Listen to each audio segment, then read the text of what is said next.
Alright, there we are, folks. I'm so sorry about the first stream. Wow, we had technical difficulties. Quite a lot of them.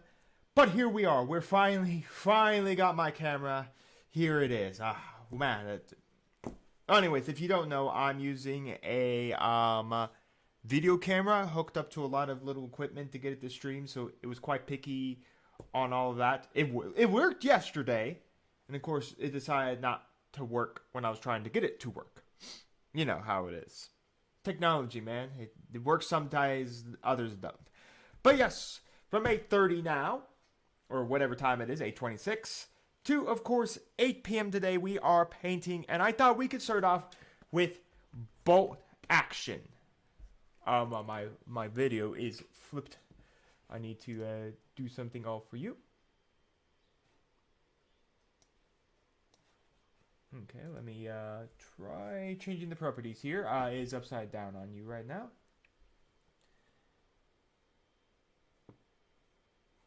Alright, okay, so right now we're upside down, so I'll figure that out while we're talking. But anyways, Bolt Action 3rd Edition has just dropped. I think officially today, Bolt Action 3rd Edition dropped on the format. So I'm a big fan of World War II, and especially Bolt Action from Warlord Games. This is a very good game. I've never actually played Bolt Action itself, but I've always wanted to play Bolt Action. I have quite a collection of Bolt Action stuff, mainly from the tanks. I do have a small smidgen of Americans painted up for Bolt Action. Well, Pacific Americans that fought the Japanese in World War II. But Bolt Action is based in World War II. It gets its name because at the time, Bolt Action rifles were the mass-produced rifle.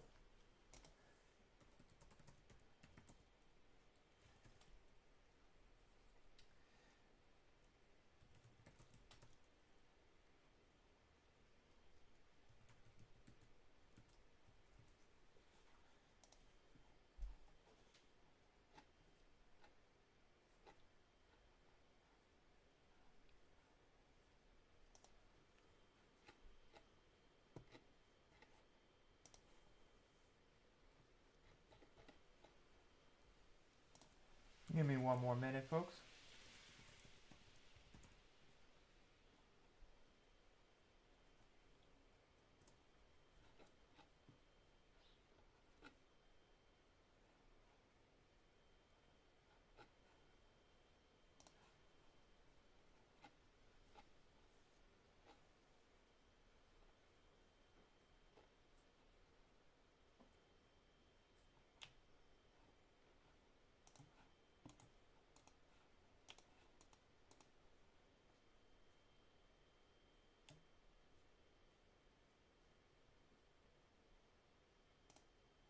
There we are. We got it now. Now it looks correct. Okay, there we go. Now you're not looking upside down in my models. That's how my camera is, just so everyone knows it's kind of upside down and all that. So, it's always interesting when you have to do it. I had to tell myself to remember to do that when I'm recording. But I, of course, only really started painting models for Bolt Action last year. And mainly I've been painting a lot of let's see, what am I trying to say? I've been painting a lot of tanks from Bolt Action. That's mainly what I've been painting up as Bolt Action tanks. I know it's this is now the opposite to what it should be, just so you can all see. But anyways, the image is inverted if you can tell. The way this is completely backwards. But anyways, I'm a big fan of Bolt Action. 3rd edition dropped. I pre-ordered it, so I was really looking forward to it. I really want to get into Bolt Action. I really want to paint it up and all of that. So that's what we're going to start off today. I have two groups of Bolt Action to paint up. We're going to paint up some Americans, the winter-schemed Americans, and the winter-schemed Germans. The Bolt Action 3rd edition is set in the Battle of the Bulge era. So we are in winter of December to January. That is the time period when the Battle of the Bulge just a fun fact, Battle of the Bulge is just a term for when the Germans bulged the Americans. Battle of the Bulge includes quite a lot of different winter-schemed battles. But yeah, so we're going to start off with Bolt Action 3rd Edition, painting some models from that. And we're going to start out, of course, with my Winter Americans. We got 3 Winter Americans here. I will zoom in my webcam so you guys can see. Look at that. Some Winter Americans. I know, some bodies of Winter Americans. Anyways, I like to sub-assemble my models. So I have all 3 of my Winter Americans here on wooden blocks. They are glued down with super glue. Then it's pretty easy just to pull them off, and then I just sand off the bottom of the feet area where I use the super glue. I don't use a lot of super glue, just a little bit of a dab, just enough to where they secure themselves down to the bottom of this block here, and then I pretty much move forward with that. But yeah, so I got these 3 Americans here. We're going to paint up at least one of them. I'm not sure if we're going to paint up all 3, because again, as well as painting up one of these Americans, I do want to paint up a German for you all. And then, of course, I want to do some 40K stuff as well. So if you're a big fan of 40K, I have a Blood Angel to paint up. We'll talk about that probably maybe this afternoon, about why I'm swapping over the Blood Angels, because I kind of am. I've been basically painting generic Black Armored Space Marines for quite some time, but I'm finally deciding to, drop out of painting them and maybe painting something that is not a Black Armored Space Marine, even though, the Death Company for the Blood Angels is in black armor. So my Black Armored Space Marines can still be Death Company, even though they won't have the markings and their gun casings are completely the wrong color. But yeah, they could be Death Company for me. I mean, heck, GW basically has now just turned Death Company into an upgrade sprue, if that makes any sense to you. But anyways, we got 3 Americans, and as you can tell, they're missing their heads, and they're missing their arms. Or at least some are missing some arms. The rest are on these little holders. It's hillbilly holders, everybody. Anyways, what I did here is I took a paperclip, put some blue tack onto this little holder for a pill bottle. My parents and my grandparents use pill bottles, so there's a abundance of pill bottles to have. And then once I have glued that down, I drilled a hole into the part of the model using a pin vise. Here, as I try to get it on camera, a pin vise. So I just drilled a little hole in there, drill, and then I of course then super glued a paperclip into there. Metal and super glue don't usually like each other much, so it's easy enough to just pull off, and then I will just sand down the area right here where the paperclip is attached to the model's arm, and then from there I of course will then just glue it down to the model. Now this is sub-assembly. A lot of people don't like sub-assembly. I just prefer sub-assembly because I like assembling all the parts myself. So yeah. So this is a guy holding a rifle here. I forget which type of rifle it is, but it is it's a semi-automatic rifle, so it's not a bolt-action rifle. We have a BAR arm here. This was a machine gun. So we have an arm here. This arm goes with this guy here because of the way his arm right here holds it. So he's just going to he holds it in this hand hole here. I got to remember to keep pulling this on camera. But anyways, yeah, this is for this guy. The other hand was for this man here because he doesn't have any hands. And then finally we have this gun here, another semi-automatic rifle, I believe. Yeah, because it's got the little clip down here. Not sure if my camera is going to be nice to me and try to focus on it, or it's just going to have a pity peck. But yeah, if you see right there, there is a clip there. And then this arm goes to this man. And of course, because like I said, we're painting up one soldier, we're going to paint up one head. The head, I did the exact same thing. I drilled a hole, but I drilled the hole where the head is going to sit on the body. So the body hole right there, I drilled the hole there.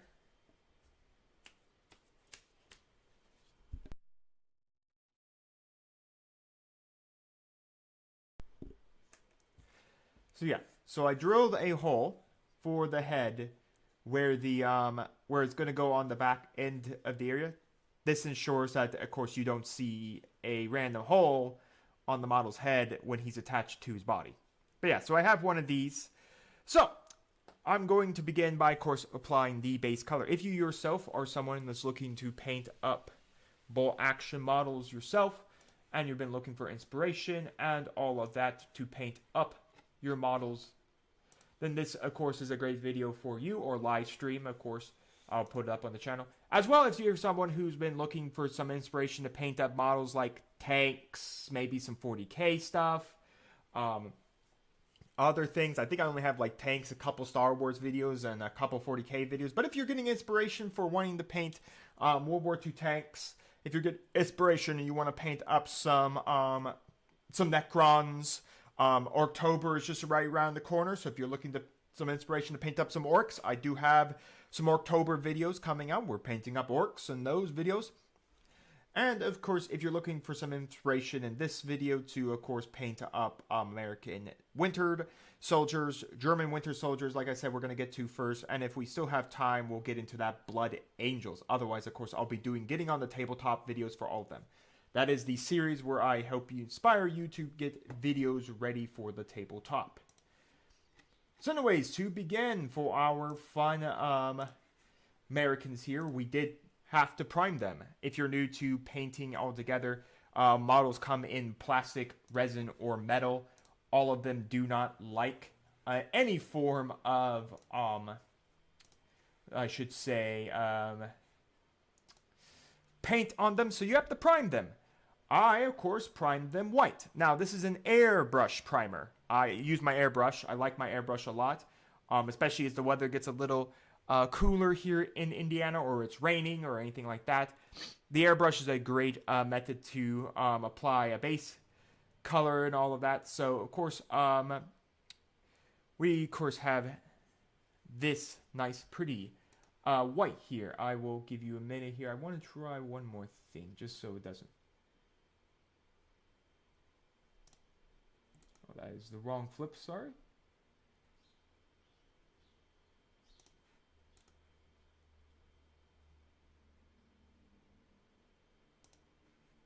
Alright. I think that will now be better. Let me check. Can you now read bolt action correctly? Look at that. You actually can. I needed to do one more flip on that video. Now we have it. Now it doesn't look weird. Anyways, now we're correctly showing the video. Alright, so that's much better. Alright, so anyways, I did prime them all white. I primed my my Blood Angel's already been primed, and we'll talk about him as well. But he's primed in black. But if we get to him, I will talk about it. And there is one more model, a custom 3D printed model for something I'm doing for myself for the channel. We will probably talk about him. I'm not sure if we'll get to him today. But yeah, so they're all primed white. I started out using Army Painter's white primer. I don't know, maybe it was too like loose, or too not pigmented enough, so it kind of just didn't work for me. So I switched over to Vallejo's white surface primer, and that's what I got right now for this white. I started off with the Army Painter white, and then I basically hit it with the Vallejo white afterwards. That is for everything for these models. The heads, the arms, the bodies. That's the same for the Germans as well. Wow, my guys just went flying. That is for the same for the Germans as well, but again, the white primer is just here to give us the base for the models. Again, never apply paint to plastic straight out. It's never going to do it here, and it's slowly going to eat through your paints. And it's going to look pretty bad if, let's say, like 2 months down the line, the paint is peeling off your models because it doesn't actually have anything to stick to. So, that's one thing to remind yourself. And if you're working with resin and not 3D printed resin, 3D printed resin's a little different. If you're working with resin, and Warlord Games does sell resin as well, you need to wash that resin. Mainly mean you need to get a toothbrush, you need to get some warm water, not like scalding hot water, like you're going to burn your hand off with it. And, yeah, so you want some of that water, and then you're going to want some soap. I use Dawn dish soap, the one with like the ducks on it, like that's gentle, and then you scrub a brush over it. So you dip it in there, you leave it for a few seconds, and then you come out and you scrub it. If you're a big fan of Blood Red Skies, those are almost all the planes are in resin now, which Warlord resin is really nice resin. If you're getting into resin, I highly recommend buying Warlord Games resin right now. especially as a starter. Don't go jumping into GW resin. I have not yet jumped into a GW model that is resin yet, but I have heard the horror stories of it.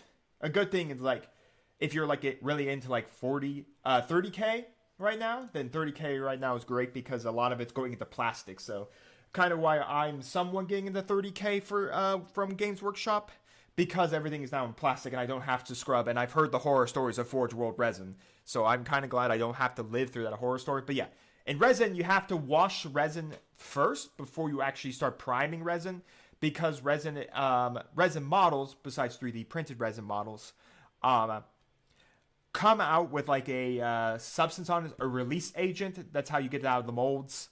That's how companies get it out of the molds instead of like plastic. So when they do that, if you keep that resin release agent on there, over time the release agent is going to eat through your paint. Like, you're going to be able to paint, and sometimes even primers have a lot of time sticking to the release agent as well. So slowly over time, it's going to eat through your paint. So just a word of caution on that. I don't wash plastic. Never have, never probably will. But anyways, let's start off with basing. So as you can see, there's a lot of basing to do with these guys. I mean, they're very much like bland, boring right now, as you can see.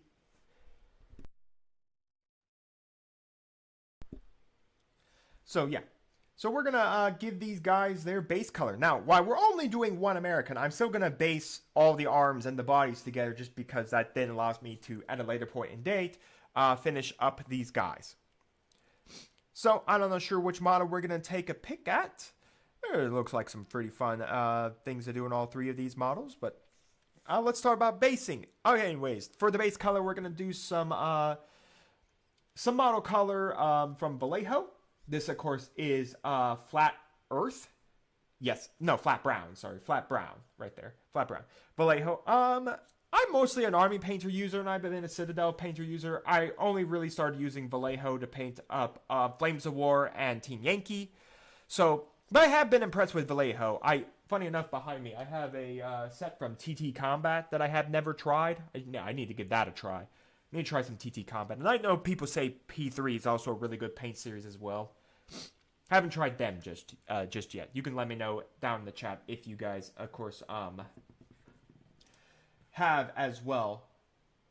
And then Ash C, I see you gave me a thumbs up there. Sorry if I have not responded to you just yet, but sorry about that. But glad we're getting through these technical issues, and glad we're now got the correct screen showing as well. But yeah, anyways, so how exactly am I going to apply this to base coat? It's pretty easy. I can put this onto a wet palette, thin it down with some water, and then I can slowly paint thin coats over the arms, over the body. The head for our soldier that we're going to be painting up, he will be painting up separately because he doesn't need that base coat because he's going to get a green helmet.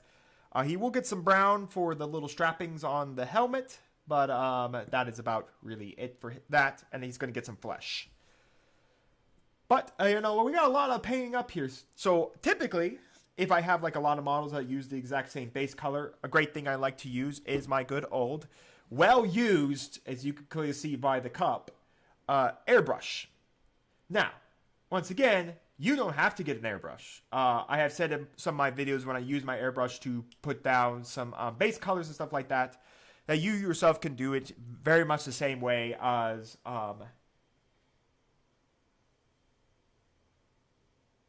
thank you, Ash C. No problems about anything, but glad you guys you came across the channel and gave me a sub. Thanks for the sub and the watch as well. But anyways, you don't have to use an airbrush.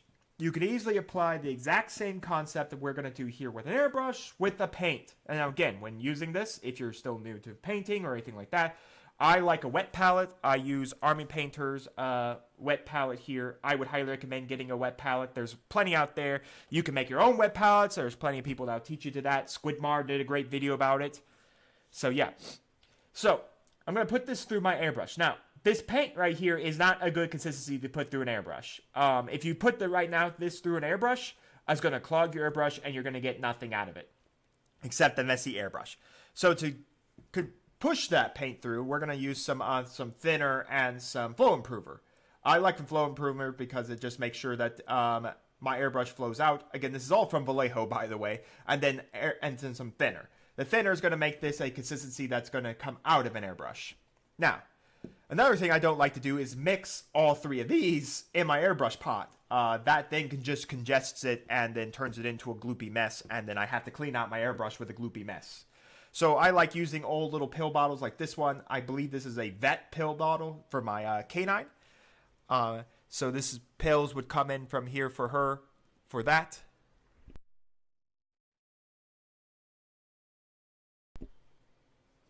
So I just I pour a little bit of this into here, and then I add some thinner. I add about like 5 or 6 drops worth of thinner, even more depending on the amount of this paint I put in there. And I only put about like 2 drops worth of flow improver. By the way, if you hear any like sounds like cars or anything like outside, I have actually my window open because it actually is relatively nice, even though it is a wet day here in Indiana. So let's get going. Let's put some primer. Now again, I'm going to prime all the bodies. I'm going to prime all the arms. The only thing we're not priming here or putting this base color down on is the head, because the head will be a completely different color, and there's only like straps that will have this color on it. And then, well, of course, after that, we'll probably pick the body that we want to paint up. So I'm going to go to mute myself because, well, you're not going to want to, I have to do a lot of steps for this. Also, as well,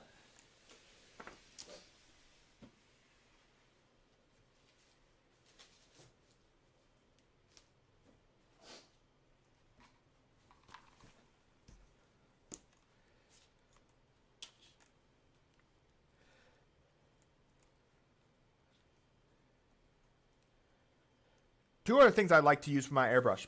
Plastic gloves. Now, a little strange of an idea, plastic glove. I like to wear this on my non-dominant hand, so I typically hold my airbrush in my right hand because I'm dominant to my right, and then my left, I hold the block and do this. So the glove allows me not only to check my pressure, so I like to spray my airbrush on my glove to make sure my pressure looks nice and all that. And then it also allows me to hold the model without getting my entire hand like drenched out in like whatever thin down paint I'm using, whether I'm not using a paint specifically made for the airbrush, or I'm just using straight out thinning down any paint, because any paint can be thinned with thinner and flow improver to be pushed through an airbrush. Vallejo does release some air paints as well as Army Painters, and I've used them all. I've used at least Army Painters airbrush paints, and they do work pretty nice. They're better consistency for the airbrush rather than what I'm doing, where I'm making my own concoction for an airbrush. But again, as long as you thin the paints and use some air improver, you can easily just do this as well. And lastly, because you definitely want to be safe, airbrushing, what it does is it's going to pump out all of this, like, it turns the paint into air, literally. It pushes out small particles of it. So you don't want to breathe that in. Now, why it's not going to kill you immediately, it's definitely not going to be good for your lungs long term. So if you yourself are ever going to get an airbrush, highly recommend a respirator. It's almost a need be at this point if you're going to use an airbrush. Also have some ventilation. Keep your canines and your pets and other people away just so you don't harm them either. Lucky enough, my dog happens to be away right now from my airbrush, so I don't have to worry about any of that. So I'm going to thin down this paint, put it in here, thin it down, and then get it in my airbrush, and we're going to start putting down our base color. So I hope you enjoy the lo-fi, because I definitely don't think you all want to hear my airbrush go off.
Hello there, Ash.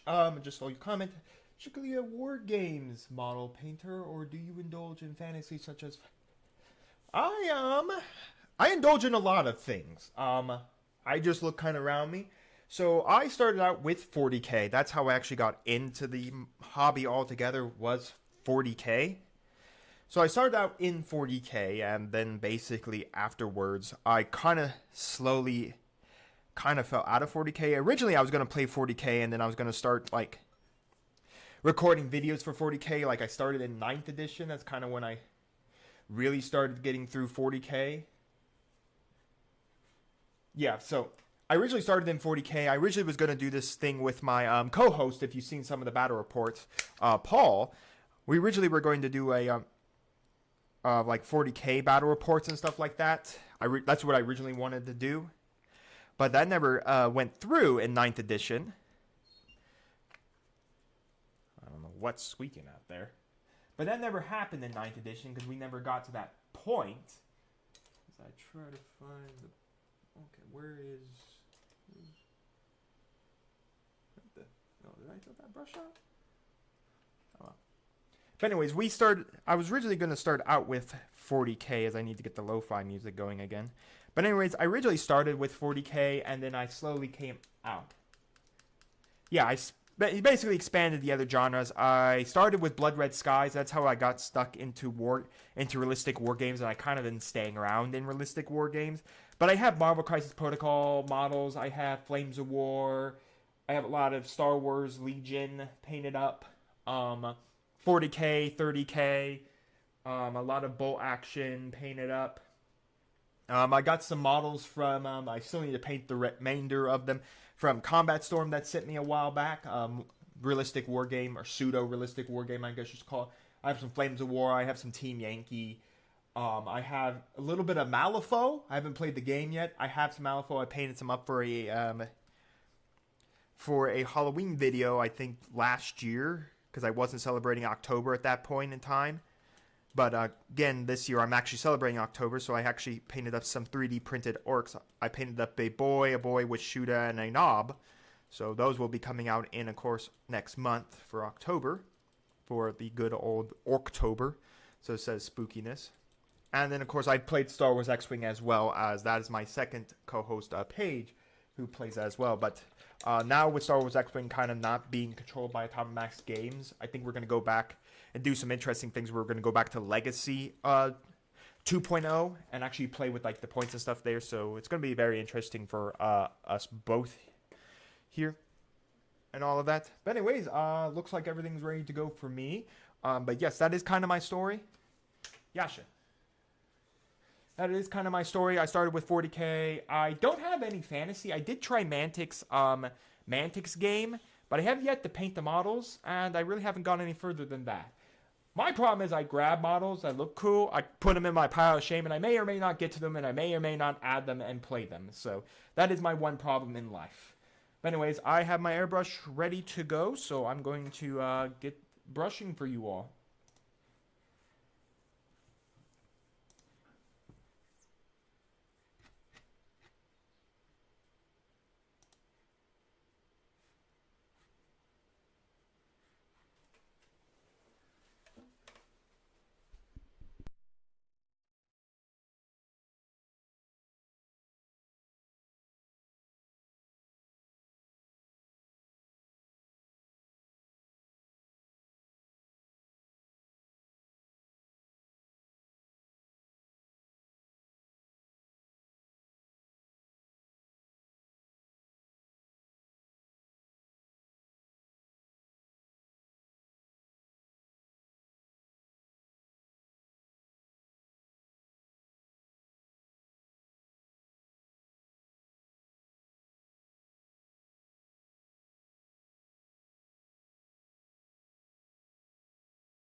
Alright, we're back. I'm sorry that lo-fi kept cutting in and out for you all. And I know, boring. That was boring. The end of there, at least, was probably boring for you all, if I had to take a guess. And I'm sorry that my lo-fi continually, it's lo-fi music I have, decides to continually, go on and off, and all of that. But oh well. But yeah, I cleaned out my brush and all of that. I mean, if we're talking airbrushes, the longest thing you're gonna get stuck to is you're gonna be cleaning out your brush, because if you just leave that paint in there, it's just gonna rot, and it's not gonna be a fun thing for your airbrush to have happen to you if it's rotting in your brush. But we did get our Americans all primed, all of them together, of course, priming everything we needed to prime and all of that. So we got all three of our Americans primed. I got the arms primed. Again, the head is going to be primed completely differently. But yeah, if you guys, of course, now have any questions or anything like that, ping them in the comments. I am now back 100%. And again, if we need to firm up that brown color, I could just straight up just paint some more of the flat brown over the model. If, for instance, the airbrush didn't catch all of it or anything like that. So yeah. So the longest portion, if you're an airbrush user, is going to be that cleaning step. It's a lot of fun to use an airbrush, don't get me wrong. It's a great time saver for putting down base colors and stuff like that. It's also great to prime models and all that. Again, you don't need to have that. A rattle can is perfectly fine to use for like a white. Armor Painter, people sell whites all over the place. And all of that. And of course, that. And of course, like I said, it's a big time saver to use an airbrush, because then you don't have to worry about, like, well, when do I need to get out? Painting, it takes 2 thin coats, maybe even more. An airbrush quickly just applies that base color. We can go right into painting and all of that. The one thing airbrush also can do is if you want the zenithal. I'm not into zenithal highlighting, funny enough, so I don't do it a lot. But yeah, you could do a zenithal where you do a black primer or a gray or anything like that, and you spray a darker color, a lighter color from above to catch light and stuff like that. Again, it's really good if you're going to do like speed paint or Citadel's contrast paint, because then it just gives you a nice thing like that. Heck, even slap chopping, it uses that method as well, but I don't really slap chop. So looking through our 3 characters here, which one should we paint up? Should we paint the guy holding the BAR or the 2 guys with rifles? Let's paint up the... I'm trying to think. Yeah, let's paint up the BAR for right now. So we're going to paint up this guy. So the other 2 are going to get put back where they are. So we just need the BAR arm here. So we got our BAR, and then of course we're going to give him this wonderful head. Well, so that's what we're gonna paint up. So I'm gonna put the other 2 arms and the other 2 bodies away.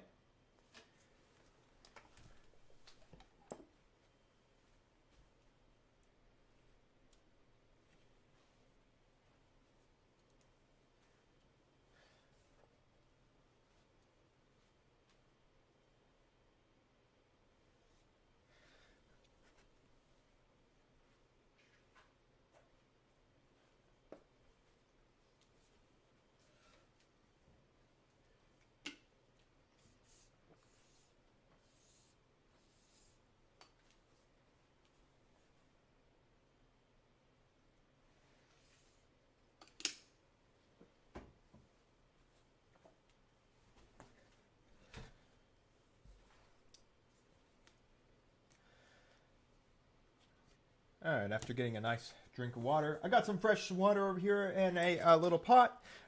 Here is the base as well. I do have this stuck down with some glue tack, as you can see there. I primed it white. We will be dealing with this once our model's ready to go, because I do have a scheme for the base I will be using. So anyways, after we have completed, of course, our flat brown color, we're going to start off with doing the body here and painting it up. So let's see. Well, first up, I think we're going to get all of the green done across our model, which isn't much. It's going to be pretty much, there is some fluff coming out from under his uniform. that needs to be green, and then we need to paint all the belts across him, which is mainly just this one little belt that goes across his torso here. That will be green as well. So we're gonna use if I can find it among my giant, there it is. I'm gonna use some army green here. I'm now gonna be using army paint, the Army Painter war paints. They do now have a new line of war paints as well called Fanatics. I haven't fully swapped over Fanatics just yet. And Fanatics doesn't have every color that I like to use either, but I haven't fully swapped over. If Army Green has a Fanatic color, I haven't swapped over to using the Fanatics Army Green yet. I'm still trying to go through the older bottles first, even though the older bottles aren't all that great either. If you're going to get into Army Painter, look at getting into the Fanatic line, because it's just, I think, a whole lot better than the original line. Or you can look for the ones that have the more, this is what the Fanatic is right here. This is a much better paint, especially if you're a new painter, because it gives you this little scale right here. So you can see this is black, and then this is the lightest color over here, which would be like a white. But then you have like this black gray, which is really nice right here, just to tell you what this color is, like where is it on the spectrum of colors. So it's really nice. If you're not getting that color, let me see. I think I have a color. Oh, no, that's a Fanatics. I know for a fact I have a color that's the... Okay. This is the more improved bottle if there is not a Fanatics. You want to find this more better looking red and white striping. You could kind of tell right here how this looks like an older scheme. This would be a newer bottle of Necromancer Cloak than this. This Necromancer Cloak redo was before the Fanatic line. So if there's a Fanatic line Necromancer Cloak, then I haven't picked it up yet. Again, I haven't picked up a lot of Fanatic stuff just yet because, again, I'm still going through my older war paints, and I just honestly I'm not made of money, so I can't just immediately re-swap all my paints out. So anyways, I'm gonna give this bottle a shake. Now, if you were a Citadel painter, you don't give the one thing I think I don't like about Citadel, and I have no idea why they still do it. They're in pots. So this is a Citadel paint, an old Citadel paint, by the way. I've used this for a long time. These paints stay pretty good now. They do dry out. I have had to put thinner in them before to get them back to active mode. But what I don't like about Citadel is it's a pot instead of a dropper bottle. I actually am 100% behind dropper bottles after being on an army paint for so long. On Vallejo now. Like I said, I haven't tried TT Combat yet, but I definitely am starting to lose my thought process of why GW has not moved their paint line into dropper bottles. Now, you can easily make any one of GW's paints into dropper bottles. There are plenty, and I will say plenty of videos to do that.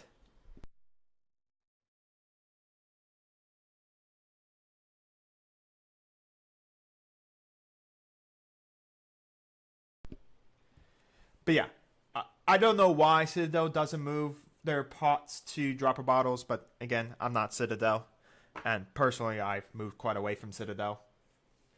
I do like some Citadel colors. I do like some of the contrast colors. Don't get me wrong. I will still use those colors. I will still buy them. If a local gaming store only has Citadel, then I'll buy it. But I buy all my Army Painter paints from a local gaming store. So they only sell Army Painter. So I only buy Army Painter. Alright, so I got my wet palette here. Now, if you're wondering what a wet palette is is basically a sheet with a sponge under it. I know I'm zoomed in, but the sponge keeps paint moist throughout the painting process. That way you don't re-wetting your paints or you're not losing. And again, it only keeps it moist up to like the dryness in the air. So if you only have so long of like you're in a really dry area, like say Arizona or another country, then it's not going to last very long. You're going to have to redo your paints as well. But for the time being, it's really great because then you'll be able to use it a lot longer than if you just put it on a normal palette and then just did that. And of course, after I put it on the palette, I thin down the paint. If you're new to painting, you always thin down a little bit of water. About a 1-to-1 ratio, 1 drop of paint to 1 drop of water here. And you go from there. Once again, if you guys have any questions about anything or at all, feel free to, of course, put down in the comments. I will keep an eye on them for you all.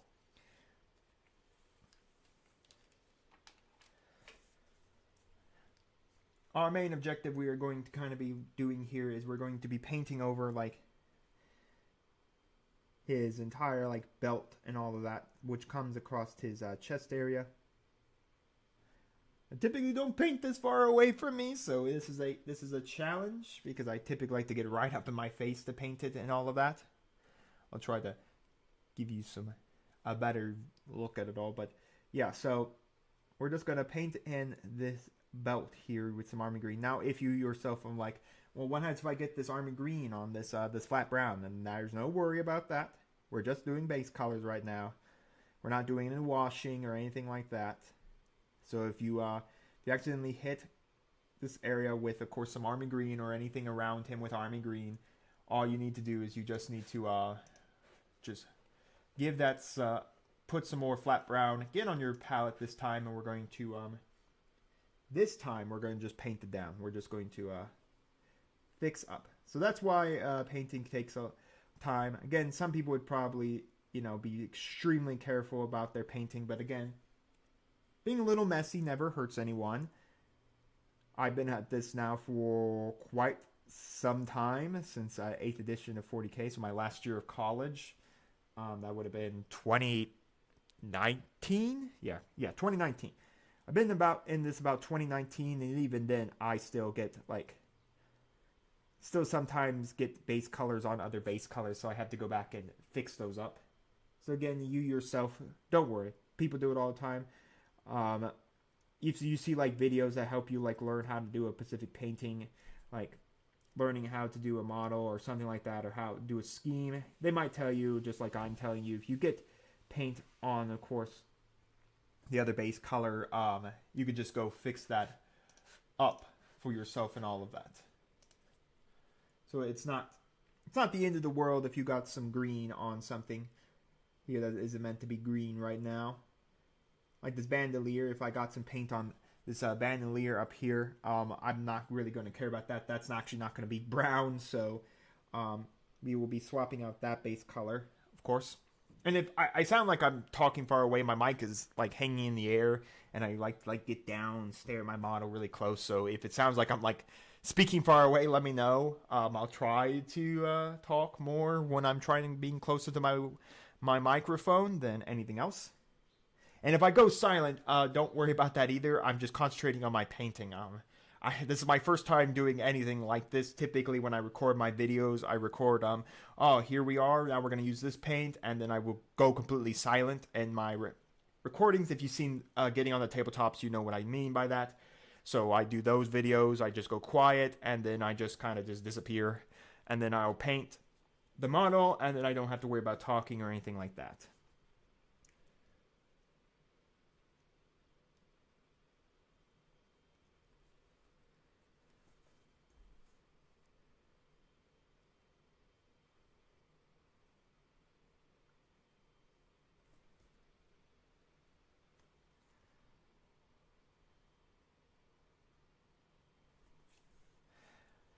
Also, I will shout out if you are a TCG fan, a fan of like TCGs like Yu-Gi-Oh, maybe Dragon Ball Super, anything like that. I highly recommend checking out Mama Dragon's TCG. That is my TCG channel. There you can find all things TCG related and all of that. So if you yourself are looking to say, well, I'm really into like that Dragon Ball or anything, or I've seen that like Dragon Ball Super content or anything like that. I do that as well as another hobby. I am not exclusively into models, though I will admit that I think I now put more time into painting miniatures than I do really playing TCGs. Though I did recently get into the Neopets TCG, so if you're an old fan of Neopets or grew up in the 2000s when Neopets were exploding, and all of that, they now have a card game. What I think intrigued me about it is that it's basically if you've played a tabletop war game, think of playing a tabletop war game with dice while also playing with cards. So I think it's a really neat concept.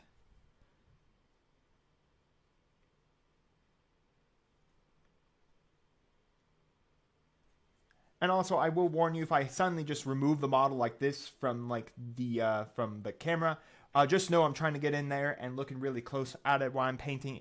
It's again, another thing I have to remind myself when I record my videos is make sure to keep the model, on the thing. I think I do need to do, if anyone's seen Eon Zabato, he talked about how he records his videos where he back issues, because I do hunch actually over when I'm painting my models. He talks about getting like a desk that moves up. I have seen those desks now by other YouTubers that you can adjust to bring up. I'm probably going to have to get one of those, and then bring it up. Maybe then it'll help me ensure that I don't break my model off camera.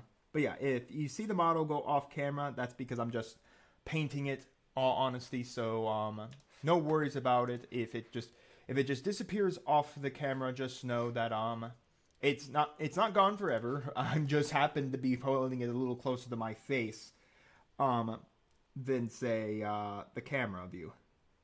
It's just a natural aspect of how I paint, because again, I don't typically paint in front of cameras very much, even though I'm a hobbyist and I have painting videos up on the channel.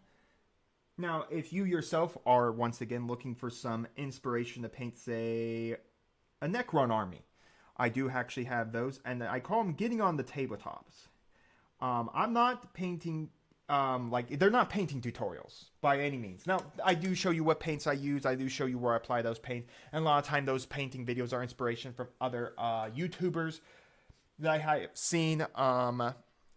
Stuff like that. Eon Zabato, Squidmar, Sonic the Hammer. Pete the Wargamer has inspired me to paint up a lot of my tanks in my collection. And people like that. So, they're not tutorials on how, now you paint using this method of layering on this paint, and then you will paint the method of this paint. And then we're going to try non-metallic metals. I don't even know if I'll even try non-metallic metal concept in my life. Mainly because I'm not trying to make the greatest art pieces in the world. Sure, maybe if I was going to paint something that I was going to display or try to go into a painting competition with later in my life, sure, I'd put that and try non-metallic metals and give them my all. But as of right now, for myself, getting on tabletops are not painting tutorials. They're more of inspirational things that help you get, those models on the tabletop. I really want to paint up Space Marines. I really want to paint up Necrons, but I'm not sure how to paint it up. Well, here's some inspirations. Star Wars inspirations. I painted up a Snowspeeder and I painted up Darth Vader and Luke Skywalker. For Darth Vader and Luke Skywalker, I just did my first chance at object source lighting. I didn't do all that great, if I'm being honest on it. But that's a critique for myself as a painter. I definitely need some more learning of object source lighting. But yeah. So I did that, painted that up. I just started, I did some layering for my orcs for Orktober. That was the first time I did layering as well. But again, none of my getting on the tabletop videos are any aspect tutorials. They're mostly, mainly because I'm not going to teach you how to paint a model. There are way better painters on YouTube that can teach you to paint a model. They're mostly just, in my opinion, ways for me to paint up my collection of models, and as well as help inspire you to paint up models yourself, or even get into the tabletop thing. If you're daunted by the aspect of, say, painting a British Churchill tank, or any British scheme, and you want to know what's the easiest, well, then I just broke it down. Now, again, that it was inspired by Pete the Wargamer, but I do use other war paints as well in there.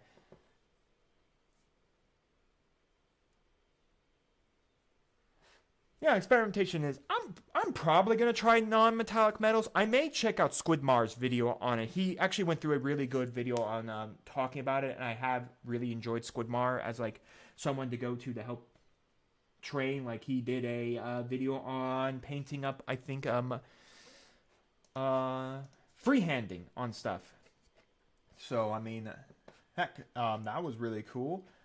I don't know why I keep losing my lo-fi on you guys. I don't know why Artlist just keeps throwing it out.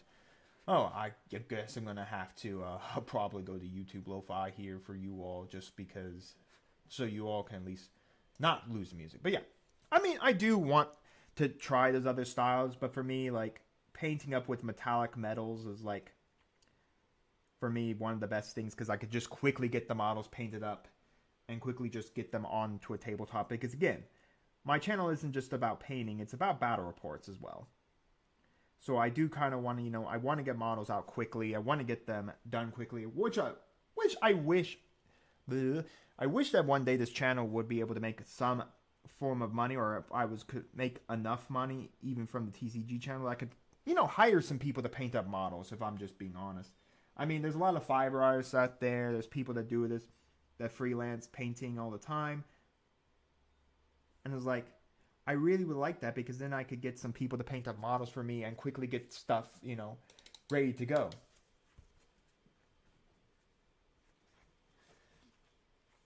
Avro Vulcan. Is that what is that model there, Ash? I don't think I've heard of them, unless that's Vulcan. Vulcan of the Primarchs of the Salamanders.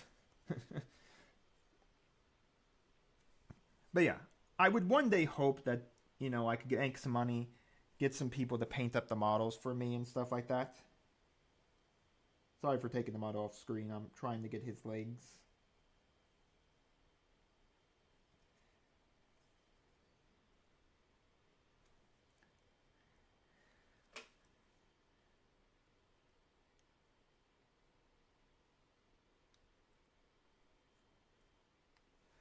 All right, he's back. I was trying to get that pant leg down there painted up. So I had to take him off screen for a couple minutes so I could paint that up. But yeah, I would like to do that. I mean, I get it. I don't know if I could ever really do everything where it's like suffice to bring out enough battle reports, because I feel like for my channel, because if you haven't seen, a lot of my battle reports are in the historical wargaming, and I feel like historical wargaming is not the popular war game. It's definitely 40k. I mean, if you went around and told anyone, hey, look, what tabletop war game do you play? And everyone would say, well, 40k. And I'd say, well, is there anything else? Thank you. A British strategic bomber from the 1960s. Very interesting, very interesting. Must have been around the Korean War era. Or the Cold War. But yeah. So I'm like, the problem for me is like, I really want to get... I've played now 40k. A local gaming store started 500 points worth of 40k, and I've gone to another local gaming store to play 1,000 points of 40k. So I mean, I have played like 40k. And it is nice, to play 40k and all of that. And to finally actually justify getting into the hobby of 40k and being able to play 40k. Jet-powered trailers, Delta Wing high-altitude strategic bomber, which was operated by the Royal Air Force from 1956 until... Oh, yes, thank you for all that. I'm still learning quite a lot. I'm researching, especially in World War II. But yeah, so I'm like, I want to be a Battleport channel, and we are. We've been on sort of a pseudo break. While the shop that we record at was going through some renovations, so it was not safe for us to be there while the shop was going through renovations. And sorry again if the model's off camera, I'm just picking out his leg coverings right now.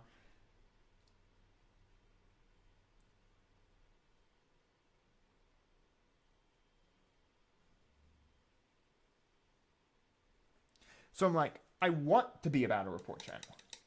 And I want to do that, but I need the money, because personally, I can't spend every day of my life painting up models, because as, new editions roll out for every game, like Bolt Action 3rd Edition just rolled out.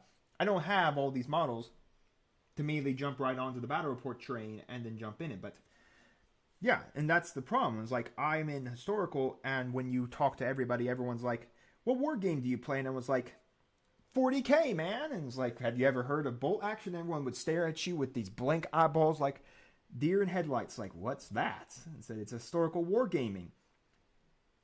Which again, which is what I'm happy about what Adepticon's done. I'm going to be attending Adepticon again in 2024. They're going up to Milwaukee this year from Chicago. Attended it just last year, my first time attending Adepticon. It was a lot of fun. It was cool seeing Scott the Miniature Maniac. I got to see and took a picture with Phil the Glacier Geek, someone I have looked up to. I got to see the mini wargaming crew.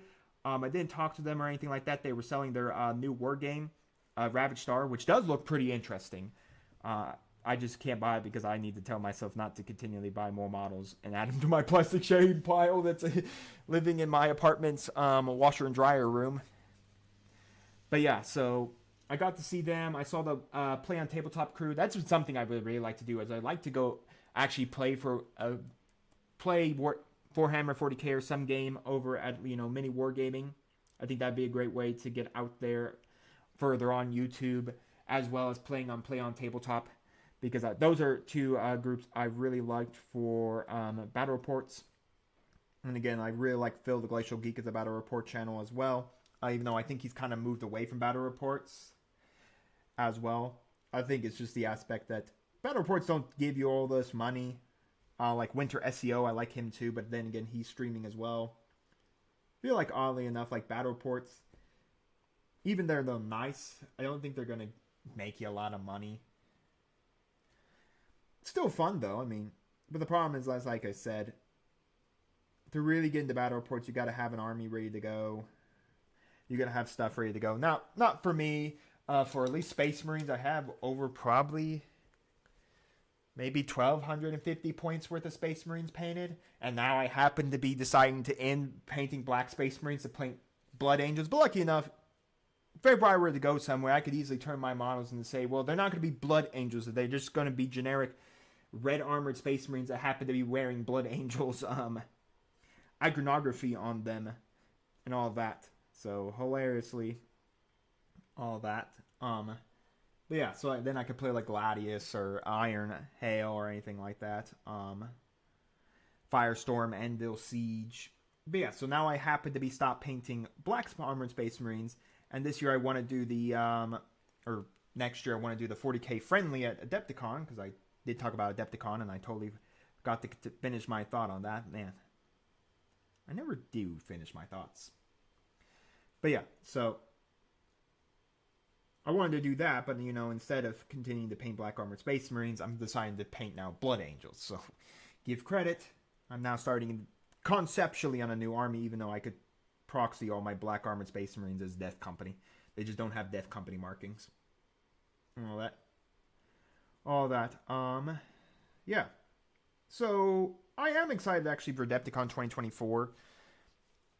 Just because it will be a much better time, because before Adepticon was in Chicago, it was in this tiny little venue, and it was quite tight in that tiny little venue. It was 2 hotels. You had to take a bus to one hotel, and it was quite tight.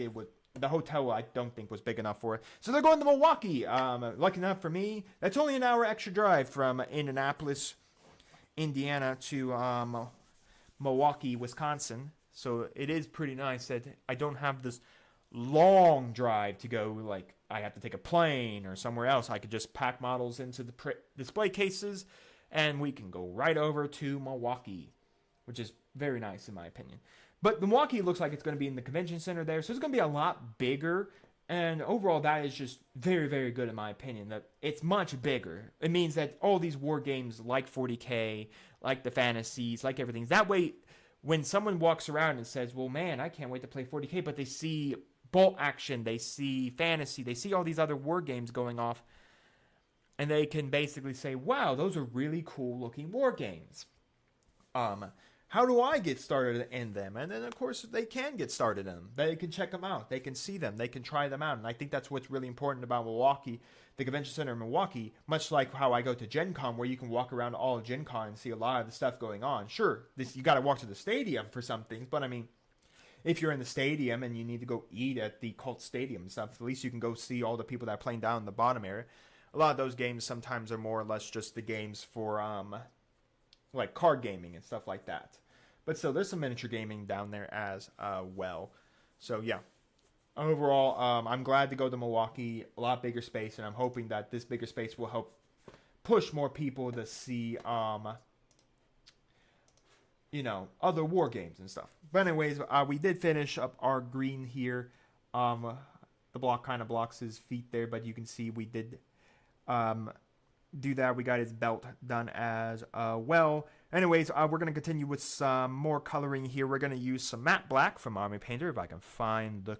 Oh, wait, no, I totally forgot. I threw that bottle out because it was empty. Now I got to get the bottle behind me.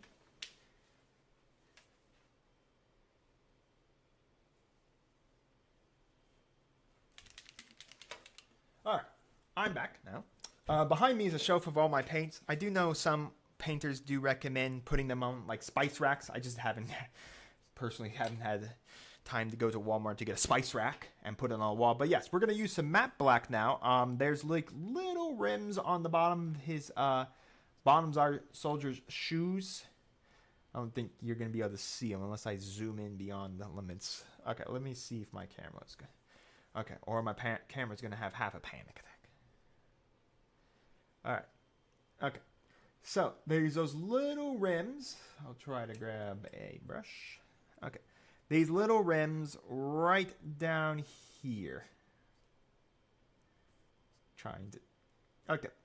Right under the shoe. Right there. We're going to paint those in this matte black. So, we're going to paint that up in matte black. I'm going to pull myself back out so I don't give you all weird problems with things. But yes, what did you say there, Ash? My brother used to play Blitzkrieg Commander. I occasionally joined him until he got married and kind of stopped playing as much. I mean, yeah, that's kind of how it is. Sometimes you get into war games and then suddenly your life happens around you and you can't play as much. I mean, that is life. You got to move forward. War games can't be your life, even though some people would probably like it as their life. I mean, this is a hobby, more or less. I still work a full-time job, 40 hours a week, and all of that. So, yeah, gotta do all that. Okay, it is hating on me for playing lo-fi. Okay. I'm gonna pull some YouTube lo-fi, because I know for a fact YouTube should not copyright claim me for this. Who knows, maybe they will.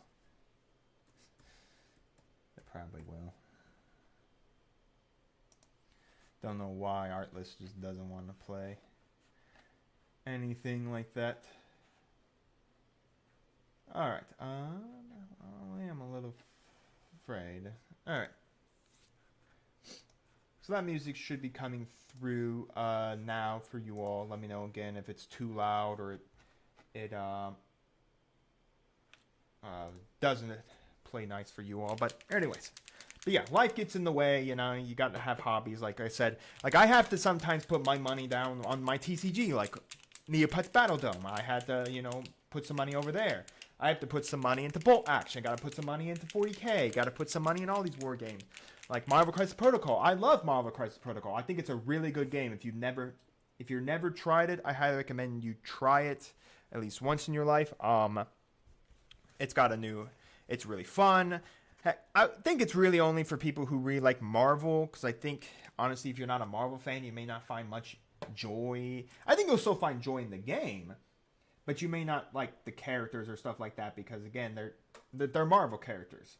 If you're not into, like, Magneto or Cyclops or any of the Marvel characters like Captain America or anything like that, you're not going to find much, like, fun with the model painting, because it's not, you're painting models that you don't like characters you do not like painting. Okay. Because this little strap is, like, very, very small on the boot, I'm going to pull this model up to my face here and paint it.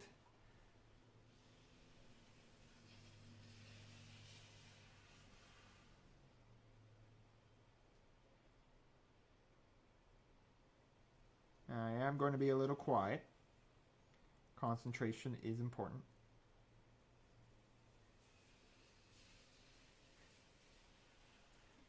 Now, I did mention in the first stream, before we had all the technical issues, my dog is not feeling too well today, this morning. So there are maybe points in time where I have to go silent altogether just to care for her, keep an eye on her, and all of that. So if I do go silent for those, sorry for that, but she's not feeling completely well this morning. So just trying to keep my eye on her and all of that. She's actually behind me right now. You know, that's how it is, you know. Your pet decides to get sick on your 12-hour live stream. They couldn't get, you know, they couldn't feel ill any other day.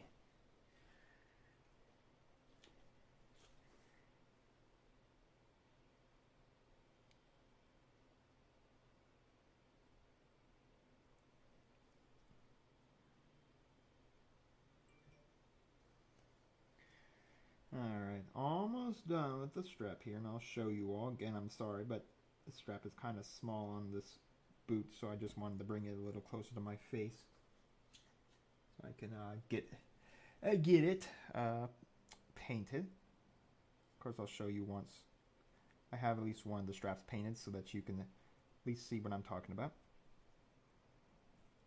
Again, when painting this strap here, I know it's going to be quite tight in there with the boot, so if you do happen to get some black on that boot yourself, if you're going to paint some Winter Americans in the exact same scheme I'm painting, or the exact same weight method I'm painting, again, don't worry, just go tidy that up. Alright, so there is, let me see if my camera will focus on it. There it is. So there is that black strap on the bottom of his boot now picked out.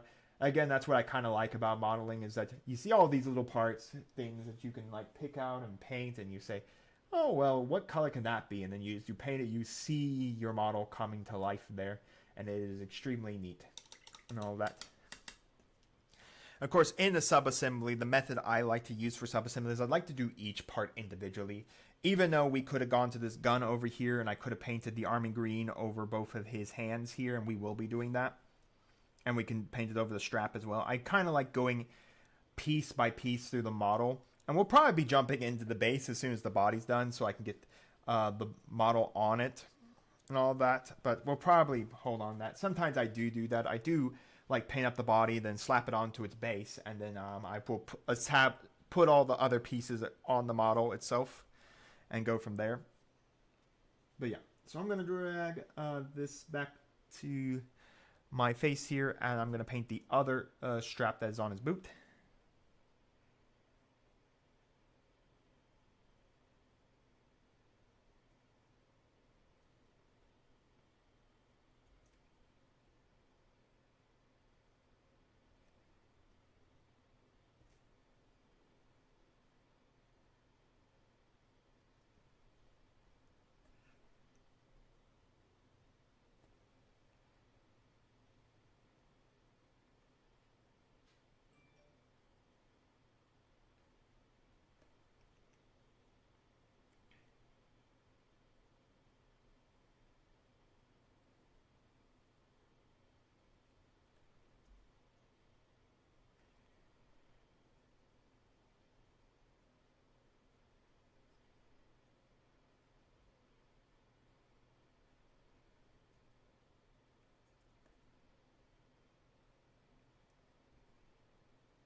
Alright, there we are. Some boots. Straps of the boot. Now, I did get a little bit of black on his boots, so I'll have to go fix that up with some, of course, of our flat earth. But again, like I said, I'm not perfect. Everyone's not perfect. definitely going to get some paint where you don't want to get paint. But yeah, so we're nearly done with all of the base colors. We only need to get actually the bandolier color done, and we'll actually have a little bit of necromancer cloak to paint up, and we got some buttons up here to paint up, and then of course we can then begin the the shading, the washing process for our guy here. But yeah, so I'm gonna put a little bit of flat earth. Now again, these models I could have attached to the base and then used some, I like right now, Mr. Cement. This is a plastic cement, which is really nice. I got it from Hobby Lobby. It just binds the models together. It takes a lot to crack them apart, so you can fix anything. Highly recommend, if you are going to use it, make sure you follow the instructions at all times. Because I actually used this. A funny story. I actually used this to put together a IS-2 tank for the Soviet Union for bolt action, and I put the tracks on backwards. So because the tracks were on backwards, I couldn't stick the top of the tank on, because the way they do their tank is that you get the bottom hull, the top hull, and then the tracks. You build the tracks, you slap them onto into the bottom hull, and then you slap the top hull on top of that.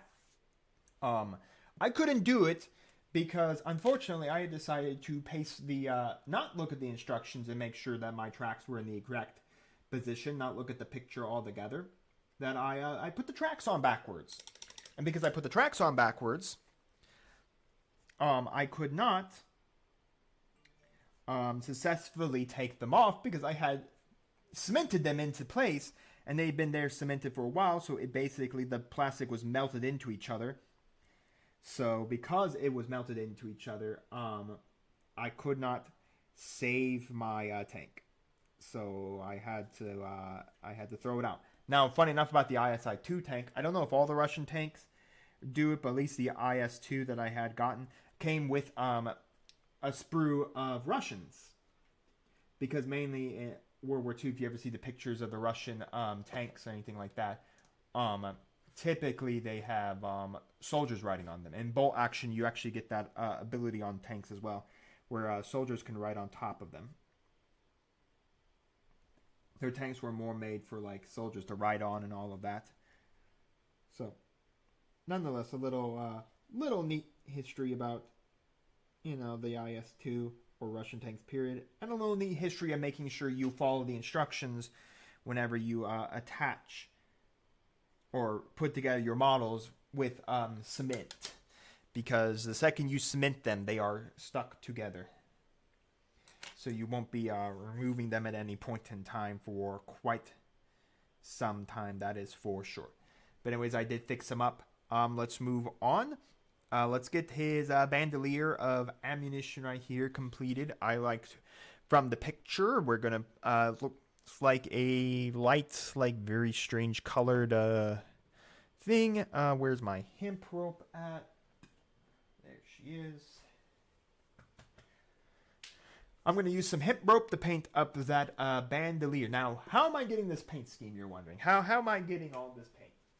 In 3rd edition of Bolt Action, you did get this little booklet. It's Battle of the Bulge.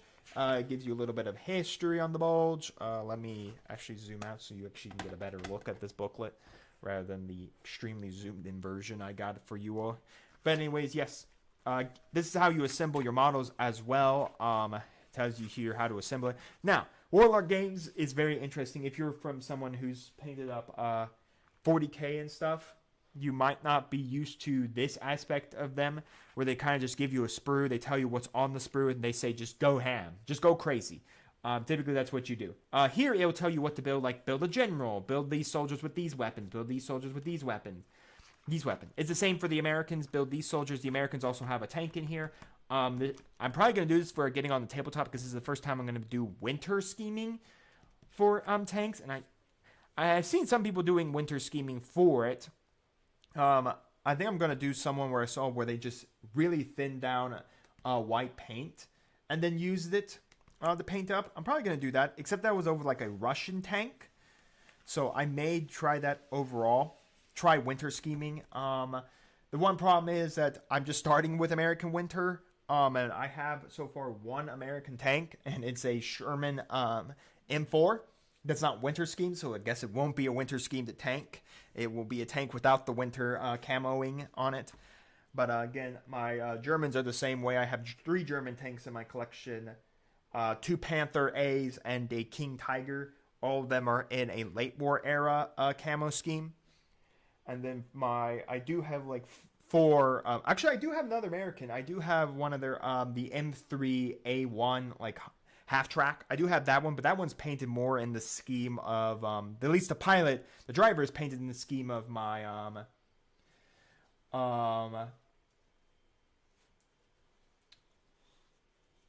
my sorry, painted in the scheme of the Pacific style Marines I have painted up. But yeah, then I have 4 British tanks. I have 2 Sherman 5s, a Sherman Firefly, and a Churchill Mark III, and those are painted up in the blah, blah, blah, blah, blah, blah,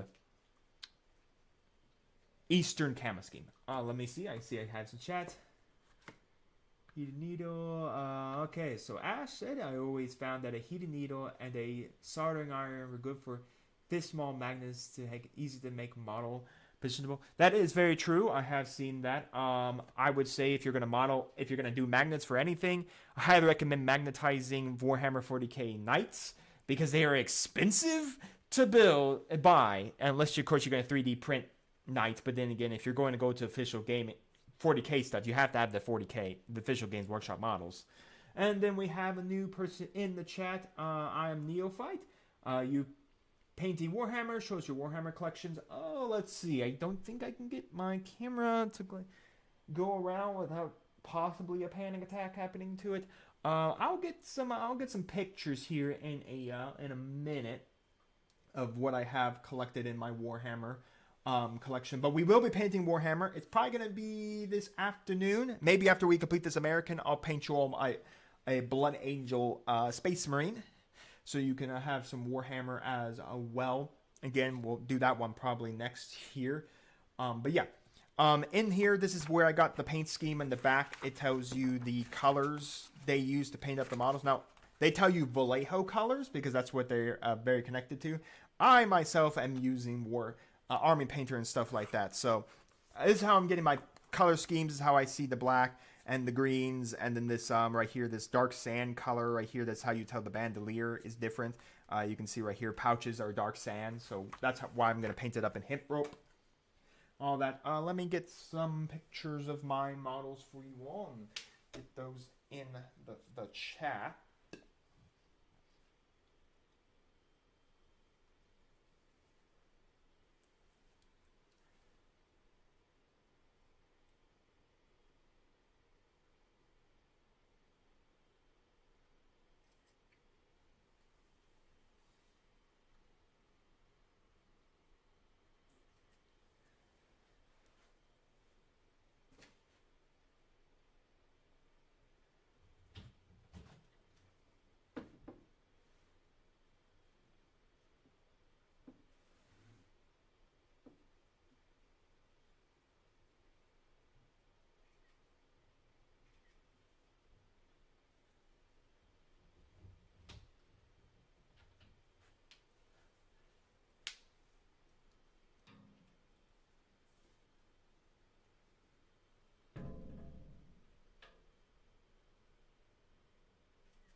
Alright, got some pictures. I'll put them in the chat here for you all so you can admire. But this would be my collection currently that I have for 40k. But yeah, I have a pretty good amount of 40k stuff in my collection. Collected over time and stuff like that. Let me see. I'm going to go to our live stream.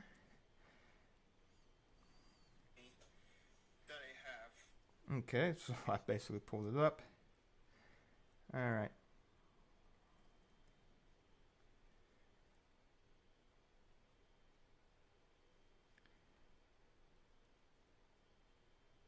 Yeah, so how do I paste pictures in here? All right, well, can't do it that way. Okay. Okay, let me email these pictures to myself then. The funs of trying to figure out technology.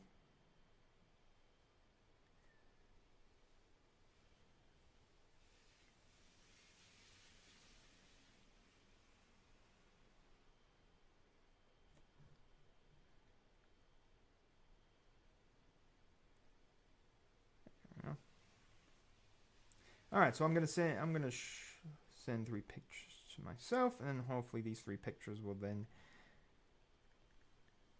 I can put them in the chat on my computer for you all. You want to start with the lore. Where to begin? I would say they begin with 40k. I think there's like, if you really want lore, I would go see Depth Ridiculous. They do a lot of lore-based things around that. So if you're looking for like the story of currently of 40k, like where we are currently in 10th edition, what's happening, they have a really good podcast where you can get the lore. If you're looking for that, you can go on to let me see. You could also go to Warapedia. That is the like free site where you can look up everything you want, where it currently is and all of that. But I would say where if you wanted to start just like getting into the lore yourself, I would highly recommend just starting with like people who do podcasts, like Adeptus Ridiculous. You can start with just typing into YouTube 40k lore. Another person to look at is Luton as well. I really like him as well. I haven't listened to him in just a while. I personally painted up the models and kind of, if I'm being frank, I've kind of left like the lore. I still like the lore. Don't get me wrong. And all of that. I still like the lore. I just haven't listened to a lot of lore podcasts or anything like that.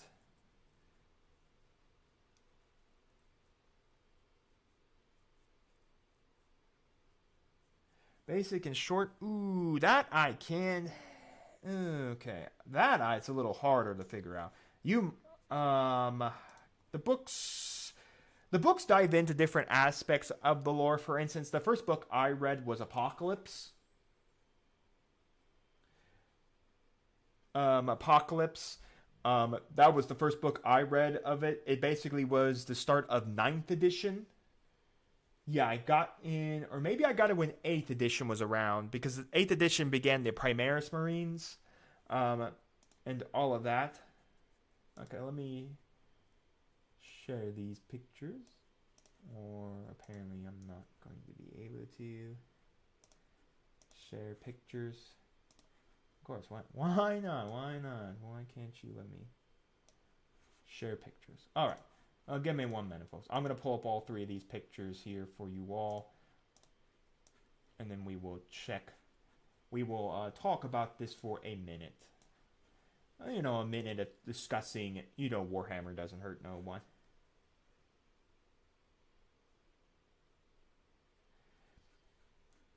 Thank you, Ash.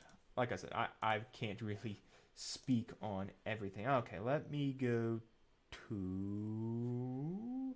Oh, I don't think this is going to like me doing this because I don't have a second monitor. It's probably going to have a panic attack. Okay, what I'm going to do is I'm going to make a community post. There we go. That is the... There's a way to get around this. I'm going to make a community post. And I'm going to put in that post the pictures for you all. So that you can, of course, just have fun with it. Okay, so I will put out a community post here in 1 minute. And I'll put the pictures of my current form. Now, the pictures aren't going to look great. I'll probably get some better pictures for you all. But anyways, yeah, so I'll slap some pictures in there for you all, just so you can have a look at my collection currently. If you all want a quick talk of what they are or anything like that, just let me know. There's now a community post posted right at this moment in time for you all that has all the pictures of my Warhammer collection. Basically, my collection right now for you all is generic Black Armor Space Marines that are now probably more or less just going to become Death Company Marines, or still stay Black Armor, because I'm pretty sure a Ballista's Dreadnought can never become is not capable of becoming a Death Company Marine, so I lost that. So I don't have that.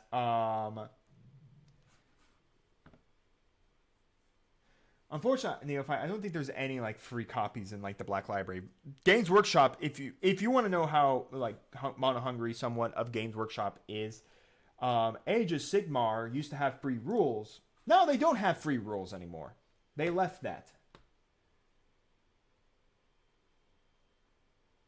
But yeah, so I highly recommend just checking things out. I mean, Games Workshop is not a company about free anything. But yes, there is now a community post. You all can check out the pictures. Let me know in the chat if you want any things. The first picture is going to be my Necrons so far I've painted up. My second picture is going to cut out, but there are my orcs for October that I worked on. There's some of my Tau. I'm redoing my Tau scheme. There's some 30k Blood Angels in the back is Abaddon. He's professionally painted Abaddon as well. And then my others, I have my Black Armored Space Marines. There is Cave and Strife in the back of the Black Armored Space Marines, because originally they were going to be Iron Hands / Raven Guard. They're now just Black Armored Space Marines. Cave and Strike is now going to be a little bit of an odd man out because now I'm painting Blood Angels. So he's going to be this strange character altogether. Probably going with Red Armored Space Marines, so I don't have to continually paint more Black Armored Space Marines. I may continue to paint Black Armored Space Marines just so Cave and Strike has something to lead that isn't red and has Blood Angel symbols all over it and looks like and I look like the weirdest person in the world to play. But, I mean, if I'm going to go to a local shop and play, I definitely would just say they're now red Raven Guard with Blood Angel symbols on them. They're red Raven Guard with Blood Angels.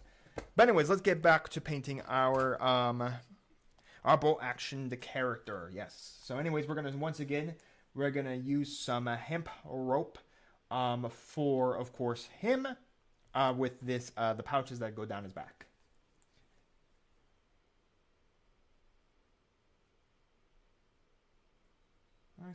Each month, the majority. Oh yes.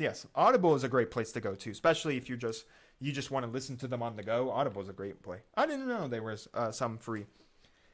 I know it would probably be hard because this is what Games Workshop makes the word free. But yeah. So I'm gonna put down some hemp rope onto my wet palette here. And then we're going to start mixing up. Thin it down, and we're gonna paint up this bandolier. Or these pouches.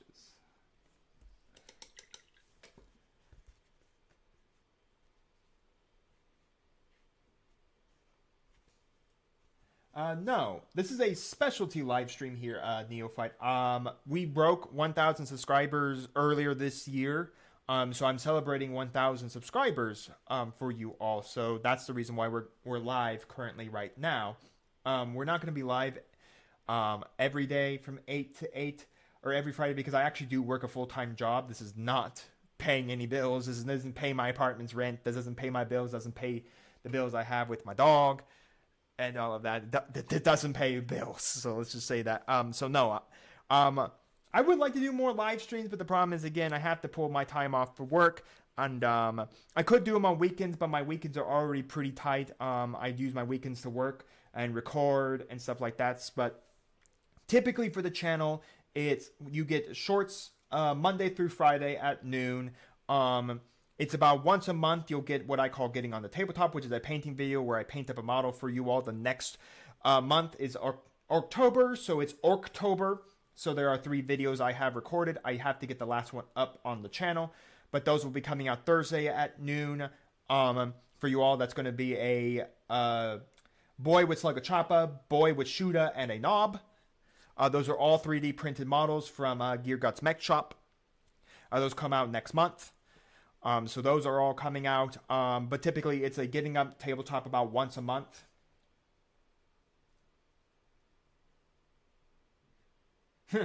Yes, I have as many as the poor Kriegsmen. You know, that is an interesting army that I really would like to paint up is Krieg, and I am happy that Games Workshop's going to give them more support when, Games Workshop restarts in 2024. I will say it's weird that when Games Workshop released their roadmap, which really wasn't a roadmap, I have never seen a roadmap that looks that weird of a map. But to me, seeing more Krieg is pretty nice. Eldar is another faction I really want to get into. I'm kind of waiting for hoping that they'll get some nice updates to their model line, but then they're maybe get lost and all of that. But anyways, Eldar is another army I really want to get into. I like the lore of Eldar, or Eldar, the elf people, space elves, and all of that, space elves, and the gimmick of Robote Gilliman, or Robot Gorilla Man, whatever you want to call him, being kind of like, well, in a joking way, put up with Yvraine, the god from the Yadari, after she revived them and all that, which is kind of funny. But anyways, Eldar is another faction I really want to paint. But the Krieg do look really, really cool. And yeah, I know their lore being pretty much throw themselves into every fight and die for their emperor, and the weird of how exactly they reach their tithe account, their tithing numbers to constantly serve for the guard has always been of a mysterious nature. After they disavow, I think, the Horus heresy. Yes. Good night there, neophyte, wherever you may be. Get some good rest. And yes, for the greater good. I do have a little bit of towel. But yeah. I am surprised. I am happy to see more Krieg coming out for some new Krieg. It does tell me that Games Workshop is really killing off Forge World. Before, all the Krieg were Forge World Krieg. Like, everything Krieg was Forge World. So you had to go get Forge World resin and pay your arm, your kidney, your leg, your firstborn child to the devil just to get that resin. Again, the resin wasn't always great as well. From what I've heard from people, it wasn't the best resin around. People said it was pretty crappy. The video I watched of how to do Warlord resin. Sorry, my dog sees one of my neighbors walking out and she's growling, being protective of her apartment. But anyways, it is very interesting now that the Horus Heresy is going to plastic. It feels like Forge World is going away. Now, some things are probably going to stay forever in Forge World. Like right now, like in 40k, you can play the Thunderhawk. And don't get me wrong, the Thunderhawk is a really cool model. Would I buy the Thunderhawk from Forge World? Probably not. I'd probably go look around and say, you know what? I'm probably never playing this thing in 40k. I think it's like almost like 500 points or something like that. So I mean, 700. I'm pretty sure it takes up a big chunk of points if you wanted to play it in modern 40k right now. You would need it for like, I think you can play it in 30k. I forget how much. I don't even know how many points a Thunderhawk is in like 40k. But it's like there is like much you can play, because again, they like put almost all the Forge World stuff for like 30k. Like almost all of 30k went to Legends. Now I get what they're doing. They're culling a lot of the stuff. Like Space Marines had like almost all the Firstborn stuff is like gone. Like if you were a player in 10th edition, you don't have much in like much at all left in Firstborn. But then again, like most people who probably got in the hobby like I did, you didn't get mildly much in the way of Firstborn stuff. I did pick up some Firstborn stuff at the beginning of 9th, because that's when you could still play it. And I was thinking about getting like the no, it wasn't the Redemptor. It's the big honkin'. It's the 30k big honkin' Leviathan. I originally wanted to get a Leviathan because I wanted to paint up Iron Hands, which originally was the reason why I was painting up Black Armored Space Marines. Because originally I wanted to get Iron Hands, and back in 9th edition you could play the Leviathan and 40k. Now you could still play it in 40k. It's in Legends, and I still think you should play like Legend models with friends. You can't take them clearly to tournaments, and because Games Workshop is not going to continually, edit up their rules, some of the Legend models could be absolutely broken. Like they could just carry the most amount of guns and be absolutely broken.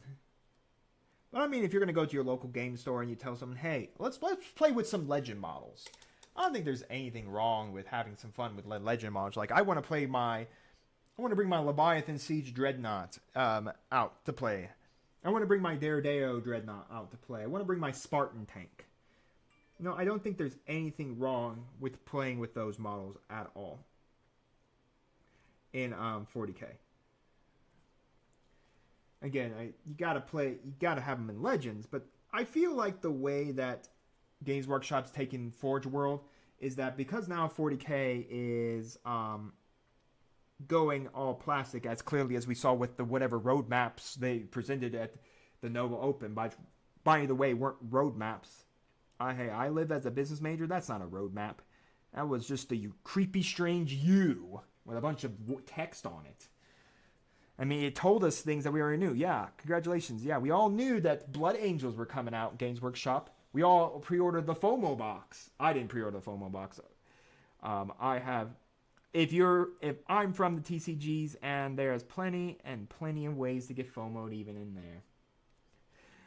But yeah, I'm not someone who falls into FOMO. When I got in the hobby, everyone said Vikash is a FOMO. I don't fall into it. Because typically, sooner or later that product will be up online on the secondary market. Which is what I'm probably going to have to do for my Blood Angels. I need to get the 2 chaplains that came in the redone chaplain sculpts for my Blood Angels that came out in their Blood Angel box, which is nothing more than just a box with the two redone chaplains, the redone sculpts and the chaplains, and then you just get a upgrade sprue for Death Company. Yeah, that's about it. And of course, then also, if you are someone new to 40K, do not buy codexes, folks. There are plenty of ways to play the game now. Don't even buy the cards. I watched Morty and Glory. If you've never seen him, he's a really good YouTuber as well. And he showed me a couple of apps. One of which you can now play for your games of 40K currently in like Leviathan stuff. It's called Tabletop Battles. Yeah. It's a tabletop battle. Let me actually get the full name here because my phone's not playing nice with me to give me the full.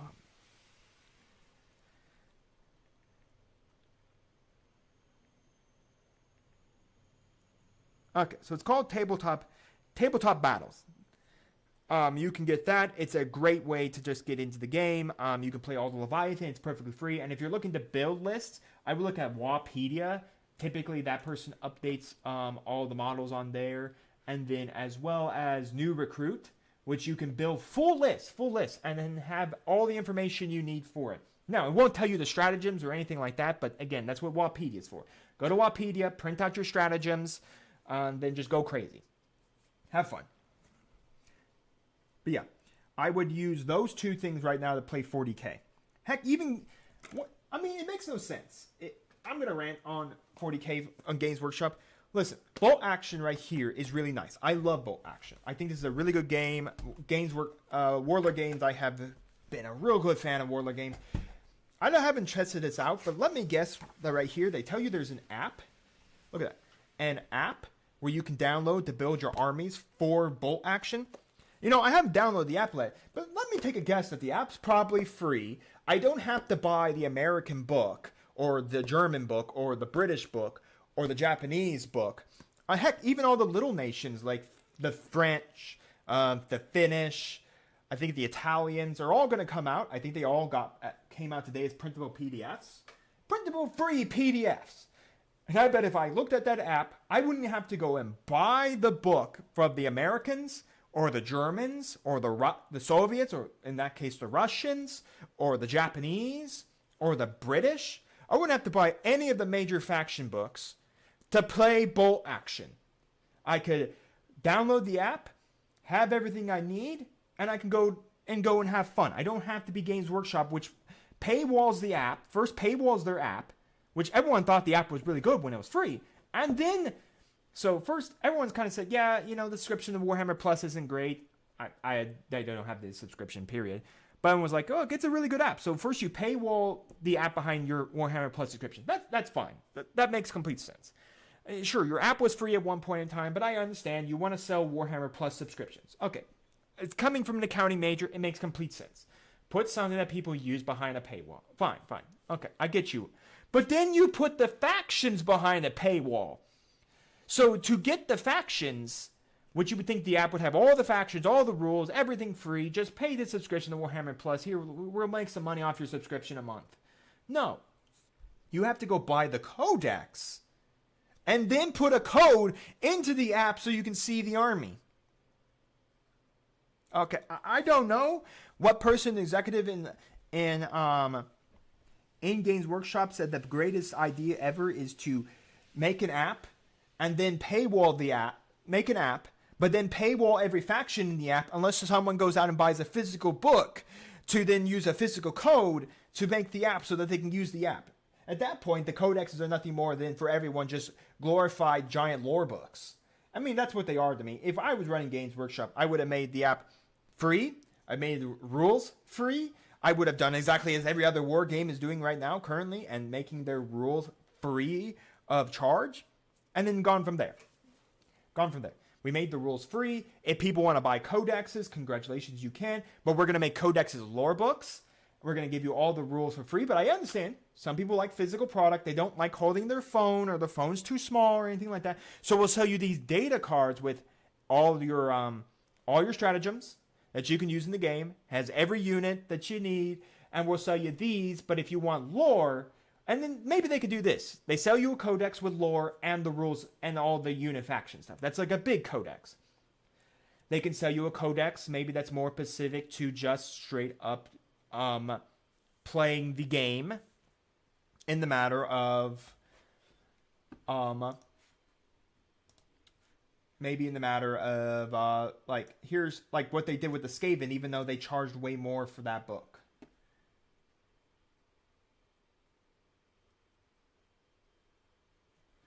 Yeah, I could see it. Yeah, I mean, what I'm saying is the reason why people have left the game. But yeah, I mean, you could sell a lore-only codex, or you could sell a that then includes also all the faction rules. Then you can include just a faction rule booklet, what they did with the Skaven, but then made it a premium object, sold it out, and sold it for more than the normal codex. I don't understand that at all. That concept doesn't work at all. Whoever made up that concept. But then again, it's a FOMO product, so it will sell. It will sell. And then after that, you can then sell cards. So to me, personally, I would make the app free, all the rules free. We'll sell you multiple different codex versions. We'll sell you a codex that is just the lore. We'll sell you a book with the lore in it. It's a small little book. Here's the lore. We'll sell you a codex that just includes the army sheet, your stratagems, everything to play the game. Here you go, if you like physical. And then there you go. If you like cards, okay, we'll sell you some cards. But we'll make the cards cheap. We'll make the cards cheap. Or we'll just give you all the rules for free in a PDF form as card forms that you can go print out like what Wapedia does. Listen, that's my rant on 40K. Games Workshop, I feel like, is a money-grabbed, hungry company. Personally, if you're getting into 40K, 3D print your models. Yes, I know, not everyone has a 3D printer, but Fiverr has hundreds of 3D printing artists out there who will take your thing, you just pay them a small amount of money, and you can 3D print your army. Personally, for me, living in an apartment, I do want to get a resin 3D printer. I am looking into doing it. I have to figure out a lot of different things to do for that so I can print my models and all that. But honestly, for me, it's like, that's the way to go. If you're going to play it, unless you're going to go like to Adepticon and play 40K friendly, which is the only thing I'd play at Adepticon, or if you're going to a local gaming store or a local like gaming tournament, maybe you got to have the 40K models. That makes sense. You got to have Games Workshop. But if you're going to go to your local gaming store, like for me, for orcs, I'm going to do Gear Guts Mech Shop 3D printable orcs and build an orc army that way. But personally, for me, it's like, if you're going to get into the game, get in the game via 3D printable models. Heck, even a lot of, like Gear Guts Mech Shop, you can buy physical prints from them, and they will send them out to you. There are people who will just physically print the models for you and send them out to you. So, I mean, that's just... It's really nice. It's really nice. That is a way to play 40K and then get online for free. Tabletop Battles, that's the way to play 10th edition Leviathan. You can go to New Recruit and build as many lists as you want for free with all the rules, your detachment ability, and everyone's guns and stuff like that. And all you need to do is then go to Wapedia and get your stratagems. Congratulations, shove them into the codex. shove them into the big rule book with all their stratagems, and go to town. That's all you need. That's all you need.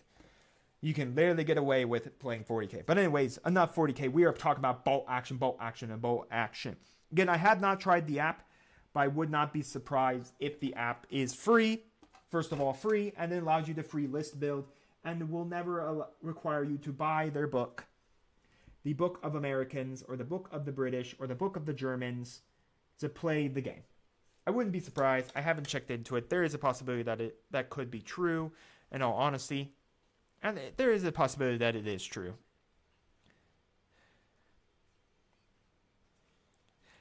Maybe there will be, but I doubt it. Warhammer, Warlord Games did poke kind of fun at Games Workshop. They said that nothing was really free in the game. Like, the Russians lost their ability to take free conscripts in the game, so now you have to pay for their conscripts if you want to take them.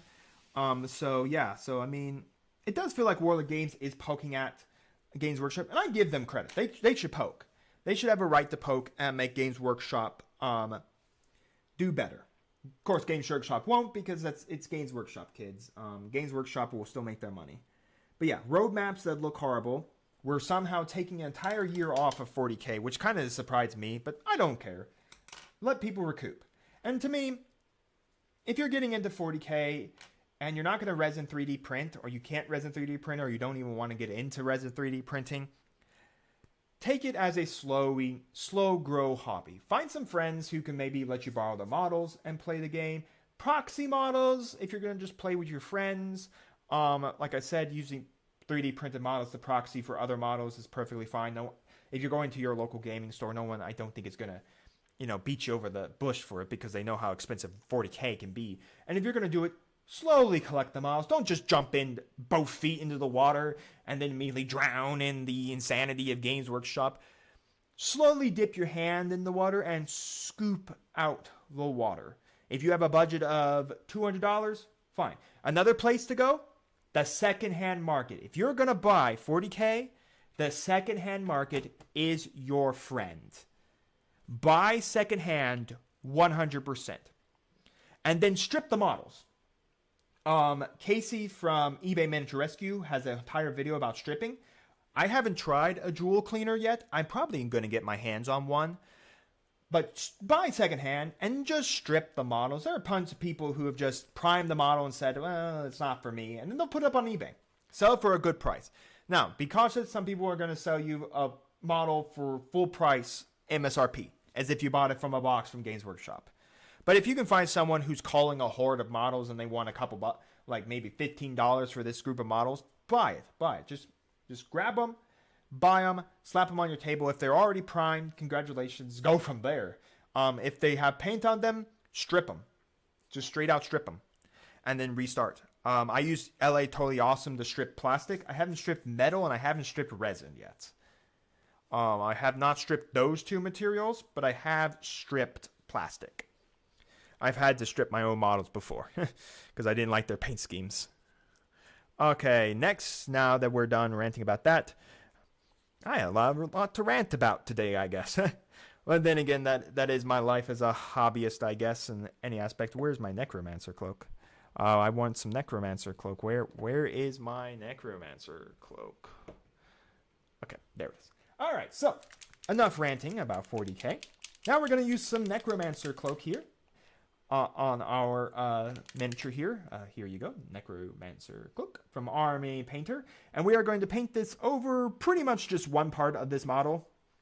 That's going to be his... I need to actually paint... Sorry, my dog just barked on me. Scared me a little bit there. Sorry for the dog, but again, I have my window open, so sometimes she gets a little protective of her home and all that. But yeah, all we're going to do is Necromancer cloak for is this little belt buckle that is on him. And then we do have these little buckles down here on his boot as well. So we're going to paint those all down Necromancer cloak. The reason I use Necromancer cloak is this is how I actually start my metal.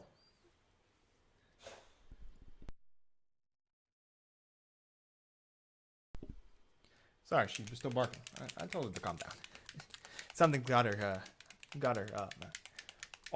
hyper. But yeah, so we're gonna grab some Necromancer Cloak. What I like to do with Necromancer Cloak is that's how I do my metal for bolt action and stuff.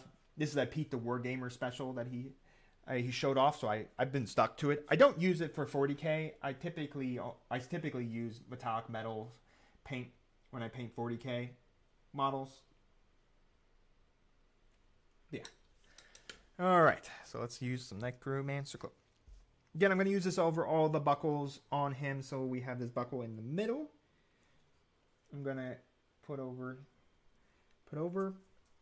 So I'm probably going to go quiet for a couple minutes here as I paint this up, so sorry for that.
Hope I'm keeping it on the camera enough for you guys to see.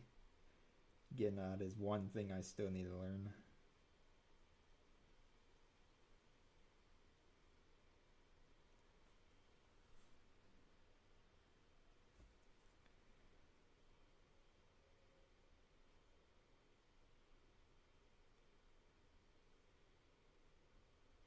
All right.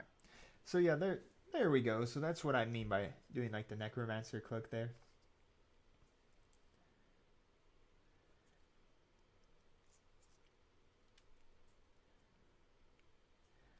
Yeah, you can see right there in his belt. Of course, we'll also get his little buckles on his shoes as well. Zoom in a little bit more. There we go. My camera now finally focused.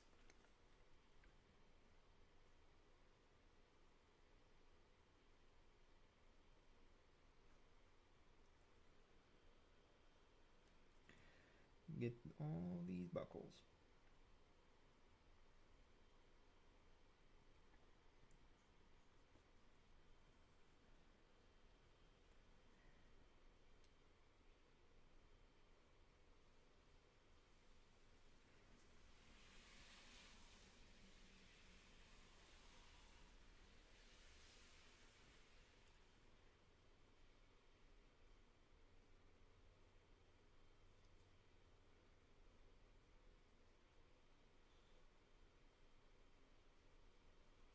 Well, wherever you are watching, I hope it's not too wet over there. It is a wet, rainy day here in Indiana. Windy today, apparently at noon. All getting that blowback from Hurricane Helene. If you are from Florida and you are viewing, I hope you all were safe from that Category 4 hurricane. I hope everyone of your family were safe and all of that as well. If you have family in where the hurricane hit in Florida, hope they're all safe and all of that. But then again, Indiana definitely needed this rain. We definitely needed this rain. We were dry. Not that I ever complain about dry, because it means I don't have to mow my parents' lawn.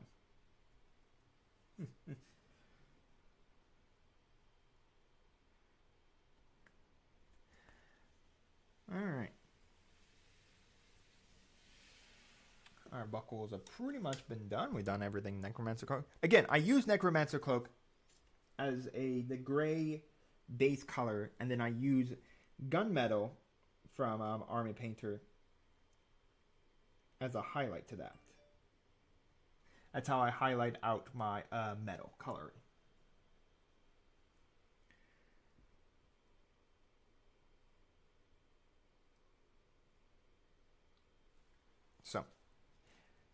There's the buckles on the side. I'll bring it up and hopefully my hand will.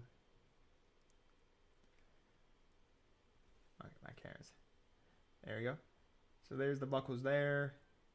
The buckles there, and then of course his chest buckle as well. All right, we've actually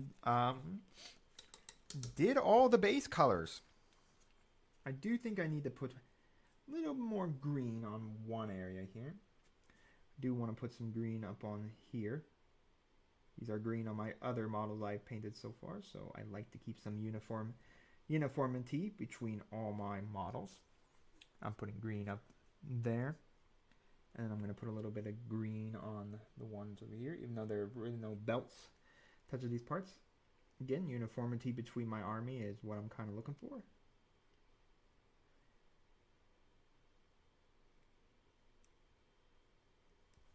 Now, I will say the one fun I think I have about painting realistic wargaming models is I think I get this sense of, you know, the challenge of these models.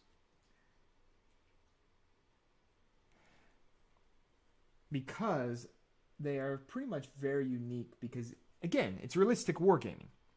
These models, even though representation of, you know, Americans and Germans that, you know, did not fight in World War II, still represent people that did go fight in World War II. They represent troops and tanks and stuff that did actually see combat in World War II. So, yeah, I liked the challenge because I like to be able to show, you know, how you can make these models look extremely good, extremely nice. How you can make them look unique. How you can make them look like the way they should look. But that basically is all. No, wait. We have one more base color. Almost forgot about the buttons. The buttons on his chest. On the chest of his coat here. We are going to grab a Citadel this color this time, and that's Retribute armor. I don't know why, but I tried the Greedy Gold from Army Painter. I'm using this right now to paint up my custom Space Marines, my 3D print custom Space Marines that I'm doing for my own just purposes that play at local stores and stuff like that. But I don't know if I like this color all that much. I'm doing my custom army only in Army Painter to challenge myself to only use one company's paint, but I may break that rule just to use Retribute armor. I don't know why, but I just like the gold color from Retribute armor from Citadel. There's just something about it I just like. Of course, this is a pot, so it means it's not a dropper bottle, in all honesty, but that does mean I have to scoop it out with a brush. Games Workshop or Citadel... Games Workshop, you who own Citadel, could you change over your little pots over to dropper bottles? The wargaming community would thank you. I have enough of these paints. Now again, I have a whole bunch of Citadel paints because when I got started only in Citadel. I've only started slowly moving over to Army Painter. I only started moving over to Army Painter once I started painting realistic wargaming models like Bolt Action. Once I started painting Bolt Action, that's when I got into Army Painter. Once I started painting Team Yankee and Flames of War, that's when I got into Vallejo. So, it shows how if you just start painting up models, you'll end up finding yourself painting using different paints. Now again, you can use all those paints yourself. You can use each one of those to paint up. Again, not everything's going to be a one-to-one color match. There's not like a flat brown in, you know, Army Painter or Citadel. So you sometimes are going to just have to accept getting a different paint to paint those and all that. I don't think there's anything wrong with that at all. Of basically trying to like use color matches. Like, for instance, if you didn't want to use this darker brown coat, you could probably get, like, away with, like, fur brown or dirt spatter or maybe even, like, leather brown or anything like that. Now, when you're painting with metallics, if it's your first time, as soon as I'm done painting with metallics, before I make any new colors, before I go with any new thing like that, So if I want to start like washing or anything like that, I change out my water. Now, why is that? Why would I change out my water after painting when I haven't changed it out when I painted up all these other base colors? Mainly because metallics have metallic flecks. The way you get metallic paint to look, shine and look metallic is you have to use metallic flecks. So that gets into your water and then basically contaminates it. And in the case of Citadel paints, that's a very easy to contaminate Citadel paints because you're scooping the paint out.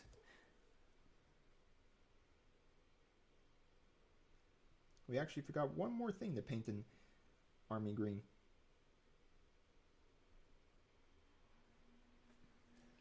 So with that,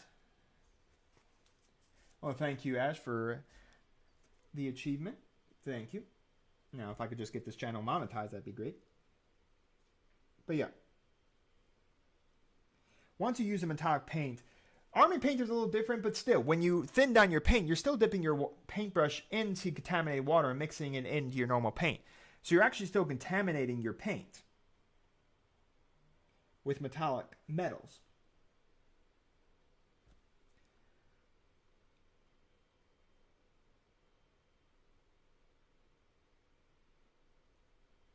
So, after you're done painting any form of metallic, it's important to always change out your water, which I will go do here.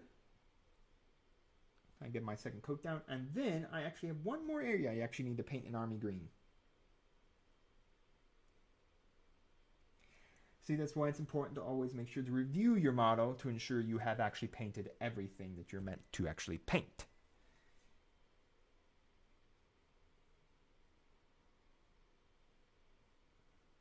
Okay, so you can see there's all the buttons then. Now I gotta go change out my water because we have metallic flecks in it.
Alright, I am back now.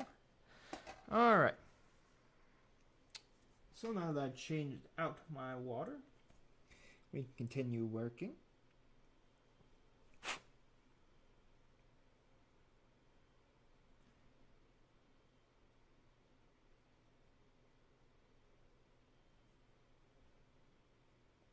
And all of that. I'm just checking over the model. Think I had any spillage of the metallic over the coat, which is good. Now, the last thing we're going to paint in army green is this little ascotted area. And then we're going to paint that into the area where the head goes on. Showing that green uniform that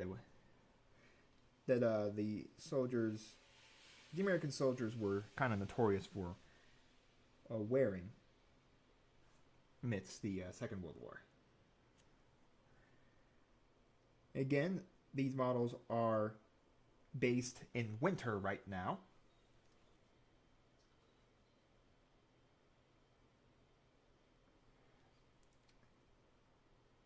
Have I looked into getting monetization on YouTube? Yeah, I have. My miniature channel is monetized currently. I just do not have the recommended. I have the subscribers. I just don't have the watch hours. So that's what I'm missing.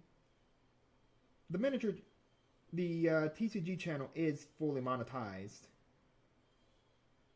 So my hope is that this channel will come monetized. It's just that my watch hours aren't high enough just yet, which makes sense. I mean, I make long painting videos. I mean, we're battle reports. A lot of people aren't going to sit around to watch that. Nothing against them, but sometimes you do get bored. I have seen how my viewership looks in analytics. I mean, I am surprised when some people stay on for the painting videos. I think if I do shorter painting videos, I think they do better. The problem is when you're painting up say a tank and it has about 10,000 different steps. That's exaggerated, by the way. But it has a whole lot of steps. You can go look at any one of the painting videos of tanks like the British. Those are almost like 30+ minute videos. Even though, like, for instance, when I redid my style of painting, where I'm now just kind of like showing off, the model after I paint it. And stuff like that. And then I've gone from like talking, like the original videos I would talk like so much, like what I'm doing right now, where I talk, I would record and stuff like that. That felt like that was always a longer video in some aspects.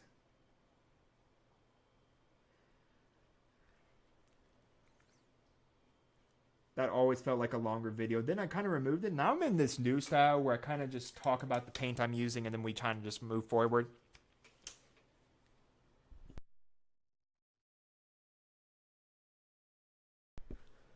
And so, that's how I'm kind of doing my painting videos now, and I think they go a little quicker. But it still matters. Like, for instance, the Necron video was only like 18 minutes long, but like, yeah, because everything was assembled together. I didn't have that many paints. Like, for instance, painting up certain models take a lot longer to paint them because there's so many different little nuanced colors you have to use, so many nuanced things. I mean, it is going to be like up to 30 to 20 minutes for like a painting video.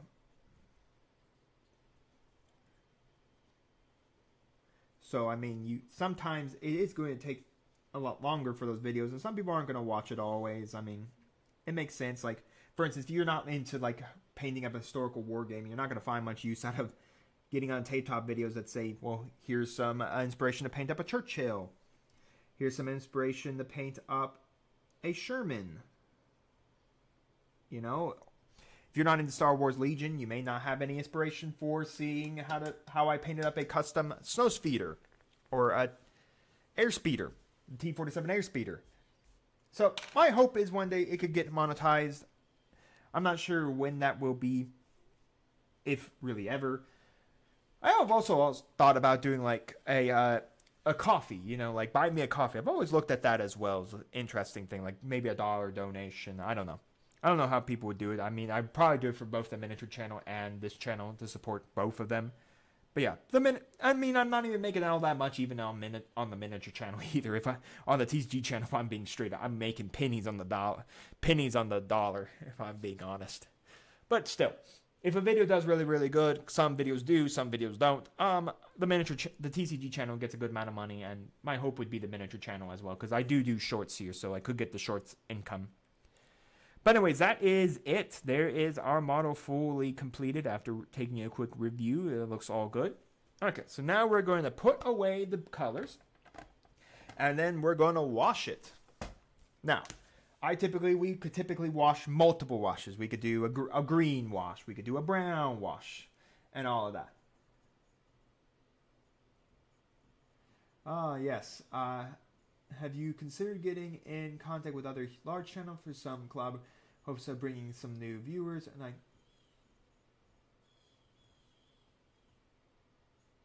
yeah, I have thought about it. I have thought about going to Mini Wargaming and playing up there. That's a great channel. I would like to do I would like to get like with Play on Tabletop. I think that would be a great channel to collaborate with as well. But I think because I'm just still so small and honestly I don't have large collections of models, I can't really jump into both those channels. And plus, Play on Tabletop is more for like competitive 40k if we're being kind of honest, and I'm not overly competitive in 40k. But I would love to go on the channel. I would love to do stuff like that on the channel. I would love to get with other content creators. I just feel like I'm still so small, and my niche right now is in historical wargaming. That's where I feel like I do a lot of my stuff.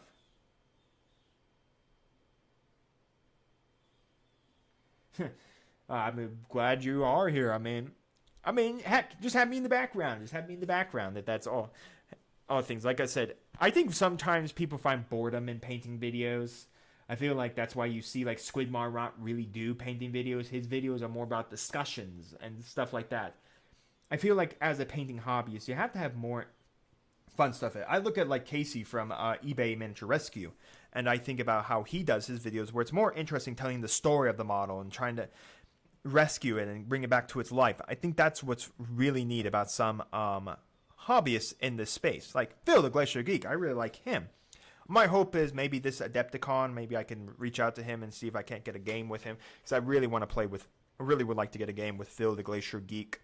He's one of my favorites. He's one of the many people that helped me get in. I watched for battle reports and all that. All right. Anyways, let's start washing. So after you base coat a model, you want to give it a wash. This brings out all the details on the model. It brings some highlights into the deeper areas. Now, we could do multiple washes here. We could do a green wash, a brown wash, a wash to bring down the brass, and all of that. We could do that. Or, in my case, I'm just going to simply do a single overall wash of dark tone mix 1-to-1 with quick shade wash mix medium from Army Painter, and we're going to just do an overall wash, except the pouches. The pouches I'm going to do in soft tone mixed 1-to-1 with quick shade wash mix medium. That is right. Yes, it is soft tone. Now, how do I know that? I sometimes forget how I paint my models, so I write down the exact paints I use for those models. That way, I never forget. And trust me, I have gone back to my own videos to see how I painted models, just so I could repaint them in my spare time, if that proves how little my memory I guess I have is. So anyways, we're going to begin the washing process. Again, the washing process is going to take some time. We're going to have to let it dry and then get to it. So there is a chance that while this is washing, we'll probably get to the head or the arm, because we want this to fully dry.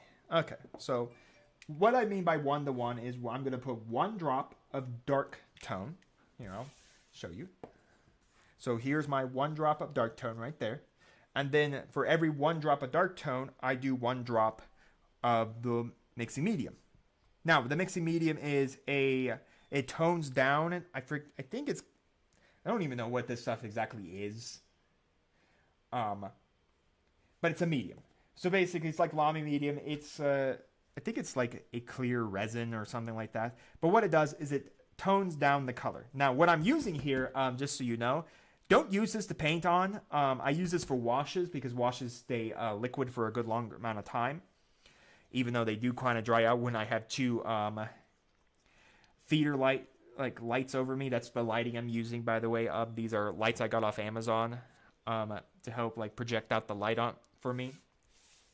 But anyways, I mix it down on this like palette that Games Workshop sells. The only reason I'd ever buy it is for just to use it for washes. Do not use it for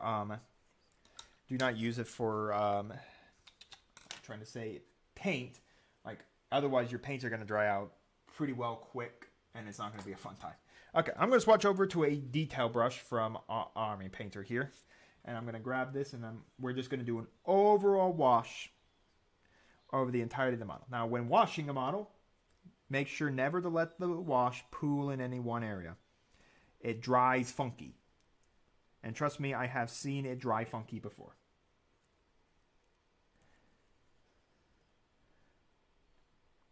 So wash up the entirety of this model here. And then, of course, once the wash dries, we go into the highlighting step. This is where we give some life to the model instead of these like dulled down colors and stuff. Now, again, there's two ways to really paint a model. There is what is known as battle ready, which that's what Games Workshop calls it. Battle ready for Games Workshop is you slap the base color, you slap some base colors onto it. You made your model look, you know, like it's painted. Because Games Workshop will actually competitively add points to paint. So you get 10 points in a game if your models are painted. I don't know what their definition of painted is, but, you know, does that mean if my model happens to be, you know, got a primer on it, is that considered painted? To me, that's considered painted. But Games Workshop's painted is parade ready or battle ready. Battle ready literally means you slapped on a bunch of base colors and then you slapped on a wash. That is battle ready. You can immediately get right into the battle, and I would suppose for Games Workshop tournaments or stuff like that, you would automatically be able to get that 10 points because in consideration, you have painted models. While dumb as it is to constrict 10 points of any of a war game for painted models, I get the retrospect. Then there's parade ready. Parade ready is where you go in and you highlight the model. You bring out all the details after the wash dries. So you bring out all those details, all the edging, all the raised areas, and you bring it out. You bring it all out with some highlights. Typically with like lighter colors or darker colors, depending on how you want to go with your highlight. And all of that. So we just give an entire wash for this. And then, of course, before we begin in highlighting this, we have to let the wash dry. We don't immediately just go straight into, of course, we got to let the wash dry. We got to let it take its time, get into all those nooks and crannies. And again, this is also our time to make sure it's not pooling in one area or anything like that. We don't exactly want it pooling. And again, if you yourself are interested in getting into bolt action, this is a great, use this tutorial. I'll probably put this up. Well, this will always be up on the channel, but maybe I'll clip out the parts here where we paint up this model, and I will, I don't know if I'll put an audio over it or keep all this audio because I don't think people make much sense, but because we're talking more about generic painting processing, I'll do it like as a quick, like, just show it off and then like quickly. That way, of course, if you want to be able to paint up, say, your own American Winters schemed soldiers, you can do that as well. Now, personally for me, I think winter schemed Americans are very neat. I do want to continue the army, but I don't know how I want to do the tanks, if I'm being honest. Because I don't know if I want to put all my tanks in my winter scheme. Because if I want to paint some, Marines for like I'm tired of winter schemed Americans. Maybe I want to paint some, D-Day Americans, like the landing and initial attack of D-Day. Maybe I don't want to paint winter. Maybe I want to paint Pacific style. Well, the Pacific did still see tanks and all of that from that period of time. So they did battle and all of that. So, once if I want to do them? Well, I don't want to paint another set of Shermans so that I have winter Shermans. I have Normandy Shermans. And then I have, now listen, a late era, M26 tank. The tank that came out very late in the war for America. It came out extremely, extremely late for America, the M26. I wouldn't put that in a winter scheme. They came out in the summer of... It came out in the late era, so that would have been summer of 1945. That would have been a very late era war tank. So that's never going to have a winter scheme. So it's always going to be painted American. But again, these being late schemed as well.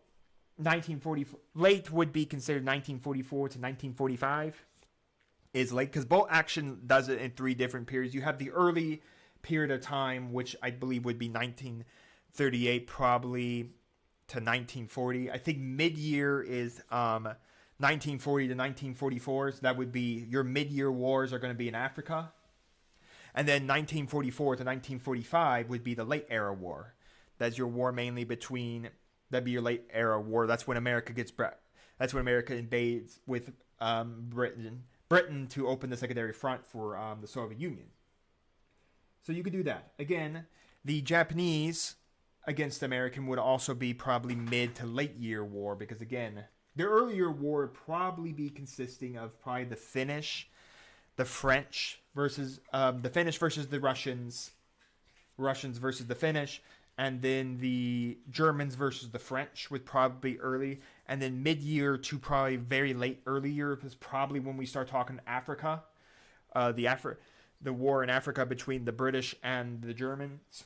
That'd be the Africa War, the war with the Africa Corps, where you had Rommel and the famous British tank general as well. Of course, that was at the time when Britain started using the Lend-Lease program alongside America so they could get, Sherman tanks built and used and all that. So we have that as well. So again, there's a lot of different places. Like in bolt action, you can paint up an entire Africa-based British army. So you paint them up in the way they would have looked in Africa and all of that. Like I said, maybe you're a French player. While they don't have anything in the rulebook for them, you do have a free downloadable PDF here. Now, just so everyone knows, I'm swapping over to my soft tone to paint the bandolier. I am being very careful not to try to mix it with the dark tone that is currently still drying. I just kind of want both washes on together. Again, if we were doing multiple washes, typically if you're doing a whole brown wash, you might want to let the brown wash dry.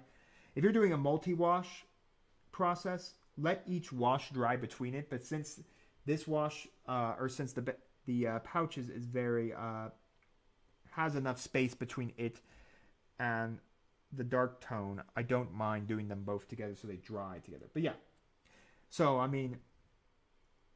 so if you're someone who says, well, you want to play Africa, or for the Germans for Africa, so that would be the Africa Corps, then you could do that. And again, it matters also on the tanks, because if you're someone that really likes late era, so that would be when America got in, so let's say you really like the Gallipy tank.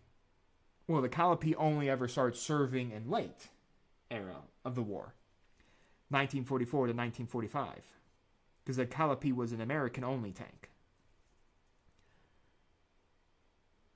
And maybe you really like German tanks, like say the Panther, the Jägerpanther, the Elephant, the King Tiger, because I think the Tiger 1 was a mid-year to late-year tank. But yeah, so you'd have to be late year. So really it kind of matters on what year you really want to play in bolt action. Are you wanting to play in the late year, or are you wanting to play in mid-year, or are you want to play in the early year?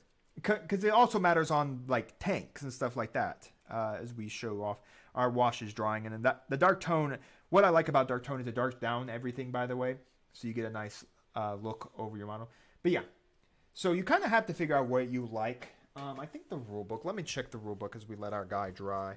Let's see, when is each, because it really matters on like what era battle you want to play in.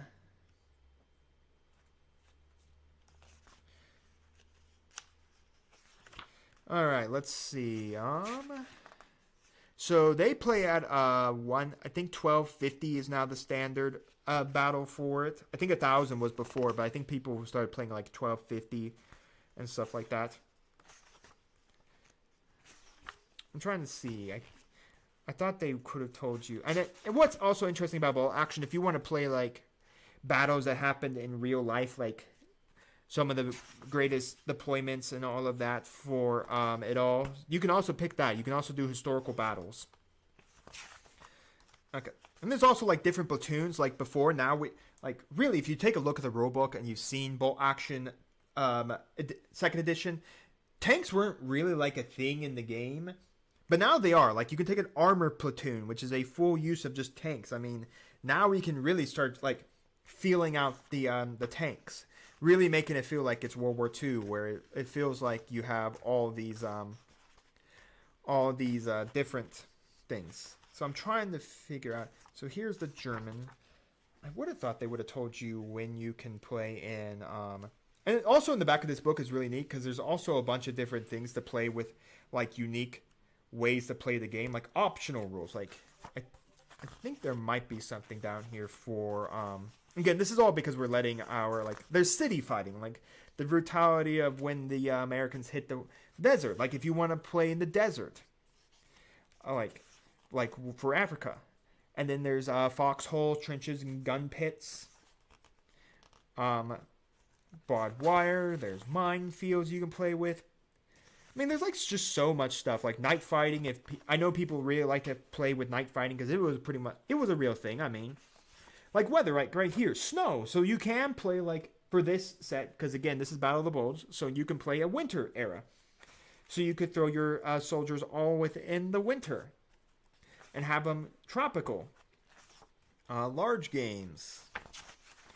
Let's see. Wish it would have told you when exactly each. Like, if you were going to choose, like, a battle, what time periods you would choose. Like, weapon tables, credits.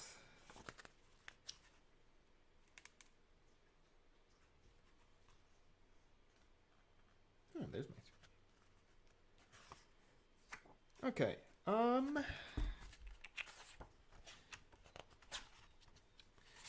right. Let me see. I'm trying to see if there's anything in here about the war eras because I know for a fact tanks specifically have specific eras they cannot serve in. If you want to take a tank, you have to. Okay. So let's try arranging a game of bolt action 161. I have not read through the full of all this rulebook just yet. All right. Let's see. Each player model selects their chosen army list to make up their force. Every model chosen has a requisition point. For example, a regular rifleman. Single point. The gaming table is 6x4, which I think is pretty nice that they have pairing the battlefield. What? So they don't go through. Because to me, you would want to know which era you're going to fight in. Like, what era are you going to fight in? To me, that'd make a lot of sense. Like, are we going to fight in the early era? Are we going to fight in the mid era? Okay, so let's see. I'm trying to see if there is anything about it. I would have thought this book would have had something.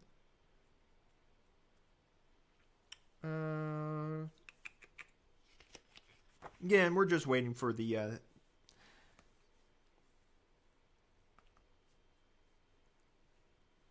unless I guess you're just going to play without just like any like normal just story scenario. I guess that would make sense.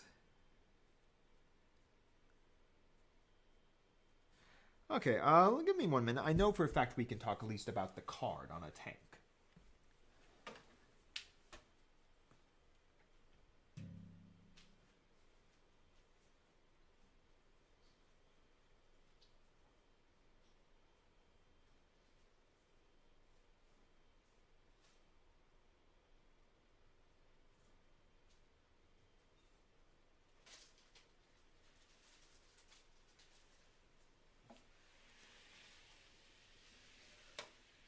Okay, so before you use a card, this is the MA Greyhound armor card. You could do the M20 Scout. It tells you who can take it. It's the French, the British, and the American.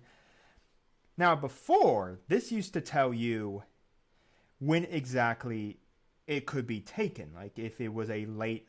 I wonder if they removed that.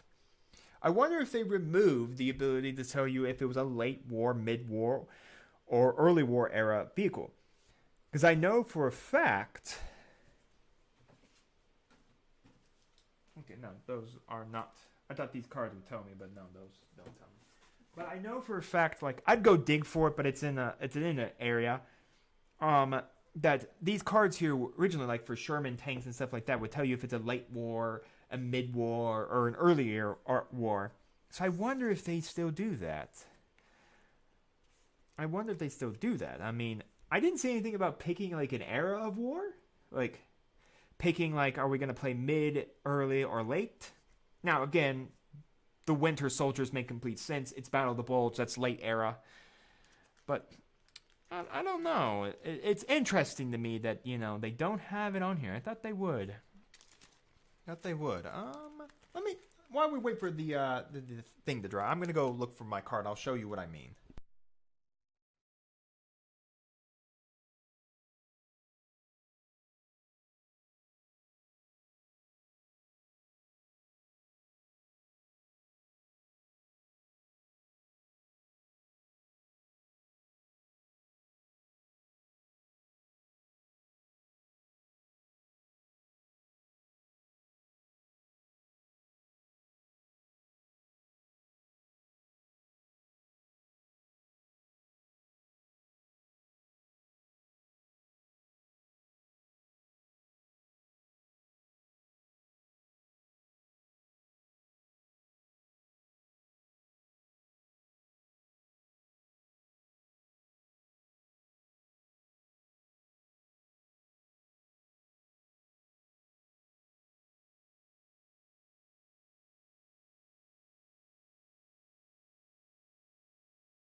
All right, I found what I found. I found the cards. Now, I looked in the second edition rulebook. If someone knows more in chat, let me know. Maybe I've lost my mind. I don't know. But anyways, let's talk about this. Okay, so what I have here, what I'm about to pull out, is a King Tiger card. Now, this is all second edition. I don't know with the advent of third if all this stuff is going to go away. If it's going to become like the card we just saw for the M8. So if I flip this over. What the? Oh, there it is. It's right here. So, mid-year or early year of war is 1939 to 1941. If you wanted to play early era. Mid-war is 1942 to 1943. Late era is 1944 to 1945. I was right on the late era. I was not right on the mid era. I thought mid era would be 1940 to 1944 or 1943 at the point. So mid year is only 1 year, early year is 2 years, and late year is only a year. So if you wanted to field this German heavy tank, the King Tiger or Tiger II, you would have to build a force in the late era. So you want late era Germans. Again, then you have all the stats in the back and stuff like that. Let me see, what else do I have in here? I think I have a Sherman. Yes. And I think I have...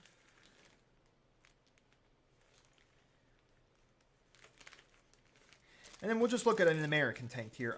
Again, I don't know if these cards will then change if they're no longer you need to require the time period. For instance, a Sherman tank, the M4 Sherman. Here, now again, these point values are all completely different. This is all second edition stuff. Before, you could field it either by the mid-year or the late year. Again, the British and the German the British and Americans have full use of this tank. Again, it also tells you who can use it. Again, the Germans can only use the German tanks. The French can use the M8 Scout Car or the M20. The M8 Greyhound or the M20 Scout Car. So here, this tank can actually be fielded in the middle of the year, which makes sense. This tank did see combat in Africa off the British. But if you wanted to serve it in America, America didn't join the war till the late era. So Americans can't use it mid-era because America did not fight in the war. You might be able to field it against Japan in mid-year because of when Japan attacked and when we invaded, but it mattered on the first true attack of at least for the British, you can at least use it mid-year because you would be in Africa using it. The Americans might be able to use it mid-year, but you definitely are using it late year. That's for sure. But yeah, I just wanted to show that off. I'm not sure. I didn't see the second edition rulebook, and maybe I lost all capacity of my mind. But I know for a fact, at least for some tanks, I don't know if you're going to say... I mean, if you're going to build, say, an army like early year Germans, it makes no sense that your early year Germans are suddenly using a late year tank. But I guess it could make sense. You could build early year Germans and schemed and then have them, fielding a late era tank. I mean, it makes sense in some capacity.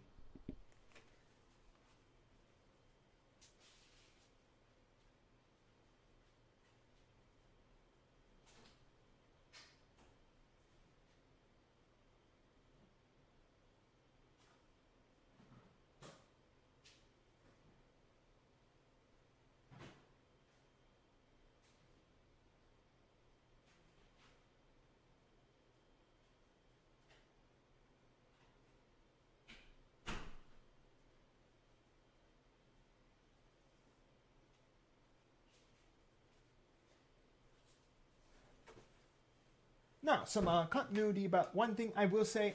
If you were someone that's playing bolt action and you really wanted to play early era, like an early era tank, like with a late era schemed soldiers. I mean, if you're playing with a friend, I don't think it really matters.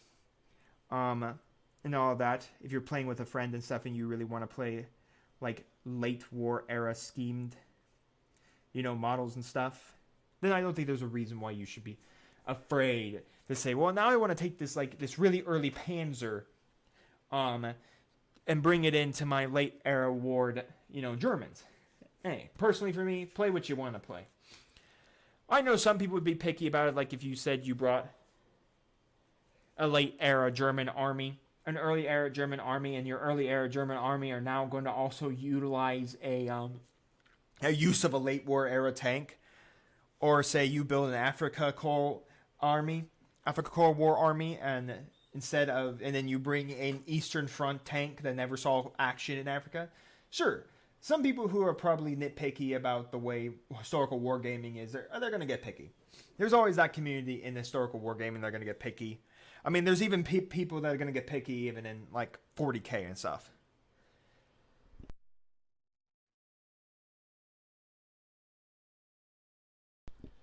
Trust me, someone will get picky that your Blood Angels aren't Blood Angels. Like, for instance, the 30K people I know get a little more picky about it because 30K is set, where 40K is set in, like, whatever that you want. You could paint up pink Space Marines and put Hello Kitty all over them, and someone will stare at you for sure, but you can do it. There's probably a chapter out there. But anyways, our wash has dried over the model. I'm just making sure there's no pooled wash. It hasn't dried yet, but it looks like everything has dried out. All right, so let's begin the highlighting step. Now, I will say that to this point, this is all I've done with 3 Americans. I have 3 Americans up to this point washed. I have not moved past the washing. So, I haven't yet figured out, like, my color scheme, like, what I want my brown to be. I don't want saturated and turn it like light. Like I could get some fur brown on there. I could definitely do some fur brown and bring up that life of that coat just a little bit over all those creased areas and stuff. And we may do that. Bring some life, a little bit of color back to the coat. We could bring back color via flat brown. There is a way to do that where you layer back up the coloration from the flat brown. I really don't like layering. Sometimes I have done it for my orcs, but that's because I really want to bring out the muscle on my orcs, and because orcs are muscular, you know. If someone gets snoo-snooed by some orcs. Not orcs in the 41st millennium, though. They'll kill you. They'll kill you. They don't want no snoo-snoo. They want to do crumping and beating, and they just want to fight. And that's that. They don't want to do no cuddles. Now we're talking orcs in the fantasy world. Yeah. Do as with you what you may with me. But again, if you're watching of the battle reports, you know I have fuzzy ears, and you know I talked about getting fuzzy paws as well. But I did get those. I did get some fuzzy paws for the channel. I do not have furry paws. Do with that as you will. Sorry for everyone who thought I was normal. But if you know me, or you've heard me, or you've seen me before, I don't think I say it enough, but I do kind of like the furry community. I'm not fully invested in them, but I do like the art and stuff like that. Do that as much as you will.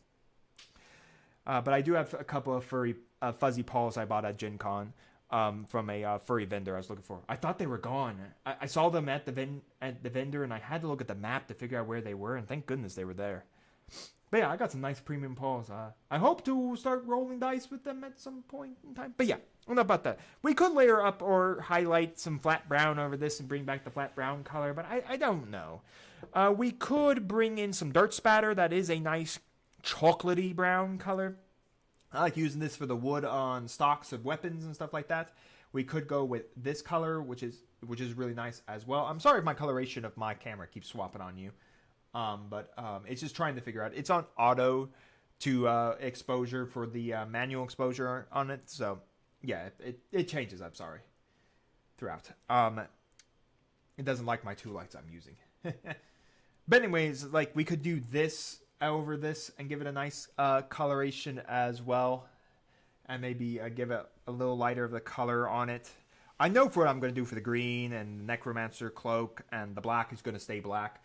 Black is so hot. Now, again, one thing about highlighting black, especially highlighting black Space Marines, I use a color known as Dark Reaper. If you are into Army Painter, a good substitute of that is Deep Gray. It's a black gray. That's what this is. It's a black gray. Black is so hard to highlight, and if you highlight black too much, it turns it gray. It turns it straight gray. You just you painted black and you turned it straight gray.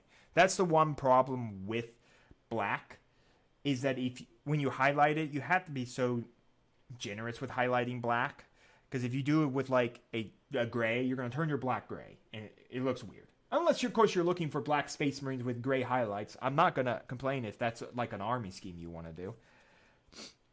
I know what I'm doing for my hemp rope. I've done that about 100 times. We use Banshee Brown to bring that color back online. All right, you know what?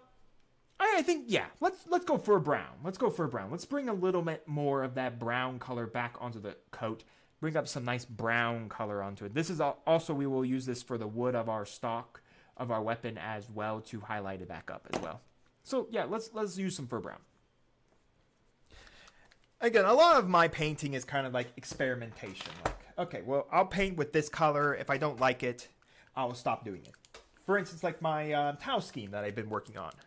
I've worked on for some time. When I first got into Tau, 40K, I got into Tau as well. I started with Space Marines and Tau. Don't ask me why, and I had NIDS as well. I don't know why I started with 3 armies. I should have just started off with Space Marines like everyone else does, but, you know, give credit for me, I guess. I really wanted to really jump in 2 feet together. Again, that's why I say, if anyone's getting into the 40K hobby, don't jump 2 feet in like I did. Never do that. It's not worth your money, your hassle, or your life. It's definitely not worth your money. Start off with like an army you like research it. Do you like demons? Well, then there's plenty of demons. Do you like chaos Space Marines? Then there's Chaos Space Marines. Do you like Space Marines? Honestly, everyone starts off with Space Marines, and it's kind of surprising, you know, I don't know if everyone's tried Space Marine 2. Space Marine 2 recently, but it's a really good game. I would expect a lot of people are probably going to get in the hobby off that video game, and they're probably going to paint Space Marines. Space Marines are probably the most generic model to paint. They're really good to paint. They're blocky. They're chunky. There's a lot of good edge highlighting you can do with them and all that. All right, so let's start out. So we're going to do some edge highlighting for him. So if you never edge highlighting is where we're going to look over this model, and we're going to take all those raised edges. So in this case, we have this nice long raised edge right here, and we're going to drag our brush across that raised edge. That allows us to bring out the color. Now, edge highlighting you could always do with the edge of your brush, which is also nice as well. So we just do that. You can see that just brought out this edge of this model. This is a thin. You could go chunky, whatever you want.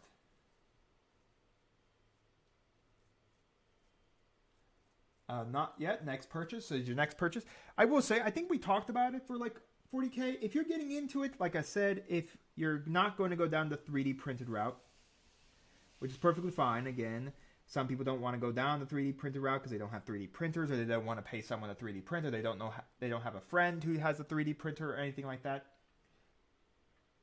Then you can easily still get around it by just being very conscious with your money and saying, well, this week, this month, I'm only going to buy a box of intercessors. That's it. One box of intercessors. And that's all I'm going to buy. And then next month, all right, I'm going to buy an HQ, like Lieutenant. The problem with 40K is like the amount of war gear options, and especially with free war gear, which is what I said, like where Bolt Action has now stated that nothing is free in their game anymore, which is basically a jab at free war gear for 40K. I know people like it. I know why they did it was to get new people into the game.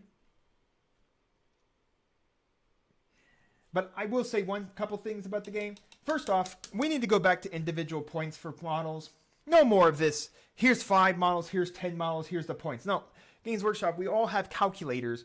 We can all do mathematics. A lot of us went to math class. We have calculators. As Patrick would say in SpongeBob, wait, SpongeBob, we're not cavemen. We have technology. Before we take that computer and smash it over a dollar bill. But yeah, we have technology. I mean, we have apps. We have free apps. Games Workshop app. So let's go back. If you don't want to do free war gear for 12th or 11th edition, if you don't want to do like, because I doubt they'll get rid of free war gear. They'll probably keep free war gear. Who knows? Maybe they'll go back and make everyone happy again in 11th edition in probably a couple more years.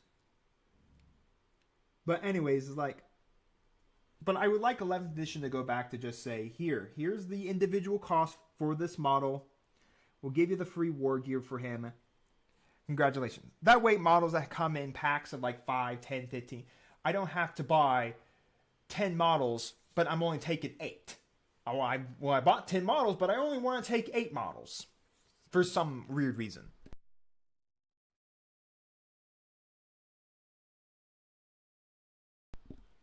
But I get why someone might not be able to take all 10. Let's say you didn't paint up enough intercessors to take a squad of 10, even though you probably are taking squads of 5. But still, like, for someone like that who maybe they don't have enough. Maybe they only have like 3 or 4 models. Well, then you're buying 5 models, even though you might be only taking like 3. So it makes no sense to me. While I can understand free war gear to get people into the game, you know, and I am glad about one thing. They did give us all the like point values and all of that, and all their free rule updates for like free. Give Games Workshop credit for that. Before, you actually had to buy a little field manual. You had to buy a little field manual every so often that would update your points. It's probably the worst way to waste paper, in my opinion. But now you can waste your paper by printing it off yourself. But yeah. So we now have that, which is much better. And again, apps can update with that. Like I said, like New Recruit is a great way to go build lists, check out armies, special rules, and then like Wapedia is also a really good location as well. So we can do that all as well. So it's really nice where you can have all these places to look at rules and point values and stuff like that.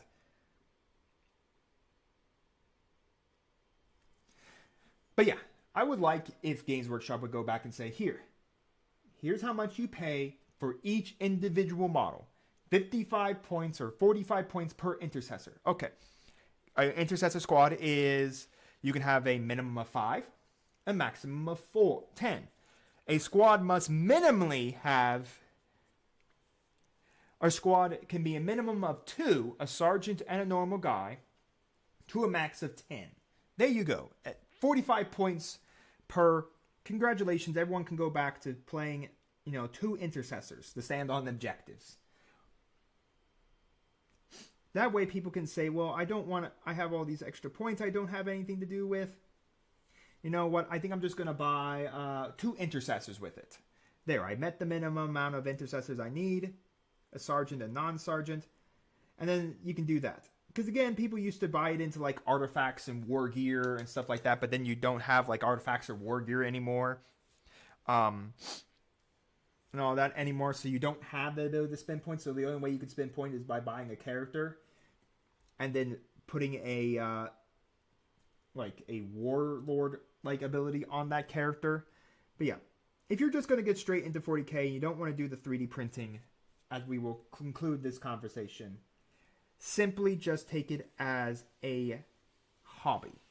Collect, paint, collect, build, paint. So I think another way to do it is look at this. I will buy this box of intercessors for this month. I will paint this box of intercessors for this month. I will not buy another box of intercessors or any box of unit or anybody until I complete this box of intercessors. That way, mentally, you have to complete this box of intercessors that you bought before you can officially get another box of intercessors or another box of models, period. I will not buy another character until I complete this lieutenant. And at that point, at the lieutenant stage, like some of the characters who have multiple war gear options, magnetize them, with all honesty. Unless of course you're going to 3D print the models. Like for me, I worked with an artist to work on my custom 3D army. And I have like the ability to, I had to make every single war gear option for the model. So I have those war gear options if I want to go down them. So my lieutenant the lieutenant I have so I could build multiple versions of the lieutenant. So I could have a lieutenant with sword and board. I could have a lieutenant with this and that. And that's perfectly fine. But if you're someone who doesn't have that type of money, again, that's why I say if you're going to be an Imperial Knights player, learn to magnetize them. Go to the Magna Baron. They are great. I have never really bought anything from the Magna Baron from what everyone has said about them. They're a great person to go magnetize. They have full kits if you want to magnetize your model. Like if you're into Star Wars X-Wing and you want to magnetize the models to it, they actually have in a kit so you can magnetize the model. If you're someone who wants to paint knights, I think they have a kit where you can get the magnets to magnetize your knights. So, I mean, really, really nice way to just magnetize. Again, that's one of the few, like, knights, just because there's so few of them, and because they're chunky, expensive models. That's the one few thing I would say if you're going to buy into an army. The knights aren't bad, but if you're going to buy into them, I would buy magnets. I would research how to magnetize them, where to magnetize them, and magnetize them. That's like one of the few armies I think, in my opinion, you need to magnetize. There's no reason that you should buy multiple knight kits to play the knight. Just magnetize it. You want to take this knight, then flip out its cannons, flip out the armory, stuff like that. So you can play each version of the knight with only one knight. Sure, that means you may have to buy more knights to continually have more knights to play on the tabletop, but still. You're not required to buy one knight to pay for like multiple. Instead, you have one knight that can be this knight, one knight that's this knight, and I don't have to say have 5 knights built and painted to for suffice each variety of knight when I may or may not take that variety of knight. I may want a completely different variety of knight. Also the same for the Chaos Knights as well. And I would say like lieutenants and captains that are not monoed. Like there's not like a lieutenant or captain's monoed. If they could swap out their war gear and be a very different lieutenant and a very different captain with very different war gear options, I would highly look into magnetizing those as well. It saves you some money. Again, magnetizing isn't everyone's favorite thing to do. Not everyone likes magnetizing. Not everyone really understands the magnetization process. Even I don't. As someone who has been in this hobby, I haven't rarely ever magnetized a model. I've rarely magnetized a model. But honestly, magnetization is a pathway to go for a lot of things. It saves you a lot of money because you don't have to buy that same model over and over and over again so that you can play each of its different war gearing options. Like for instance, if you say you take a tank like that of a... Well, I guess it wouldn't matter for the Predator because the Predator... Because if you take... Well, I guess it would matter for the... Yeah, it does matter for each version of the Predator because they do have spawn some weaponry. So you can swap out for the Heavy Bolter or the las cannon. I, of course, have a Predator Annihilator in my collection that only has las cannons. Because, you know, las cannons are really good at punching through everything. But I'm like, things that have different little war gear options, unless you really like to have multiple copies of that model. And it feels like Games Workshop's kind of going away from it. If you kind of look at the way Games Workshop now does their things, they're monoposed models with one war gearing option. For instance, take the Desolation Squad. The guys that have rocket launchers on rocket launchers on rocket launchers, and then you have a bolter underneath. I get it, they're abhuman, they're demigod humans, you know, but I don't think they can carry rocket launchers on rocket launchers on rocket launchers. That's why people don't like the sculpt. That's why if you're going to do it, I think people like Tabletop Titans, where they stuck it on their shoulders. I would do that as well if I ever get a Desolation Squad. But it's like, that makes complete sense. But that's only a model that only has like limited variety of weaponry. For instance, right now the Ballista's Dreadnought in the game only has crack missiles, the Storm Bolter, and the las cannon. It does not have any other war gear options. You can't swap out the missile launcher for, say, anything else.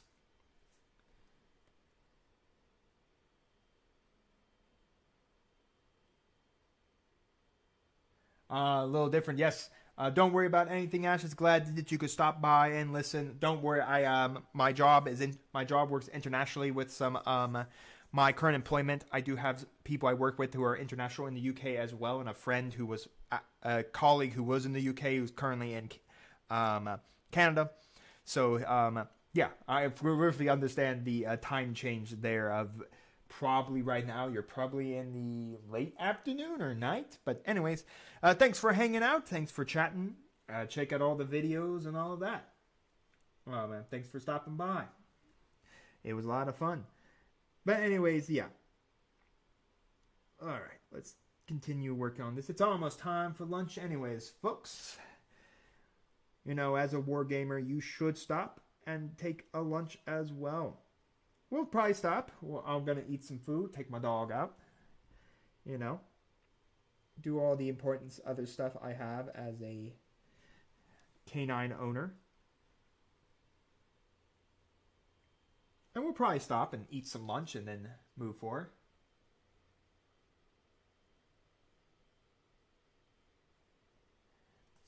Well, thank you for listening to me as you were doing your job.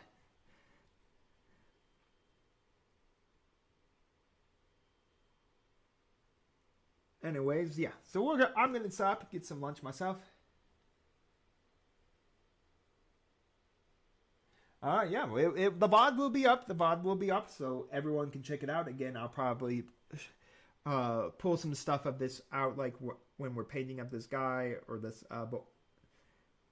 character, and I may probably have to. I may do a voiceover for it. I don't really like voiceovers. You probably will notice that I did a voiceover for, I think, the last couple, or I did a voiceover for, oh my gosh, the last Getting on the Tabletop video, which was what? What did we paint? What did I paint? Oh my gosh, what did I paint?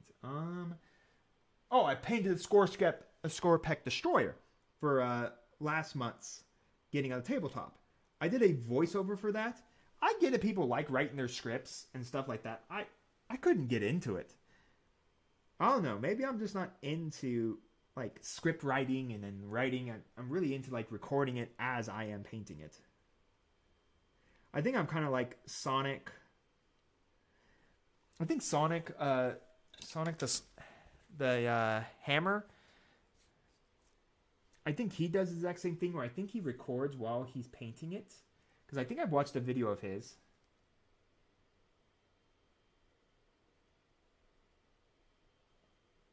Well, thank you, Ash, for recommending me the people and all that. But yeah, so I returned for October. I went back to how I originally started recording videos. Kind of where I talk. But I only kind of like showed off the model like I did this. Spun it for you all. And then after I spun it, I would show you the paint like, oh, now we're going to use this on this. And then we went forward with that. So I personally like that format just much better. I think it's because I just feel that format's much better. For me personally, I know people like to write scripts, and I'm not going to point out like Midwinter Minis, Adam from North Star, Boy Like Hobby Time. I get all those people. Yeah, narration. So I get all that. So that's how I kind of like really like my painting videos. That's how my battle report channel. That's how the battle reports are too. They're not scripted. They're kind of just me and Paul just having fun at that moment in time, and whatever comes up comes up. So maybe I'm just so used to that style that it felt weird to me when I was doing my painting videos. Or like, I'm gonna script this painting video and talk. I'm like, and as I was doing it, I'm like, and then I'm recording my lines. I'm like, I respect people like Goobertown Hobby who do it, and those hobbyists that actually get used to doing that style of video. It's just like, for me, I don't like it. See you later, Ash. Thanks for stopping by. I just don't. Honestly, I have nothing against that style. I think it does have some good style like Casey, but I feel like Casey does it two ways. He does recording in front of a camera, and then he also is recording while he's painting. And I believe he's scripting some of it. But I feel like sometimes, when I watch back my unscripted parts, it feels like there's a separation between the scripted part and the non-scripted part. I don't know, maybe that's just me being extremely niche to myself. And, as a hobbyist and as a content creator, I think it is important that I am this way. That I do take these thoughts into my head and I think, well, I could script it. And the next painting video I did do a Junkers JU88C video. It's been on my computer for some time. It was meant to be September's getting on the tabletop, but I got caught up with, like, the TCG channel caught me up on a lot of things, and I've been caught up trying to get October ready to go. I only have like one more video I need to edit to get that out. I'm trying to keep battle reports going, shorts. So I'm busy. I'm a lot busy. So the aspect where I can find time to also sit down, pull out my camera, pull out my microphone, write up a script, and then use it, where instead I could sit down, paint a model at that moment in time, talk about what I'm going to do, show paints and all of that. I'm like, that honestly to me feels like the better aspect of painting. I have nothing against the aspect of people who can do scripted. They just can do a whole lot better than me, man. People who write scripts and do all of that. I don't know. I think maybe it's because I come from the aspect of battle reporting that I don't feel always like I'm producing the best content when I do scripting content or stuff like that. I never feel like I make the best scripting content. I feel like, for me personally, I feel like for painting videos, when I started, I feel like I want to be unscripted. Now again, when I started painting videos, I was heavily unscripted. I might as well have been talking about everything. I might as well have said, well, here we're going to use this, and then we're going to check out this. Like, by the way, maybe, like, check out any of the early era painting videos. You can do my first chance where I kind of acted like Casey from eBay Miniatures, because I was being inspired to paint the videos like him, was my first May the 4th video. I basically tuned it between splitting out my reasoning for why I was painting up the model I was painting up and how I painted up in the scheme, and why I did it in that scheme and why I wanted to do that in the scheme. It was it's awkward. And then if I look back at some of my older painting videos where I just kind of sit down and I talk and I'm just talking everything as I work on it, and I'm like, okay, well, this doesn't look great. I think that's why I kind of went away from like, dude, I could still probably see doing some scripting aspects of my videos. Like, I could still see doing scripting aspects of it. Those scripted aspects would be more like pseudo scripting, where I would talk about the model and then I would just cut away. Like, I'd still have the audio clearly for where I'm actually talking on the audio, where I actually have my mic on and I'm talking about the audio, to where I actually more or less just cut it out altogether. The parts that look like I stopped and I'm actually talking on my microphone and stuff, to where I can blend it in to the painting. Like here, like I would talk on my microphone about, now we're going to use now we're using Fur Brown from Armin Painter to paint up the thing, and then it's like, it's a quick jog. You wouldn't know like that I'm talking over a microphone and this is the point I'm talking about. I could see myself evolving into doing that, but I feel like I need some practice on trying to get the editing right. Because if you don't know, I do edit up all my videos on myself. Everything I do is edited myself. I do not have an editor. I do not pay for an editor. Not that I think I have the current income to pay for an editor. But I do think that I do wish I had an editor. At least for the TCG channel, I wish I had an editor. Because my gosh, the amount of videos that I need to produce and edit all within like 1 week's time period is always heavy on me. Like, oh, I gotta get this video, I gotta get that video out. And I feel like for me, for like battle reports, I'm not against getting an editor for a battle report. But the problem is, like, to me, getting an editor means you kind of have to have your editor hopefully know your battle report style, what you want to show off, how you want to show off, how you want to do your editing. Like, I get those channels that have like Play on Tabletop, Mini Wargaming.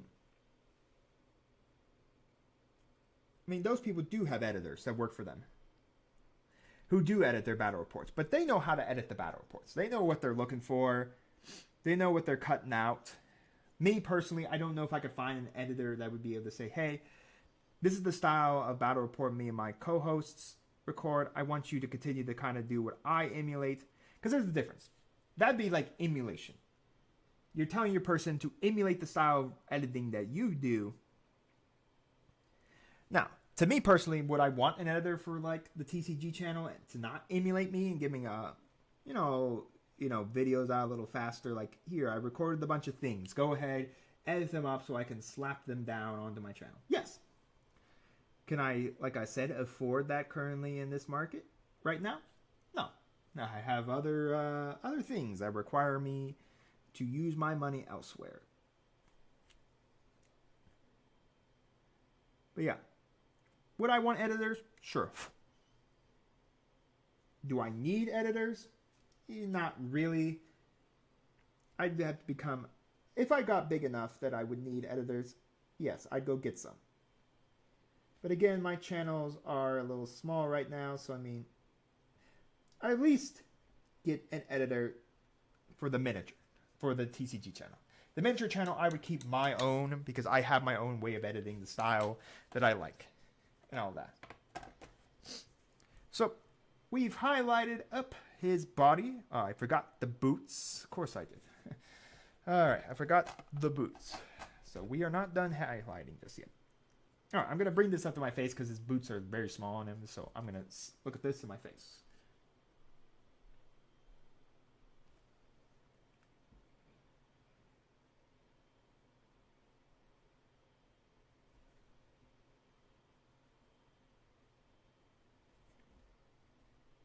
Now, I'm not going to fully edit up his boots because, again, the aspect is this soldier is going to be stomping around in the snow.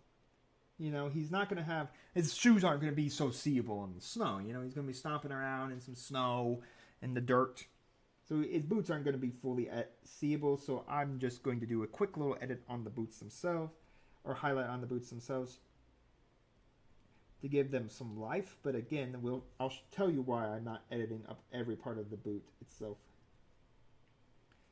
Mainly because, like I said, he's going to be stomping up in some snow. So he's not going to be, his boots aren't going to be all completely seeable. Because who knows, maybe there's some boot high snow he's got to stomp through.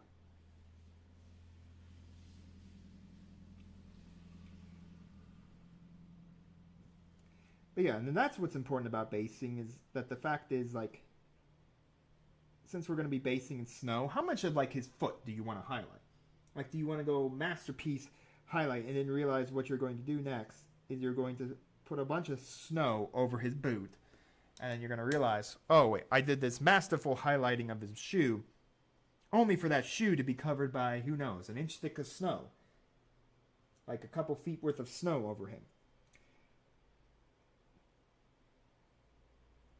And that's why I think it's also important about highlighting. Like, that's why I only like the edge highlight, where I like to pick up my high point edges. And why, again, a great army to learn to edge highlight is Space Marines, because they're chunky. There's a lot of edges. There's a lot of sharp points. There's great stuff you can do for editing or highlighting, you know, Space Marines. And again, Space Marines are also a really good starter army for getting into like 40k, because, you know, while they're not great competitively, but they're a great starter army because, again, there's a lot of fluff. And again, for me, like I said, I started with Black Armored Space Marines because I was going to play Iron Hands or Raven Guard, and then kind of left that purpose, and now I'm into Blood Angels. Mainly because, you know, Space Marines right now, like, even if you wanted to play generic Space Marines, you can still play your Blood Angels and the Gladius and the other task force. And honestly, if you're going to play Space Marines, I think in some way it's worth just playing the Divergent chapters, like Blood Angels, Space Wolves, like painting them up. Because honestly, then you get your own codex like Dark Angels, but then you can still play the other levels of codexes. You can still play Gladius and Bill because those are the generics. Alright, now he's done. Now, why did I only highlight the tip of his shoe? Again, the rest of his shoe is probably going to be covered up in snow. We're talking about him being in the winter. We're talking about him trudging through snow. You know, trudging through snow, fighting back against the German assaults from the paratroopers. He's not going to have, like, the greatest highlight of the look of his boots or anything. They're going to be covered in snow. So that's why I only did the tips, because then that does give some point of eye. Highlights are meant to point things to our opponent's eye, like drag their eye to that piece of cloth or that something like that.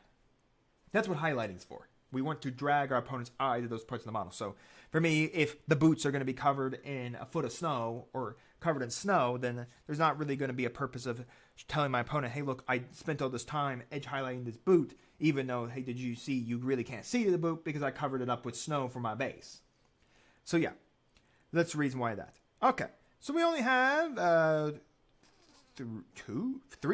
three more colors to highlight on him before we can get him off this block and we can get him into his base. So you know what? Well, it is lunchtime. I am hungry. My dog needs to use the bathroom. So I bet you are hungry as well, especially if you joined us since 8:30 this morning when we had, or 8 this morning when we had technical issues, and then 8:30 this morning when we didn't have technical issues, and I got my camera working. So yeah, so that's great. That's great. We're not going to turn the camera off. That's for sure. I don't want another technical issue problem. So, oh, look, hey, it's me. That camera's not working too well. All right, updates. That's what we were. Be right back. There we go. All right, so the be right back. We're gonna be right back. I'm gonna go eat some lunch. I'm gonna take my dog out, and then we're going to, of course, merely enjoy all of that. So we will be back with that. So I'll be back. And we may do some discussing. I don't know if I want to eat for you all unless you're really into MSR eating. But yeah, we will be back. I'm going to get some food, take my dog out, and maybe we'll just have a discussion. Just like an honest discussion. And all that. All right, I'll be back.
Hello everyone, I'm back.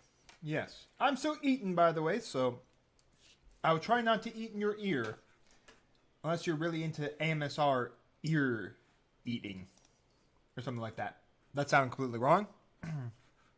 Wow. Alright. Anywho, before we jump in, I wanted to have some fun. This is my phone. Look at it. It's amazing, isn't it? It's a phone. It's an old phone. Very old phone. Anyways, I want to go to the App Store. Let's check out this app by Warlord Games. Bolt Action. There it is, right there. It's not a great app. This one is much better down here, but it's $2.99. I'm not paying for that. Anyways, let's check out the app for a little while. While I eat, I'm not going to immediately type in my password for you all on a live stream. That sounds like a great way to dox myself. You did see my email, but again, most of you can email me anyways. All right, we're downloading. Look at that. All right, let's check this out. I wonder if it got updated with anything for 3. Let's check this out. Oh, I need to log in now.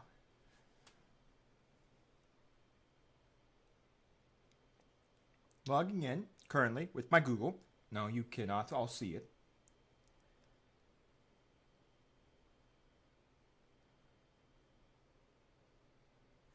All right, now we're in. Okay. So I'm gonna zoom out a little bit here. It's very interesting. So you can do Blood Red Skies, Black Seas, bolt action. We want bolt action. So anyways, let's just play around with this for a little while I try to eat.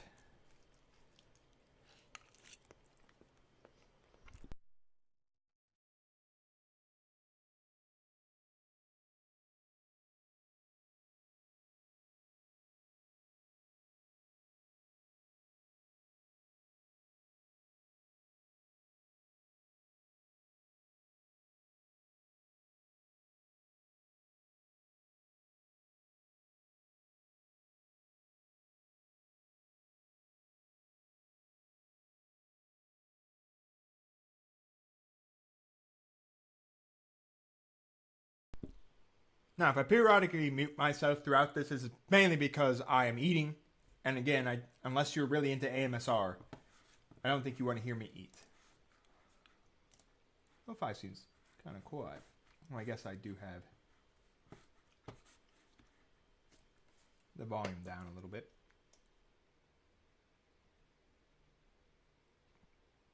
Just trying to make sure there's the right volume for you all. Anyways, so currently in Bolt Action 3rd edition, you build your squads very differently. You build them via platoon style. So you get rifle platoon, then for every rifle platoon, you could take a armored platoon. So we do all that. Let's see. We create a new company. Let's see what it is. Okay, so we have every nation that basically serves currently. Then there is Korea. You can go into Korea and fight in here as well.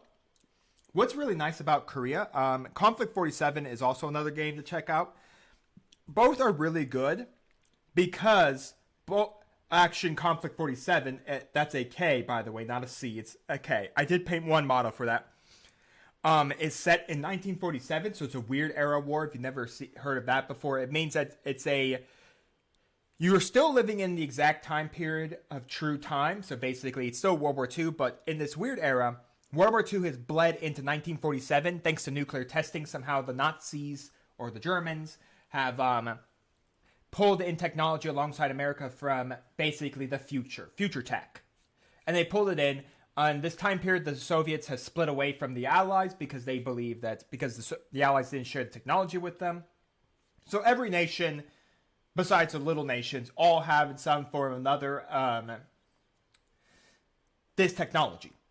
So you can use your bolt action models and then just add on Conflict 47 models. What you could do with Bolt Action Korea is it the same thing. Bolt Action Korea is basically just taking after World War II and going into the Korean War. Again, a lot of stuff stayed the same. For instance, the Sherman tank and the M26 and tanks of the late war era were used by the Allies in Korea. Remember, Korea is 1956, I believe, is when the Korean War started. So it's very soon after the Second World War. So a lot of technology is still being used by the Allies and the publics, North Korean People's Army, and the Chinese, who were being supplied by the Soviet Union, where Korea, United States, and British are basically using. It did, of course, start the jet engine, just so you all know. Jet fighters first showed themselves in Korea.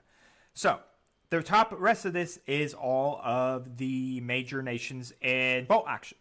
Again, some of these have, like, pseudo, like, armies. So, not a lot, like, France doesn't have, like, a lot of models. They won't get a little booklet for them. Remember, every major nation of Great Britain, America, Germany, the Soviet Union, and Japan will be getting books because of the fact that they are the major nations that fought in the war. So let's go down to America. We're going to choose the United States. We're just going to name this. I'm going to name our company Test US. Let's just name that. We're just playing with this. I just want to see if this app they get updated with the new way to build your army. All right. So, it is that way. Okay, so they did change it out. Alright, so yeah, we did change it out. Okay, so this is Platoon 1 and Platoon 2. Alright. Or is this... No, you can't take in a platoon. Okay.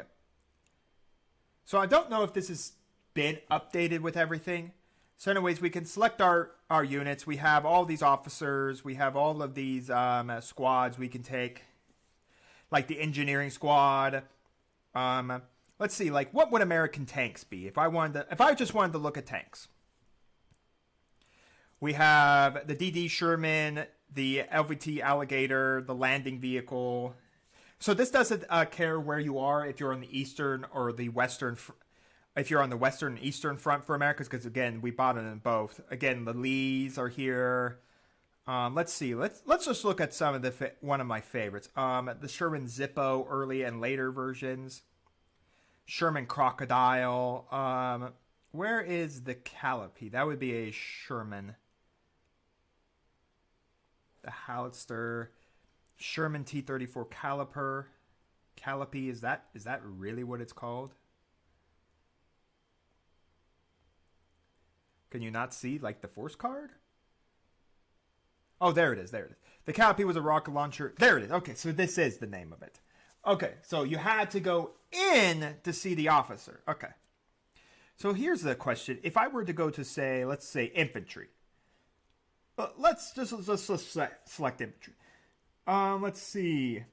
If I wanted to take, what would these Americans be called? Like, what would they be? Like, a Ranger Squad? Like, what is their name? For their infantry? Are they just infantry? Or are they just, is that literally what they are? Just straight up infantry? Because Marines, we're not playing no Marines. It's just an infantry squad. I think that's literally what they are. Yeah, U.S. Infantry Winter Sprue. So are they just under U.S. Infantry at this point? You have an Assault Squad, Safety Squad. Okay, there it is. So you can have regular infantry early mid-year. So interesting that there would be early Americans. We want an infantry squad. Is there a way to tell if that's a winter schemed? I guess in all aspects it wouldn't matter if they're winter schemed or not. Rifle squad, if you want to take that. So there's a lot of things you can definitely take. Let's just take this infantry squad, regular infantry squad, light war. We'll just only grab one. Back to force. Let's see what that looks like. So basically it's just this, if you want to take the supplement look. Again, we have infantry squads down here. Our infantry squads just happen to be in their late ward era because it's winter. But they're just wintered. There's like nothing special about our guys, by the way. They're just wintered. So again, we could select our commander, our majors, our headquarters, our infantry, our artillery. Again, I believe we have to have for every tanking squad. I don't think... Okay, so this isn't updated. All right. So this has not yet been updated. Because in the new version of the game, you can take multiple tanks squads. And tank squads go in 2 to 3. 2 to 3?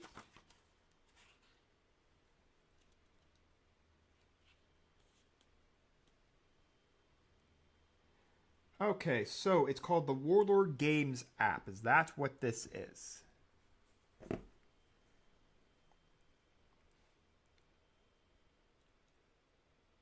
Okay, this is not what that is. Okay. It looks like they have a new app. So we'll just straight delete that and we'll look up this. Okay. So we're going to look up what is called the Warlord Games app. The Warlord Games app. Oh, we'll just put in the Warlord Games. I guess that is the only one, even though that is not updated to be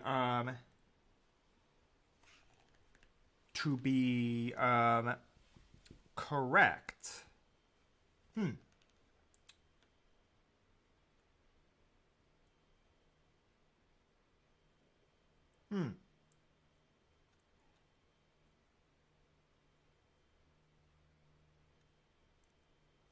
Okay, why don't we do this? I'm gonna type in this code. I know we're eating, but I need to probably eat some more. We'll continue to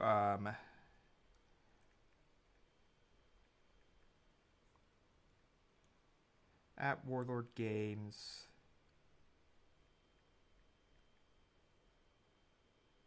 .com.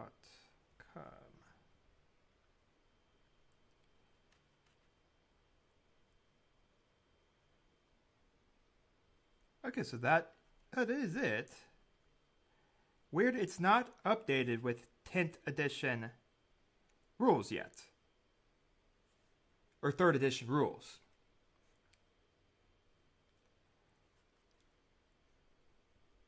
Okay, I will figure that out on my own time. Why don't we still talk about how we would build today? Let me zoom out on this. Alright, so we take the 3rd edition rulebook here. And not cough in your ear. And we go to the back here. Pretty pictures are pretty. Okay, let's actually go to the compendium first. Let's figure out where do we build our units. Because there's a different way to build than what 2nd edition did. Look at all that compendium stuff. Alright, so basically you get all the rules for each nation here. Again, they're all going to get books, but all those books will be based on their, kind of their vehicles and stuff. I guess more rules. Size, the force, story. Force selection is 181. That is what we're looking for, 181. Let's talk about force selections. Alright.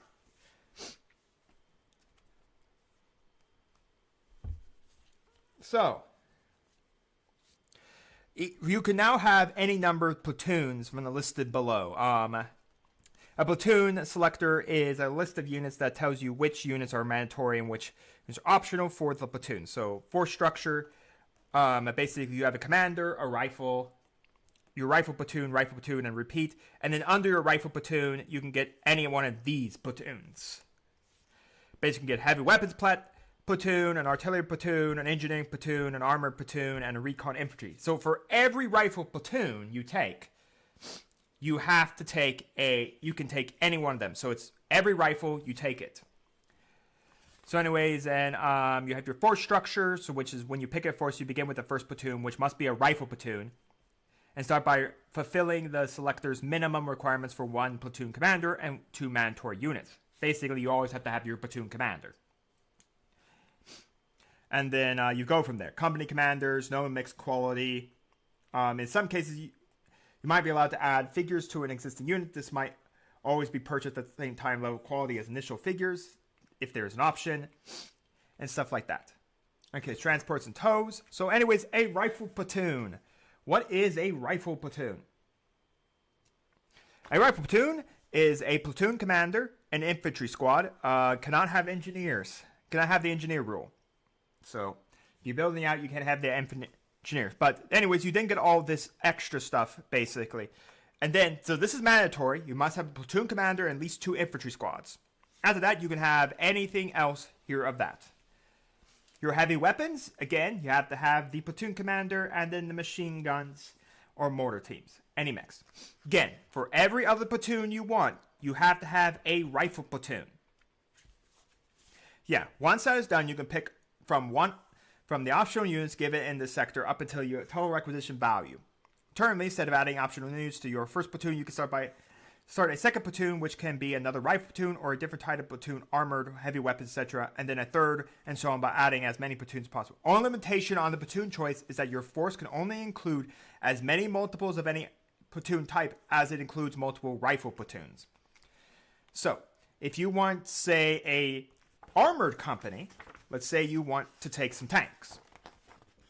You want to take armored companies. You have to have an rifle platoon to take an armored company. Now again, an armored company, this is why I think the app hasn't updated yet, is that you have a armored platoon, which is going to be 1 platoon command tank. Again, if the tank doesn't have a command tank, you can throw 10 extra points on the tank. And then basically a vehicle from a tank, tank destroyer, assault gun, or self-propelled gun. And then optionally, so this is what you're required to take, a commander and any one of these things. A tank, tank destroyer, assault gun, self-propelled artillery, anti-aircraft vehicle, or armored car. Then, after that, you can take that same amount of things for the HQ. But again, you have to have a rifle platoon to meet this. For every rifle platoon, you get 1 other platoon. So I think I really like that the fact is that you'd have to take a rifle platoon every time you want to take any other platoon. So I think it's really... So in other words, in order to have 2 artillery platoons or 2 armored platoons and so on, you first need to include 2 rifle platoons. If you want 3 of any platoon, you first need to have 3 rifle platoons. Of course, this is only diagram rather larger. Again, this is shown in diagram below. So basically that's there. So that's kind of how it does. I thought the app might have been updated to show that. But anyways, that's kind of how you would go about doing your bolt action stuff, which I think is really neat. Before, I think in 2nd edition, you could only take like the generic platoon and you can only have like up to 1 tank, which makes no sense. If you really think about like historically tanks and stuff like that, we would be talking more about, you know,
All right, so I was talking to myself, but I did check it out. It is free, so I checked it out on my computer. You can log in, but you have to subscribe for like $1.99 quid, or EU or EDO or whatever the euro or pound. I guess it'd be pound. I don't know, whatever the money of the weird symbol that was. So you get it for like a 7-day free trial. Maybe I'll check it out. Do a 7-day free trial and then just cancel. I mean, that's what 7-day free trials are for. But yeah, not bad. I think I wish the app on the phone, that was free. I don't know why that one was free, but didn't have the update. I wonder if the app online, I wonder if they haven't released it yet, the updated app. Because the one online required a subscription. I'm wondering. I wonder. Well, it doesn't really matter. There are free updaters out there as well, list builders. And personally, I think even you can list build from the book and be perfectly fine with that as well.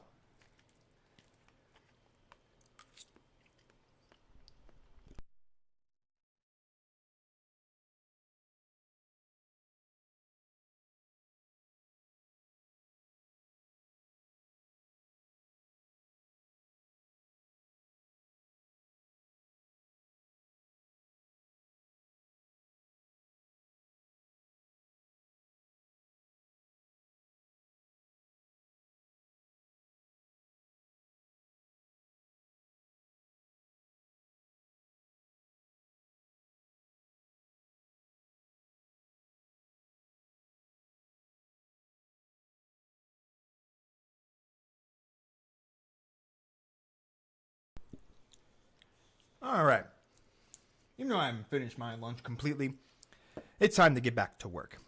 Work never ends, am I right? All right, it's time to finish up these highlights on this soldier here. Again, we're not going to highlight the black because, again, reckoning that our soldier is going to be standing in some snow, I want everyone to tell me how exactly everyone's going to see his black-rimmed boots. But maybe they can. It depends on how much snow we decide to put on the base. Anyways, it's time to get moving. So anyways, we got a couple more colors. Like I said, we got the gold to highlight. We have the green to highlight. We have the necromancer or the gray to highlight. And we have the, well, I think I already said the green. Now I just got to find my green color. Okay, so we'll highlight the metallics last, just because, again, I don't want to keep changing my paint every time we do that. So without that, let's get back to work here. I will probably be eating on the side, so if you hear, if I'm eating, I'm sorry, I'll be going muted so I do not eat in your ear. But let's start off with combat fatigue. We're going to use that over the green on our guy here. So we're going to use some combat fatigue from Army Painter.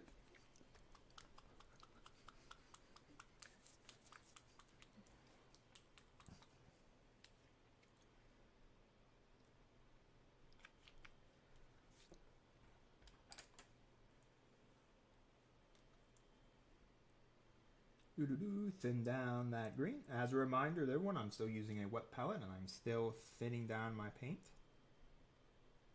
I do not want thick paint going on to my model. Again, let me know in chat. Also, let me know, what is some of your other favorite creators in this space? Besides me, of course, because I know you're all tuning in to watch me. But who else do you like? Do you like Midwinter Minis? Like the other Battle Report channels, like, Play on Tabletop, Mini War Gaming. Do you like Midwinter Minis? What about Titans? Tabletop Titans. I mean, who else do you really like? Who else inspires you in this hobby? Horty and Glory and people like that. All right. So this belt, as we all know, as we saw me paint it, is very, very small. So what I like to do is sometimes in parts have like this. They're very minute, small, and have like 2 edges. I only really go through one edge. Like I just chunky line one edge down it.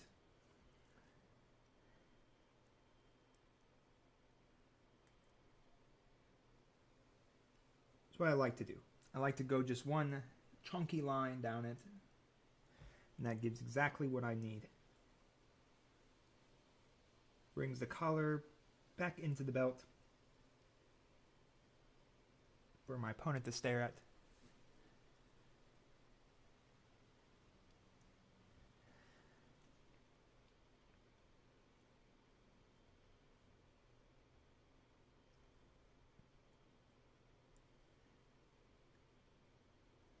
All right. So that completes the line. Now, while I'm not perfect at drawing straight lines, as you can clearly see, it works.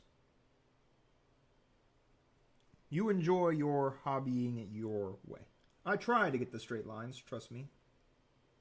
I do. I really do try to get those straight lines on there.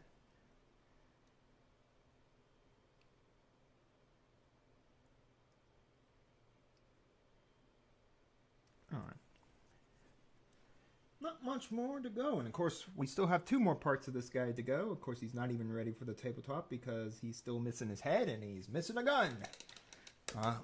You know, those men making them soldiers in America. You got to start off with nothing. Okay, so for the legs, it's going to be pretty close to that brown. That is the one problem sometimes with models, is how close some colors get to the other that you have to be so cautious with highlighting them. Because you never want to get over any color you already completed or even washed.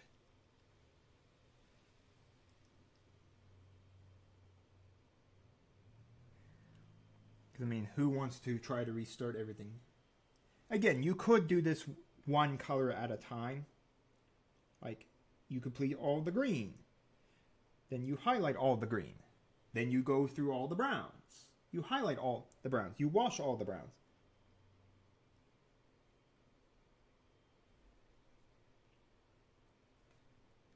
Somewhat problem with that philosophy is that if you do one mess up, you have to restart everything. To me, put down all your base coats, wash your model, and then after that you then just go from there, and you just basically just continue having your fun. So base coats, wash, and then you can highlight.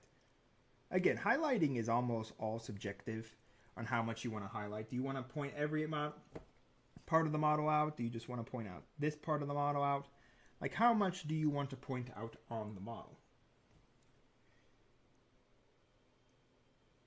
Just a little edge, all the edges, every point on the model. Some parts you may never be even seen on the tabletop. Like the legs, someone's going to have to bend down to see them. Now, again, bending down and playing the war game where you have to do line of sight and all of that does mean that you will have to be getting down to see.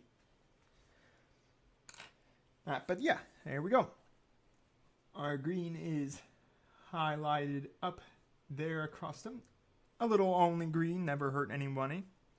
A little green among the brown. I do really like that we did that fur brown over the coat. I think it brought back a nice coloration to the coat.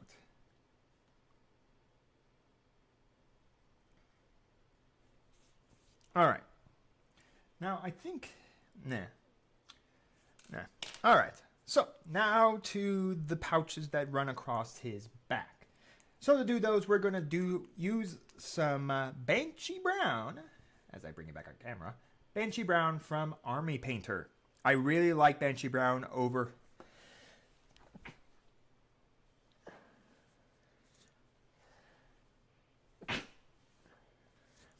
Hemp Rope. It just brings back the color. Again, this is another staple coloration from Pete the Wargamer. Again, he's really the inspiration of how I got into a lot of World War II stuff was Pete. But he uses this combination, so I really like it. Again, a lot of these combos, like the Army Green with Combat Fatigue, that's his. Like, a lot of this is basically experience from painting up Pacific Americans.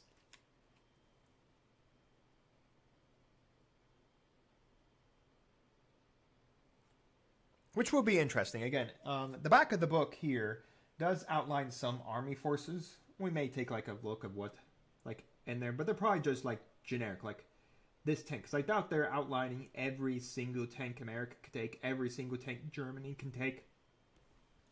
Because I mean, there's a lot of things out there.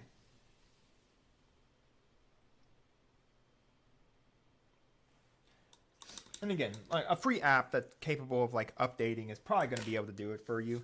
All right, I'm going to go on mute. I'm going to be munching on some food.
So I am reading a little bit through the book here, and I do want to show you something of how they're kind of. I bet this is what the Army book's going to look like. So I'm in the Sherman section right here, and like I said, we talked about the Calipee. The Calipee's right here. So you have a Sherman, which again is basically the bread and butter of America. If you think of America in World War II, you're probably thinking of Sherman. So the Sherman right here, if I wanted to run a Calipee, a normal Sherman comes with one gyro stabilized turret mounted medium anti-tank gun with coaxial MG and forward-facing hull-mounted MMG. This is the M4A4 version of the tank. If I say, well, I want a Calipee. And again, what this up here means is that inexperienced, regular, and veteran, it's how useful they are. The crew is inexperienced. The crew is a regular. They've been really good. The crew is a veteran. They've served long wars on this tank. So if you wanted to say take a Calipee instead of this, so you've got it still a Sherman shell. It's still a Sherman shell, but now we're going to remove what would make the Sherman the M4A4, and instead we're going to replace all weapons with one gyro stabilized turret mounted medium anti-tank gun with coaxial MMG or machine gun, one turret mounted multiple launcher. Now that is the missile launcher that sits on top of the Calipee. So you'd have to know what a turret-mounted launcher is. And one forward-facing hull-mounted MMG, gating the busy turret rule for 30 points. For plus 30 points. So basically, if you wanted a Calipee, you need to add 30 points to this cost. Because you're upgrading basically the turret. If I'm reading it right, how this would be, again, the app would tell us a lot easier. But anyways, and nonetheless, it's just meaning that right here, for 30 extra points on each of these types. So if you wanted a veteran Calipee, you'd be paying $2.92 to take one veteran Calipee. So it's interesting, like Sherman Crocodile, which is the flamethrower version, replace all weapons with one turret-mounted medium anti-tank gun with coaxial machine gun, one forward-facing hull-mounted MMG, and one forward-mounted flamethrower. It's the same thing over here. I didn't actually realize the Shermans even had a Crocodile. So again, you can look at like heavy tanks like Matildas and stuff like that. So anyways, let's find a Churchill. So anyways, the Churchill infantry tank, a very iconic tank to the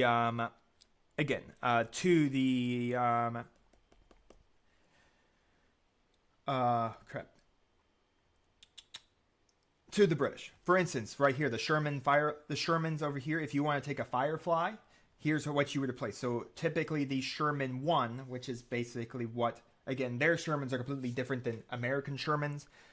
Once the Shermans were given over to Britain like stripped them and did their own things. That's what makes the Firefly so different. It's one turret mounted medium anti-tank gun, coaxial MMG, and a forward-facing hull-mounted MMG. That's a Sherman 1. That's what a typical Sherman 1 build. If I wanted to say take my Firefly that I had built, you cancel the weak sides, easily catches fire, and improved HE rules. So you cancel weak sides, easily catch fire, and the improved HE rule, and place all weapons one super heavy anti-tank gun and coaxial MMG for 60 points. That's how you make a Firefly. Which is very neat. I kind of like this. It's like, here's the normal chassis for this tank. The normal chassis. Then, if you wanted to play the other chassis, like a Sherman 5. Did I not? Okay, so Sherman 5s are up here. You cancel the weak sides rule for 10 points, and you can get a Sherman 2, 3, or 5. Anyways, the Sherman 5 is basically just the Sherman, a normal Sherman, basically, but with British ingenuity. But anyways, the Churchill. A famous Churchill happens to be the Crocodile. This is the one where if you see the pictures of it in the real war, it basically had a little canister in the back. This is the fuel tank for it. And it would literally spew fire out of the front of it. It is interesting. I watched a short. It was kind of a dark short, but it kind of talked about flamethrowers and their use in World War II, how people thought a flamethrower was a humane way to die, that you'd just be consumed by flames. No, in actuality, flamethrowers are a horrible way to die. Painful. Being burnt alive. All right, so you can also play the funny. They're called funnies. I actually watched an entire video talking about the funnies. The Churchill AVRE. This is nothing more than a Churchill that changes out the cannon. This would be a late war era Churchill. So it's interesting. It's not really late war era. Nothing here is saying late war era. You don't pick scene anymore late war. So you could take a Germans that are painted up in the early era war, or British that are painted up in like maybe the Africa Corps, and then basically you give them a Sherman. This Churchill. The Churchill Mark I was in use in Africa. So typically a Sherman or a Churchill takes one turret-mounted medium anti-tank gun with coaxial MMG and a forward-facing hull-mounted MMG. This is the Churchill 3, which I have in my collection, and a Churchill 4. The Churchill did go through multiple different versions.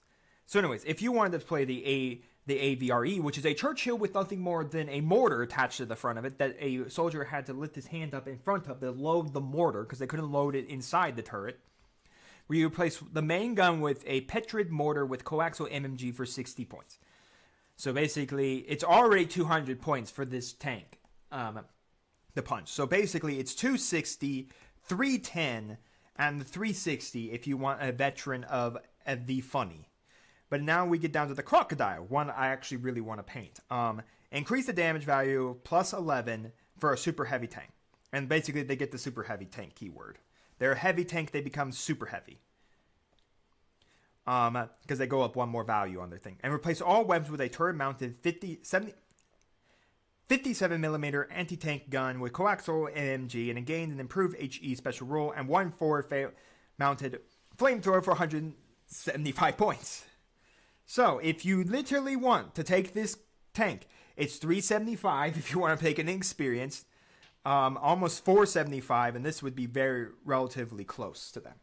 Okay, I want to see something about a German tank. Do they have the Struvevolve? I'm pretty sure I said that completely wrong. Like, for instance, here's your Tiger 2. You can't change out its weapons. It's basically loaded what it's got because it's... And again, you have like the early and late eras because, again, a lot of these did come out in the early and lates. A Panther 5 here. Your anti-tank guns. Okay, so they don't have the one I want. What it is a... I think it's called the Sturmavage. Yeah, it's called the Sturmavage. I wonder if they're going to remove it. It's called the Sturmavage. It's basically a tank that was meant to be like removing people from buildings, because it has a rocket, like a self-propelled, like maybe like giant. It's kind of like what the AVRE was, but just German built. Let's see. Doesn't look like it's here, unless it would be under. So the tank destroyers and assault guns, the Stugs are under here. The Jegapanther, the Jegatiger, the Marauder, the Hertzster, the Storm Tiger, is that it? Yeah, it is right here, the Storm Tiger. So you have to look at the tank destroyers and assault guns. This right here, it's one casket mounted forward facing rocket mortar. So yeah, this thing literally fires rocket mortars. It's expensive too, but I really want one for my own collection just because it's a really unique tank. Basically, the rocket mortar. The rocket mortar is treated as a heavy howitzer with only half the normal range for both direct and indirect. On the other hand, the devastating blast of a 380 millimeter rocket mortar allows the player to reroll all dice that fail to score damage for the blast, as well as the dice for a number of pin markers. In addition, it inflicts 4d6 hits on a target inside building. Again, the Sturmavage was made to do that. So yeah, I wonder what's going to come out for all the faction books. If they're going to go into more detail, like actually split everything out instead of there, so that you have more of an understanding for everything as we return to our soldier.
So I wanted to explore a little bit of that, the building stuff over there, just because, while I was eating and stuff, and honestly, I did want to check it out. I kind of wanted to show you stuff. I thought we could do it from the app.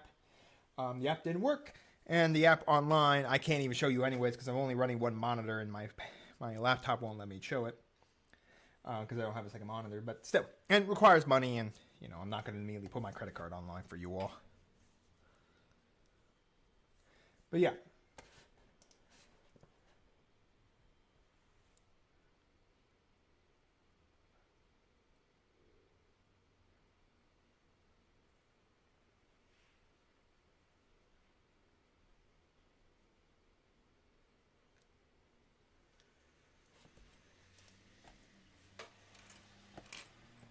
All right. Well, anyway, now that we've resolved all of that,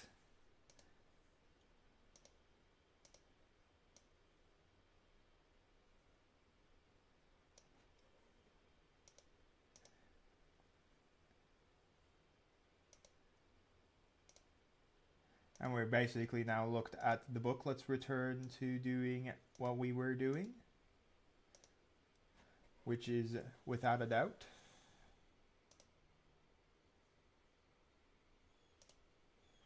having some fun painting this guy. All right, so I've thinned down our Banshee Brown. I'm ready to begin. So let us begin. But again, I wanted to show you some list building ability you could do here. So again, there's a lot of stuff in my opinion to bolt action you can do. I'm not fully sold on what I want to build just yet. I have a lot of British tanks. A lot of British tanks, and I have back in the day before Ausstang Panzer, you had a form called I think it was Tank Battle or something like that. Now, of course, if you want to do tank battles, you can do Ausstang Panzer, which is basically tank battles in World War II using bolt action tanks. They have their own Pacific cards and stuff like that. But yeah, so I mean, I'm going to be excited, but I mean, I still have the British starter for tank battles back in the day, so I still have another couple fives I can do, or Sherman fives I can paint up. I mean, I could do an AVRE or the funny Churchill, and I do want to get my hands on a crocodile. I really do want to get my hands on a crocodile. Yeah, I don't know. Maybe I'm a British player. I don't know. I mean, American-wise, I only really have a Sherman painted up. My big question is, I guess it's going to be a little strange, but if I had Marines, Marines that were meant to be fighting in over in the Western Front, but suddenly I decided, I'm going to take these Marines and use them in a platoon, a rifle platoon, but I don't have them painted up to be, painted up in any way to be winter. Would that look weird? I think that'd look weird. So, I mean, that's the reason you kind of have to paint specifically. If I'm going to continue to do the winter, then I don't think I'll paint every tank in winter camo, because then if I decide to take, if I decide to do more Marines or more stuff to make it look like for the Pacific Front of the side of things, then I really don't want to have a bunch of winter schemed soldiers running around, or a winter schemed tank, which would make no sense. So all of that, so I'm and that's also the problem. I do want to paint a Churchill in the desert camo scheme, but then it would get repainted. I think you could probably get away with some things overall, as we take a look at the Banshee Brown highlight there.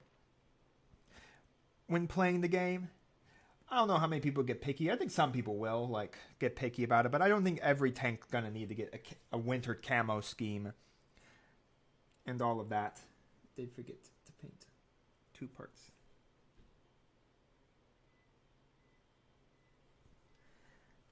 So I'm just not sure if I want to, if I continue to do America, maybe I'll do a mix of winter schemed tanks. I know this M8 Stuart, or the M8 Greyhound I am going to paint up. I am going to build it as the M8.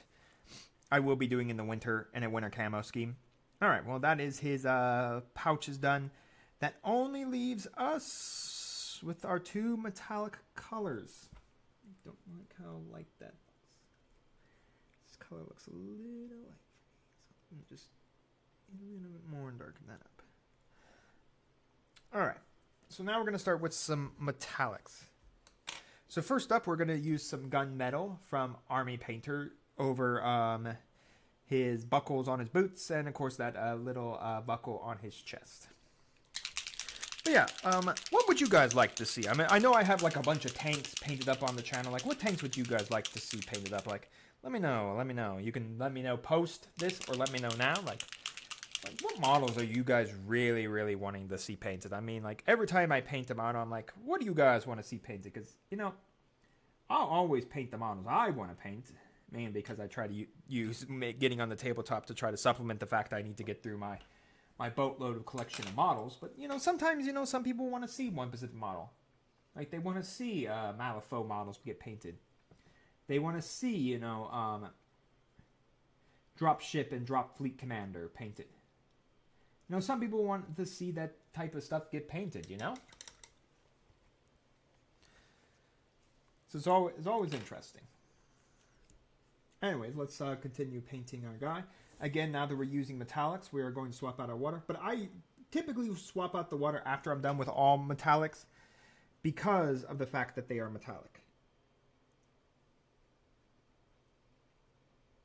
Put a little bit of touching there. Give some nice reflection. Show that's some metal. Now again, you could skip the Necromancer cloak altogether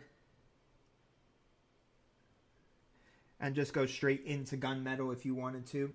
And then if you darken down the gunmetal, I would then use Shining Silver from Army Painter to highlight up gunmetal. But you could always just skip the metal altogether and then be like what I'm doing, where you go Necromancer cloak and then paint, then highlight up the metal if you wanted to, and just simply go straight to using metal. I mean, you could do that as well. Kind of just matters on your opinion on painting metal. You could also do, of course, non-metallic metal here.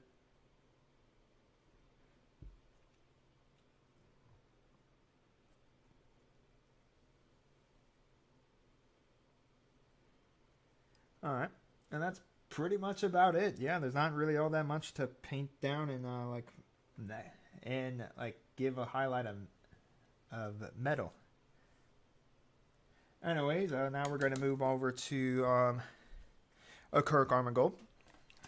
Now, I do use some paints out of the pot, specifically Citadel paints. So I do use them straight out of the pot from time to time. If I'm doing quick little highlights, then I will do it. Then I'll do it. If I'm not doing quick little highlights, then I typically will put it on my palette and use it that way.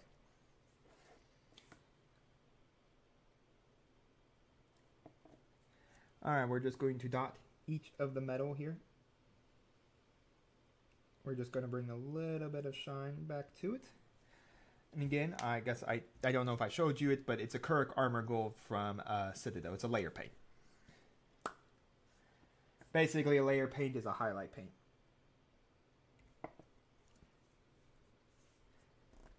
Gonna try to keep her on camera for you guys. I mean, I'm trying. Let's put that at that. Trying to keep him on camera.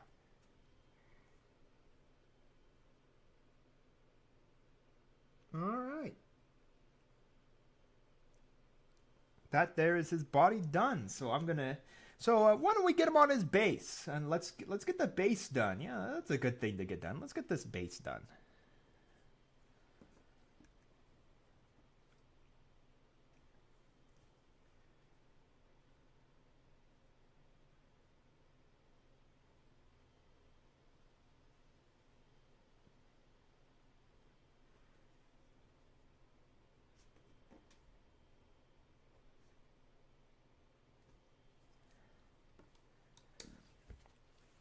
Now I'm going to go, of course, get my water changed out here. because of how we're going to do the base all together. And then I need to get our guy off his block, and then we will get going on the base here.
Alright, I am back. I changed my water. I'm going to get my guy off the block. And then I'm going to scrape down his feet just very gently. Just moving the last of that heart, that glue, and the wood that came off with him. Just gives me clean to glue him down to. Alright. Here's our man, or at least here's his body, and here's the block he was on. Again, these blocks I get from Michael's for like a couple bucks, and they're really, really great. They could just, you could put so many things on wooden blocks to hold as holders. Now, personally, maybe I should swap over to actually gluing these guys down to their bases because of the way I'm going to do their basing. But if you were yourself we're doing a different way of basing, like how I did my Americans for my American Marines, and kind of how I do my 40K bases. I actually do them all differently. Put my basing material on my base, and then slap my guy on the base. I have to find my glue. There's my glue.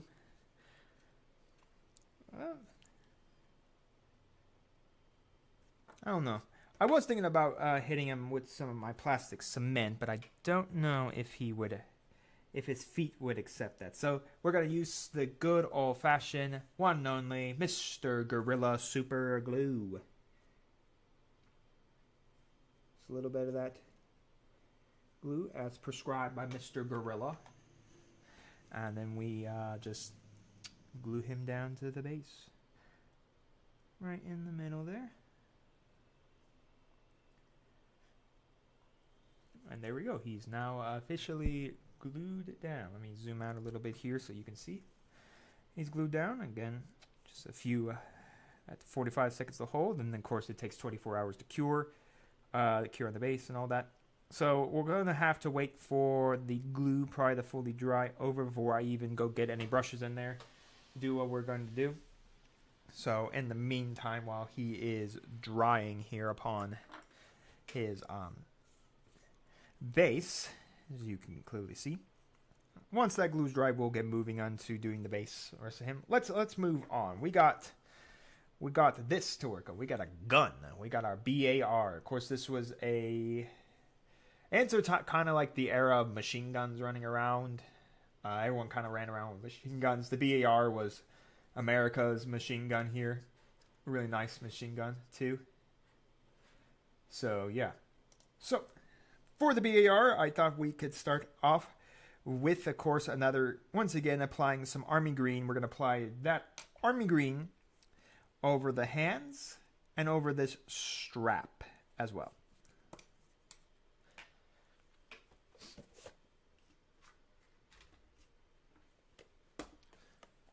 Now, you might be saying, well, didn't you use army green before? So shouldn't the army green you have on there be good? Yes, but it's probably starting to harden up and gloop and not look great. Again, as much as it's nice that you can reuse paint, and paint bottles aren't cheap, don't get me wrong, as much paint as I had, it's better for you to play on the safer side and simply just use a new dab. If it's starting to get dry and it's going crack, like dry around the corners and stuff, that kind of means that, you know, it's just dry. There's no point. Don't add any more water to it. Just put a little bit more down on your wet palette and go with that. There, I mean, yes, I know. You're using some more paint, but it's better to use more paint than try to use old gloopy paint, which will then make really bad look and really not looking nice looking model. So we're going to grab some army green and we're going to start painting down his gloved hand. I may have to pull this into a closer view to myself because we are dealing with a very smallish area of this. Especially when I get to painting the gun. That is definitely going to have to come a little closer to me when we start actually painting the chassis of the gun. Now this is where I definitely use Necromancer Cloak over World War II weapons. Guns like the BARs, like rifles and stuff. This is where you definitely are starting, where I definitely will be applying a lot of Necromancer Cloak. Try to keep this on camera, maybe zoom out a little bit. Just because of... But yeah, typically when I paint down weapons like this, I don't really use... Now, in the guide I showed when we started where I got originally my paint scheme, like for the coats and stuff. It does say just to use straight metal already. You could do that, like I said. If you're just someone who wants to get done quickly, I think just going straight metal, just going straight them, painting them straight metal, and then like doing like a dry brush or something of like shine silver, not even just giving it a highlight at all, just having it be as it is. Personally works as well. There's nothing wrong with just using straight metal. That's how I do for 40Ks. I just use straight metal. But then again, I'll just highlight up that metal with like some shining silver. So we'll move on to our soldier's base once we have actually washed up this model. Because I don't want to change out my water just yet. Because what we're going to do for the base is going to need some water changing. So it's just easier for me to get this gun done in all our colors. Of course, here starting with army green.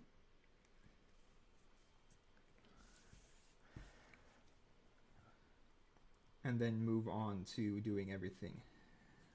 Then move on to doing everything else.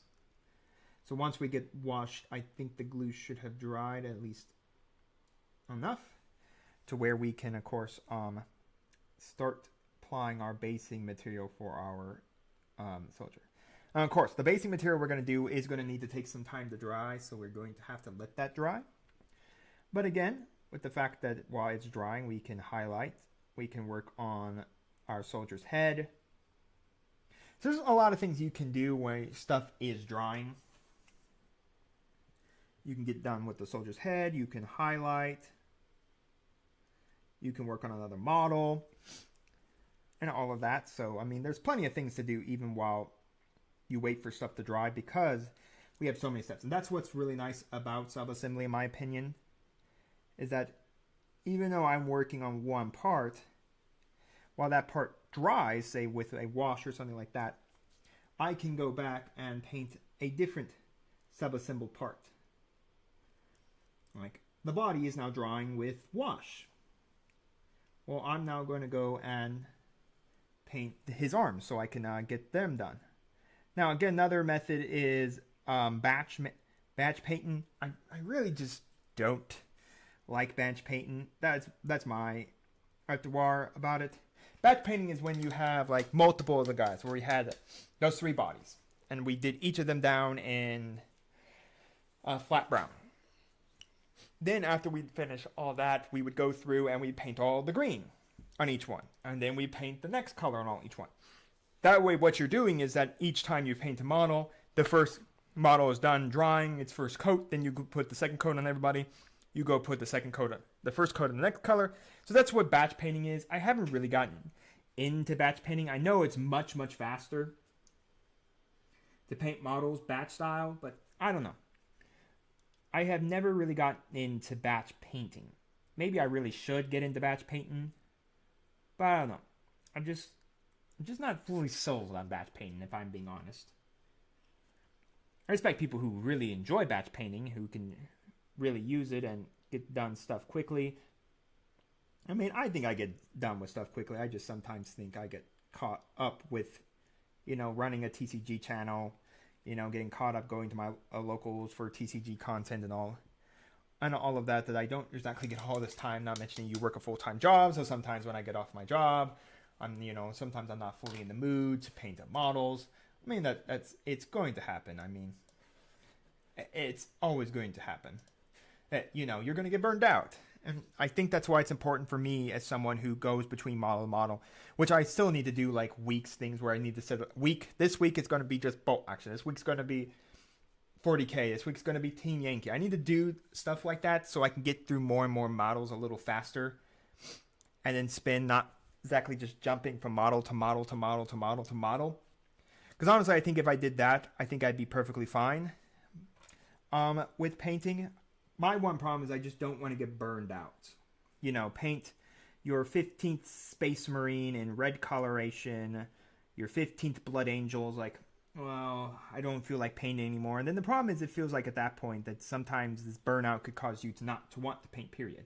You don't want to paint any models. You don't want to paint anything.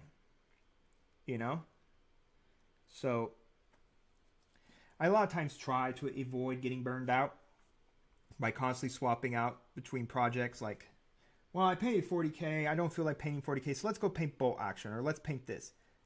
Again, that's kind of what a lot for me for getting on the tabletop is. Most of the time I try to paint, like, for instance, like the next tabletop time for November now will be a VJU88C Junkers fighter for Germany for Blood Red Skies. I painted up a couple, but I decided, I paint these up pretty quick. And again, Blood Red Skies planes paint up extremely quickly. You can get a really good paint scheme on them really quick. So I'm like, I paint these up real quick. I'm going to share it. So I'm like, models that have multiple, like, not one-off models that I only need, like lieutenants or captains or something like that. Maybe I won't have like a painting video for those. But like models that have like multiple models, like, like intercessors, heavy intercessors, like these bolt action guys, then you can do it. Like tanks, like, okay, well, once you paint one Sherman tank, that's the only way you need to paint a Sherman tank going forward. I don't need to paint every Sherman tank. Now, maybe we'll paint maybe we'll paint a Calip, maybe we'll paint this tank, but typically I'll just paint in the same scheme. Like when I did my Firefly video, I was thinking about doing a Sherman 5, but then I kind of didn't want to do the Sherman 5 because honestly, it was the exact same scheme as the Firefly.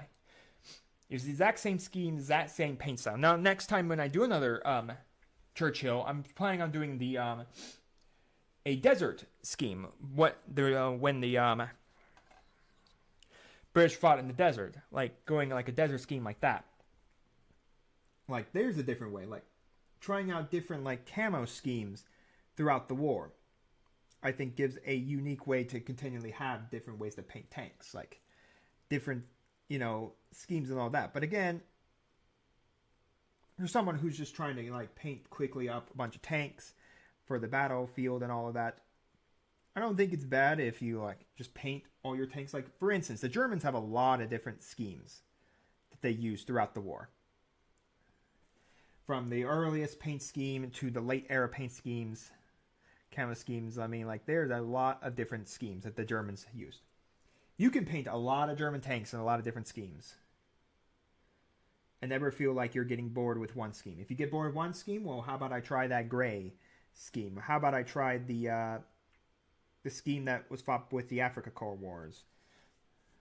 The Africa Corps. Maybe I want to try this scheme. So, I mean, there are plenty of schemes that you can try out. I feel like if I was going to continue to paint British tanks, I'm probably just going to continue to paint them in the British scheme I have as we finish up the army green for our gun here. Now, we do have a stock. As crazy it is back here. shoved into the his armpit. There is a stock of this rifle, and you can kind of see where it goes up to. Mostly this right. I don't. The BAR. I think the only thing that's actually. No, I think majority of the BAR is all. Let me see. What is BARs? Okay, so no, it's okay. Unfortunately, that guy is hiding.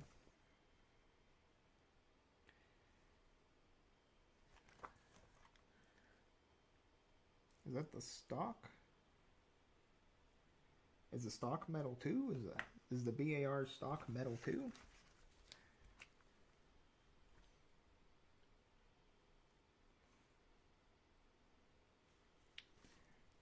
All right, so there is a little bit of wood we're going to be painting up on this because, again, the wood was very much used. I'm trying to see what was, because I know the stock of a Thompson was, but I don't know if the BAR had a, entirely the stock was metal, and the only thing that was wood. Well, this is why we have the internet, kids. This is why we have the interwebs. The BAR.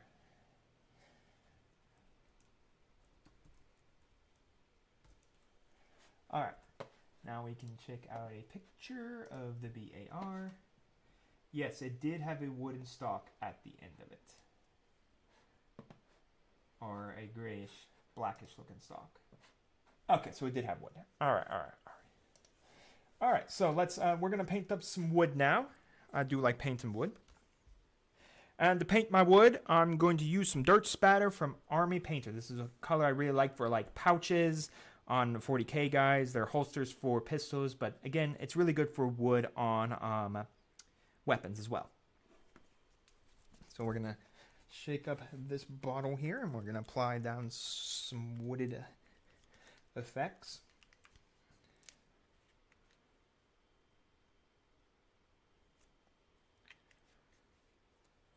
Again, we always thin down our paints.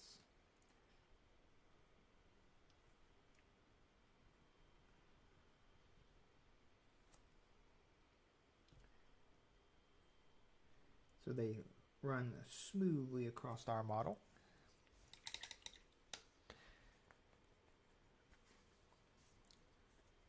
All right, so wood on a BAR is going to be this part that the hand is holding.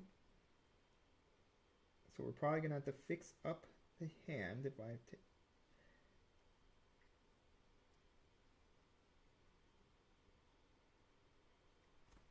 So we do this.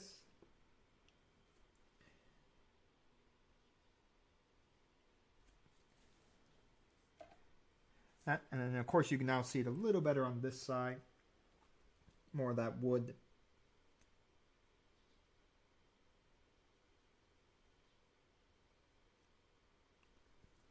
So we just paint that up.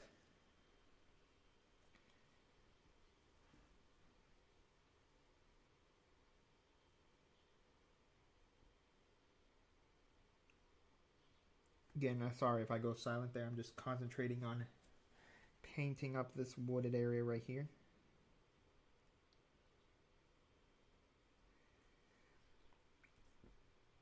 So there you can see we painted up the wood there.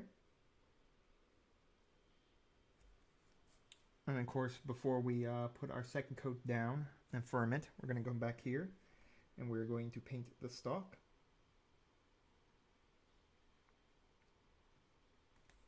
Up to where his hand is.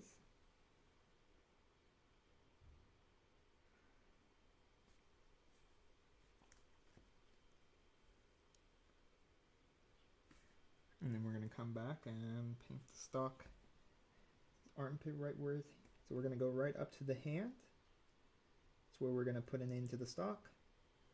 And then we're going to put and apply our dirt spatter.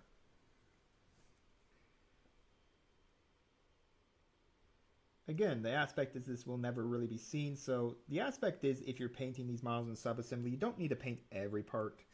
Because as you can see, this part is going to be shoved very far up his armpit.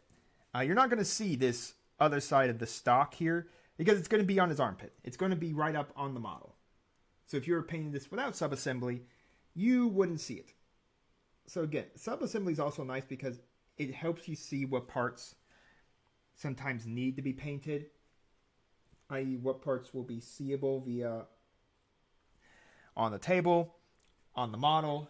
And a lot of times you can see that as well. If you don't subassemble your model, you can easily see exactly what needs to be and what doesn't need to be painted.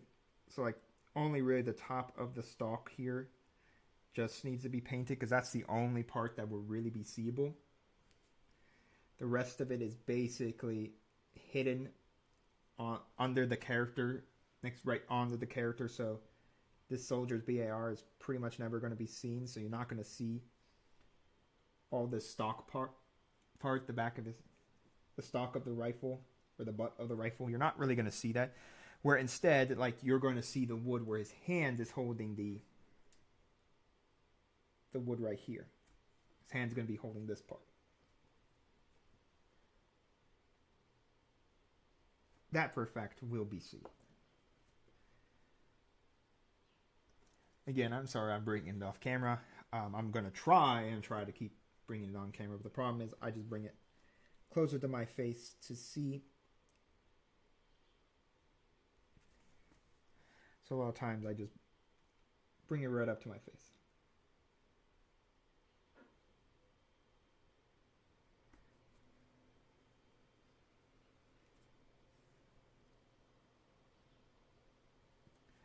All right. So basically that's a good coating there. As I now have it off the screen, that's a good coating of brown there. All right, so the last thing we literally need to do, and then we'll kind of fix up the colors, like the army green and stuff like that, is we're going to use some necromancer cloak, and we're going to paint that over the rest of the rifle here. So we're going to give the rest of the rifle necromancer cloak, as the rest of this rifle is literally metal. Again, painting weapons with this method is always so nice because it gives a very unique, realistic look to the weapons overall when you do necromancer cloak over it. We'll also use necromancer cloak over this middle part right here. That's right on the right on our thing, is I have my paper towel right under my arm and it's slightly damp. So we're gonna, and again, once we're done with all this, this is the reason why I say paint all your bases and then then wash the entirety of your model. Because if right now you had like unsteady hands, or you didn't do something right, if you had already finished the entirety of this green and washed it and highlighted it and all of that, but then you messed up on it, well, unfortunately now you're going to have to go back, restart everything, i.e. you're going to have to base it. You're probably going to have to base the area around it, and then you're going to have to re-wash, and then because sometimes sometimes you can tell when you re-washed an area, you're going to have to sometimes, you're going to have to make it not look like you re-washed the area. So we'll gently work around the brown and come on down the stock of the weapon.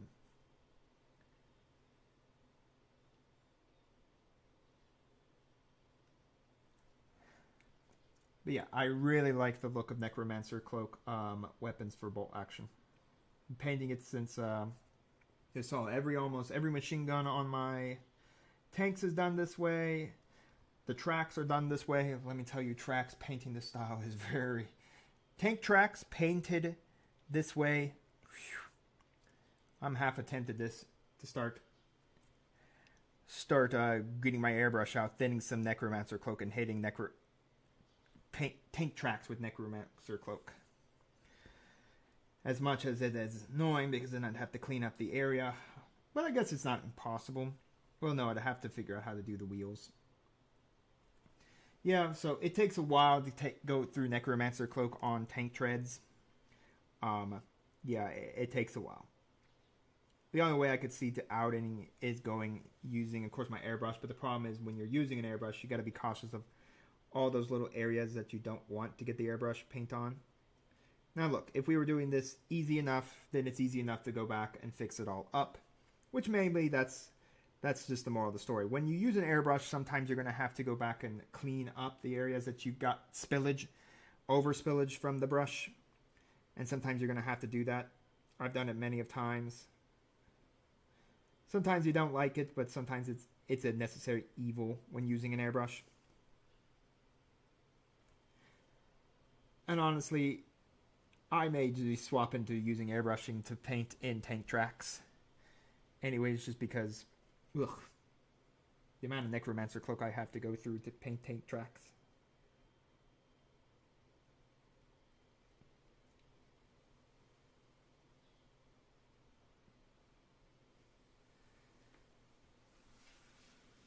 Anyways, just continuing to apply our Necromancer Cloak.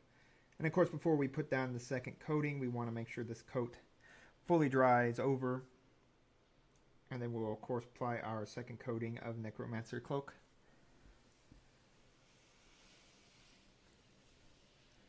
To our weapon. Want to make sure we get every angle possible on the bellies of the clip, sides of the clip.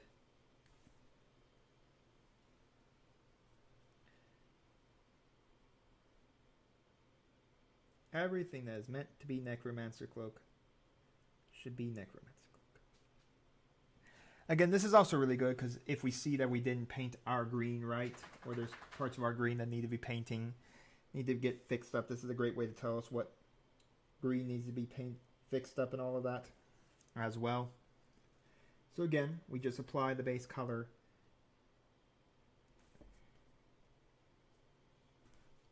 And then, of course, we will afterwards fix up all the colors that we need to fix up. So if we need to fix up the green, we fix up the green. If we need to fix up the brown, we fix up the brown. And that's just how it is. We just slowly fix it all up. Yeah, it's arduous, and a lot of times maybe you want to do it as a one-time thing. Like you paint one time, you're all good. And I do get the aspect that you want to do one time, you paint, and then you're all good. And all of that, as I totally forgot that this hand is not even finished, folks.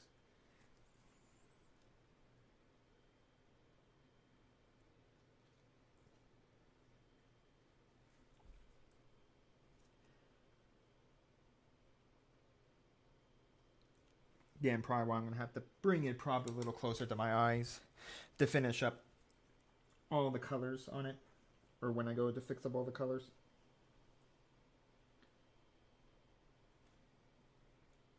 But yeah, that's just the life of painting. Alright, so our first coat of Necromancer Cloak is down. Really nice looking BAR there.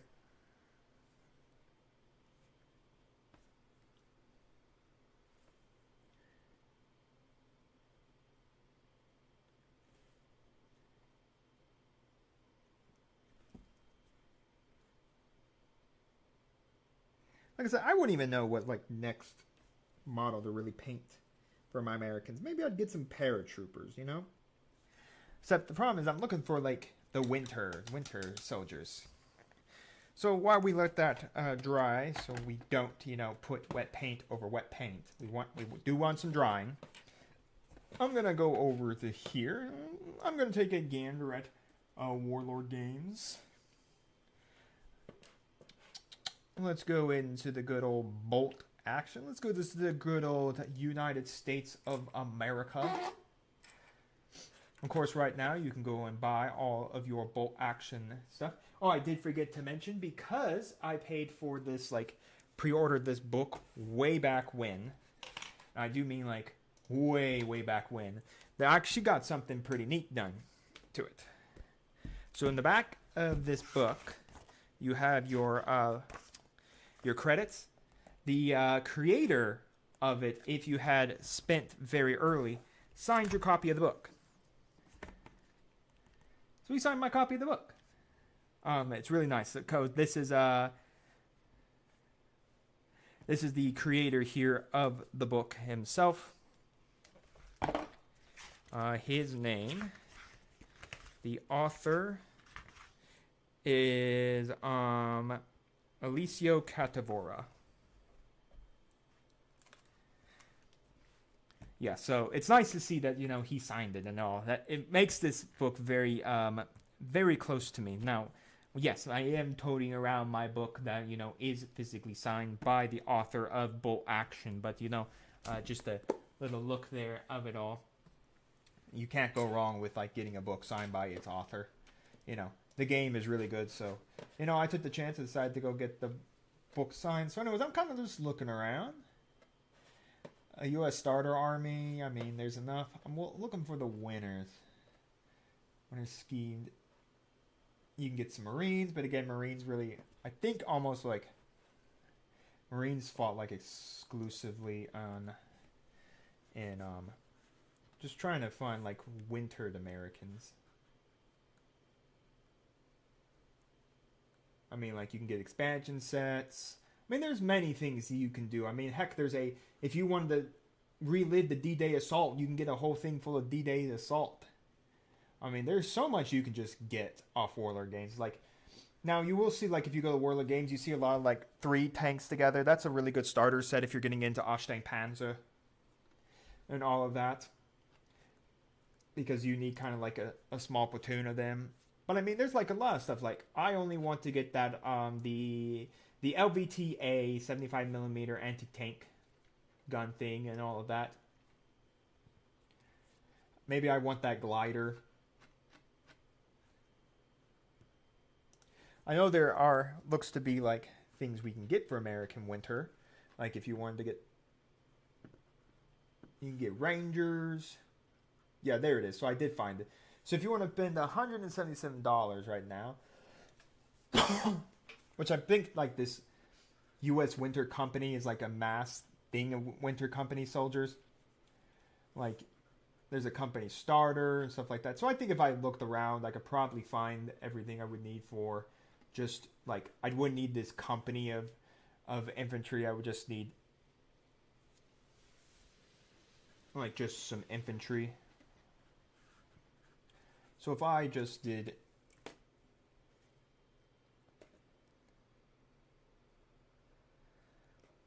well, folks, I will have to. We will be stopping painting the arm in a minute because you're a great painter. You messed up.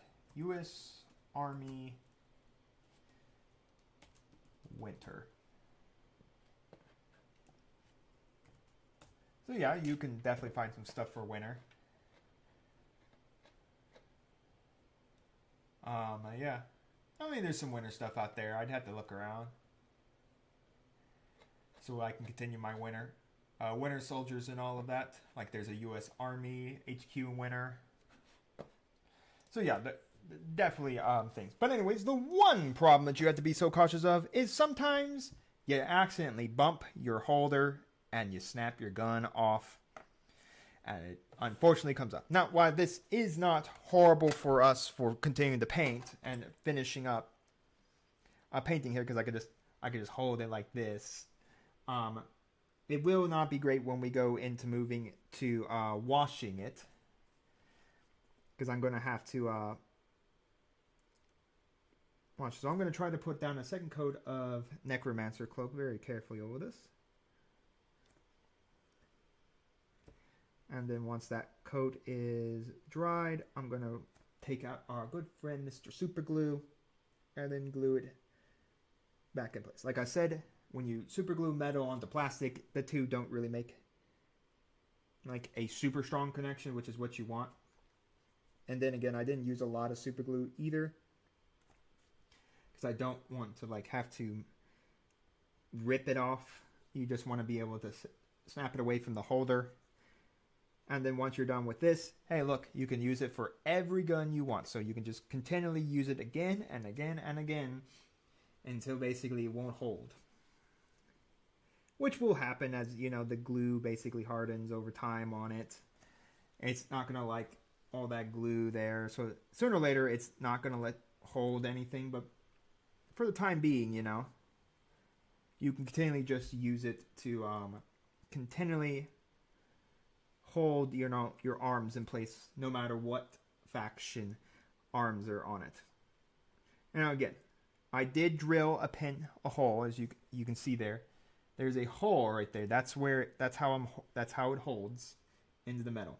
That hole there is mine, so I had to use my pin vise to drill that hole.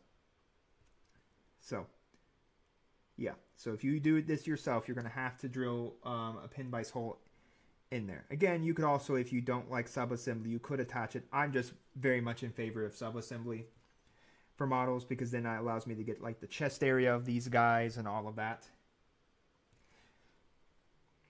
So I guess since we do need to move on to the base, I guess this is a good reason to put a pause on this and allow us to move over to basing our infantrymen, so we can let that material start drying out. There is a good chance that while we're painting our next model, that we will be working on this infantryman in the side, which next I think we're going to jump into 40k for you all, and we're going to paint up a Blood Angel Intercessor. The Intercessor Sergeant, I guess you should say. Alright. Alright. Now it comes the fun part. Re-gluing this. Well, first I gotta do one quick thing. We gotta finish up the middle. Now, the one problem when doing this hand-holding style is the fact that you can't touch the parts that you just painted. Otherwise, you pull the paint away. So,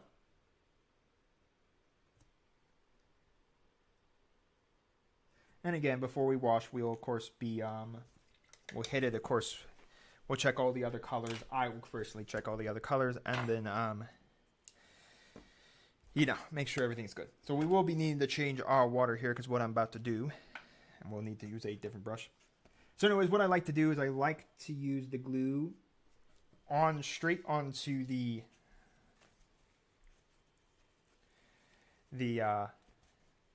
paper clip. And you could do this with any real metal. Paper clip's just easy because you can find paper clip absolutely everywhere. Like Home Depot, the Walmarts, the CVS's. And then I just simply target the two. It's a little bit much of glue on it. So I think I'll dab a little bit off of that. I don't need all that glue. Just need enough to keep a firm hold. And then I just target the hole. And I just push it on in. Again, you'll need to probably hold it for just a few seconds. And there we go. So the glue is going to need a few moments to fully cure over before we go, you know, messing with it. Remember, kids, let the glue cure before you start messing with things. 24 hours to fully cure. We don't need it fully cure glued. We just need it to hold. That's all we need. All right, let's return to our American, our man here, myth, legend man, whoever this guy is, Mr. Unknown Soldier. I should do a contest of, like, if you guys, you know, pay some money, I'll name a soldier after you. Anyways, what I have really been getting into for basing, especially for my Necrons, and, well, my orcs are on specialty bases, but I've really been getting into Vallejo Diorama FX. So this is snow. This is a texture. We're going to put this over. It's got a grayish and arid climates through regular and uneven terrain with grooves, release and rocks, dense characteristics, and have adherence. They can be applied directly on the substance or mixed with pigments or low colors, blah, blah, blah. Snow is one of the textures most appreciated by models for the winter scenarios. Is produced blah blah. Anyways, so this is snow. We're not going to put some snow directly down on. This is Vallejo Diorama FX ground texture snow. What we're actually going to do is we're going to first apply Vallejo Diorama FX earth texture dark earth. And that's going to go over the base of the model. I have really, really been enjoying this earth texture stuff.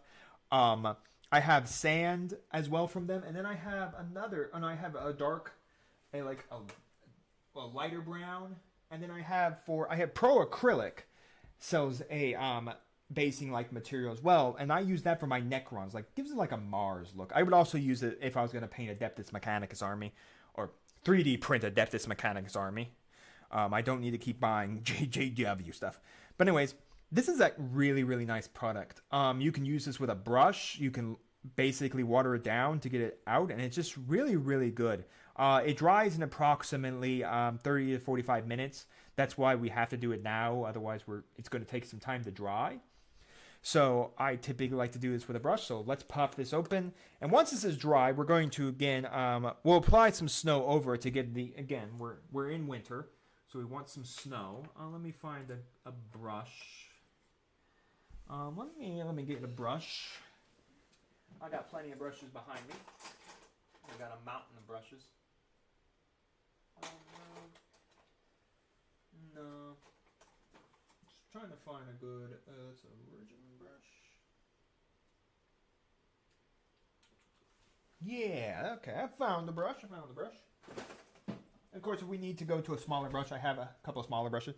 So anyways, I got this regiment brush right here.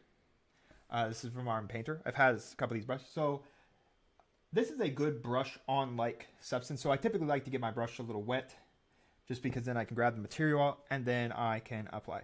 Now typically, how I usually like to apply basing material, except for this, I have actually started just applying this with a brush and going from there, is I typically like to do the basing material and then I typically like to glue the model down to the basing material, down to the base. That's how I do my 40K stuff.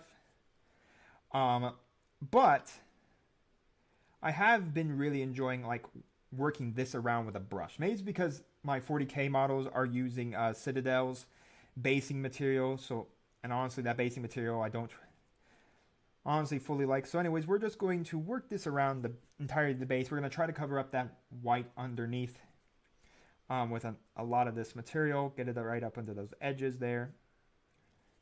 Build up a nice like brown earth look, as these guys are now in Germany. They are in the Andes Mountains, I believe. Yes. Again, at this time, the Americans were actually paused on movement. They'd been exhausted. They were driven on low supplies and all that, so they took a break. And then the Germans underwent a mission to get them out, believing that if they could push the Americans out, which, again, it's a what-if scenario for history to repeat what would have happened if the Germans would have actually won it. Because the Germans at this time were dealing with the Soviets that were approaching the area and the Americans and British. So the idea was that if they could push out the Americans and the British basically back, they could force a peace treaty between them, and then they could resolve all their forces over to the Russians.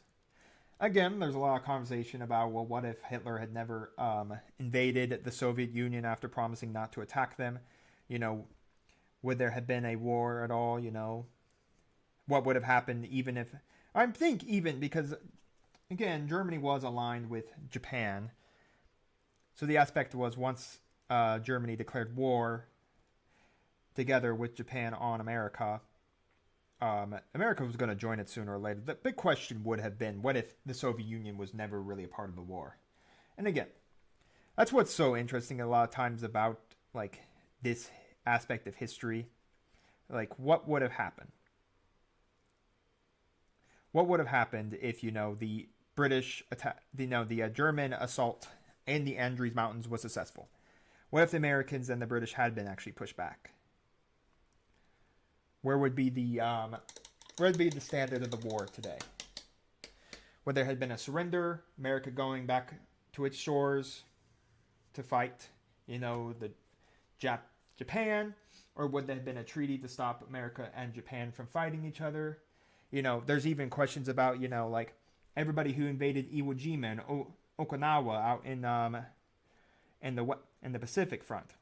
Like, no one really knew. Like, everyone thought those were just island staging grounds for immediately for the next invasion, which would have been straight into Japan. Like, what would have happened if America had invaded Japan? So it's always interesting, you always have these people who say, what if these things would have happened?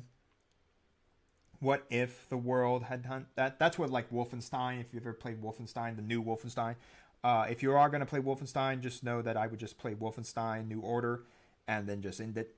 The next Wolfenstein was okay after that one. I didn't play it all the way through. And then I know the Wolfenstein that came afterwards, where it's like his daughters, wasn't really all that good. Poor id Software. But anyways, if you're really into id Software, the game to play is Doom. Now we're getting another Doom game. Both Doom games were really, really good.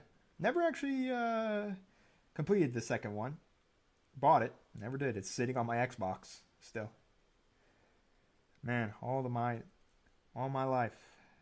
I guess that is another problem. Is like I play video games too, so I want to play video games. I want to do this and that. Like, when the heck am I going to get all this time to do all this stuff? Like, paint models, play TCG card games. Like, when am I getting all this time that I don't know about? That's maybe why I need something that freezes time so I can paint all my models. Or just have an excuse to stream for 12 hours and then paint models. There we go. There's my excuse. I can stream for 12 hours and say that it's for work purposes of painting models. Which it is. I mean, that's what we're doing. Okay. So the texture is down. Again, I'm just kind of looking around. Just trying to make sure there's no, like, weird gapping in there. Again, reason why we didn't fully highlight the boots here. As you can clearly see, his boots are covered up with this earth. Now, if you don't want his boots covered up in the earth, that's where you'd put the earth down first, and then you would glue him down to it, and then you go from there. That's if you don't want the earth, up on his boots or anything. But I think it gives a uniqueness when his boots are dug into the earth, even if the earth would be hard. Maybe he's found that pocket of earth with, it's dug down in, maybe it's a higher density earth. Stuff like that. I mean, it just gives uniqueness to the story of your model. Like, why is his boots in the dirt? Like that, stuff like that. Again, if you want him to be above earth, like you want some people to be standing on the earth itself, on this earth, and then just apply the snow, you can do that. Maybe he's dug down an area that, like, a tank ran over. Like that. Or maybe the snow is somewhat melted and the earth has become soft here. Like that, you could do, like, your own spin of the story. Like, why is the earth? Why is his boots in the earth? Again, that probably will be kind of disappeared once you start adding some snow and it's, now it's not really earth. Now he's just standing on snow.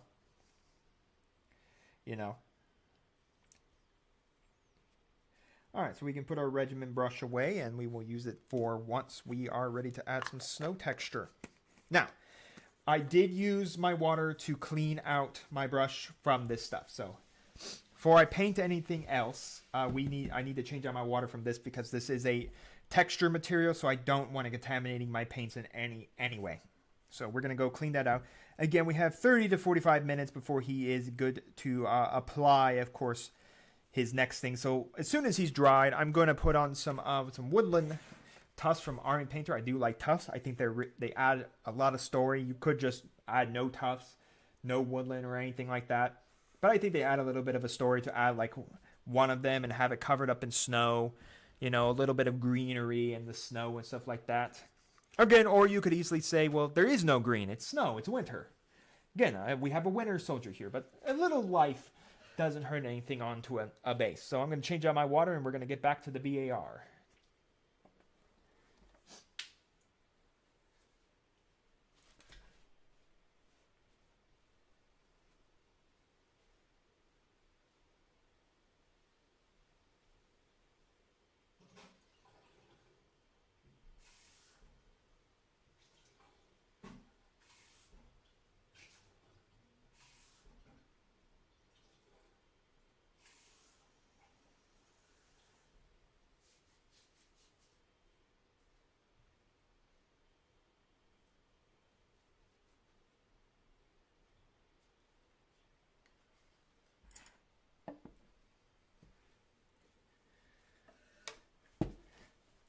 All right. I'm back. Woohoo. Here we go. All right. So, back at it again. Let us begin. We're going to now return to painting our BAR. So, I'm going to bring this close up to my eyeballs so I can see if anything needs to be fixed on it. My possibility is maybe not, but you never really know. And then, of course, we're going to wash up this BAR. And then basically all we'll have left to do is the head, and once the base officially fully cures. So I mean, if you spent a good amount of time and you just sat down and worked, sometimes if I just sit down and work, I can get a good amount of models done. I can get like models completed, models painted, and all of that. Sometimes I just think the way models sometimes are is it feels like there's just so much to paint. If you have this little object and that little object. You have the kneecap, you have the chains attached to the chain that attaches to the skull, the chain that goes here, the chain that goes there. So sometimes it just feels like there's so much to paint. So many little items that you have to paint. And maybe that's why we have like speed paint and Citadel contrast paints, because the fact that models have so much stuff that you have to paint on them. I never really feel bad about all that. It just means that's good detail, but I think there's a definition of how much detail should be on a model and how much is too much detail. I don't know. Maybe that's why looking at 3D printed models. I don't know. The reason I'm looking at 3D printed models for myself is because I mostly am trying to just to be able not to overspend money in this game, in the hobby. Now again, Warlord games, I would buy from Warlord games every day of the week. I am a big supporter of Warlord games. I love bolt action. Little as I played about, at least I love the tank sculpts. I love the models. I mean, I love the Blood Red Skies, planes. I love a lot of Warlord games. If there's something I'm going to buy online, it's going to be GW. Mainly because I think GW just scams you every outright chance they can get. FOMO box after FOMO box after FOMO box. I can't wait for the Eldar to release their redone characters and the FOMO box that comes with your new codex. The reason why, like, even though I want a Blood Angels army, and I'm probably gonna paint one up. The aspect is I'm still gonna be like, well, I need these two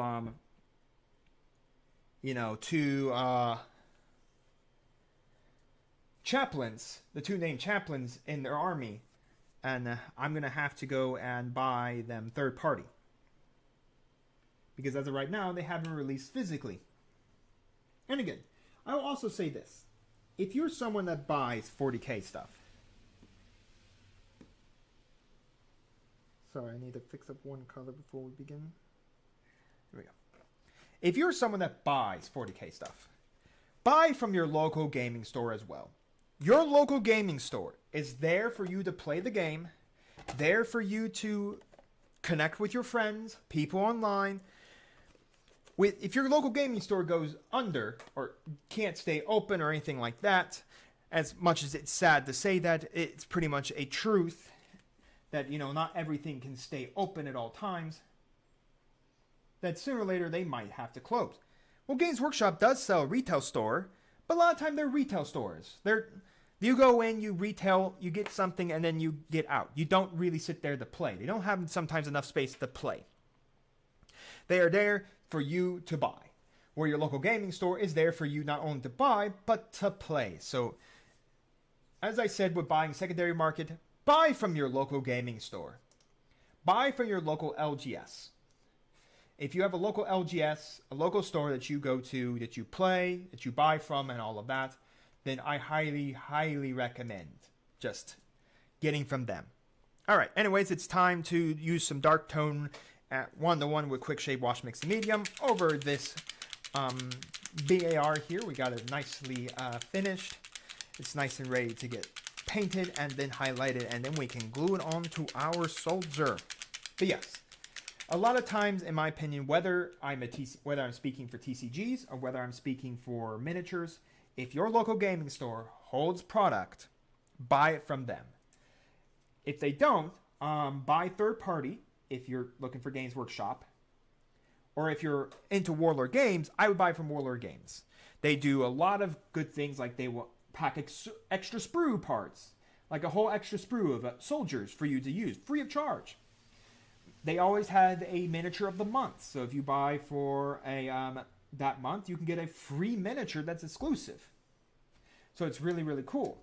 So I mean, they really do really good things to try to keep you to come back to their store. Games Workshop, FOMO box after FOMO box after FOMO box. And at least one thing, Warlord Games actually keeps their product in stock. If it's something they can keep in stock, they have it in stock. And all of that. So, it's like, it's always so nice to know that they have that product in stock. And you never have to feel like you're going to lose out on the product and all of that. Because it's never going to feel like it's gone. It's always going to be there.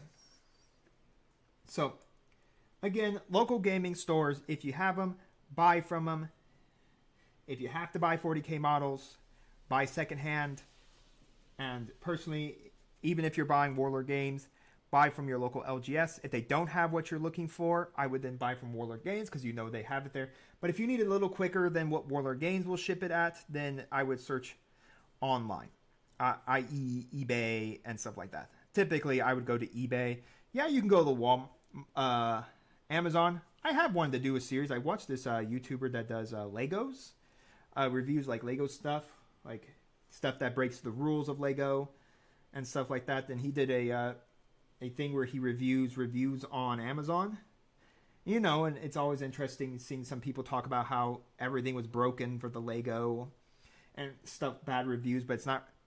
And again, a lot of those reviews could be like, well, the box was destroyed. Well, that really isn't Lego's problem. That's Amazon's problem. It just means, you know, the robot they now use destroyed your product. It is a little sad to see all those Amazon workers knowing that the robots are going to replace them all. I bet it's the dark fate of us all. Robots will replace us all. But anyways, I have bought a little. I don't think I bought much off like Amazon for like. I think I bought in some Games Workshop stuff on Amazon. I know I bought in paints off Amazon before. But I don't think I've ever bought like a Warlord Games product off of Amazon. I should do that. We should see. I should pull up my phone and see can you get Warlord Games product? I mean, you can get practically everything on Amazon. That's the reason why it's A to Z. Just give Mr. Bezos all that money. Just make sure to pay Mr. Bezos. But again, I would go to, honestly, I don't know about Amazon. I'm always a little, I mean, I like Amazon, don't get me wrong. I think if there's something I really need, it could typically be on Amazon and I'll go buy it. But for like wargaming products, I would prefer to buy from like, if I was going to buy, I'd be buying from like Warlord Games. Now, Warlord Games is out of Great Britain, so they do need to ship it. But typically their shipping has always been incredibly fast. I mean, I bought in, now the only thing that would matter is like this, is like where you buy ahead of time, like you pre-ordered the copy, or they sometimes will do these big old mystery boxes. I bought in before. I've gotten a lot of interesting products out of those big old mystery boxes before. They're really good if you're just looking for like a wide variety of models. Like they could bring bolt action stuff, all that. I got a game. I one time bought a mystery box and I got a game called Combined Arms, which is a board game, but you can use it with Blood Red Skies, Victory at Seas, Cruel Seas, and bolt action. You combine them all together to play it. So I have actually wanted to try that out. I wanted to buy it, but I didn't swing to get it. But yeah, so I got that in one of those mystery boxes, and I was pretty happy about that, to get that in my collection. But yeah, all right, so we dark toned down the rifle here. Just darkened it down, made it look all nice and pretty. And then we just now need to wait for it to dry. So while it's drying, not driving, let's take a look. I'm going to pull up my Amazon account. And I'm going to put in Bolt Action. And I want to see what comes up. And we'll check it out here. I know I've looked at 3D printers on this. Okay, so if I type in the word Bolt Action. Okay, so here's what we get for Bolt Action. We somehow get pens. Alright, yeah, those are interesting. But we do get the 3rd edition rulebook. You can get it on Kindle. I guess if you want to take your thing around. The Gentleman's War, Airborne, Tiger E, German Grenadiers, the Battle of the Bold starter set for $134. I think I paid less for that because I had a coupon from Mini Wargaming. U.S. Rangers, the 2024 version of them, which means this is the newest version because this is the year 2024. U.S. Infantry, a Nerf gun, a Sherman. This is the Easy 8 version of the Sherman. A 6-pounder. So yeah, you can find like the Waffen. I know some people are suspicious, like when you hear Waffen SS. If you don't know, if you look at Warlord Games' website, it's all German. It's German. That's what you should call them, is German. The Waffen SS is really the only thing, like, if you think about, like, the German, like, down here, like, the Fallschirmjäger, the paratroopers. That's what the winter guys are called, as Fallschirmjäger. Fallschirmjäger. I probably butchered that. I think that's how you say it in German. Fallschirmjäger. I'm pretty sure there's a way to accent their E, some of their letters. Fallschirmjäger. I know my sister took German. Yeah, she took German. But yeah, I mean, look at that. Like, the Waffen SS would be the only thing that'd be a little... Some people might be a little unhesitated to get because, again, the Waffen were the true Nazis. The Fallschirmjäger was just the German army. But yeah, I mean, you got the tanks, you got the stuff. So, I mean, there's a lot of things you can do as you see my Teams meeting pop up on my phone. I mean, there's some dice you can get. There's U.S. Army. So, yeah, you can get it. So, yeah, you can look around. So, if we went to eBay, again, eBay. Again, this is if you're going to go secondary market, even though for Warlord Games, I highly recommend just buying from Warlord Games. They have great value on everything in there. And all of that. So, if I type in Bolt of Action, and just do this, I think we're going to have to specify. So here we go. So you can get like the Gentleman's War starter set. You don't know, the Gentleman's War would have been Africa. So this would be if you're looking to start your British and your Germans in Africa. Again, they have 126. Not bad. This is the Bolt Action soldier that if you pre-order or you buy right now the copy, you get this guy. I got this guy because I pre-ordered. The Winter German Fallschirmjäger Platoon Winter. So you can get that. You can get this, the U.S. Infantry Bolt Action Warlord. You can get some pre-painted Normandy terrain. So, which is not bad. Again, I kind of do need terrain to play Bolt Action. I mean, there's a lot of stuff on here. Like, look, just someone just selling some sprues. Like, you can find, like, people selling sprues. People selling terrain. Like, that's the big part about it. Is you also need terrain. And yeah, I do need to get my hands on some terrain, but I mean, look around eBay. You can find people selling enough stuff. Like right here, like this Micro Art Studio is really good. They have a lot of pre-painted terrain as well. But the one problem I have is I just don't have money. Money. You gotta have money to spend money, and I have money. I'm not like dirt. I'm not eating dirt outside. I have money. I'm just saying that, you know, when you got to pay your rent, you got to pay your bills, you got to pay everything. You always don't have money. That's what I mean by money. Okay, so our head or our arms are drying right now, and we don't want to disturb them. So why don't we, instead of staring at Amazon and we stare at eBay, we should have read some reviews off some Amazon things. I suspect someone probably bought it thinking that they're pre-painted models. And then suddenly, I should do that for a video on this. I should go into Amazon, go look at the worst number 1 rated reviews. I should see how many people rate it because they open up the box and it's unpainted. Because again, the boxes all have pretty painted models on them and stuff like that. Now the bolt action boxes are a little different. Typically, sometimes they'll have just like unique artwork on it. Don't really showcase the models. I think the traditional like normal foot soldiers boxes and stuff like that. But like the tanks, they traditionally show you not really the tank as it is like in the box. It kind of shows you like a picture of what the tank looked like. You know, a painted picture. Of course, they're all real painted pictures, and they're really neat painted pictures, really beautiful, and all that. But yeah, I just wonder how many people would open up those boxes and realize, oh wait, this is not unpainted. No, it isn't. You have to paint it and assemble it. All right, enough talk about painting and assembling. We are here talking about this man's head. Here he is, his head. Anyways, we got the head here. This is probably going to be a pretty easy paint job here. It looks to only be about 3 colors. So anyways, we're going to use some Army Green paint. You know what it is. Army Green from Army Painter. And we're going to paint over the helmet here. Let me make sure. I think these guys have green. I think they use green helmets. I know some helmets were white, but I think those were covered helmets. I think traditionally these would have just been green helmets. Yes. So I actually have a couple covered head helmets. Covered head means they covered it with white and stuff like that. But this is not a covered helmet. This is a traditional helmet. So we traditionally paint those green. So we'll paint this using some Army Green. Now, you'll notice that there are some straps here, like in the back and then the front. Those we will be painting with our flat brown to match it as well. The straps will get painted in flat brown. And of course, once our BAR is done drying, we will of course go over to that. But while it's drying, this is a great way, like I said, while sub-assembly is really nice, because now since the BAR is drying, we can come over to, say, the head of our infantryman here. And we can start lathering up those base colors. In this case, we start by lathering up some Army Green over the helmet. And again, if I do get it on the strap, it's no worries. We'll just simply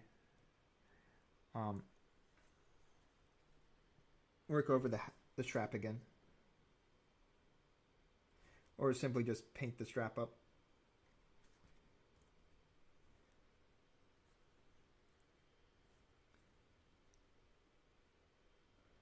Alright, painting this. Now again, when painting up this helmet, do remember that you need to get the underside. That's a lot of do. But anyways, paint the underside of the helmet as well, up to the face area, because again, the helmets were green underneath as well.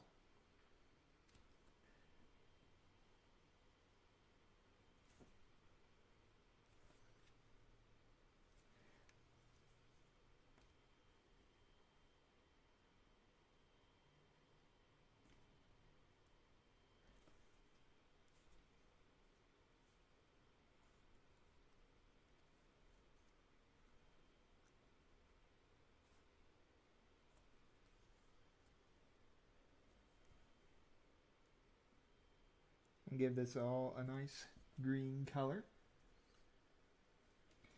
Of course, once the BAR is dried, we'll go over there to paint that.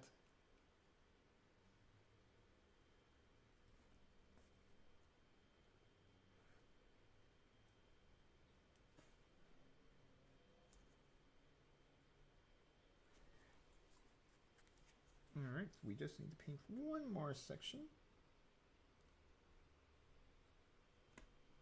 Now, I do hope that this painting video of this American really does inspire you as well, whether you are watching this currently right now or watching this in the future. So yourself try out realistic wargaming. While it's daunting at first to think about painting realistic models, models that served in the real world and all of that, I think it's a I think historical is a wargaming that I don't think sees as much love as, fantasy or anything like that. Because if I'm being honest, it's just, I get it. Fantasy and non-realistic.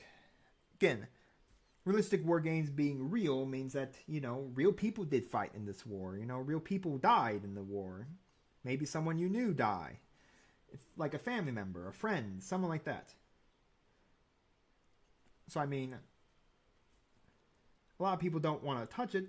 Not mentioning it's not exciting. I mean, if you think about like 40K, you got big missiles, you got super armored humans, and all stuff like that. I mean, you have futuristic weapons, you have creatures that come out of, you know, your worst nightmares,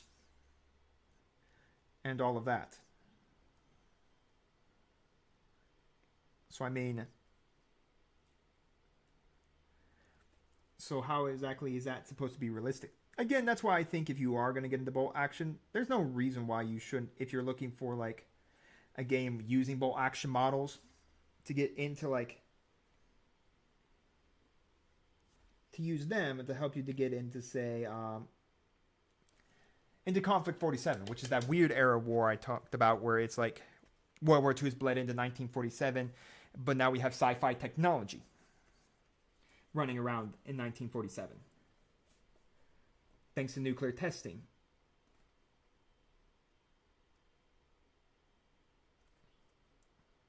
Again, you have that, and I mean, you can easily then, especially if you're into Conflict 47, you can build yourself a Conflict 47 group or army, and then because you built yourself a Conflict 47 army, and Conflict 47's bolt action army parts, i.e. the parts that are, you know, realistic to the time period of World War II, you can just take and use. That way you immediately have your models that you can immediately use. And there's nothing wrong with that at all. Now you can play two games. You can play Conflict 47 or you can play Bolt Action, which I think both, in my opinion, are good. Now, I haven't played Conflict 47, but it does look very neat as Weird War. Especially if I'm going to get into Bolt Action, I think that's not a bad game to get your hands into as well, of just playing Conflict 47. Okay, so we need the helmet to dry. I'm taking a look at our BAR.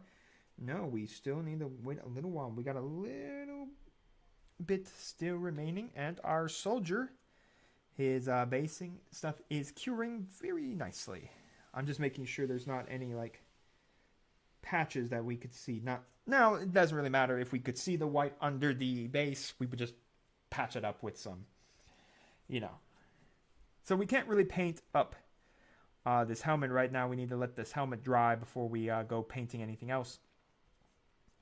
Again, we're probably going to finish out the straps here on the helmets. That way we can get the helmet completely done. That way we have it completed. And then we can, of course, do the face. I think we can get the face.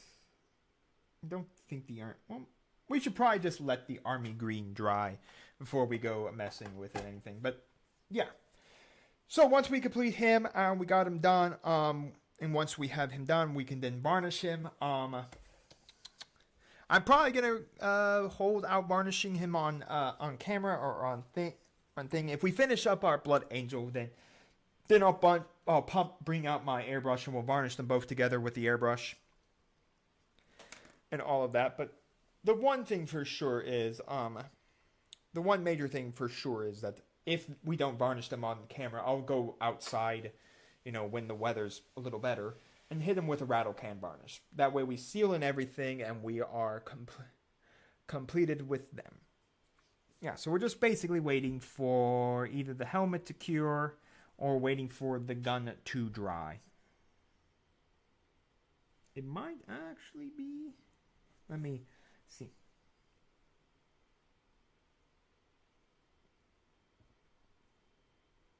I think our BAR actually is cured. Alright, so we'll move on from our head back to our BAR, our bar weaponry here. Alright, it's time to highlight. You know what that means. Let's start off with combat fatigue over the green. Actually, no. Fur brown. Let's start with some fur brown.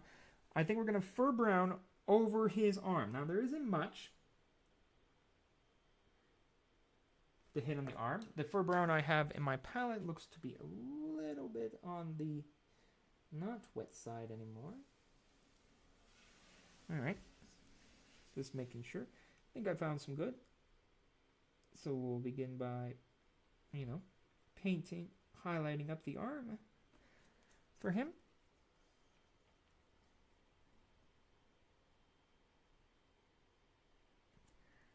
Lining up his arm. And then we'll just have to slowly just pick out all the raised points we find. Like this point right here is nicely raised. We can pick out this point here. Like this is like got a little divot in there, so we can paint that.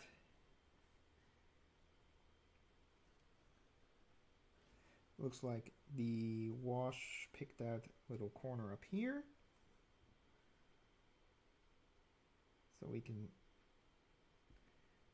brush that. Again, it doesn't look like there's an overall amount of things to hit with this arm.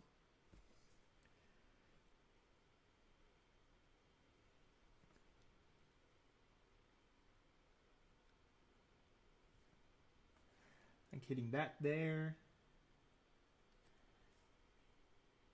With some fur brown.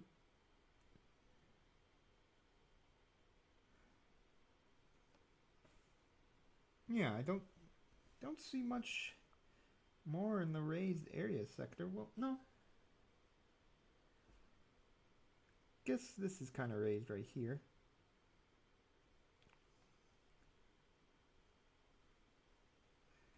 So a little bit of raisement there.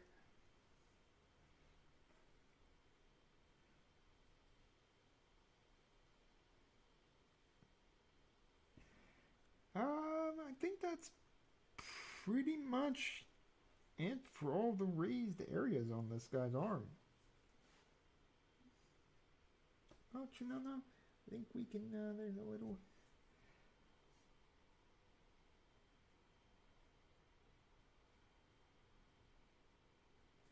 Maybe like right there. Sometimes I feel like if he doesn't have like raised areas, it's a little sometimes hard to find those raised areas. On it and all that. But I think that that gives us the attention of the raised areas. All right. Now with that said, we're going to move on to combat fatigue. We're now going to, of course, begin using combat fatigue over, of course, all the army green.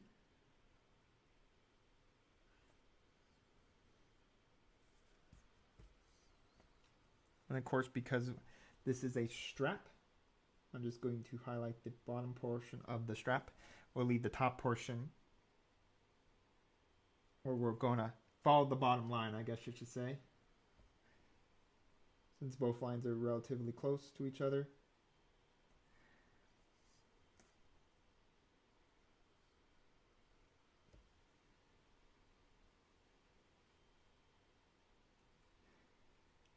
We'll just do this zone here. Now again, we don't have to do the back area, just so you know. Again, the fact is that this won't be all that visible to our opponent because again, it will be a part that is extremely close to our guy's body, but you know, just in case it can be seen.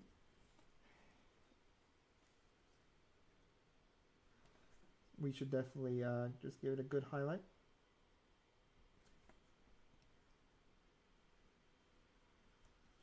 Just to make sure, you know, it's all good.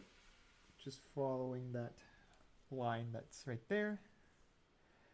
As I had it off the camera, like always. And we'll follow the line that is right here. And there we go.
Oh, did I? How much did I mute? I am sorry if I was muted the entire time. I thought I saw myself moving. Whoops. Well, I apologize to everyone if I was muted there. Sorry, I didn't realize it, but yep, applied our super glue. We got our gun attached. Now we're going to go on to painting up the rest of the commander's head here. So anyways, let's get those straps done. Again, we're going to use our flat brown. Yep, flat brown that we used to paint, of course, the body and all of that. We're going to, of course, use it to paint up his straps here. I am going to go down to a smaller brush when I paint these straps just because they are very close to that green there. So we want to be able to not have to worry about that. And of course we will need some necromancer cloak there, as well as there are some points on these helmets that will need necromancer cloak.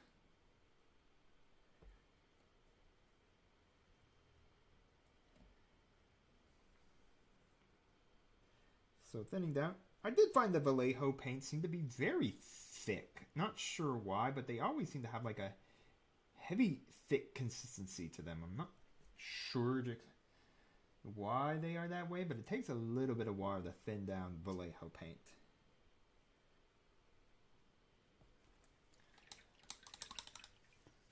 But anyways, now that we have thinned down the Vallejo paint, we're now going to begin painting in the straps. So again, we got our helmet.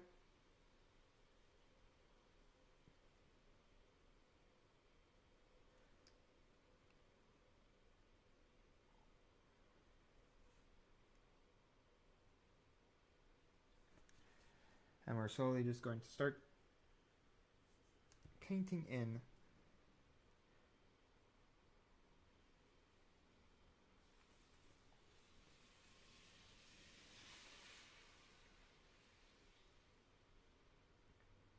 the straps.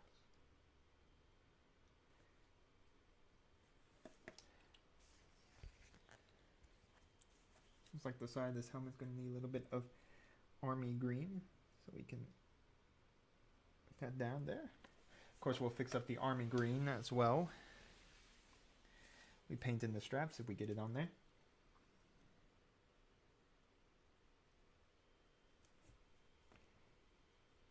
And then we just come on the back here and we paint it down that strap as well. As I keep continuing to remove it.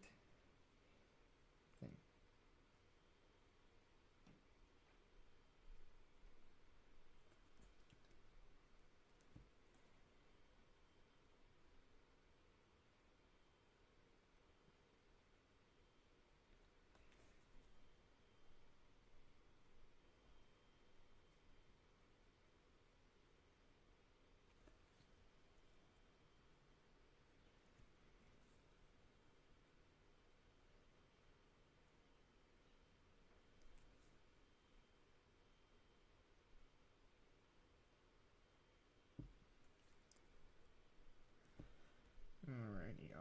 I think we are almost through all the straps.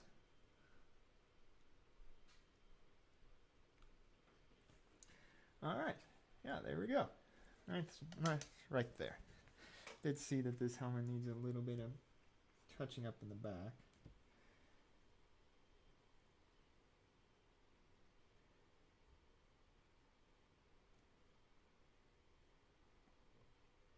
Okay. So again, we'll have to go through another coat here of course, the brown, just to make sure the straps are looking good on the model itself. So we'll have to put down another layer, and that's what we would do.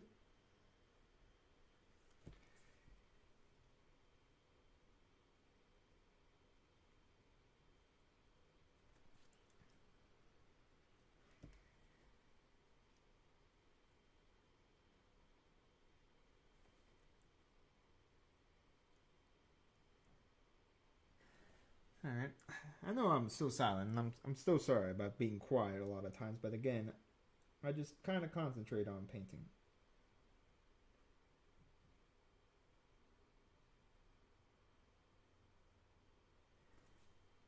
All that. I think also another thing that I oddly do sometimes when I paint, I stick my my tongue out of my mouth. I don't know if anyone else has weird things that, like they do with their tongues as well when they're painting, but every time I've always painted or been creative, I always have my tongue out of my mouth. It's really weird.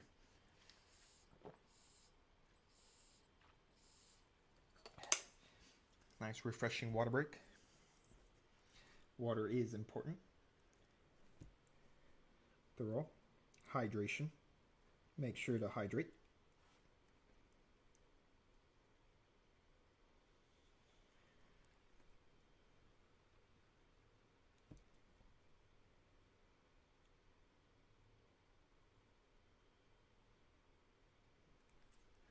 All right. We're nearly done here with the helmet, or at least the top of the helmet. All right. That looks good.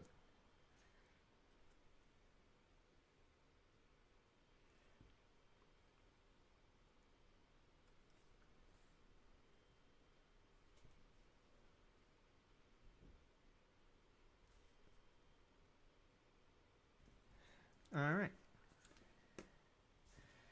Now, we will need to put some Necromancer Cloak on top of the helmet here to do some of the strapping components, like right here.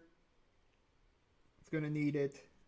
And then right there is going to need it. So, or right here and right here, we are going to use some Necromancer Cloak on the helmet itself. But yeah, we're going to put some of that down there for us all. But first, let's get the face done. And I like to paint faces first with Keybold Skin from Army Painter. So we're going to paint in all the skin on our soldier's face.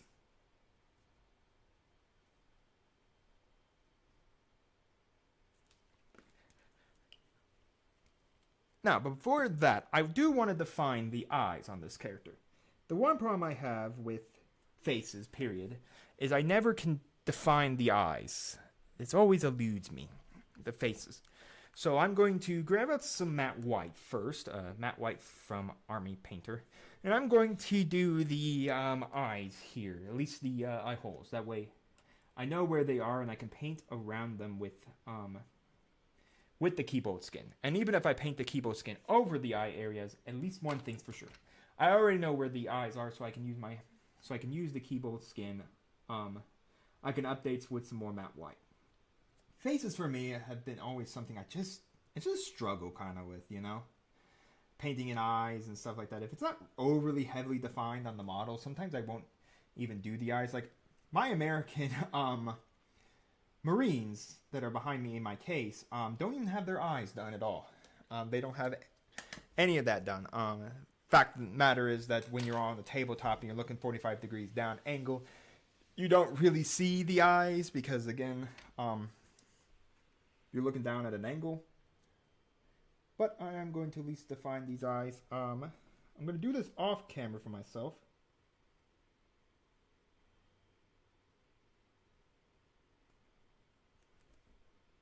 Just because then I can get a closer look at the model itself.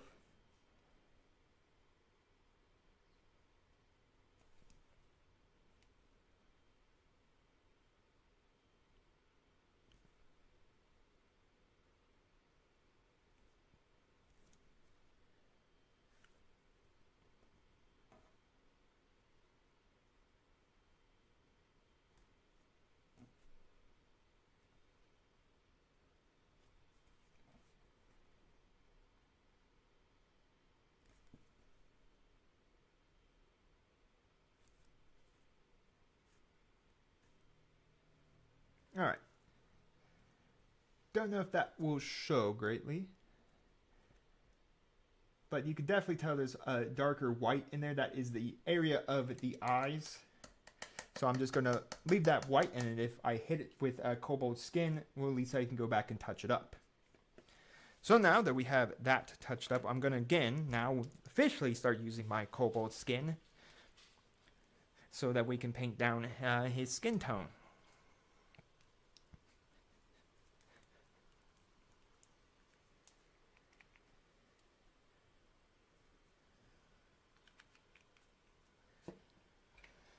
Alright, then we just thin that paint down like we always do, and then we will paint some skin.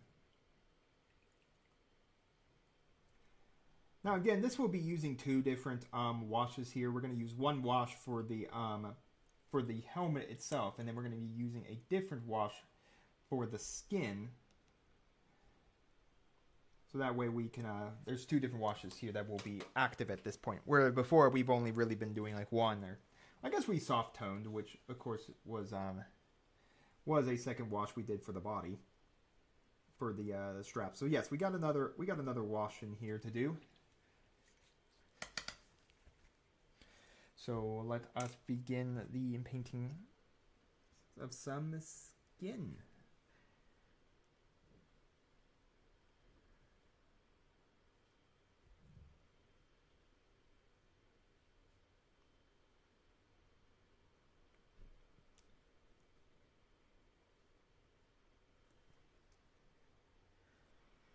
Again, just getting very close to the eyes up there, but not really like getting into the eyes, and of course getting right above, right next to the helmet.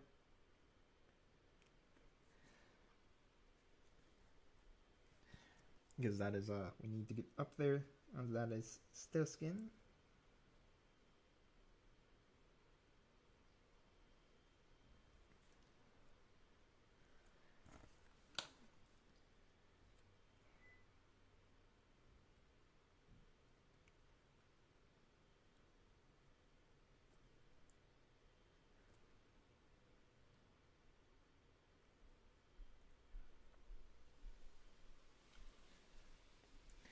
Alright, just slowly work our way around the head, applying our skin color.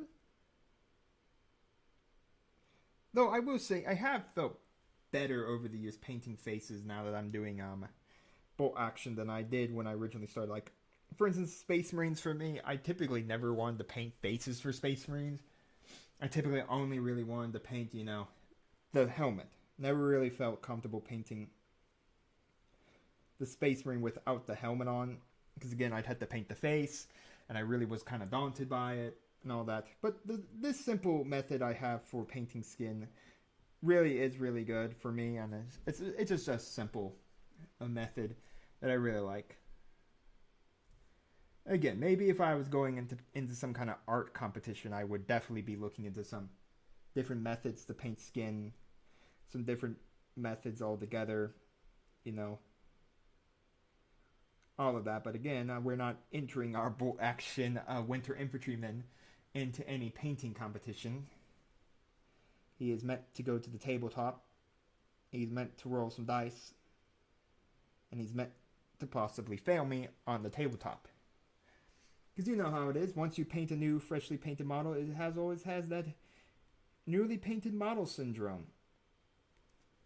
If you don't know, it's the gimmick where newly painted models sometimes will absolutely fail you in a battle report.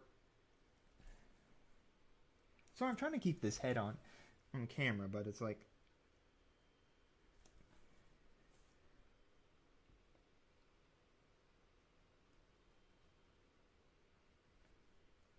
but yeah, just trying to keep him on camera.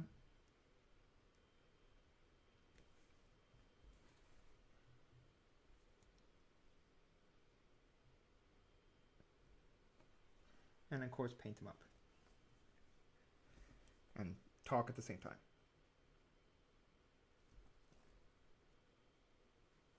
Definitely will probably have to fix up the eyes.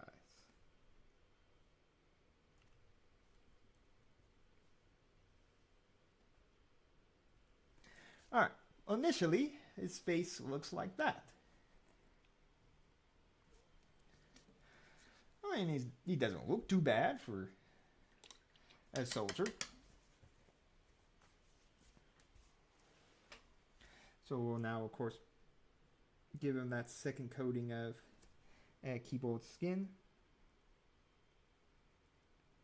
firming the first color so we can affirm it all together. As a reminder, if you are painting for your first time, remember the phrase 2 thin coats. Never one thick coat. Always remember 2 thin coats. I think I remember from my days in high school when I worked as the head of the set construction. Measure twice, cut once. I mean, I think you could take that for other things as well. Always double check your work. You know, it's better to do things twice than having to do it once and then it automatically fails. So, and again, in this case, if you did fail, you'd have a big gloppy mess over your soldier. It's better just to do the 2 thin coats and then you have a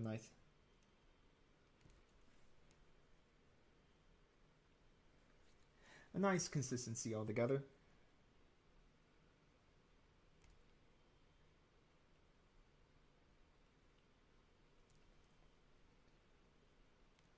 Again, we're just gonna finish up his face here, and I will need to refirm his eyes.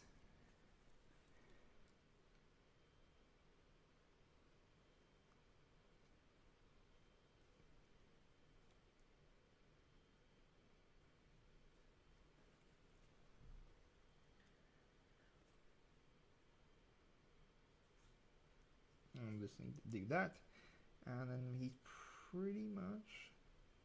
Well, I'll have to redo the green under this helmet as well.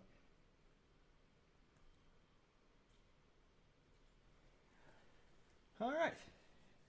Other than refirming this guy's eyes and finishing the Necromancer cloak over his straps, he is pretty much ready to get washed. So I'm going to firm up the eyes off screen. Again, so I can see them.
Alright, just firming up a few.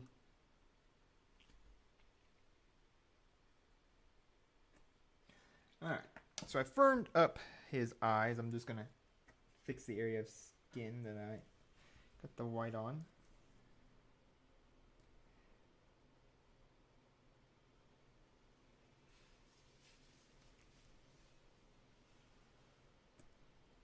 And then we will actually be ready just to firm up.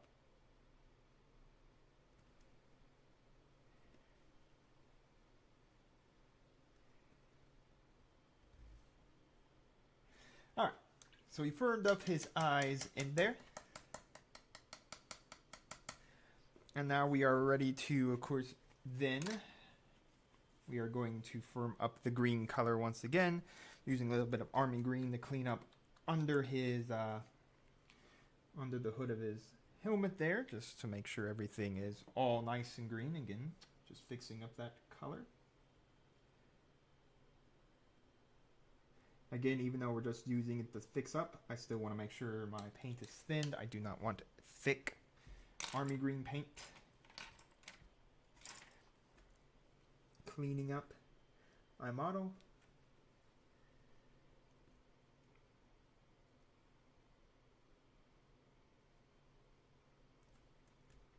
So we're just going to clean the underside of this helmet.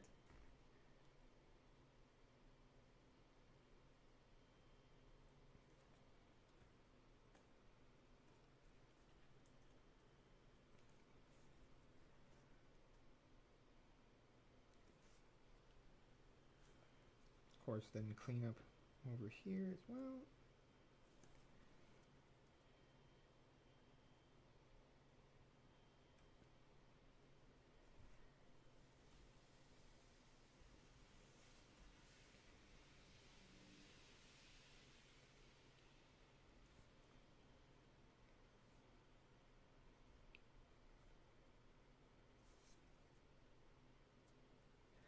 Alright. Of course, once we have shirred up the green color, last thing we need to do is use Necromancer Cloak. And we are good to get him done. Alright, for the Necromancer Cloak again, we're going to point out this little segment right here.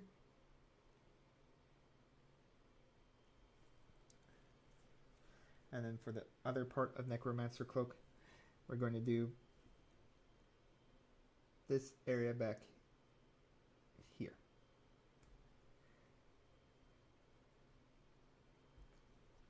And that will, of course, be the only parts we do Necromancer Cloak to. So I'm going to pull this off screen for a minute, finish up the Necromancer Cloak, and we can then wash the head of our infantry soldier up. And that pretty much will be it for the infantry soldier. Once we wash up, once we highlight his head, all we're left to be is just to finish up the base. And, you know, halfway through our stream, finishing up one soldier, reckoning that we did spend some of our stream talking about, you know, other things like forces, checking out the Warlord Games app, talking about our forces, talking about all that, talking about the Warlord Games app and all of that. You know, not bad. Again, for the last half, I think we are going to just do the Space Marine. I thought we could get the Germans in, but looks like not. I'll have to do those on my own or give you all in getting on the tabletop for those as well. So for this stream, we're definitely just going to finish up our bolt action American Winter Soldier.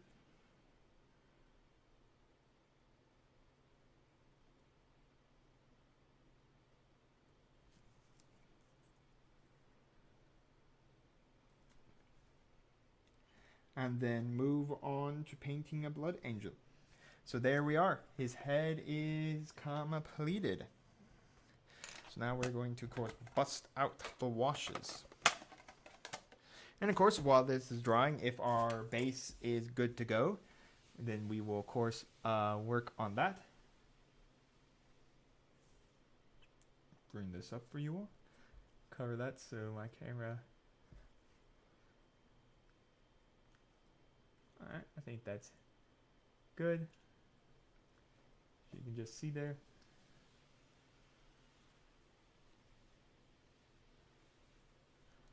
Come on, focus on his head. There we go. So you can see there, just nicely done. Necromancer Cloak in the back. Strapping done, and that is a nice looking head for our infantrymen.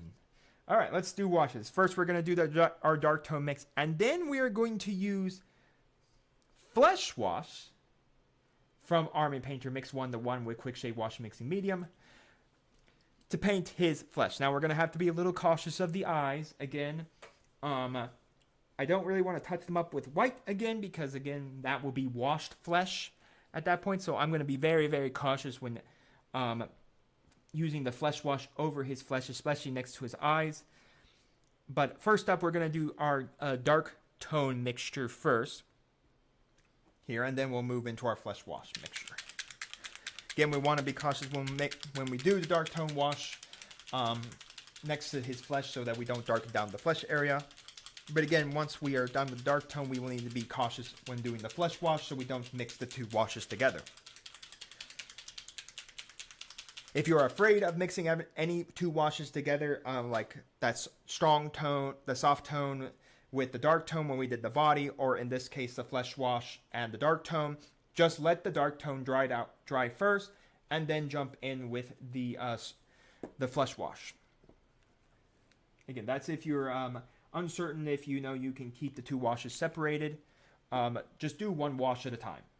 Take it one wash at a time, and then you'll be perfectly fine at that point.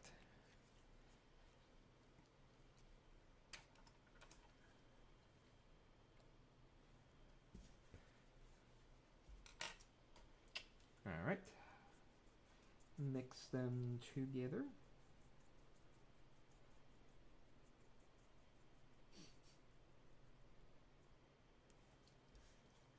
And then we start the in washing process.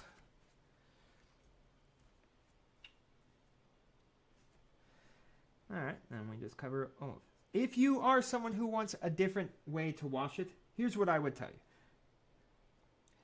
For the flat brown and for the dirt spatter, your brown colors, I would hit it with mid-brown from Army Painter. Mix 1-to-1 with quick shade washing mixing medium. If you want to affirm the green more, I would use military shader over the green. And then, of course, dark tone at that point would only be going over the Necromancer cloak, strong tone over Banshee brown, and then all that. So once again, if you wanted to do it a different way, I would use mid brown for dirt spatter and flat brown. I would then use dark tone for your Necromancer cloak, strong tone or soft tone, for the Banshee brown, and then flesh wash for the face. Again, that's if you want to give each color a different wash altogether. If you want them to look a little differently, you can do that. In this case, because there's just so many parts all together in this model, it's much easier, personally for me, to just do an overall dark tone wash and then bring the color back up. I don't think there's anything wrong with doing a dark tone wash. For the gold, I would personally, if you have Citadel paints, Seraphim Sepia is really good for gold colors. It tarnishes the gold down, makes a really nice coloration to it. I would go with that method, or you can hit it with dark tone as well. Or if you're someone who wants gold, I would start personally maybe with like a silver, like go gunmetal over it, dark tone down the gunmetal, and then highlight with like a gold. Like in this case, like a Kuruk Armor Gold. But if you want just to do Kuruk Armor Gold and then darken it down, I would use like a sepia wash, or I would just use straight strong tone. No mixing down the strong tone. I would use straight strong tone. I would not mix down the strong tone with quick wash mixing medium. I would just use straight strong tone. But again, if you're someone who likes using Citadel colors as well, then I highly recommend using Seraphim Sepia. I will show you here for you all. This is the color I'm talking about. This tarnishes gold into a very nice like tarnished gold color, and I really like this combination. You can use Racklin Flesh Shade as well, but I just like the Seraphim Sepia over gold. I never cure this down. I don't have any medium for this. I never tone down this color. I always tone down the Army Painter ones unless I have a reason to use pure Army Painter color, but I never tone down this color. So I always use this straight from the pot. But yeah, that's a good color to like tone down, to bring down and tone down the gold colors. Make them look really, really tarnished. And I do like that for tarnishing. You can also use straight strong tone.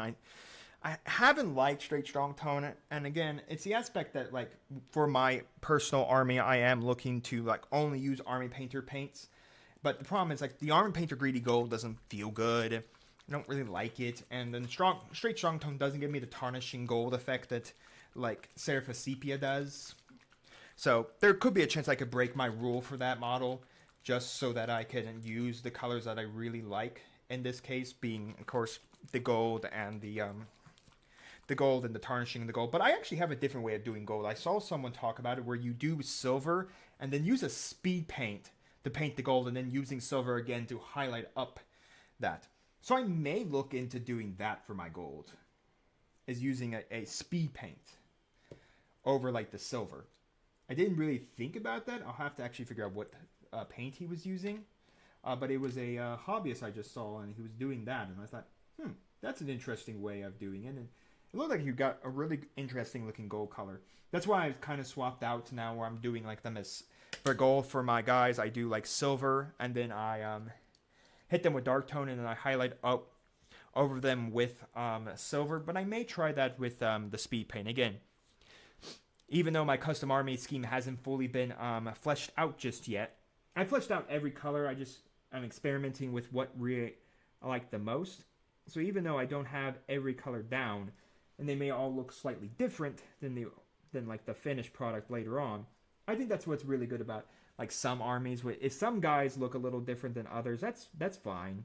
That's usually your experimentation models. And if you need it to play a war game, Sure, he'll look a little different than the others because again he's meant to be different because you went through a entirely different scheme with him and all of that. So you might look a little different than like the others in your army because again you used a completely different paint scheme to paint him, and then you changed that paint scheme. Like for instance, I'm going to be repainting my Tau army for 40k. I'm trying to figure out a nice paint scheme to go with it. I was looking for like a nice green color. I think I have what I'm going to do for it. I just have to think a little bit more about it. I have a model completed, but I'm not fully sold on the color scheme of it.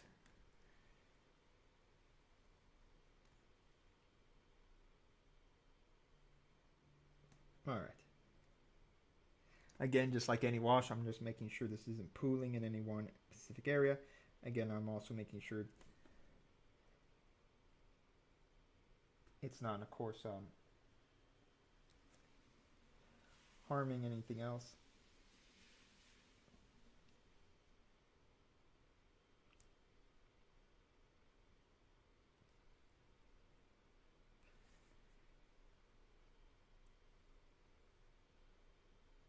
All right, and with that, the washing step is done.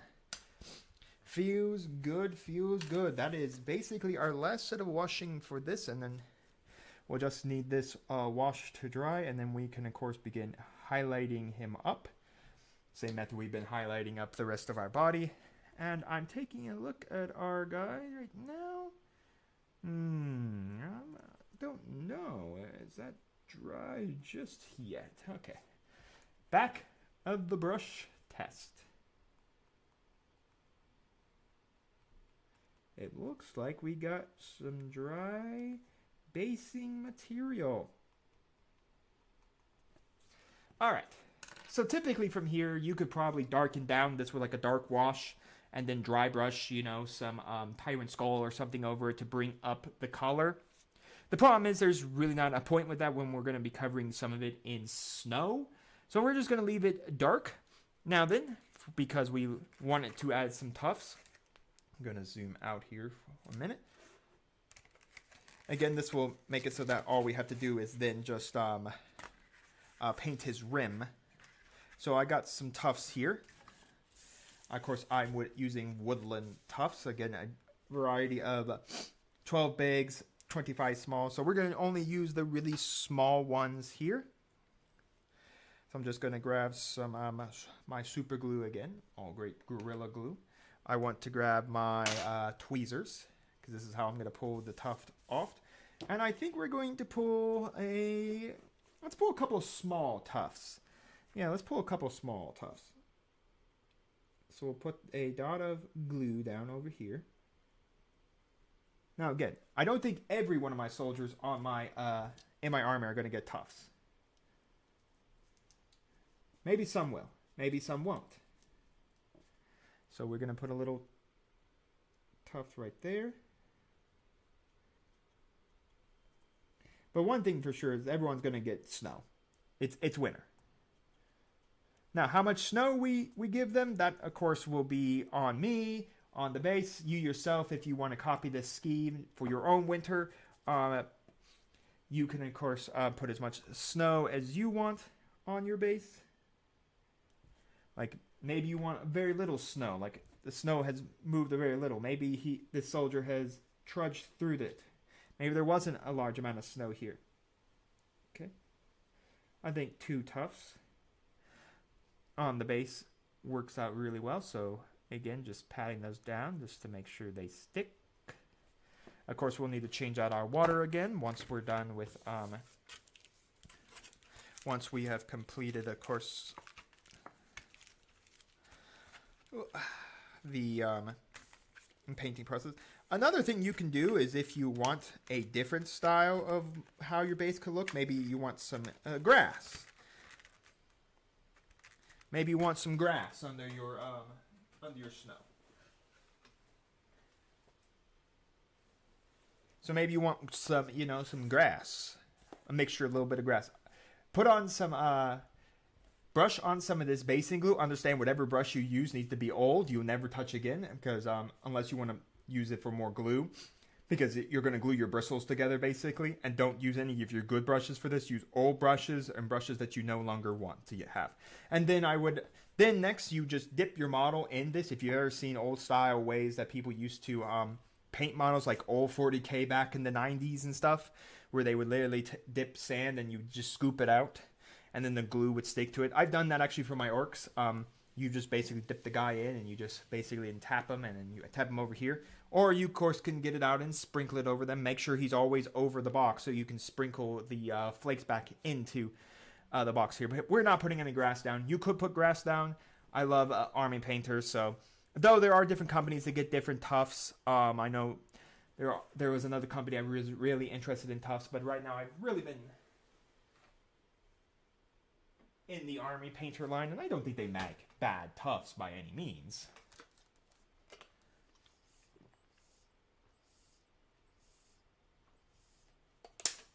Or anything like that. Okay. So we can recap our glue as we no longer need it. And let's put down some snow over our land. So once again, we got Vallejo Diorama FX, ground texture snow. Pop that open. Some nice snowy substance in there. All right, so for the brush that I'm going to take to use for this. What brush? I don't want a big brush. I think we're going to take our detail brush.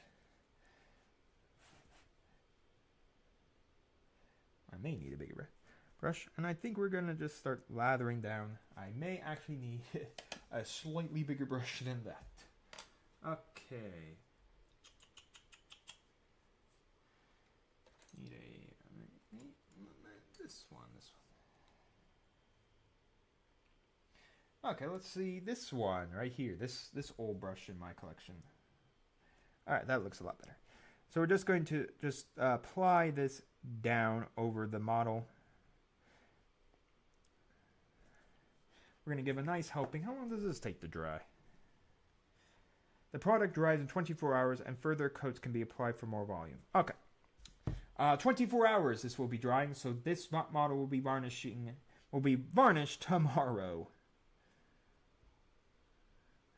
So we're just going to begin applying some snow. I don't think I want a lot of snow for him.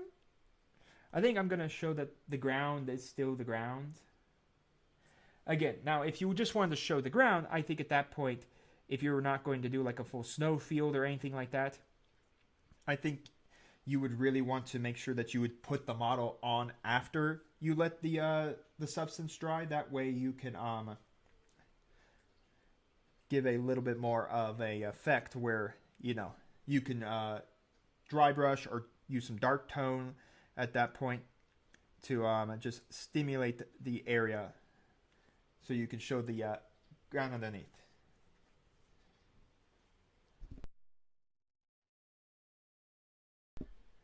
So we're just going to apply some more of this snow all over him. I think I'm gonna cover up his boots in it. Give a little bit of an effect of, he's trudging in some snow. Like maybe give like a single boot covered up in snow, which is the reason why I wasn't overly, overly worried about like highlighting the boot, because we are in winter, having his boots covered up with snow is very much possible. Like he's just stepped in a big old patch of, snow. Like right here, you can see his boot is covered up in snow. He stepped in some. There's just snow everywhere around where he is.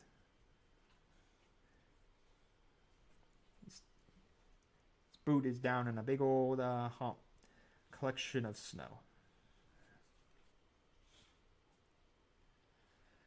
So yeah, just going to build up a little bit of snow layer here. Just really nice looking layer of snow overall. Maybe I'll only do the front half of this model here, like build up a large quantity of snow layer. So unfortunately, due to the fact that this will be drying, I won't be able to rim him. So don't take that out of context. What I mean is base his rim. For his rim, just so everyone knows, I'm probably going to use maybe black for his rim, like matte black for the rim, or I'm going to use Steel Legion Drab. This is another color I like for rims, is Steel Legion Drab. So maybe I'll use some Steel Legion Drab over his rim. I don't sure.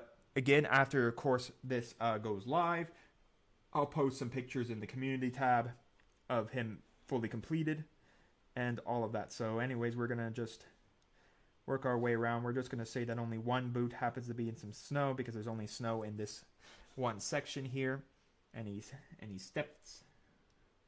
Big old crunch, because you know snow never accumulates only in just one.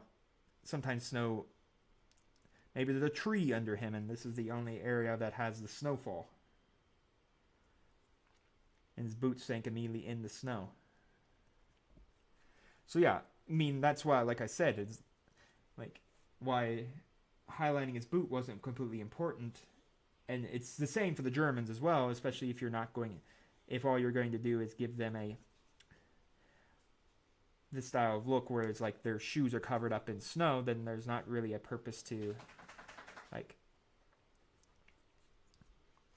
give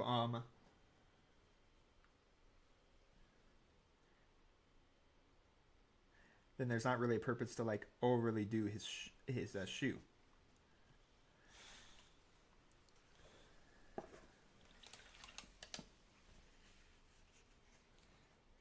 Alright, I think we're just going to add some final snow over this bush.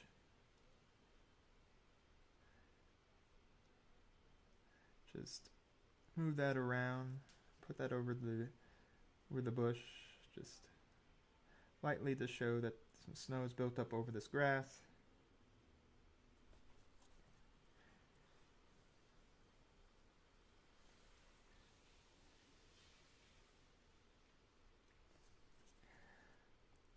Grass, but it hasn't fully covered the grass just yet. And then maybe we'll have a little patch of snow in the back here. Just a small little patch.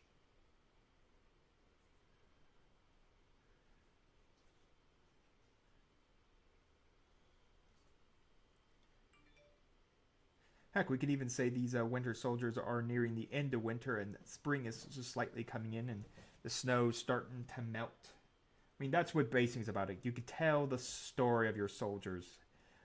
This soldier here found an area with not too much snow in it. This area here with not too much snow, as you could see. So, anyways, that's our soldier. He's got some snow.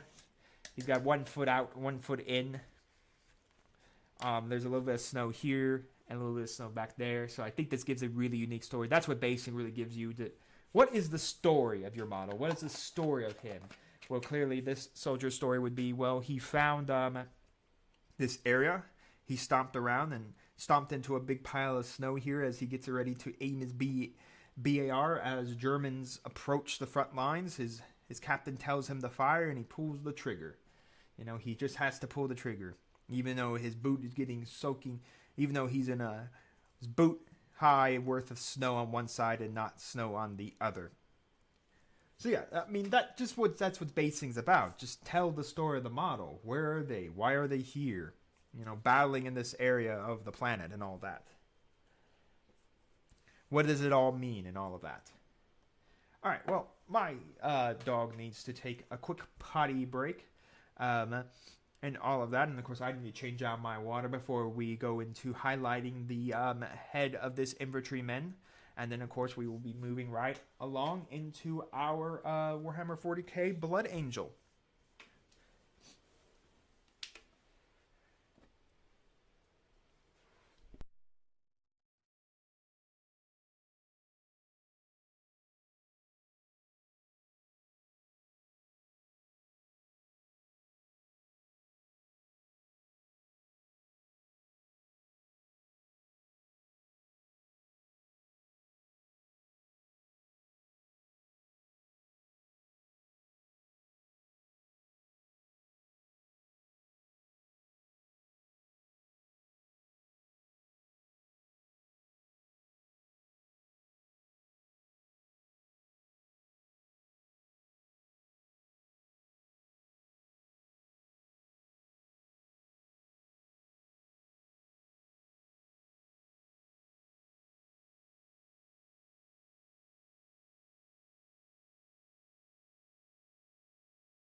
I'm back, everyone. Glad to see you're all still here. Welcome to it, anyways. One thing I do want to say as well, if you do want to tell some story, don't worry about getting that snow up on the model of him. Like, put it on his shoulders, put it on his head, like freshly covered snow. Maybe it's snowing outside. Maybe it's snowing outside and it's starting to cover up his clothing, or anything like that.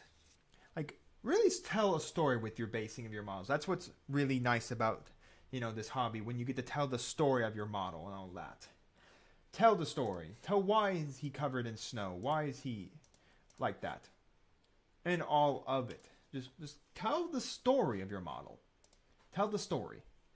So again, I think I'm personally probably going to do for the rim once again either Steel Legion Drab from Citadel. I like this rim color, or I'll probably be doing matte black from Iron Painter over the rim. I'm not 100% sure just yet. If I take a look at the picture that they have, they kind of use like a Steel Legion Drab color. Again, their snow is a lot less chunky on their pictures. I'll just show it here. You can see that the snow is a little less chunky on theirs, and they kind of have their guys kind of coming out of the snow, and like not in the snow and all of that. So like I said, if you wanted to do this style, I would base him first in base the base first in Dark Earth, and then you stick him on top, and then you do the then put down just a very, very thin layering of snow. But I like this chunky snow. And again, basing really is your thought process, your base. Well, how do you want your models to look? How do you want your base to look? And again, you can base your entire model on completely different things. My standard base will be always the Dark Earth. And then whether or not I add snow will kind of matter how I kind of want him to look. Do I want this soldier to be standing out in just the field, in just the area? Do I want this soldier to be standing out in some snow? Do I want the entire base covered in snow because he's got it? He just unluckily stepped in all the snow. So like, yeah, and all that. Do I want him to have fresh snow over his shoulders and his helmet, or maybe over the gun, showing a sense that, you know, snow has fallen while they've been fighting. Maybe some snow has fallen off trees and stuff, like from like cannon explosions and stuff like that as it ruptures. Again, the Germans and the Americans fought using tanks in the Battle of the Bulge as well, from Shermans to the late war like Tigers and Jugopanthers, like stuff like that. Artillery guns, AT guns were all shot there. So rupturing like that massive gun in the area where a bunch of trees might have collected snow on top might just fall off that heavy snow, and you know, then it lands on the soldier, so he's covered down in some snow.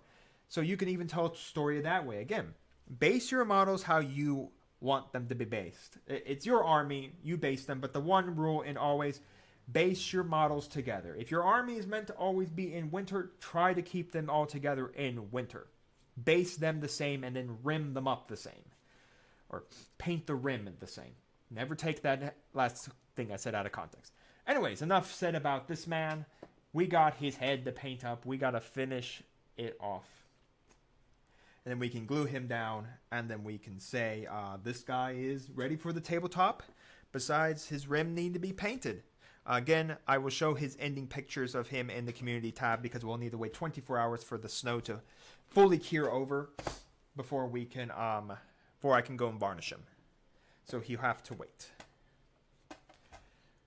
We don't have to wait. Anyways, let's begin off with once more. Let's grab some combat fatigue. We're going to need some new combat fatigue. We still have some combat fatigue on the palette, but it looks a little bit, actually, it looks pretty decent. I don't think it's too bad there. I may just add a little bit of water to one of the edges just to bring it out. Again, if you notice that your paint is looking very dry, and there's no real... then maybe adding a little water to help it bring back out its opacity. Or, like I've always said, simply put some more paint on your palette. A little bit more paint isn't going to hurt you financially or even hurt your palette. Again, you can go through these... sheets pretty often, and again, your palette's going to dry out. It's not going to stay wet forever or anything like that, so it's good just to change everything out. Okay, for his helmet, because as you can see, it's not exactly straightforward. We're going to keep it that nice dark color on top, but we're just simply going to go around, and we're simply just going to bring out the edges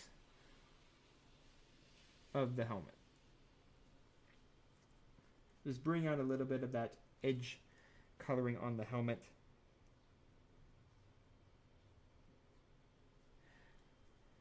And that's pretty much all we're going to do for the helmet once we bring out the edge coloring on it.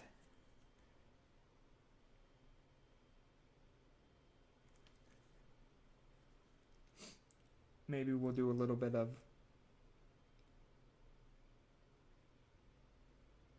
this just to affirm the rim on the front. And then we'll do it in the back just to affirm its rim.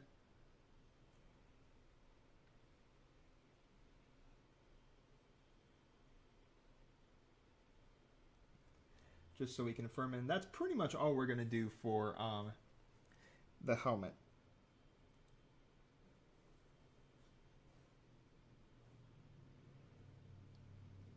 So kind of like what we've done right now. We kind of color down the sides. We did the front of it and all that. We did that side. So we kind of just gave a little bit of color to the helmet. Not a lot of color to it. But now, of course, we're going to grab that fur brown. And we are going to then use that to, of course, just give the straps a little life. And of course, being cautious of the necromancer cloak area of our straps. Again, we will paint those once we are ready to start. Once we are ready to use our paint.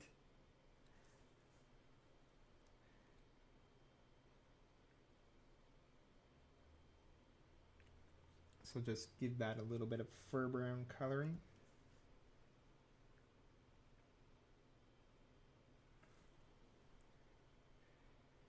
Fur brown coloration. Again, just kind of doing like a chunky line in it so that we can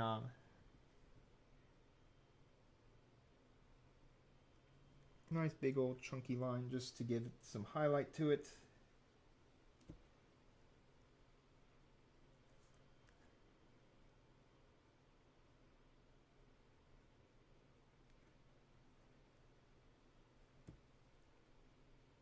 And then once, of course, that's done, it's time to do the skin. So we got our strap done. We got our helmet done. Let's do some skin. For the skin, I'm going to use Corpse Pale from Army Painter. I'll throw my Corpse Pale from Army Painter. Corpse Pale from Army Painter. I like this combination of using the flesh cobalt skin, then you use flesh wash, then you lighten up the flesh with a little bit of Corpse Pale. Again, when doing flesh, you just are tracing across like the cheekbones, all the parts of his flesh that you want to be bringing out. His face, cheekbones,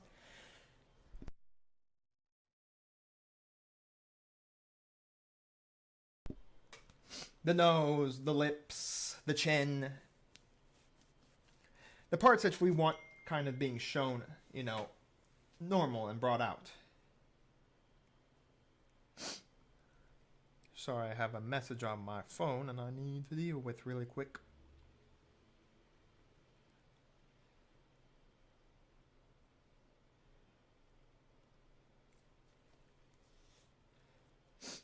Alright, enough of that. We have to paint models.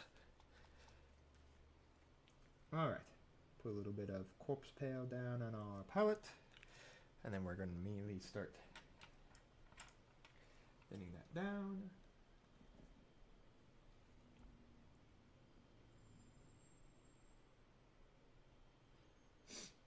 Alright.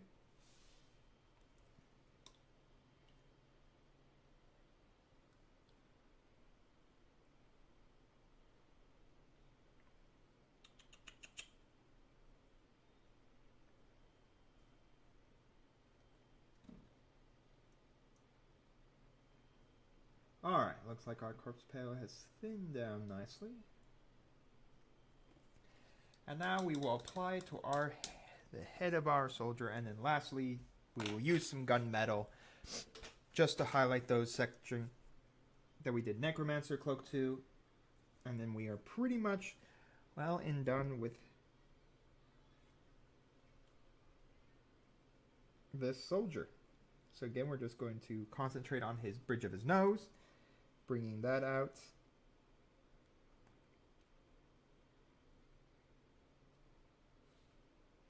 Just give a little life under his eyes.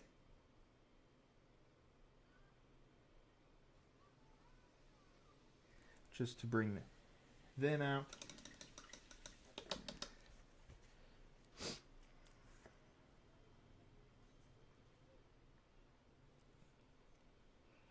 we're going to do two sides of his cheekbones here. Just to bring those kind of out.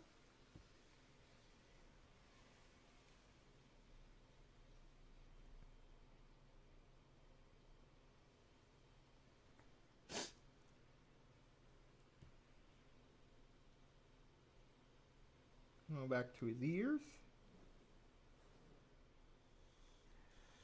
And then finally, we're going to give a little bit of work to his chin.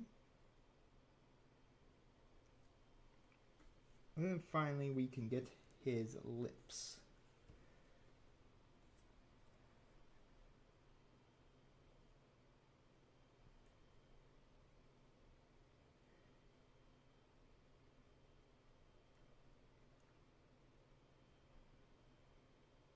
And there we go.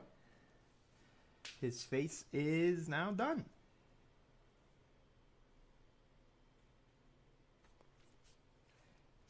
Nothing like a good man's face there.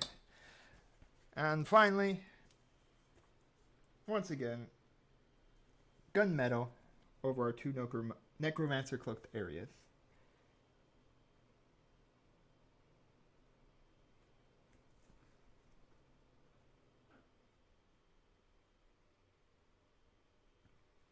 And that there is his head completed. So once again, we're going to remove it from his holder. And we're going to get them glued down into the body. So, decapitation time. Alright, decapitation was a success. A little bit of pushing around anything. Alright, just a quick little grind down.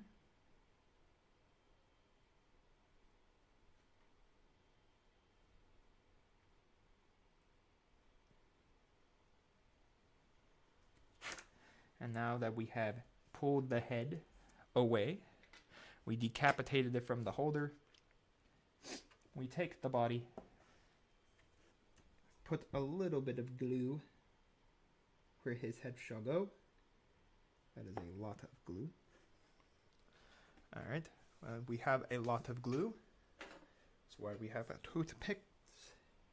I can put this on my palette where I could put wet paints, and then I can use my glue stick or a toothpick, and I can gently just apply that into the area. That way I don't have a big old helping of glue over there. And then we glue the head in place. Except we want to make sure he's turned to look like he's shooting his BAR. And there he is. We will zoom in. That is as far as my... oh no. And there he is, folks. Wonder upon the man.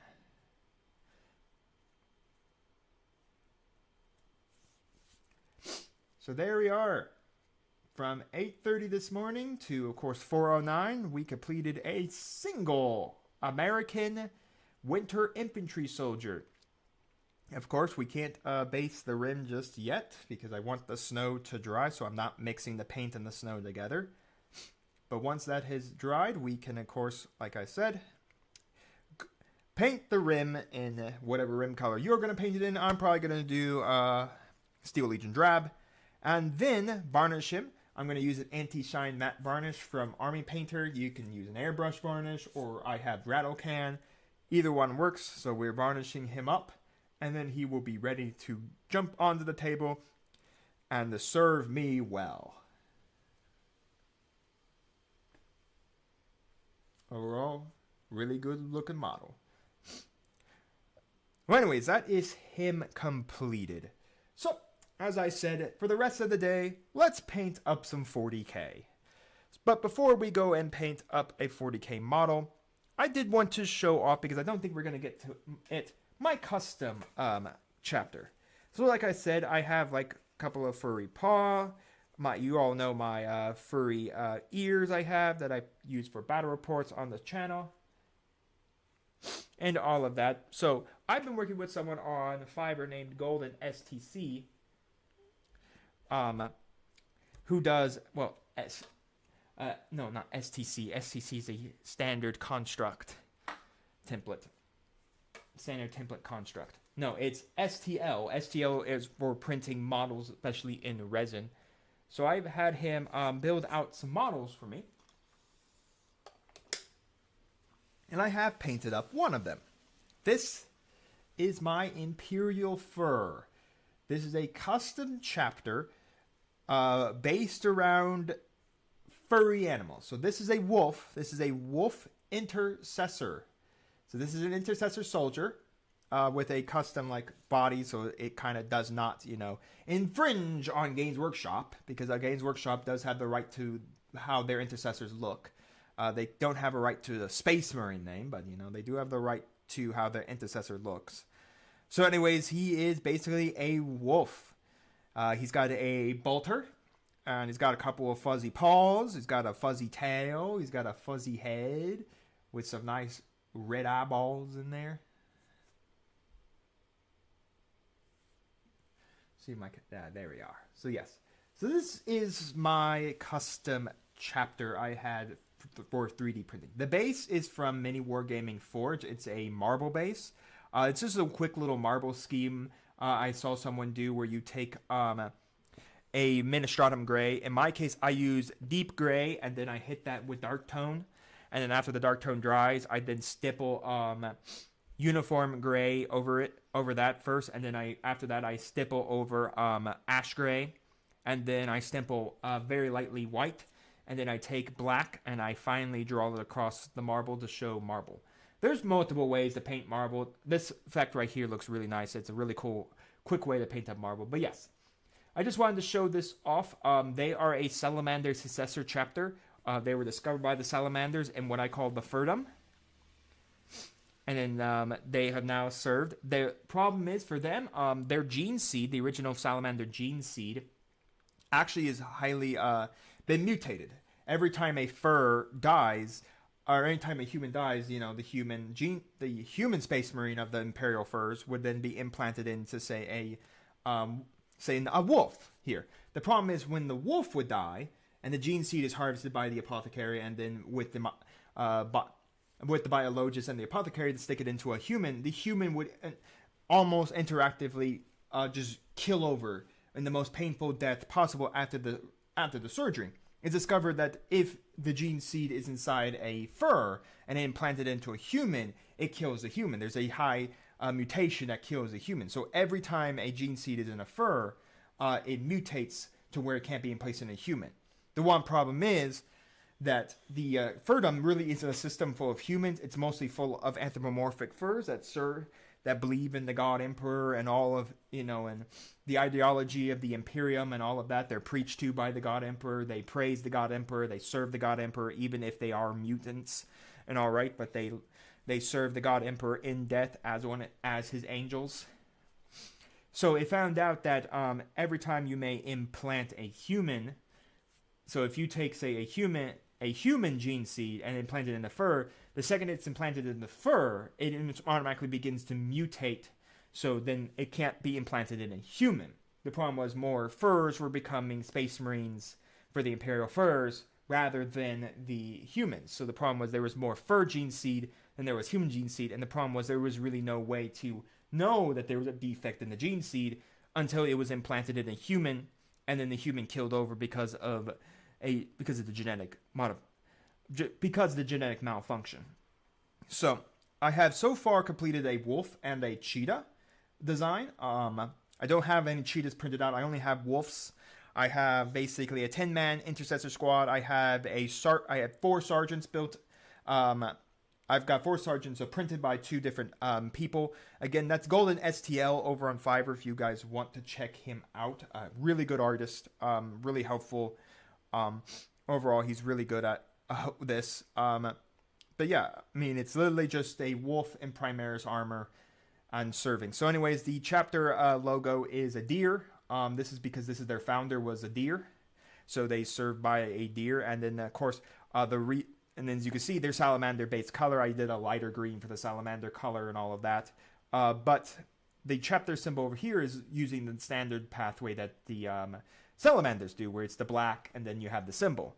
Over here, you see they have blue and gold, and it looks more like something you'd see with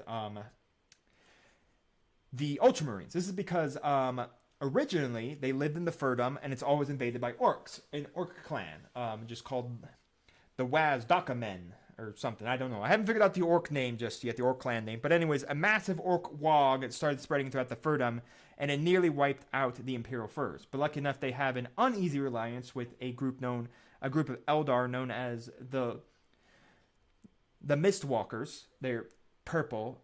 They have purple armor and stuff like that. I still think I want to refine the name there, but they have an uneasy alliance with these Eldari that is unknown reason why. It's been lost because their chapter homeworld was ravaged by an orc mob, and they lost most of their information. So it's very little is really understood of why there's a alliance between the Imperial Furs and the Eldari.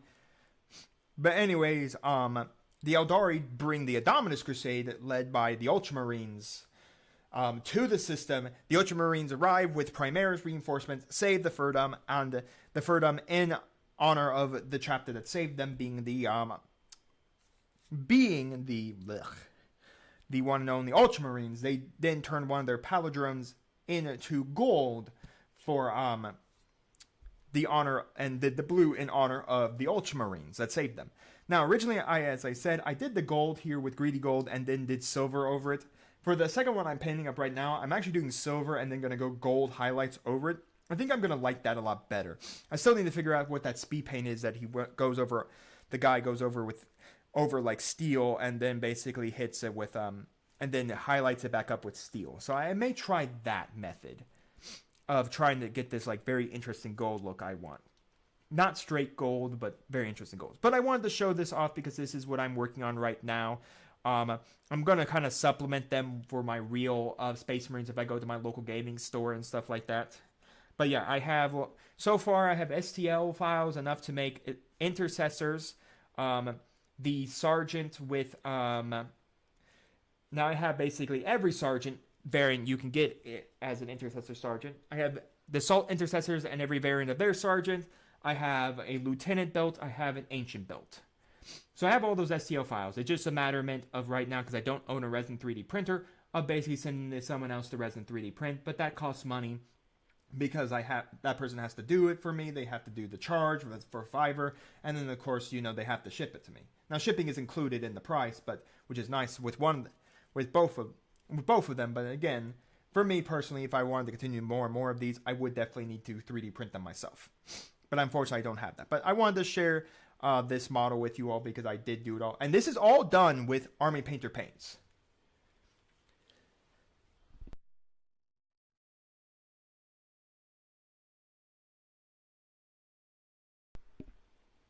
There is no Citadel paints used with this. So this is all Army Painter. I'm going to be doing a overview of this, of how I painted up this model for getting on the tabletop. I plan to probably do one for like each major class of model. My next plan is right now to work on the heavy intercessors, get all the battle line units done, and then get into more of the characters like the apothecaries, the captains, the lieutenants, all of them. Slowly just build out the army altogether, and then slowly print them. But I wanted to share this all because we will not be actually working on the model itself. Instead, for our 40K model, we're going to work on my new Blood Angel models that I'm planning on working on. So let's work on one.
All right, so this is my Blood Angel Sergeant Intercessor model.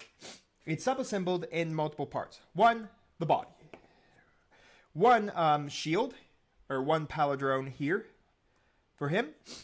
The second is attached to the paladrone's already touched the chainsword. This chainsword actually is the chainsword that comes out of the Indomitus Crusade box, the 9th edition starter set. Unfortunately, the box I have for the intercessors doesn't actually come with the war gear options. A sergeant can take a chainsword alongside his bolt, his rifle. So he replaces his close combat weapon with a chainsword. So I decided I wanted him to have a chainsword. Lucky enough, I had an extra chainsword lying around. Because again, the intercessors, the assault intercessors from the 9th edition starter set, you do come with an extra plasma pistol and an extra chainsword. So I have that. This is his bolter and his pistol. This bolter right here is set as the auto bolt rifle. I'm going to do them as all auto bolt rifles. Now back in 9th and 8th edition, you actually had different profiles for the auto bolt rifle, the stalker bolt rifle, and the bolt rifle. All three actually had 3 different profiles, if that sounds a little strange to you. It pretty much was. They all have different profiles. So when they went to 10th edition, all bolt rifles now are just bolt rifles. They just all fire, no matter if they're autoed, no matter if they're stalkered, no matter if they're normal bolt rifles. They all shoot normal. His base, and then his head, because Sergeant should have an unhelmeted head for some weird reason. Protection doesn't matter in the 41st millennium. Now, the first model I painted up, or I'm working on right now, the finishing, I started off by basing him, or priming him in pure red from Army Painter. I did that for the same thing for my Blood Angels as well, but I didn't like it. I definitely didn't like it. I had a heavy Intercessor Captain I was working on that originally was going to paint black to go alongside my black Space Marines, but I decided I'd swap them over and I would do him in red instead. So I took pure red, I thinned it down into my airbrush and coated him over. I liked the red over the black primer. Now again, that was black primer at the time. I was barely doing anything, so it was black primer. I really liked the red over the black. I decided to go get pure red air paint from Army Painter so I could just coat it. So I used matte black primer from Army Painter. I used the airbrush primer to do this. This is white, so this is again this is the white from Vallejo. So I did that to, of course, prime him. So I primed him in black, and then I went ahead and hit him with pure red from Army Painter through my airbrush. Quite fun. So that's how we got to this point right here. His head is also primed in white just because skin, I think, really should be painted in white if I'm being kind of honest. I think it looks a whole lot better. Okay, so we have him completely sub-assembled. Sorry, I hit my camera there. Completely sub-assembled, so now we're going to work on him. First up, we're going to do the base. That's the first thing we're going to do. Like I said, I do my 40k guys standing on the bases already, and all that. So we're going to do the base here first. Now, my 40k bases are very simple. I have this. And then I take... That is not the paint I want. Is it? No, that's Badlands.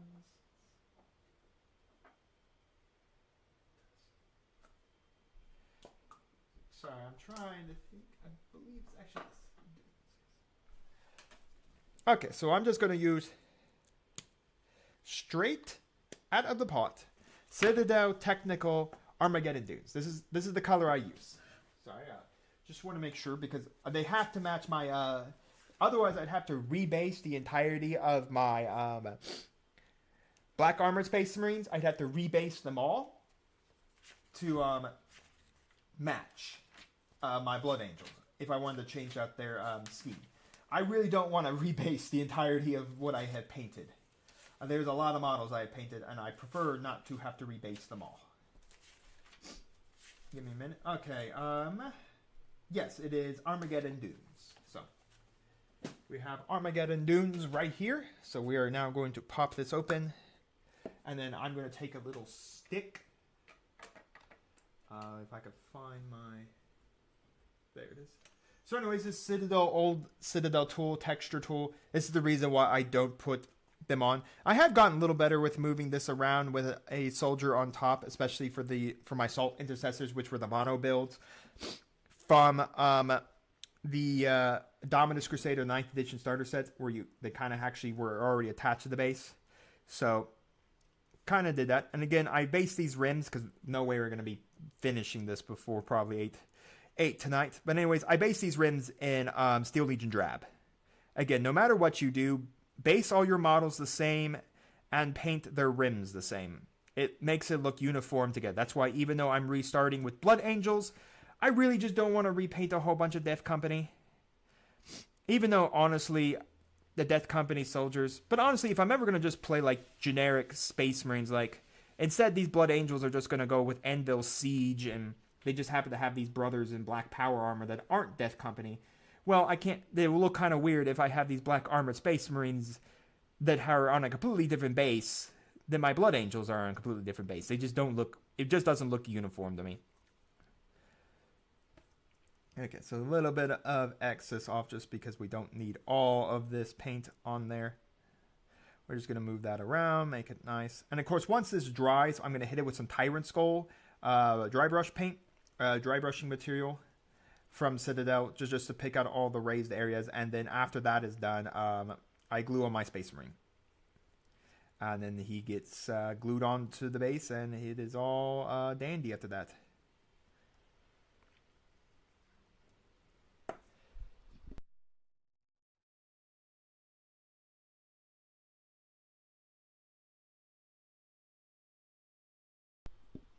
Sorry for pausing so many times throughout these videos. I am sneezing like crazy right now. I wonder if it's because my window's open. I don't know. All right. So I think that looks good. I want to make sure there's at least a good place for him to stand as well. All right. That looks good. So basically, we're just going to let that dry on its own. And basically, once we're done with our Space Marine man, then we can immediately, like I said, once this is dried, we Tyrant Skull it, and then we glue on our Marine. Again, the reasoning is, originally I would have probably changed out their scheme. I might have done more of a, use the Pro Acrylic coloration that I have for my Necrons.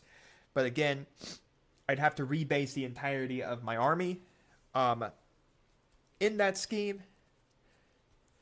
It's just easier for me to go with what I already have in my Black Armored Space Marines and just go forward with this coloration. Again, not all my Black Armored Space Marines are going to be Death Company. There are definitely going to be some that will just be Black Armored Space Marines for uniqueness, I guess.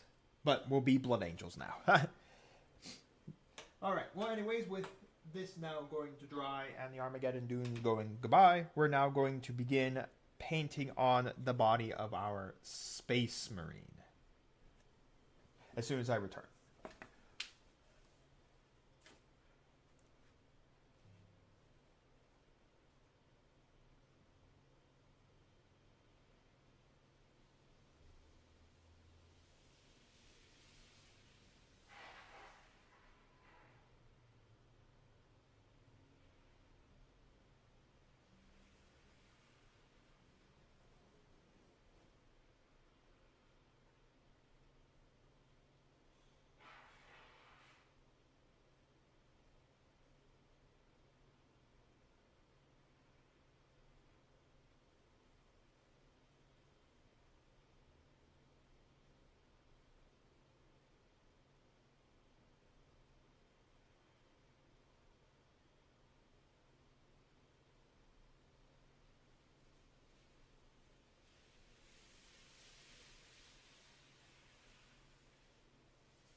Alrighty, here we go. Anyways, here is our Blood Angel man. Look at him. All his Blood Angel red goodness. Alright, so let me stop for a second. I'm going to grab the 9th edition Blood Angels Codex. This is the 9th edition Codex, not the 10th edition Codex. I'm only using this for a picture. I'm just trying to figure out what Sergeant Helmets looks like again. Alright, I know what support is. Does the Sergeant not have any difference in his helmet color? Well, I guess, no. Do Sergeants not have a difference in their color?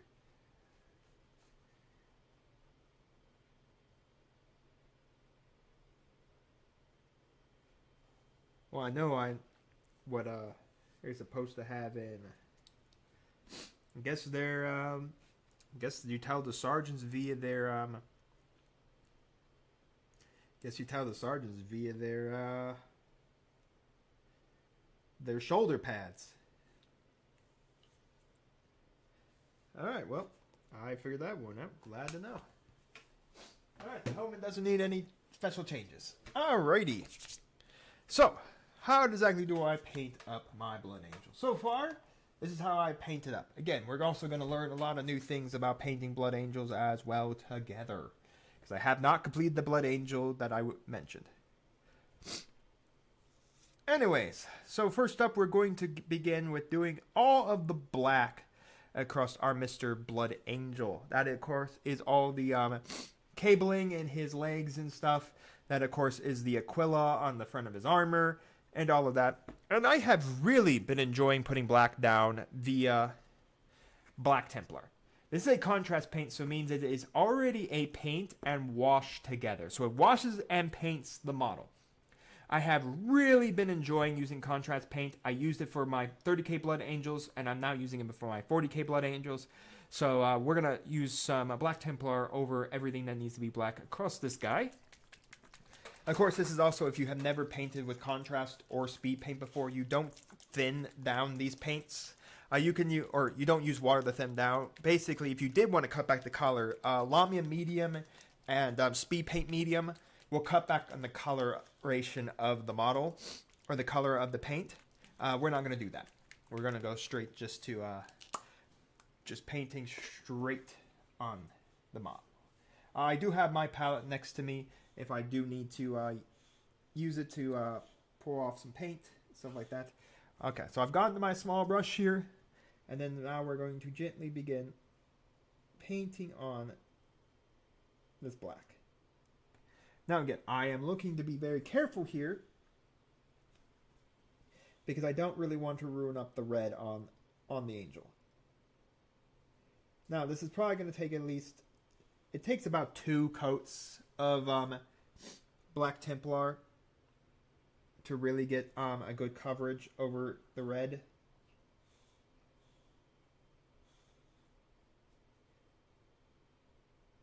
But honestly, that's perfectly fine.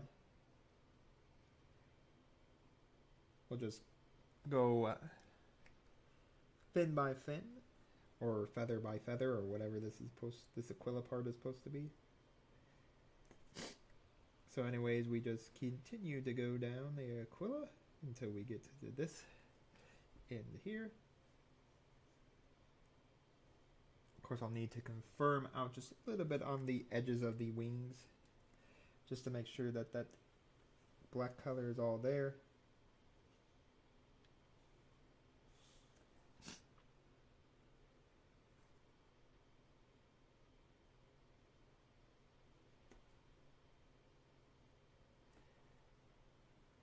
Which may mean we will have to probably fix up the red.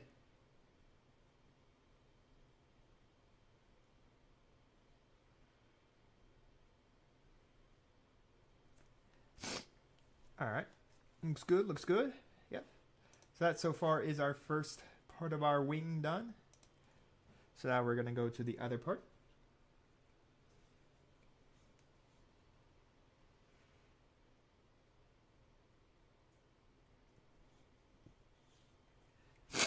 Just doing the exact same thing we did for the first part of the Aquila.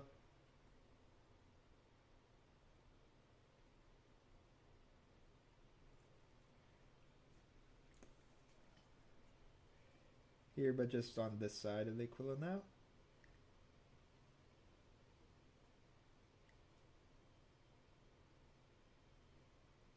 And what's so nice about whether or not you're using speed paint or army or contrast is that this is a real quick way just to get stuff like painted and washed at the same time. Again, you typically don't wash black anyways because again, black is already a pretty interesting color to try to wash because it's already dark. But this also gives you some nice definition, especially with when you consider like down here when we have these riveting areas down there in the power armor. You can use it there. Gives a nice look to it.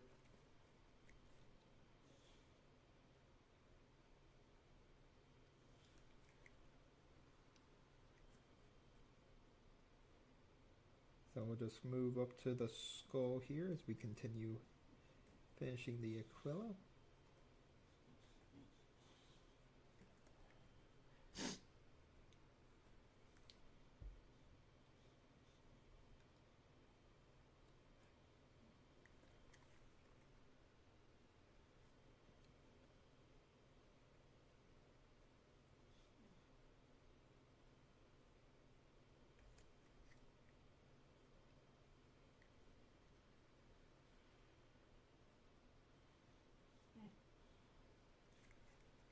All right. Like I said, it's probably going to take at least another coating of Black Templar to really get that color nice and firm on him. But overall, that first coating, not bad. Looks really nice.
All right, continuing with our painting, we'll reaffirm the black on the Aquila here once we have painted everything else.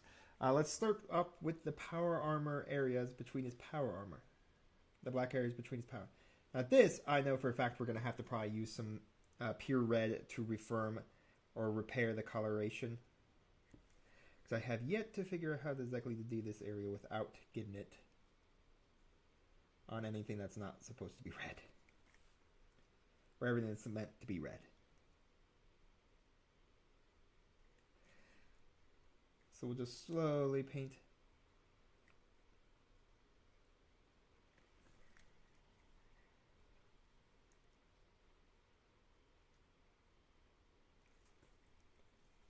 With the black. So this is the only area where we have to finish in the front. So of course once that's done, we will of course be moving on to painting of course in the rear section, which will include of course his legs and all of that. Which again I'm going to have to confirm. I'll rework the red again.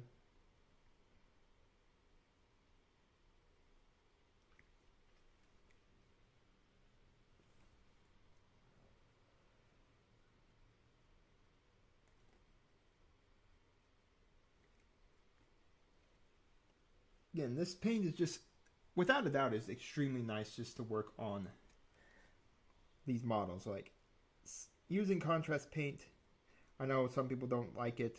I really think it's a really nice paint. I tried, I think, to use the speed paint Grim Black. I just wasn't a real fan of it. Maybe I did something wrong, but I tried doing it over my using it for black for my custom Space Marines for their backpack, just to cut back on using matte black. Yeah, it didn't work. It didn't work too well. Don't know why. Probably should figure that out. But then again, I have used it more like for a wash than anything. That's typically what I like to use contrast and speed paints for.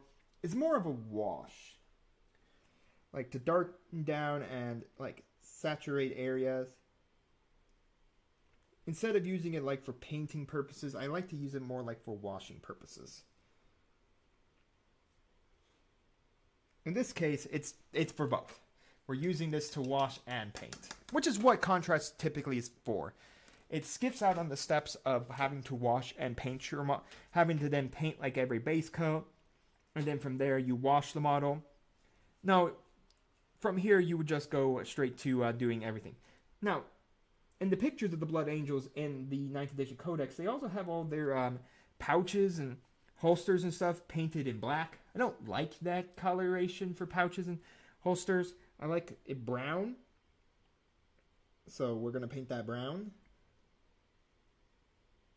But if you yourself paint your holsters and your pouches black, okay.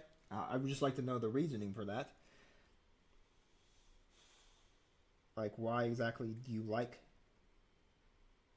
painting those black? Nothing against you if you do. It's just interesting. Just an interesting thought. Because I feel they should be more brown in my opinion.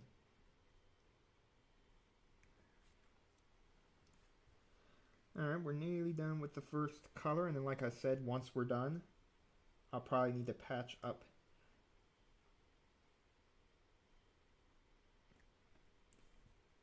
some areas, not saying every area, but some areas with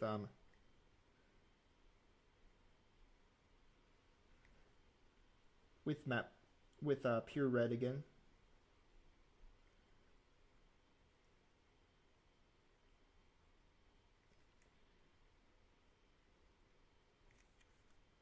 So that it all looks uniform and nice and all that.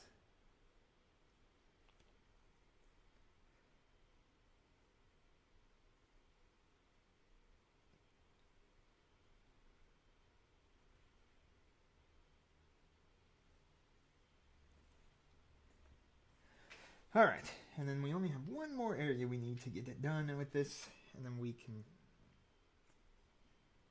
And of course, this helmet will definitely need to get redone because it is right on this area right here. So this helmet is definitely going to need to get redone, just because it is right on. Well, unless I get it on the steel area, then I don't. Then it doesn't need to get redone because that's going to be metal. So I don't mind if that gets black on it, because again, that will be metal.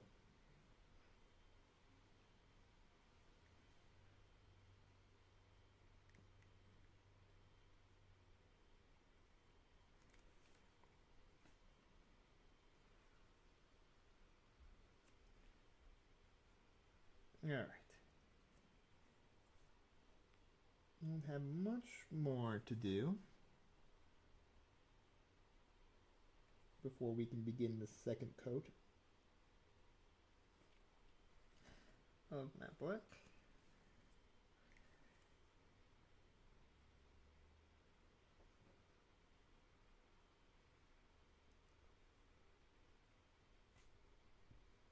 All right. So there we go, our first coat of matte black, Black Templar, not matte black. If you want to use matte black, you can go right ahead and use it. I just like Black Templar because it's an easy way to quickly paint up my model and all of that. But anyways, our first layer of Black Templar is down, so you know what that means. It's time to go back and affirm all that black coloration with another layer of matte black. That just ensures that the black coloration is covering over the red And it's a nice dark black color, which is what we're looking for. We're looking for a nice dark rich black color for, of course, this.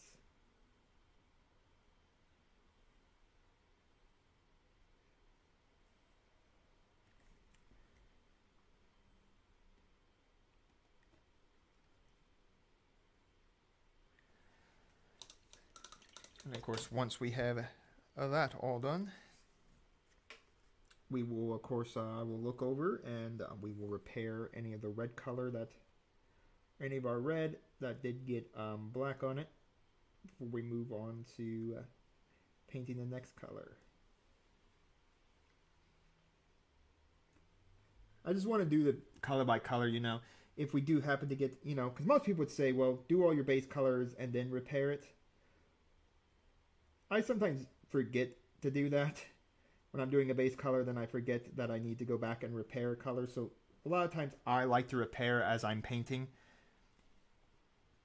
So if I know for a fact I got black on something that shouldn't have black on it, that needs to be red, well, now I'll just pour out some red paint, some pure red, and immediately go to work at firming out that red coloration.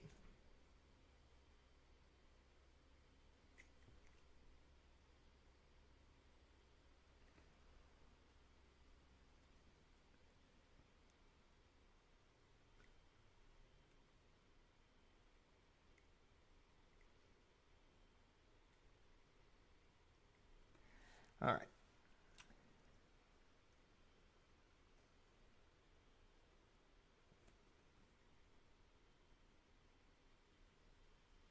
And then we'll just continue here. I know I'm not talking much, and I'm sorry for that again. I'm just really concentrating on painting up these little areas between the legs. Because honestly, the less I have to clean up is the better. And again, you are on, joining me as I, of course, paint up my, basically another Blood Angel when I haven't even completed one Blood Angel. Typically what I like to do is I like to go through a test model. Mainly meaning I build out the model, I paint it up how I want to, and then I will test out colors on it until I have what I kind of like. Again, that model is still going to be used in the army. Don't get me wrong, like my first Blood Angel where I did pure red primer and then kind of didn't like it. And I used the pure red thinned down through an airbrush over black. And I'm like, that looks good. That looks better than this red primer did. So I'm like, that's the way I'm going to go. And of course, that's how I kind of figured out I wanted to use this. And of course, Black Templar I have used on the others. I've used this on my 30k Blood Angels, so I'm well aware of how this looks. And I'm not completely like, he isn't completely done yet, but he is very close to done.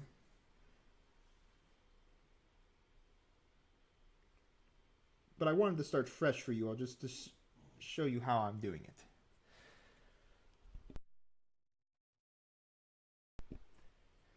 Sorry, my dog is staring at me because it's almost time. My dog always seems to know. I don't know if anyone else has pets out there, but you know, sometimes they always seem to know exactly when it's that time. Even though it's not that time. But you know, they always seem to beg before then. Also in the case of dogs, if your dog gets sick and you have to feed them bland diets. It's always fun. Ownership of an animal is always fun.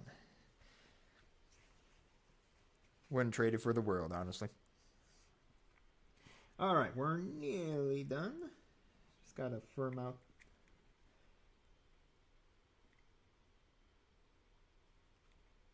the blood color in the back of there, back here.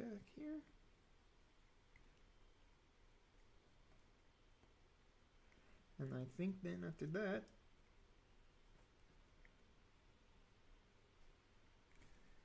we will be ready to officially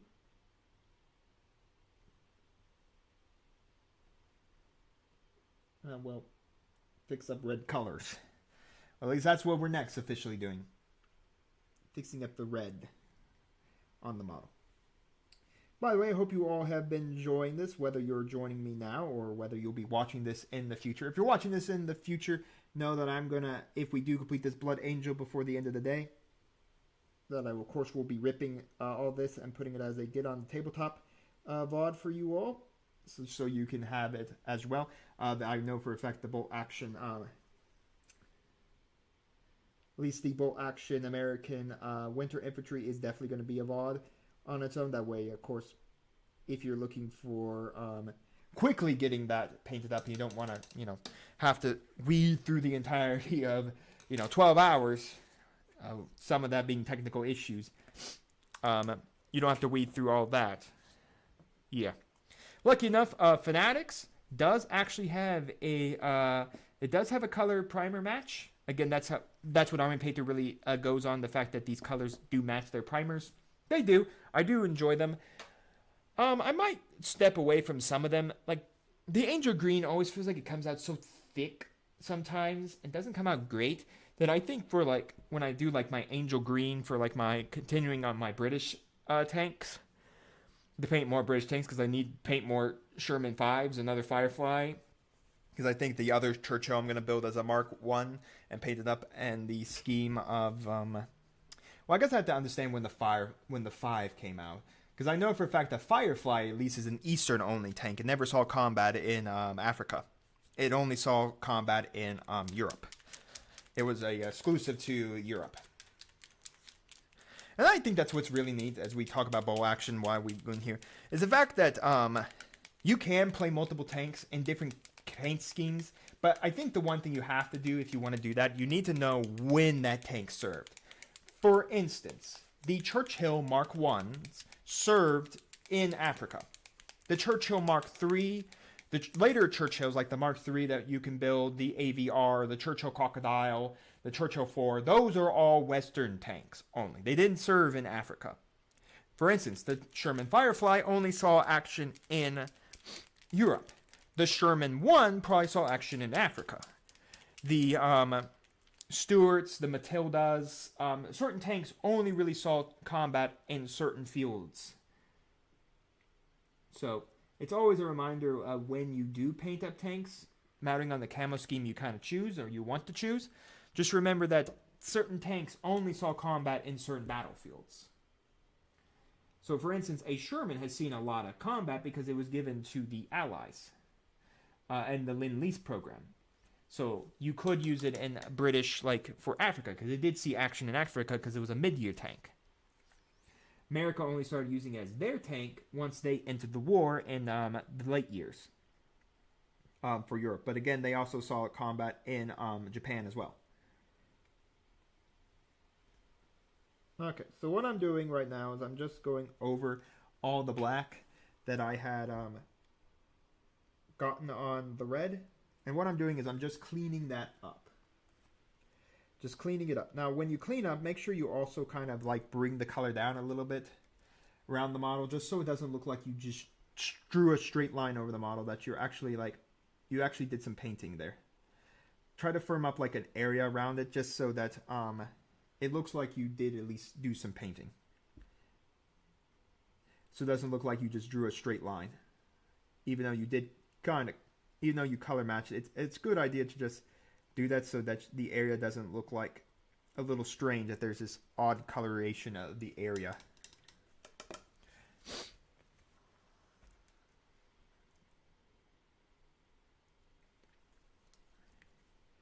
Checking up on the Aquila area.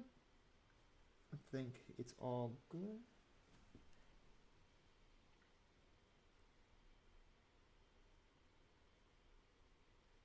I probably could use a little bit of clean. Sorry if I bring this off camera, the clean. I'm just trying to get my eyes close enough to see it and the model close enough to me to see it as well, so I could just clean it up. So, but while you were wondering, well, why am I restarting my army now, or at least my Space Marines now with Blood Angels? And yes, it is because Blood Angels did just get their Codex release, and honestly, it's because I've always wanted to paint Blood Angels. I find them to be some of the more fascinating ones, especially because I am working on a 30k Blood Angel army.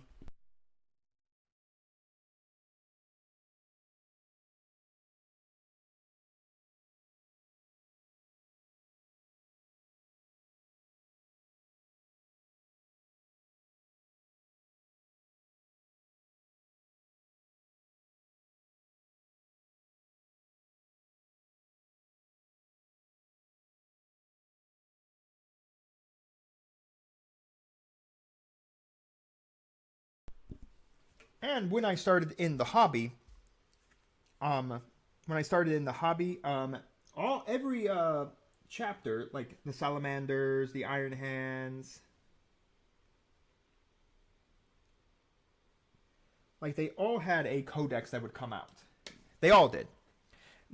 They did use the big Space Marine Codex exclusively for most of their models. They had their codex with their units and their specialty traits and their war gear and their stratagems and all of that. They had all of that. But when Tent dropped, they kind of just got rid of them all. Space Marines became generic. Basically they became generic with Gladius. Then when the Codex dropped, each one of the like Ultramarines, Salamanders, all of them kind of just went into this generic like Space Marine pool. First company being Ultramarines, the Anvil Siege being for the Imperial Fists. So they kind of just turned into like generic. And then the remaining deviant chapters of Dark Angels, Space Wolves, Blood Angels, all got basically their own codexes still. So another reason for it is because honestly, with just the way that now Games Workshop does Space Marines, it's kind of better now if you do one of the Divergent chapters instead. So basically, instead of painting basically Iron Hands Marines, unless you wanted to use the Iron Hand father figure, instead now you can go with Blood Angels, because Blood Angels can use every one of the Space Marine tactics. They could use Gladius, they can use Anvil, they can use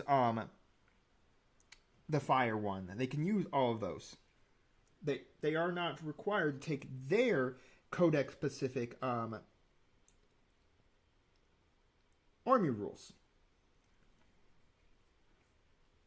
They can take any Space Marine detachment.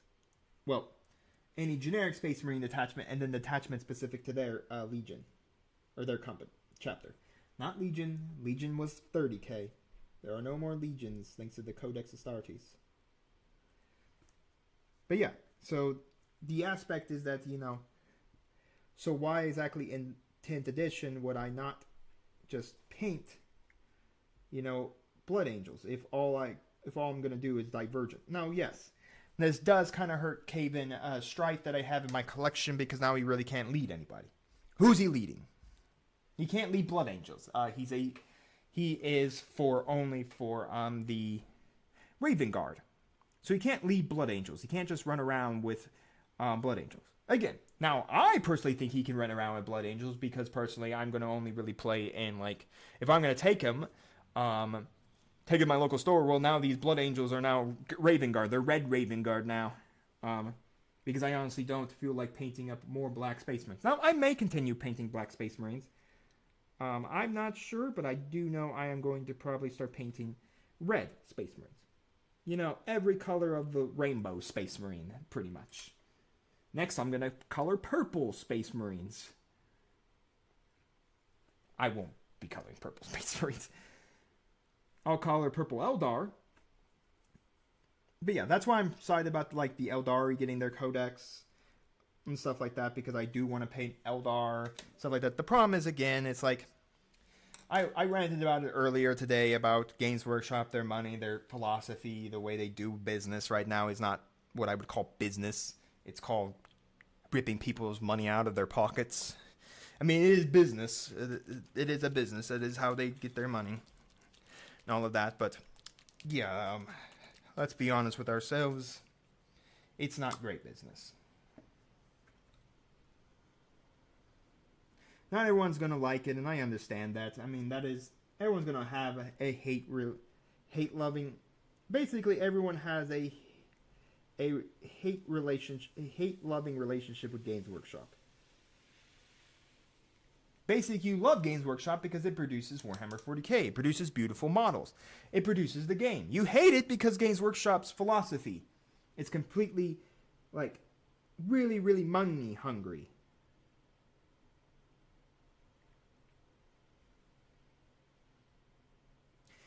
I don't know if you all remember Greece with money, money, money. It's a rich man's world. Yeah, pretty much it's Games Workshop's money, money, money. It's Mr. Krabs. Games Workshop is Mr. Krabs.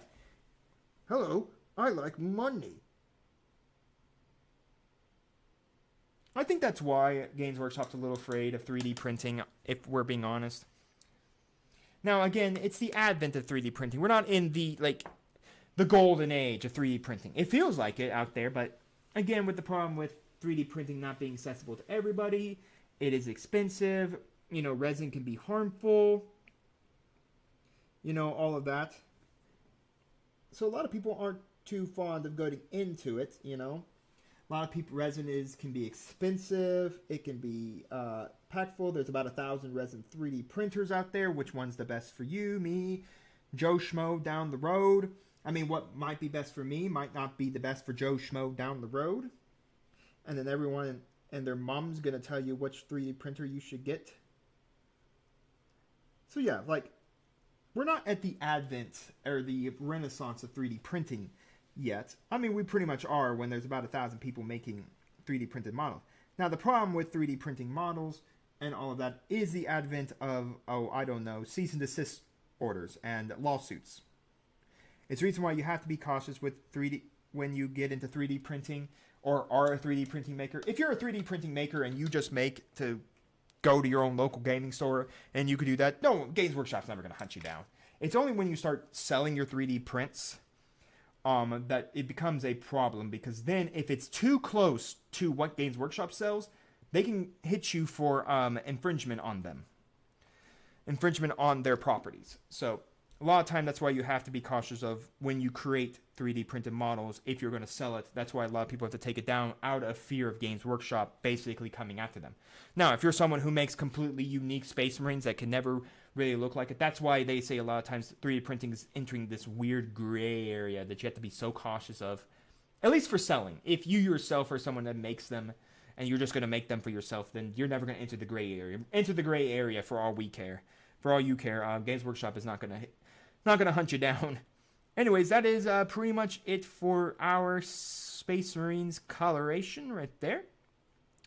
Anyways, now we are going to begin laying down. Well, now this is the question.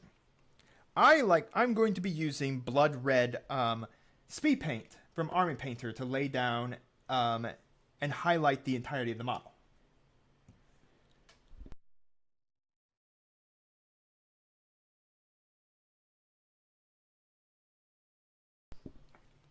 The problem is that if I do this and paint the other remaining base colors, like the metal over the backpack, the brown, I don't care, that's going to be brown. But like the metal over the backpack, the metal over the helmet, the eyes and stuff like that, that there is a chance, that we could get into problems. But if I apply this now and we enter problems then, where I get the paint on something I'm not supposed to get the paint on, then we enter the problem of well, now I have to repaint all in red and then have to re-hit it with blood red again so that I can contrast it down. That can be easily mitigated as well. So I am trying to think. You know what? Because the metal is going to be so unique and get into so interesting places, I think we are definitely going to hit everything with blood red first. And then we're going to go through the metal and the other base colors and go from there. So I'm going to use some blood red speed paint.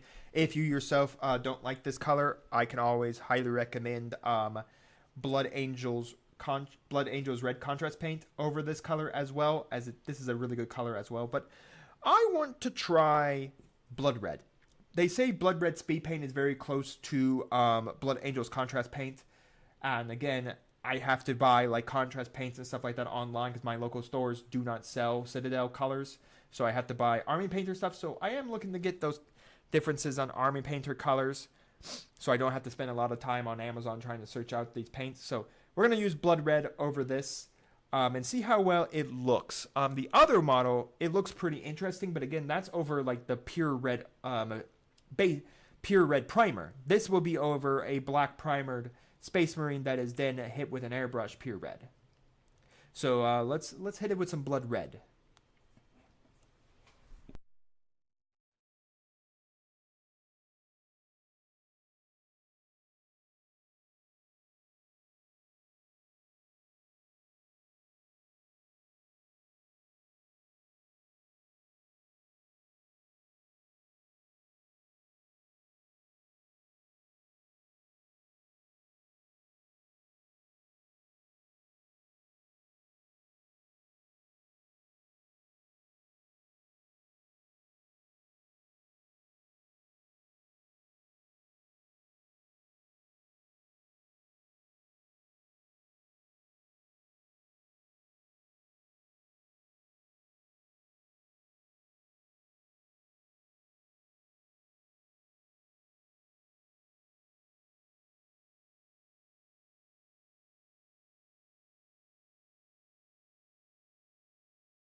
Now, another thing I could do is use speed paint medium. This is the medium that tones down speed paint. Basically, it's a clear resin that slowly cuts down the coloration of this. I could use this combination here. It'd be probably a 1-to-1 mixture to cut down the red so this isn't as bright. But right now, we're going to just use straight blood red. Again, I'm still very much in my experimentation phase of how exactly I want my models to look. So maybe if they look a little too brighter than the red area, then maybe we'll cut down. Like maybe the next model I paint up, I would use blood red plus speed paint medium to cut back on some of that coloration. But anyways, enough about that. Let's use some speed paint. All right, so put it on the palette. I think I'm going to grab this brush.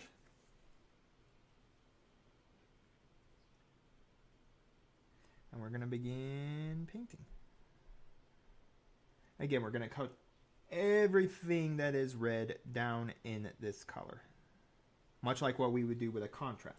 Much like I would do with blood red contrast paint.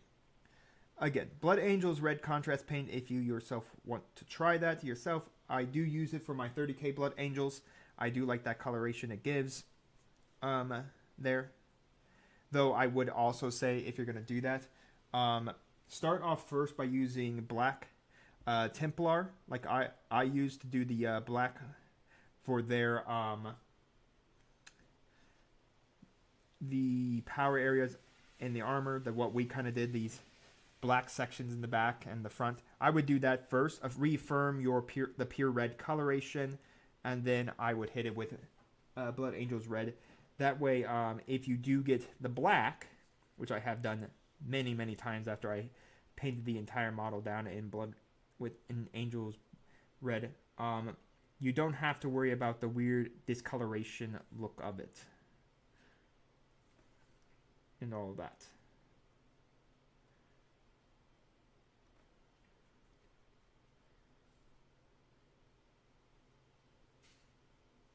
Again, I think if you look at the Citadel app, the Citadel painting app, I think they use Agrax. Like, they use Agrax over the model instead of this, which I think is pretty nice, but I kind of like a richer red color, a deeper red for my Blood Angels, rather than like a muted red. Which, again, everybody has their own way, really their own way of painting their guys. I mean, everyone has a different method for painting Blood Angels, painting everything. I mean, it really is kind of like user's choice. Like, how do you want your army to look? Do you want it to look more saturated, like the red be a deeper, darker red coloration? Or do you want the red to be more like saturated or lighter in its coloration? And then you just highlight up that light, and then you use some colors to highlight up that lightness on the red. Again, what I'm doing is being very careful not to get this into the black, because I really don't want to mix these two colors together. We're not meant to mix the red and the black together. We're not figuring out what that coloration looks like.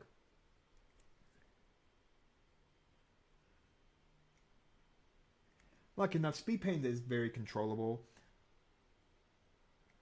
So you can easily move it around with a brush and not have to worry about it. But now again, doing this, the one thing you have to always be cautious of now is any other color that you apply to your Blood Angel. If you're, of course, following what I'm doing as well to paint up maybe your own Blood Angels, or you're inspired to paint up your Blood Angels this way, just be mindful that any other remaining base colors, you will have to be very careful about applying the paint. Because if you happen to get it on this red that you have now done, you're going to have to repaint probably the entire section. So it means you're going to have to rebase the entirety in blood red. And then after that, you're going to need to immediately, then you're going to have to reuse blood red to get back to the original color. So just to summarize, if say for instance I'm painting this this pouch here and this holster, and I happen to get the brown coloration on this red, then I'm going to have to repaint, say, the entire section pure red, so it doesn't look out of place. And then, once that has dried, I have to get out my blood red speed paint again and paint down that area. Now, there's nothing wrong with that. We all make mistakes, even me. So, I'm just giving you a word of warning about doing it. Another method you could easily do is, again, just that full dark tone wash over the entirety of the model. You can easily do that as well if you wish. But again, that kind of would mute down the coloration, which I don't mind if it mutes down the coloration, gives it a darker appearance. But I want this more to be like a richer red appearance. As you can see, it kind of is darkening down that red, giving us a richer, dark-looking red, which I kind of really like. Again, I would probably have to build another model and test it with cutting down the speed paint with the medium and seeing what that produces. And maybe we'll paint another model using just painting the entirety of it in using dark tone. I think that would get it too dark for me. I don't think I would like that personally. So honestly, I think I'm going to just keep with like the blood red and probably just maybe Lamia medium it if I don't like where it ends up. But so far, the coloration looks good. It's a nice, dark, rich red color, and it looks a little bit better than my other marine. Of course, now we got to be careful of the Aquila.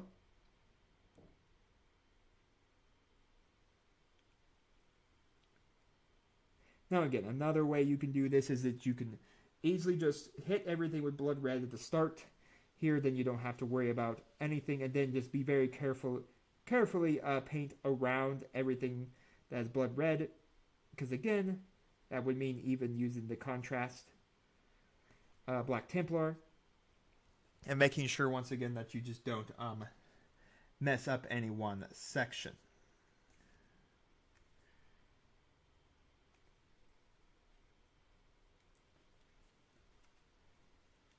Again, there is plenty of ways to paint. Everyone will tell you different ways. Everyone will say this is the way to go. Experimentation is the lifeblood. So kind of just learn and fail. I mean, probably one of the best things ever to learn is failure. We all learned as a kid. We try to walk, we fall down, it hurts. That's a failure. But we learn from that failure. Schools, tests, all that work. Trust me, I have failed many times over. Even video games and tabletop miniature gaming, you fail. You can't escape it. you're going to fail. It just matters on how do you learn from that failure. Painting to me really is kind of like a failure in its own right. Painting models, learn what makes the failure. Like, oh, that paint scheme, that wash, the method I used there really doesn't look good, and then just like kind of go from there. Like, learn about, well, your paints are too thick. All right, my face looks horrible. All right, and listen, taking your time and learning everything. Like, say you just learned the base coat. Okay, you've learned the base coat. You just did all you wanted to do was parade ready army. No, I'm not gonna personally, unless you met some strange person at your hobby shop that really thinks your models really need to be not parade ready when physically they can be, and they're perfectly fine being parade ready. You know, those certain people out there. But anyways, like, and then you slowly learn to do your faces. Then you slowly learn to do better with highlighting and then layering. And then you slowly just learn to use object source lighting. Then you slowly learn. Listen, we're not all going to be miniature painters. We're all not going to go try to win the golden demon or the big reward or anything like that. I sure would like to try, but am I going to go do it? No. Am I going to be Squidmar? No. Am I going to be a talented person like I love Midwinter Minis. I think he's a great painter, and I think he does a great job. And even he says he's probably not going to be able to reach the levels of certain painters. And I think that's just the thing. It's like, yeah, you can be inspired to paint like me, inspired to paint like Midwinter, inspired to paint like, say, anyone like Pete the Wargamer, anything like that. I think the very aspect of this hobby is it gives you freedom.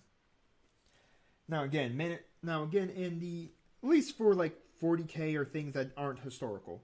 Historical, I feel like if you want a challenge, if you're looking to paint specific color schemes, specific styles, then I think that's where you can get pretty well challenged by historicals, because they have because of the fact that they are painted very specifically. Because you have specific paint styles, specific colors. A Sherman tank was never pink. You can't have pink Sherman tanks. So it gives you a chance to really look at colors, like understanding the color scheme of how, the camo might work. How do I get, the gray for everything? How do I do all of that? I think that's where historicals are for me, because I just like the challenge. Researching, looking up, seeing how other people paint historical models. How can I make my historical models? How can I do it? Like, how do I get the camo scheme to look right? What colors do I have? What colors should I use? I think I get the challenge a lot. But then when I come to 40K and I get the freedom of painting, like, I think that's where I get my love. It's like, yes, it's a challenge to do historical, but then you get some freedom in other word games like fantasies and stuff like that, where it's kind of like, hey kid, go nuts. You want to paint pink Space Marines? Paint pink Space Marines. And again, and if you're completely new and you're still like struggling with faces and other stuff like that, just getting some models parade ready. Just get them parade ready. Just get them to play. A lot of times that's what this game is about. It's not about making the most perfect looking model. That's for like if you wanted to play like, go to like if you wanted to really play and maybe go to like some kind of event where they're going to be grading models and armies and stuff like that. But if you're just looking to, paint up some models and just want to get them on the tabletop, then all right, maybe you won't hit those faces just right, just yet. Maybe you haven't learned how to correctly thin paints. As long as you are happy with your product, that's all that really matters. Are you happy with the end results? Yes? No? Then learn from it. Is your end result not what you thought it was? Okay. Well, learn from it. Learn how you can get better with your end results. What paint method should you switch to? Should I have probably used this paint? And trust me, I have done that plenty of times. Swapping in and out, figuring out what paints work, what paints don't work, what paints I like, what paints I don't like. So you're not out of any like odd boat or anything like that. It's really about what you like. Do you like blood angels? All right, paint up some blood angels. You like it in this method of red? All right, well, you paint it in that method of red. Do you think this red would look great for your blood angels? Then that red looks great for your blood angels. Again, use what I paint, what I do for like getting on the tabletop as more like inspiration. Like I said before, getting on the tabletop is not here to teach you how to paint your models, how to paint everything right. That's not what getting on the tabletop is about. Getting on the tabletop is about helping inspire you to get your models on the tabletop. Oh, I didn't know you could use that paint. Or, oh, that's pretty neat. Or, that's an easy method to paint up your models. That's a quick method. That's a quick method. Or anything like that. Just any way to help you quickly get your models on the tabletop. Now, it is time for my dog to consume her delicious dinner. So I will be back. Enjoy my coughing, AMSR, and then enjoy this look at this blood angel as he slowly dries.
Alright, folks, welcome back.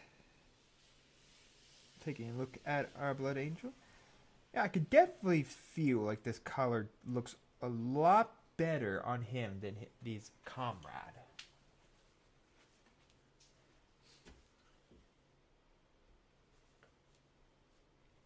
So, just to show you the difference.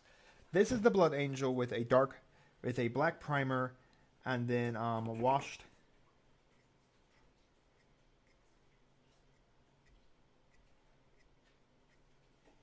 And then washed, so it's a black primer, then a pure red base coat over it. This is the same.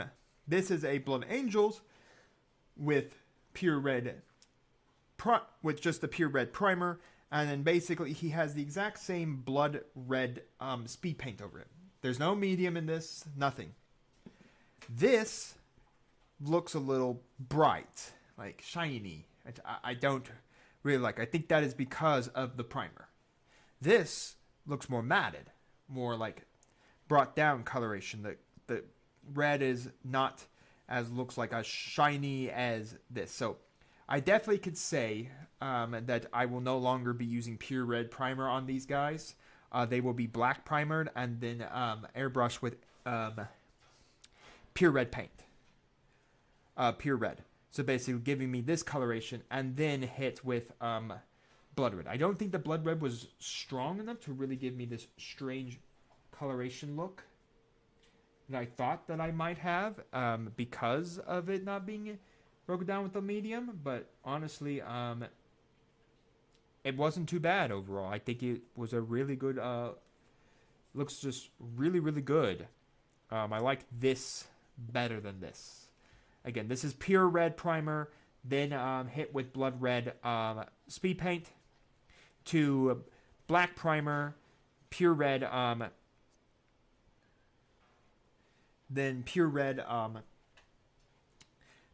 put over that as a base coat, and then hit with blood red speed paint. So I just wanted to show you the difference there of the two, of how I think this is the better looking one than this.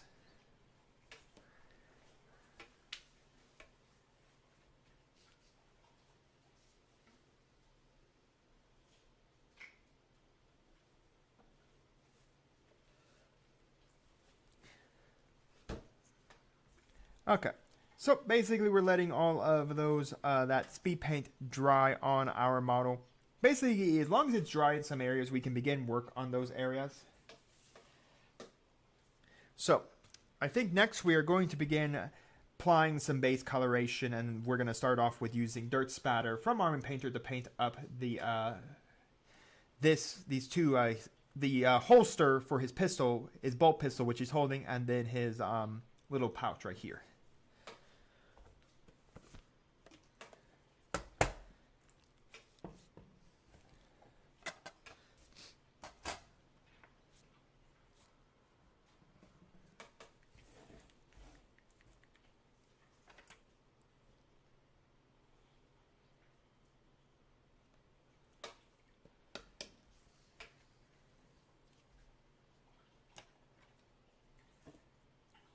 Alright, so let us begin working on that.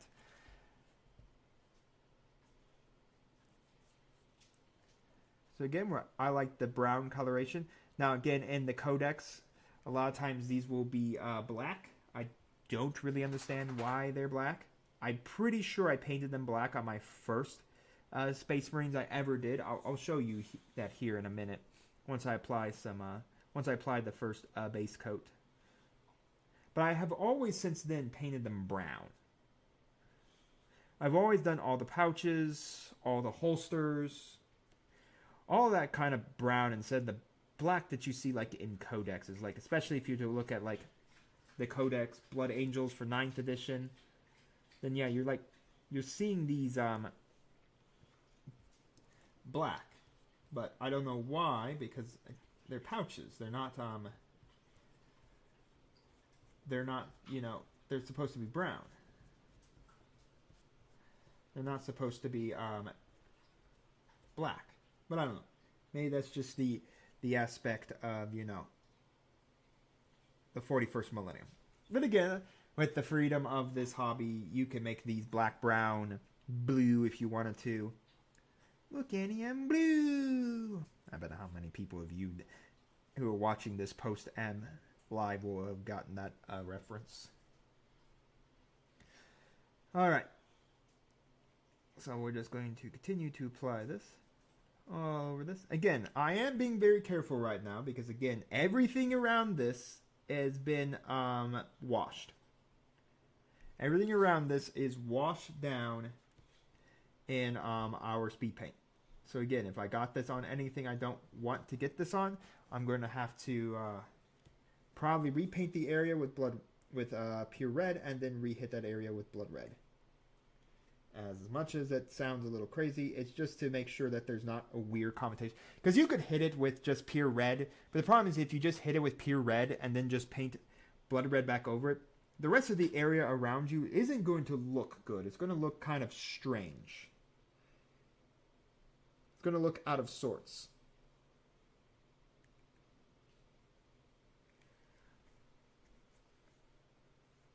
So, typically why I'm saying that if you're doing this, try to keep it to protecting the rest of your area. Now you can get this paint up. Now paint is not impossible to remove. If you quickly get it on an area, if you saturate it in water, quickly clean your brush and then saturate the paint with water, you could typically get it back into a watery consistency. And then you can take a brush and then just rub the or basically scoop away the water. In essence, you're removing the paint from the area.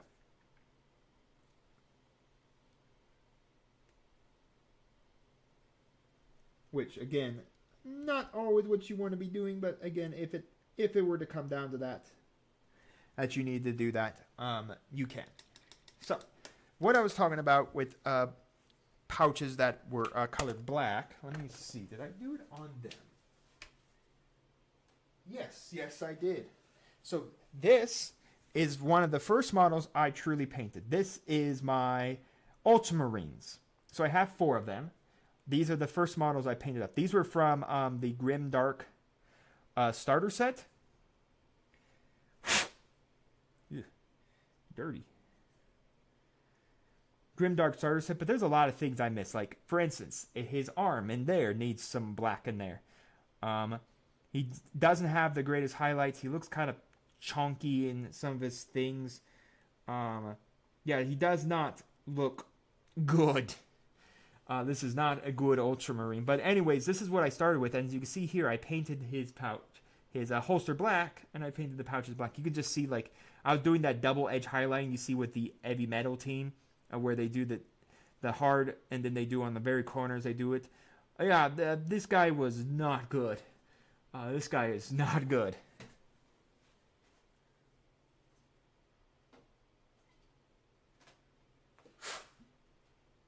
And then I decided, you know what? Ultramarines need a dreadnought. I believe this is the push fit Dempter Dread. Here, I'll pull out. But yeah, this is my first chance at the Dempter Dread. I mean, heck, look, I put all the decals on too. I mean, look at that. Even then, this still looks kind of okay. I don't know what all this stuff is. I wonder if that's my when I sealed him. I wonder if I just cut down on all because it isn't dust. There's a little bit of dust on him. He isn't in a shelf or anything. He kind of just hangs outside. So I'm wondering if this is all because it looks like my colors are hardly saturated. But yeah, this was the first time I really painted the Redemptor as well.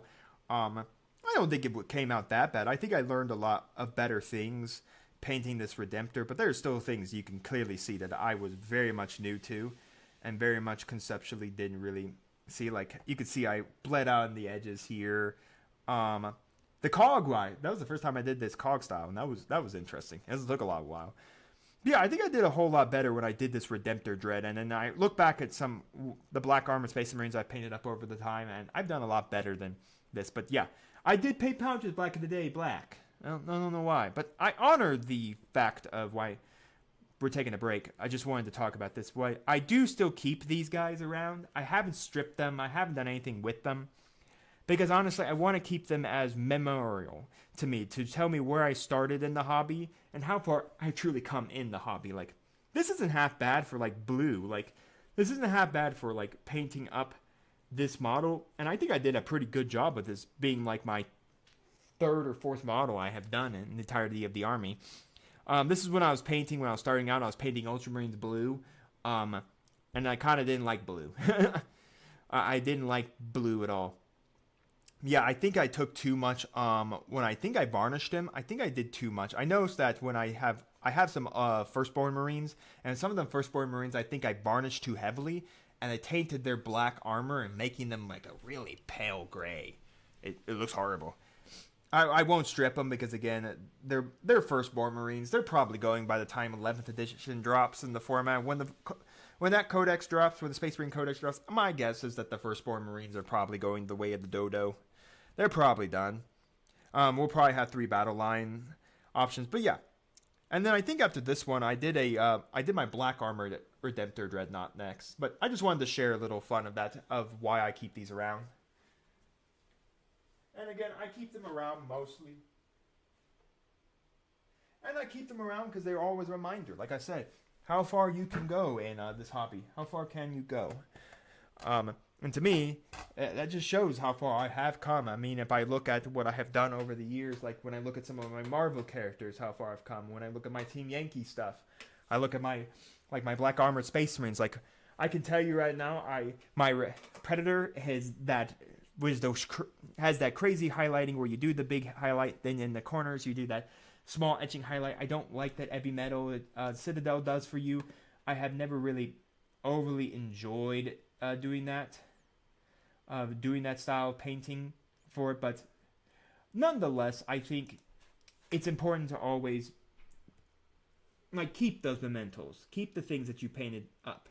Now, maybe one day I'll strip them back down to their basic plastic form and then just repaint them. I have the sergeants from that box set still in a plastic bag, primed white, so there's a chance I'll probably go back and repaint him and paint him blue, and paint him blue, just so I can finish the squad. Now, is he gonna look probably a little better because I have more technique and understanding to painting? Probably, yeah. He's probably gonna look a whole lot better than the Ultramarines that he's standing next to. But yeah. So that box set, I have painted up almost everything. Everything is Space Marine. I think I only have the Sergeant. It came with the Captain and Gravis armor, which I just had painted. Then I painted them up in black. I had him painted, so I painted them up in black. And then, let's see. You had 5 Hellblasters. I have painted those up. Painted them up black again, mainly because Hellblasters are really good. Especially if I can get Apothecary for them, then they're really good because they're on death. If you hit a 3+ on a D6 on death, they just shoot again. So after you supercharge them and then they die via the supercharged plasma gun they're carrying, or plasma incinerator they're carrying, then you can just choose to shoot them again and supercharge the weapon again because they're dying, like they're dead now. And then you take Apothecary with them, and then that way if they die, the Apothecary brings them back to life. I think you can also take them in an Impulsor. And then just carry them around. And I think the Impulsor allows you to shoot them from inside the Impulsor, which again, not bad. Now, I'm going to show you something that I highly recommend if you're going to paint an Impulsor or Repulsor or any of the Grav tanks. This is a Repulsor. Just to show you all here. So this is my Repulsor. This Repulsor used to be originally black. And then the black primer that I had been using, because I would, before for my Black Armor Space Marines, I would just paint them straight black with primer, and then I'd go. But the air primer was peeling. So I had to go back and repair it and then hit it all back with black. So I went ahead and said, well, I'm going to start painting red. I don't really feel like painting black anymore. I feel like getting my Blood Angels going. So I stripped this thing in Totally Awesomes. It came off pretty well, though it was a mess of stripping because I was scrubbing it and the paint was going everywhere. My kitchen looked like a mess. I had to clean it all, and then yeah, it wasn't fun. But I of course I reprimed it black and then I hit it with my red. Of course, the formula we're kind of doing with this guy. I regret 100% ever putting these things on this tank. This is the world's worst way to paint this tank. So, because you have to paint the little items down here that are the legs that are hold on to these things, and they're miserable to paint. Like, you're trying to paint down in here and not paint on your red. And so, yeah, it's just miserable. Like, the engines aren't fun to paint. Like, this part isn't fun to paint. Like, what I originally was doing, I originally just took my airbrush and hit it all with metal. I'm probably going to do it again and just repaint the red color on this thing. Yeah, I'm not looking forward, honestly, to repainting this Repulsor Executioner or painting all this silver on this Repulsor Executioner. I am not looking forward to it. So if you are making any of these grab tanks, anything, the Repulsor Executioner, Impulsors, the two other, like, the tank, the Gladiator series of tanks, remove these. When you build these, do not stick them to the tank. These are also all, by the way, all cemented into this tank. So this tank, also, I didn't build great. I don't know why, but the build quality for me, for when I was putting this together, did not go well. So yeah, it's not a great looking tank. There are definitely seam lines and stuff like this. I have another one. This one has a laser destroyer. I was going to build the other one with the macroplasma. But just a word of warning. And also for all these little bits and bobs that go on the side of this tank. If you want to put all these bits and bobs on the side of the tank, glue them down to something like blocks or something like that. And then paint them all. And then stick them to the tank. This is a hassle and a half. I'm not excited to paint this tank. But again, it's better than where it was, where I had to repaint the base color, the primer onto it, and then hit it with black. So I just stripped it. And again, with me painting Blood Angels now, it was kind of pointless to like continue painting it black. I might as well just paint it red and use it for my Blood Angels and all of that. Yeah, so if you yourself are in any way going to paint one of those, I highly recommend just simply never put on the legs. Just don't put on the legs. Just paint those all separately. Well, it's probably the most nuisance way of painting that thing, but honestly, you can paint all the little legs and doodahs that connect to them, and you don't have to worry about painting all over your red. Anyways, let's return to working on our Blood Angel here. But yeah, I just wanted to talk about that because of the Hellblasters. But anyways, yeah, so I've completed most of the Space Marines from that 8th edition little starter set I got sold on by Games Workshop. That was the first time I went to the Games Workshop store. I just gotten out of college. I had just got my first job, and I got my first paycheck. So I said, I'm going to go get some Warhammer. I went to the store that was in Carmel. I stopped in. I knew what I was kind of looking for. I got sold in an 8th edition starter set. Little starter set, not the big one. Not the main starter set with like the ancient and all of that. Didn't get sold onto that. Got sold in this little starter set. I got some paints. Got a bunch of paints actually because I thought I was going to paint, I think, Ultramarines. I don't know. I can't remember. But anyways, I got a bunch of paints. I think I bought a book. I think I bought Apocalypse for 8th edition. To start at 8th. Yeah, I think I bought Apocalypse, the book, from the Black Library. And I got this a little far away. There you go. So I bought that. Then, after all that, I also bought some Tau stuff. So I have I have a whole collection worth of Tau warsuits, like assembled and ready to paint, like in bags.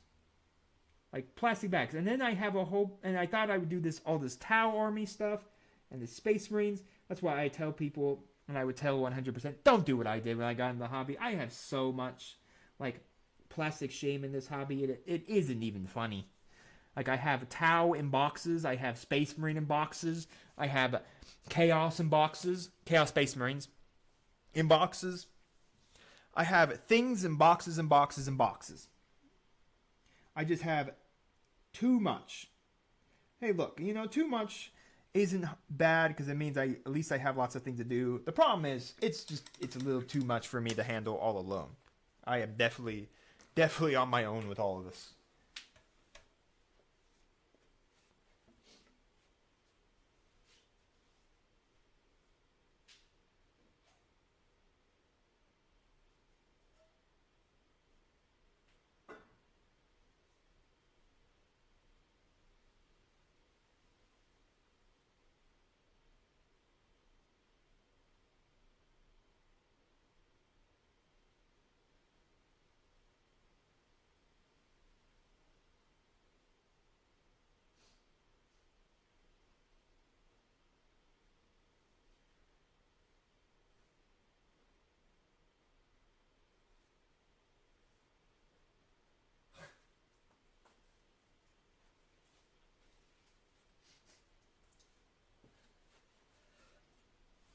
Yeah, and then also talking about it, then I got into Necron, so I'm like, I jumped 2 feet into the pond of 40k, and then I immediately sank.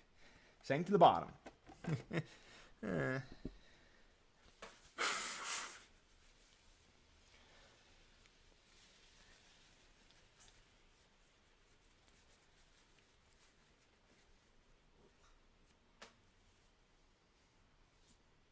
Sorry there, I thought I had turned off the mic. I hope no one didn't hear me try to blow my nose. But anyways, could I sell some of it off? Could I sell some of this 40k stuff off? Sure. I may. I've always been kind of on the fence of getting some of it out of my collection altogether. Like, maybe I'm not really going to paint Tau and stuff like that. Maybe it's worth just getting it out of my collection and, like, giving to someone else or selling it online, like, third-party. Paul, from P2 Collectibles, does consignment, so maybe I can consign it with him, and all of that. Let's see. I think next up. Actually, no. Before we do that, or maybe it's worth time doing it. Okay.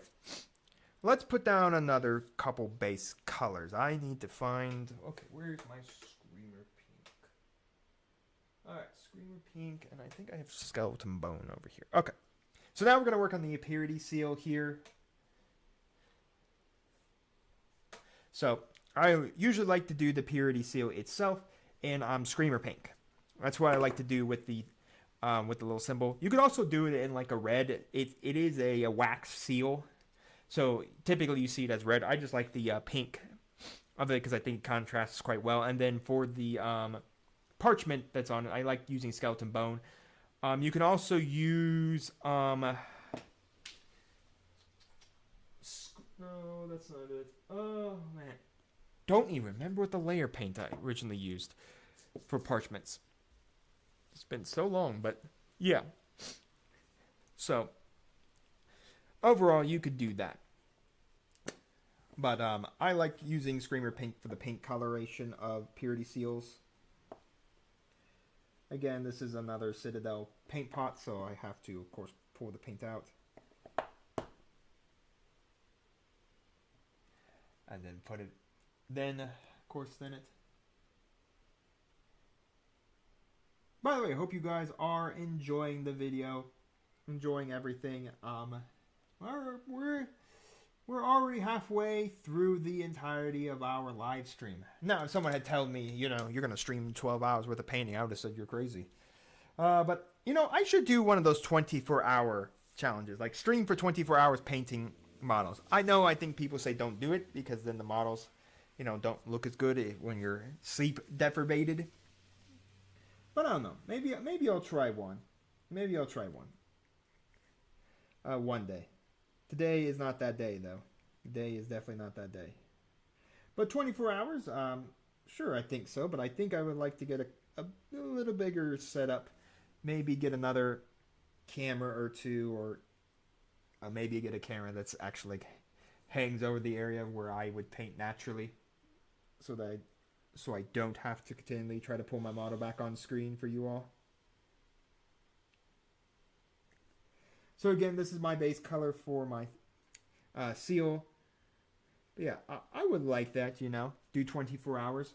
I don't know if you would all like it, but hey, at least all of you can, maybe I'll do that for once we get monetized. As a celebration for monetization, maybe I'll do 24 hours. And then I can yell at myself for even thinking about doing that.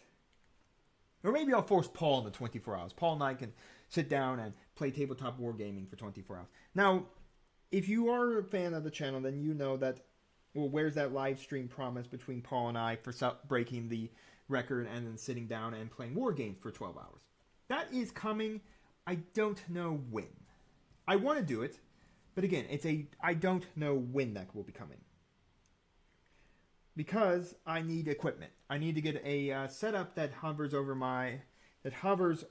the table where we're going to use, and then I need to get, well, this camera can work, but I would like another camera to like record for like a dice tray and stuff. And then I would probably need, I mean, my laptop I think can take it, but probably not. I mean, she is quite old. But honestly, I think we would do it. I just have to get the equipment. I want to do it, don't get me wrong, but again, it's all about Paul and I's schedules, because we'd have to do it on a weekend when Paul and I are free from work. Maybe we'll do it next summer. Give me some time to get some equipment, get that set up, maybe even try it for just a battle report. You know, try stuff out, because honestly, I think before we live stream, I'd like to make sure the equipment actually looks good, that we you know, it actually works, like something like that. And you know, I want other camera angles and stuff like that. So I don't know. I definitely want to give you all that. For us, and I think Paul and I would really like to do it. I don't know how much like is the big question of the world, but it would be interesting to do it. But nonetheless, I want to do it. I really do, and I want to plan to do it. But I think it may be something that isn't done until 2025. When I could get some time to actually put down, you know, get the equipment, you know, try out the equipment for maybe a game or two, get my feeling for how it all works, you know, get the cabling all right, put the cables in the correct locations and all of that, you know, because it isn't just like, oh, set up a camera and live stream. No, you got to get cables, we got to get everything connected, we got to make sure everything works, you know, we got things that have to be done. Would it be like a later day stream to a later night stream? Sure. And yeah, I would like to do like 24 hours with Paul and see if we could actually do it. Play war games for 24 straight hours. I don't think so. But honestly, I could also see us maybe I could also see almost me asking like other companies how they would do their live streams. Like Play on Tabletop. How would they do it? How would Mini Wargaming do it? Like, maybe figuring out how other people set up their live streams, like Tabletop Titans and stuff. Because a lot of them do live streams like that. Like Tabletop Titans, I swear, I think, doesn't do anything really recorded. I think they do everything live. So maybe understanding how they do everything live wouldn't be too bad of an idea. And all of that. Then maybe Paul and I could do it. You know, not replicate everything because, again, we don't have infinite money.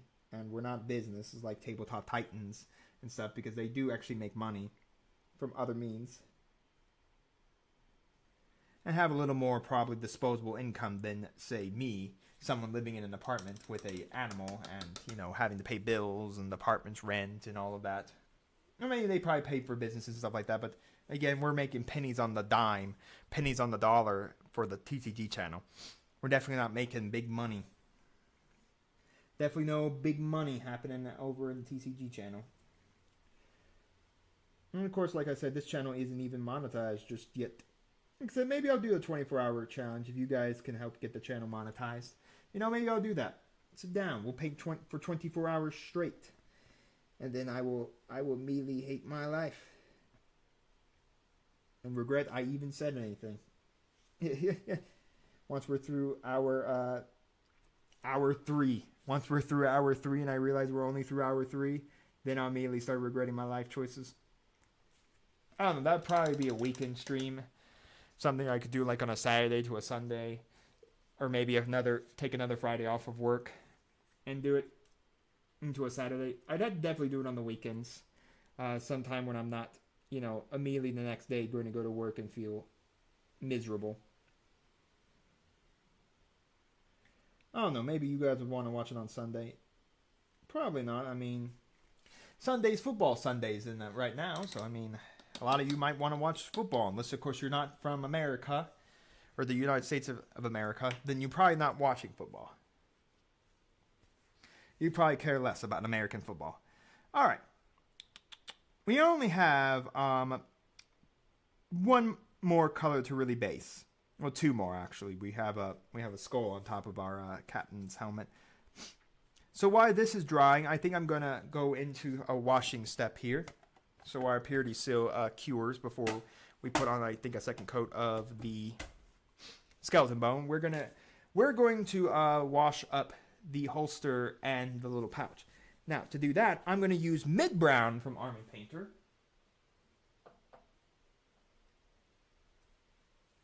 Mid-brown from Army Painter. Mix 1 to 1 with Quick Shade Wash Mixing Medium. To do that, I like mid-brown because it's a nice brown color. It darkens down browns and all of that, this is brown.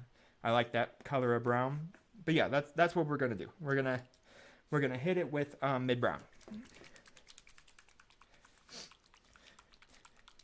This is also the color I stated where if you wanted to use it for, say...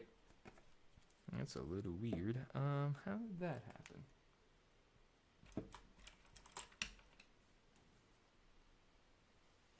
Sorry, it seems to have missed a part of my model when I was painting.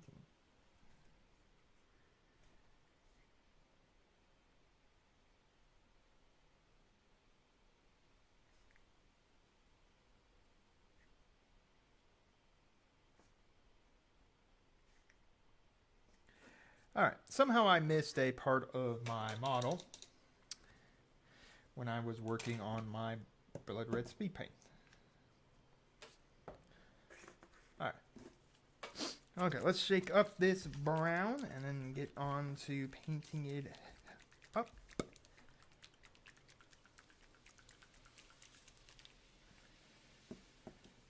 So add 1 drop of mid-brown to 1 drop of Army Painter Speed Paint. Alrighty. Now, I have no idea if in the remainder of our 2 hours, if we're actually going to be able to complete this Blood Angel. We probably are going to complete the body, and that's probably about it. Again, I'll put pictures over the our community tab to officially see what's happening there. So you could basically see what the end result looks like. And again, this probably won't be featured, but if we don't get all the parts done today, which we probably won't, I'll probably be doing a separate getting on the tabletop painting Blood Angels as I begin to paint out the army. But yeah, my plan is for a lot of models to try to paint them for getting on the tabletop, like Chaos Space Marines, like them. Even though I really don't want to paint Black Legion Chaos Space Marines, there may be Black Legion painted green Space Marines. But yeah, I mean, paint all of these up. A lot of that I am going to start doing, like, for instance, like Blood Red Skies. It's pretty easy for me to paint up one fighter, get my paint scheme right, and then I can paint that paint scheme for you all in a getting on a tabletop. That way, if you yourself are interested in Blood Red Skies, but are a little daunted on, well, how should I paint up this fighter? What paint should I use and all of that? Well, then that's what my getting on the tabletop would be good for, because then you would know, okay, well, I can paint it up this way. Like, for instance, my Orc army. I'm probably going to continue spanning it out, and I'm probably going to do more painting videos about it. More painting videos about the Orcs that I collected. Okay, so there's the mid-brown done on that. I think our purity seal should be painted enough. Now, again, a lot of paints that I don't use constantly. I try to keep paints I would use constantly next to me for models I paint. The paints I use of one-time things I do typically put back on my shelf.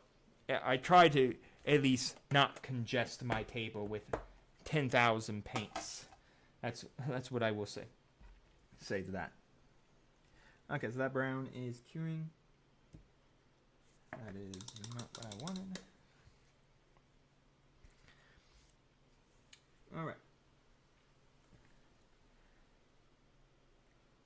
Sure has been raining all day.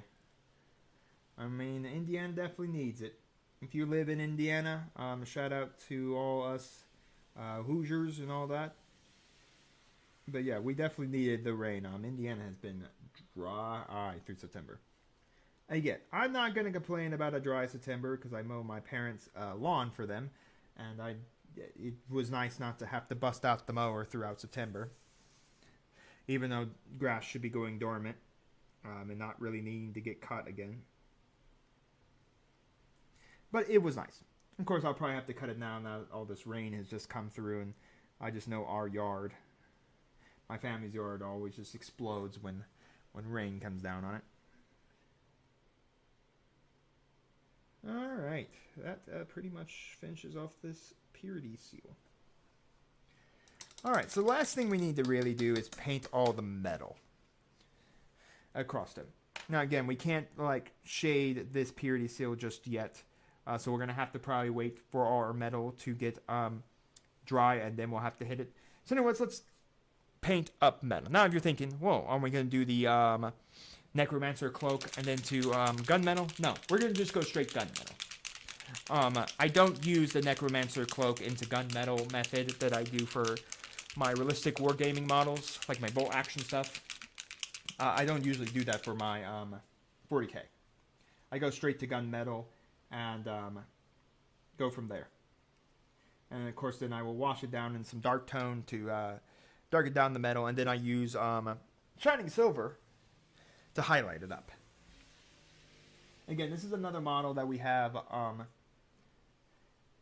Once again, this is another model where we have sub-assembled. You could always assemble this entire model together and then go from there. Personally, I just like sub-assembly.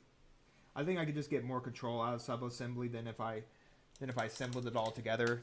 Did everything. Again, we could have gone through each part of also the sub-assembly, like we paint all the black on this. Then I take and paint all the black on this. And then we paint all the black on this.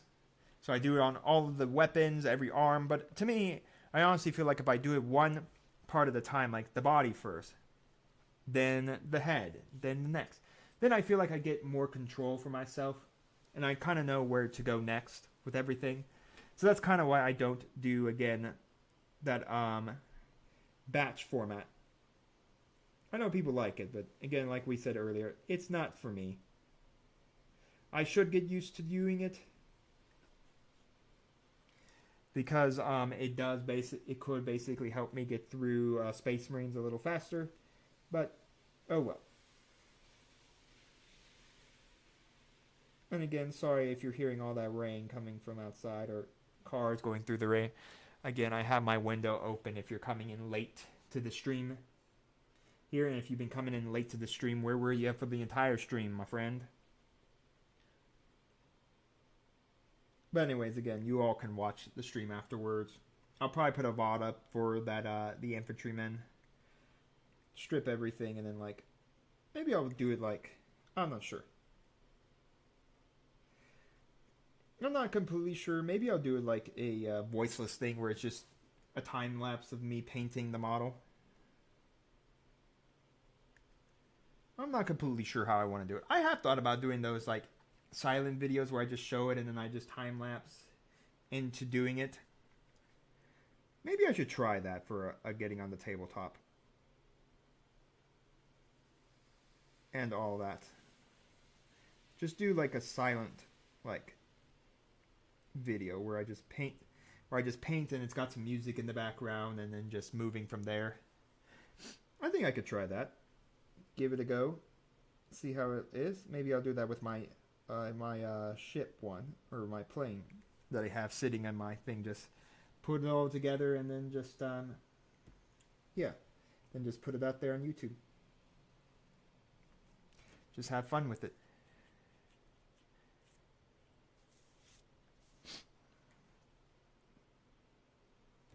I don't know. I feel like with the way I recorded that, I don't think it would work. Because I did use my airbrush there to do some painting, so I don't know. I want to put it out there, and I probably will. I may put it out there as just that silent motif and give that a try, you know? Yeah, try. Or even put like over like as a text file, like doing like text files and stuff. Like little text windows that appear over it. But now, let's talk about one thing I am going to do. So you see here, we got our Space Marine's eyelids on his helmet. So, for his helmet, I'm going to do the same thing I do for my 30K Space Marines. I'm going to give it a nice coating of metal. Now, if you're thinking, well, why exactly is that? His eyes would not be metal. That's because I'm going to go with the method I do my 30K Blood Angels in. And I start off basing their eyelids in metal. Then I'm going to take a contrast paint called Warp Lightning, and I'm going to put that contrast paint into his eyelids. And then that's going to give a nice green, like metallic green look to his eyelids.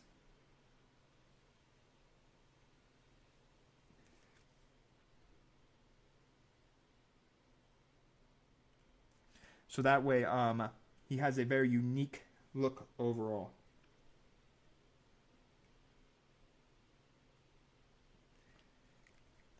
Nice green like hue coming off his eyelids, which will be pretty cool. And of course, that's what I really like. I'm actually doing that for my other. I'm painting up a second Imperial Fur, as I said. This one has the helmeted version. So because he has the helmeted version, I'm actually did the exact same thing where I'm doing the red, but I'm gonna make his eyelids red. So I'm gonna use like probably like Slaughter Red or something like that. Like a deep, very deep, rich red color for his lenses, and then just to finish him off, I slapped some matte white in there. Now, I don't typically paint the vents on my Marines. I don't typically do this method of doing it. Every one of my black armored Space Marines doesn't even have their vents painted. Not one part of their backpack is painted. It's just straight black. That's what their backpack is. But I wanted to give this backpack a little flavor, a little color to it, rather than just being red. To me, it should have some metal. I mean, it's a power pack.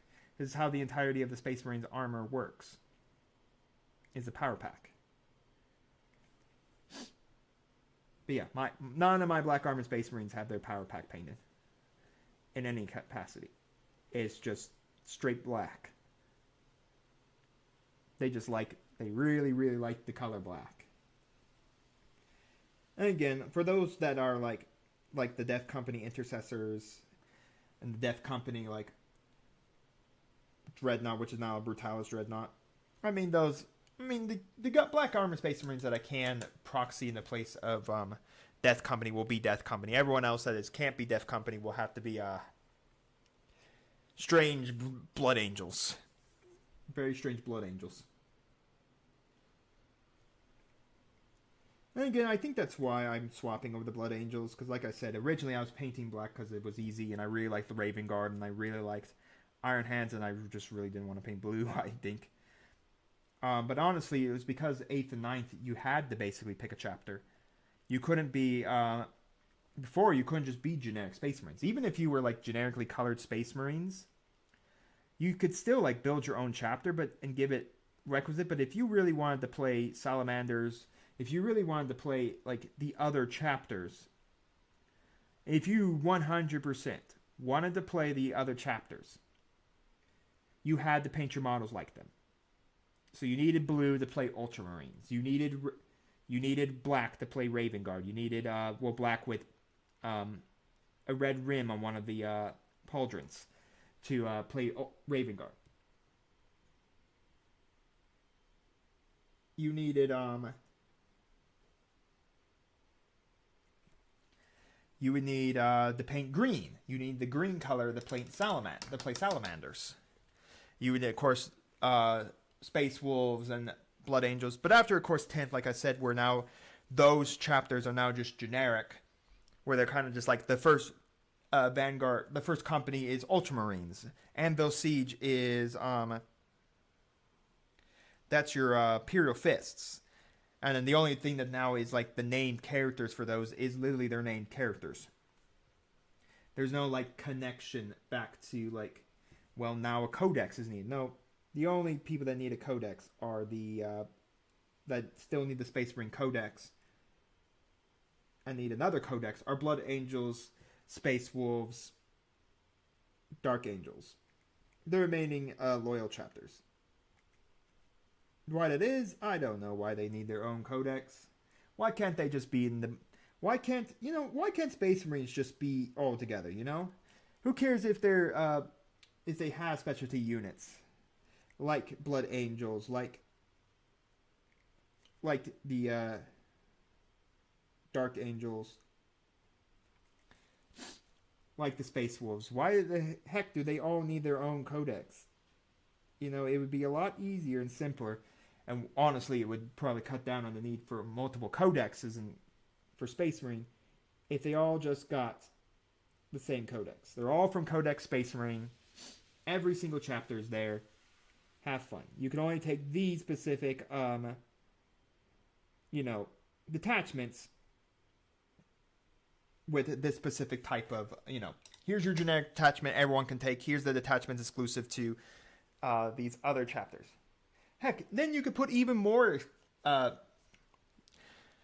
detachments in there. One specific straight to only Ultramarines.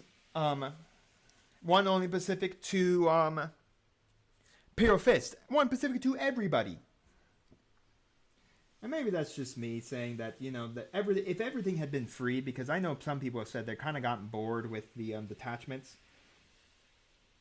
that, you can have. Like, everyone's kind of gotten bored of them.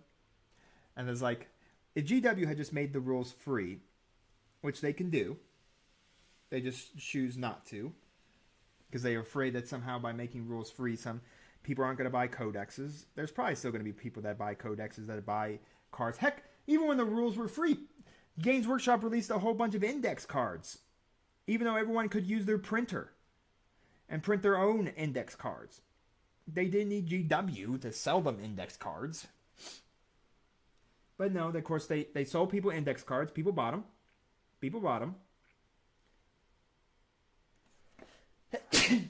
Ugh, sorry.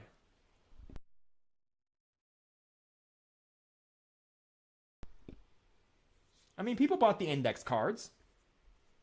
So why couldn't you make the rules free? And then, from there, from these free PDFs, you can update them. Like, you can update the armies. You can update their rules. You can update their detachments. I'm like, just like what they did for Dark Eldar.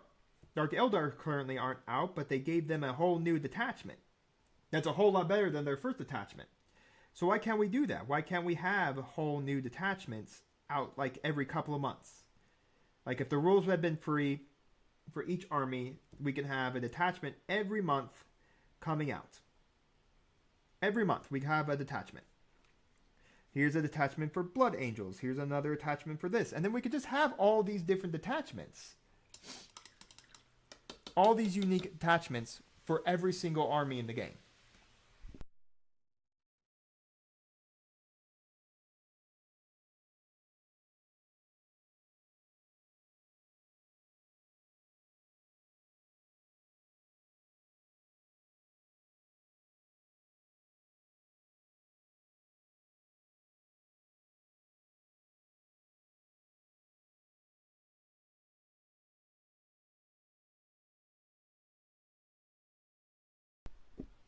Or even a way, if, say, GW still wants to sell codexes, what you can do is you say you sell codexes with the unit cards, or the unit, stats and all that.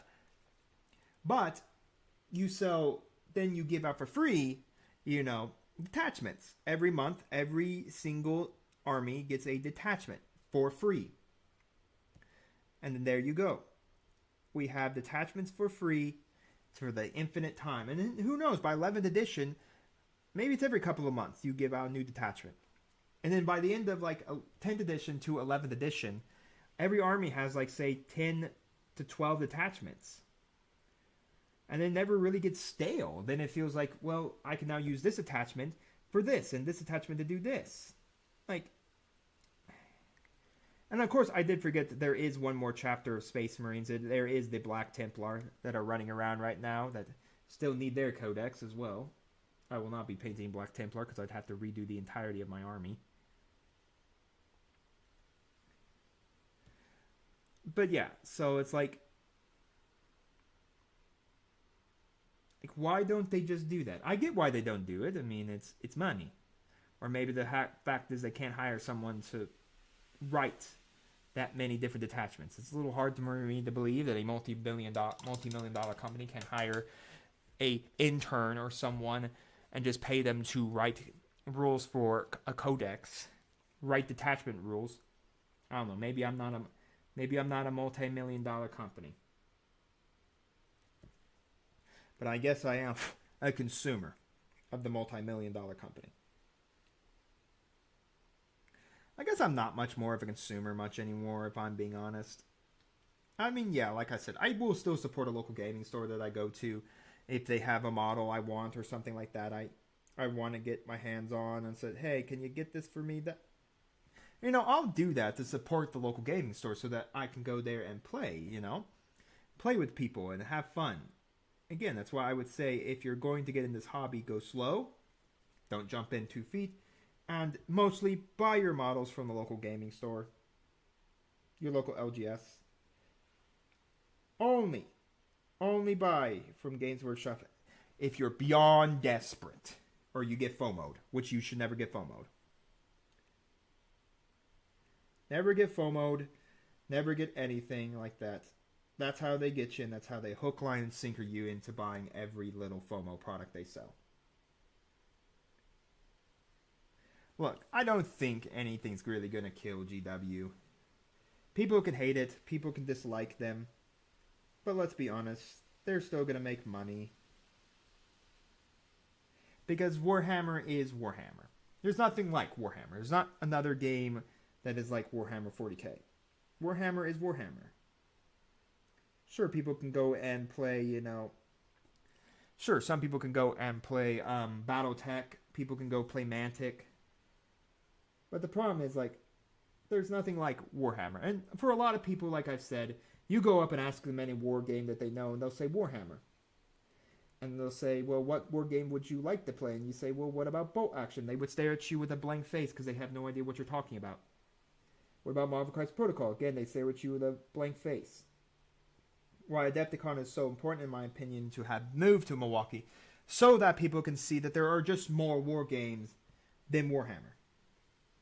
But I mean, every year, you're going to go to Adepticon, you're going to see people, and they're going to have fun with Warhammer. I think, honestly, you have to find your own fun with 40k. Whether that is playing competitively, whether that's having fun competitively, or whatever that is, you have to have your fun with 40k. You have to find your fun in it. I think Phil the Glacier Geek did something about that, finding the fun.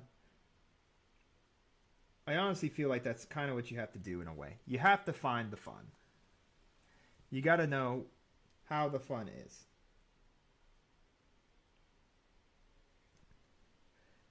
If the fun for you is just painting the models, maybe the fun of you is just looking at the lore and all of that. Maybe you'll never pick up a model in your life. Maybe the fun is just, you know, hanging out your local hobby store and just finding new people to play with. And all of that. I mean, if that's your fun, then yeah, you go right ahead and you have as much fun as you want. If your fun, say, is, hey, let's 3D print some models and have some fun that way. All right, yeah. You have fun your way. If your fun is your friend playing, you know, some really good, he's playing his models that he spent his time, money, and effort to, fine. Maybe some people will never play with their models that they put all their time into because maybe they just like painting for, you know, like display pieces or painting for competition. That works too. There's a lot of people that will just paint for competition. I think really in 40k, as much as I gripe about Games Workshop, and I will always gripe about Games Workshop because I just don't think they are running their business. They are running their business like they just are money hungry beyond belief. And I want someone to tell me exactly where they aren't money hungry. with the way they do in their business, and now even Age of Sigmar is now in the money hungry grabbing hands, where now they're removing all the free rules to make them now all, app based by codex, and then plug that into the app. See, this is why people run away to free ways to do wargaming, like New Recruit. This is why people run over to those people. This is why people run over even to like Battle Scry. No, Battle. The Battle. My gosh, the one we talked about earlier for playing like Pariah Nexus, where you don't even need the cards. Now, personally, for me, if I was doing battle reports, I think there is a concept of using cards, but that would be more for like viewer enjoyment, so they could see it. I know a lot of people could easily just play on their phones and say, well, I'm going to pick this and this. We have this and this. Okay, I'm going to play this and this. We're going to play this and this. I mean, like, that's really good because then you could just build everything there. That's everything you got, everything you need. You don't even need anything else. So, yeah, I mean, it's really good. Again, my hope is this year for once Adepticon comes, I'm hoping to do the 40k friendly. Again, it's not competitive 40k. It's a friendly tournament. Probably not at 2,000 points, probably under it. So, I don't know what I'll take. Probably Space Marines, if I'm being honest, because that's the only thing I would have at probably more than enough points to play the game. But yeah, I'm kind of actually excited, Go play 40k friendly. Just have some fun. I think that's what it is. I don't know if I'll ever play competitive 40k or ever really want to play competitive 40k, but I think if I could play like 1,000 point game, 1250, 750, 1,700, 1750, I guess I should say what I should call it, then I think I can have some fun. And I think that's the thing. You just gotta find your fun. In any hobby, any miniature hobby game, just gotta find the fun. Is your fun beating on everybody in a tournament? Sure, then go right ahead. Is your fun painting the models? Then go right ahead. Is your fun the challenge of, like, say, your realistic wargamer? Getting your models to look exactly like they are? Maybe your fun is that you want to replicate, say, if you're a historical wargamer, replicating your grandfather's unit because he served in World War II. You want to replicate that, get the coats right, get the uniforms right, get the symbols right. Maybe you're just someone like me and Paul that just play for the fun and we just kind of throw models around and see what sticks. Because I swear most of our battle reports are just that. We'll throw around models, see what dice stick, and then if the dice stick for us, congratulations, we win. But yeah, I mean, that's literally all wargaming is. You gotta find the fun in it. Because if you're just doing this and you're not really having fun, then you're not going to enjoy the hobby. Even period of whether or not you're griping about Games Workshop, whether you're griping about Warlord Games, whether you're griping about Mantic. No matter who you gripe about, no matter who it is, everyone's going to gripe about everybody. Everyone's going to gripe about, like, Gale Force 9. They're going to gripe about Mantic. They're mostly going to gripe about Games Workshop. But people are going to gripe about, like, Catalyst Gaming Lab, who owns Battletech. Everyone's going to gripe about everybody. That's just how it is. Everyone's just going to gripe with everybody.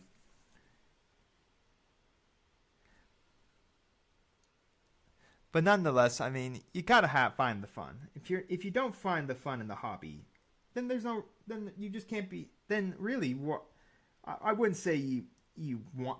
Why are you in the hobby? But I would ask, well, if you're not finding the fun in painting, you're not finding the fun in the gameplay. I mean, sure, some gameplay is not better than others, but if you're not finding the fun with just hanging out with some people, because I mean, you can do interesting things like with people, like. Have some fun with some people. Maybe make up your own gimmicky rules. Do your own thing with people. Like, for instance, like for our battle reports on the channel, we're never really trying. Even like the alpha rules with even like when we do like custom missions and custom things, Paul and I are just having fun, laughing about it and joking. Because that's the fun that we have. We just play to hang out and whoever wins. It's just to have the fun. Sure, I haven't won a lot in my battle reports. If Blood Red Sky Season 1 is to go on. But do I really... Is it something that's going to kill me off from the hobby? No. I don't really care if I win or lose. what I'm caring about is just having fun with my co-host. I think that's what makes Battle Reports so good, is you have that fun with the co-host. You make up things on the fly, like do things. Just have some fun. Man, I ranted on, I don't know. How long have I ranted on? Maybe 30 minutes on fun? Someone should sing me the fun song from SpongeBob. F is for friends who do together.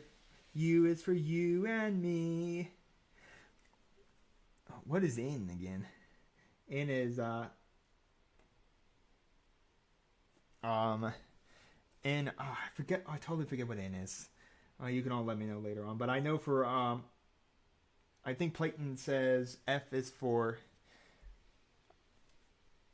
U is for uranium bombs. Apparently, yeah. Early SpongeBob had some weirdness in it too. But I swear, I have watched a little bit of modern SpongeBob because now I'm on a tangent of SpongeBob because I was singing the fun song.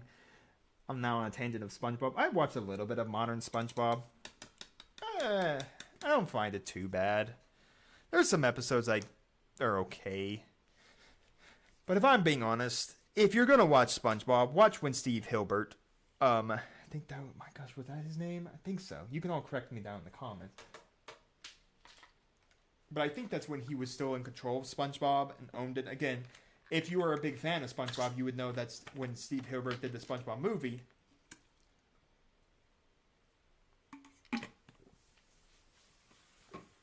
As I try to see if my shirt can absorb me water for drinking. But yeah, the SpongeBob movie was originally supposed to be the end of SpongeBob. That's where he believed was the canonical end of SpongeBob. Because SpongeBob grew up. He grew up. He became manager. And which is still still a great movie. You've never watched it. I don't know if you've all been in the rocks, but yeah, sure. There might be some more modern episodes of SpongeBob. Like I like the one where the Flying Dutchman's got them on his ship, and he has SpongeBob and Patrick be his pirates for him, and they absolutely fail him. So he's like he's going to eat them, and the only way they can get out is through the perfume department. Rip Pants. That's a classic one. I swear, I think a lot of the early era SpongeBob had a lot of musicals in it. I think one of my favorite modern SpongeBob's, I think, is when he's trying to scrub the plate and he decides to go for the cannon to scrub the plate. And he's like, more power! And then starts distorting everything. And Mr. Krabs like, there's a distortion in the air. Like, all of that. And like, finally gets the thing done and it blows up the Krusty Krab. That's one of my favorite modern episodes of SpongeBob. I think it's modern. I don't think it was when Hilbert was in charge of SpongeBob before, Nickelodeon. By the way, that's the whole Viacom who owns Nickelodeon. That's the whole reason that Neopets, died off the way it did. Viacom got it, and then Viacom is pretty much just squeezes the living life out of anything, and then once it's kind of dead, it's dead. SpongeBob being the only thing they can seemingly continue to produce. I don't know. I'm not really much into modern SpongeBob. Then again, I don't think I'm the demographic anymore. But, if some of the older SpongeBob is on, I'm still going to go watch some of the olders. Like the one where he's trying to blow, I think, the clam or something. And then he sucks all the water out and Squidward's half dying. Like some of the original SpongeBob, I will always get behind to watch. It's always some great time for the original SpongeBob. I will never not watch some original SpongeBob. I can still quote it like when Squidward loses his job and he loses SpongeBob's house and he puts on the puppet show and it's like, job? You're inside mooching off my friends. God, that just shows how relatable the original SpongeBob was, that you can still quote so much of the original SpongeBob. And so many episodes, like people like say, hey, you remember that one with the Flying Dutchman and the perfume room? And people say, yeah, I remember that one. I mean, I just started singing the fun song. I just couldn't remember in.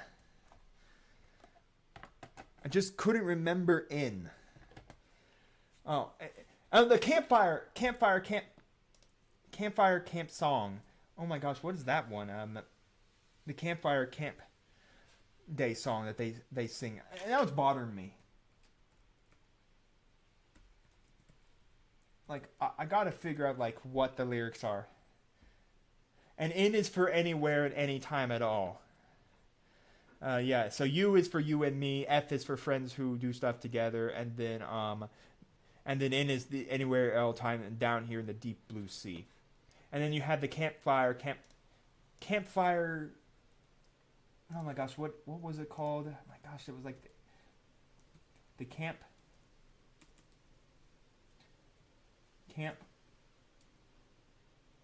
the campfire song. That's it. It's the campfire song. It's like the weirdest song. I think that's is that modern or is that? Oh man, I can't remember like when that is. Like, it's hilariously a really good song.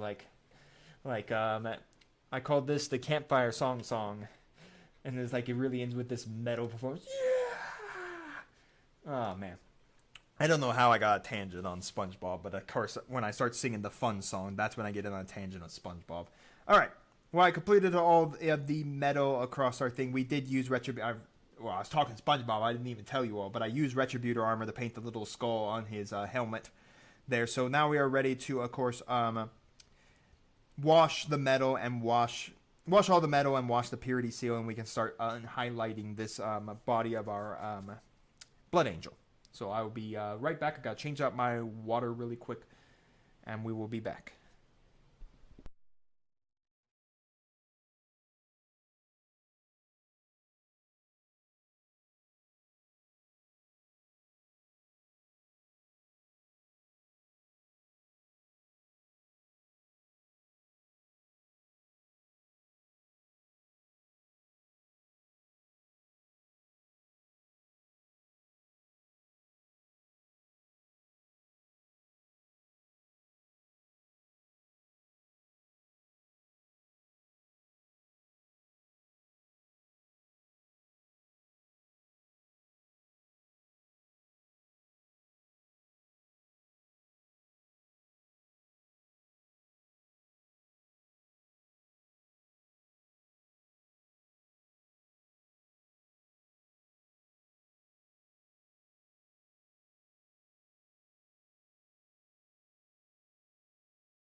All right, folks, I have returned. Fresh water. Yeah, I saw something from Uncle Adam talking about why I have to, I have to change out my water. I have to change it every time I use metallics because of the fact that I have,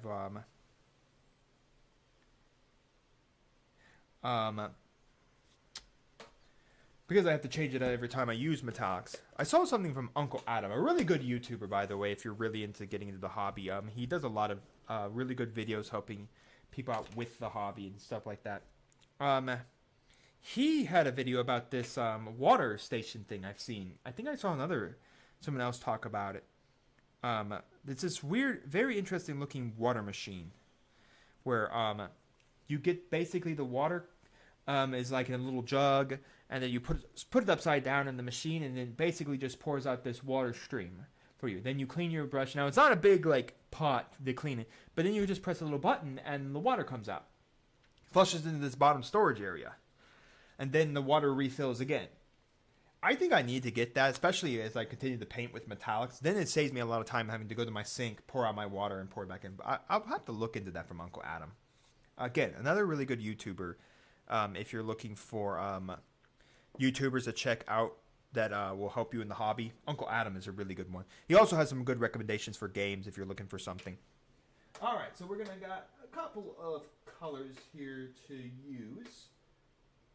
All right, a couple of Citadels and a couple of others. So, anyways, for the metal, we're going to use our dark tone mixture here. So our dark tone, and that's matte white. That's a good thing we're not mixing matte white and dark tone. I have no idea what that would look like. But there we go. Dark tone and our quick shade wash mixing. This is the only colors we're doing from Army Painter. The rest we're going to be doing from Citadel. For the purity seal itself, or the wax seal, the wax, I use Caerborn Crimson. This is a nice reddish, purplish color. Wait, is that right? Do I use Caerborn? No, I don't use Caerborn Crimson. Thought I used Druky Violet. Oh, crap. Give me 1 minute. Man, I haven't painted purity seals in so long. Apparently I can't remember how to paint the purity seal. I should know how to paint the purity seal.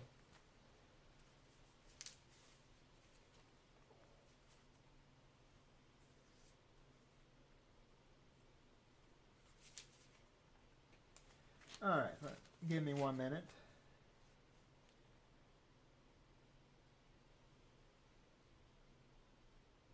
Okay, that's not gonna help me. Alright, is it Caerborn Crimson I think I use? I know I use a reddish color. No, I don't. I think I use Druky Violet. Okay, correction. We're gonna use Druky Violet for the wax seal of the part of our purity seal. So the wax part right there, we're gonna use Druky Violet for that.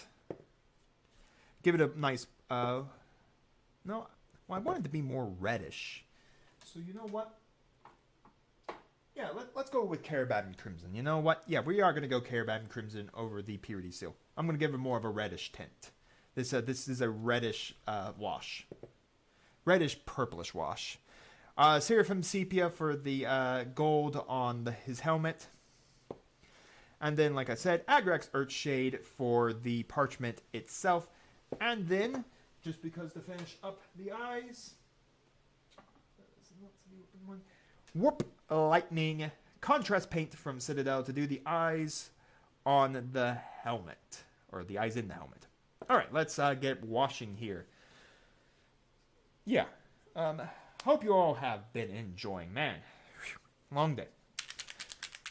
I guess I got on my SpongeBob tangent because what else am I supposed to talk about? My Blood Angel? Yeah, it's fascinating. Look upon my Blood Angel, everybody. He is red. Of course, after we do all these, we'll be getting into the highlighting steps. So probably will be where we pretty much put this Blood Angel to rest is in the highlighting step.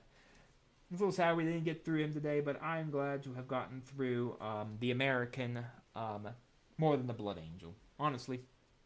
But you might think differently. You might think that we should have started with the Blood Angel, and then we should have gone into an American. I mean, yeah, that makes sense. 40K for me usually takes a good chunk of time, but any real model takes me some time to get, painted and all of that. So, I mean, which model was the right model to start off with? I felt it was right to start off with Bolt Action because Bolt Action 3rd Edition had just dropped today. So if you yourself got it at your local gaming store or anything like that, well, and now you can get it at local gaming stores. It dropped today, so I, of course, had mine pre-ordered. Mine came in. As you saw, my copy did have the signature of the author in the back.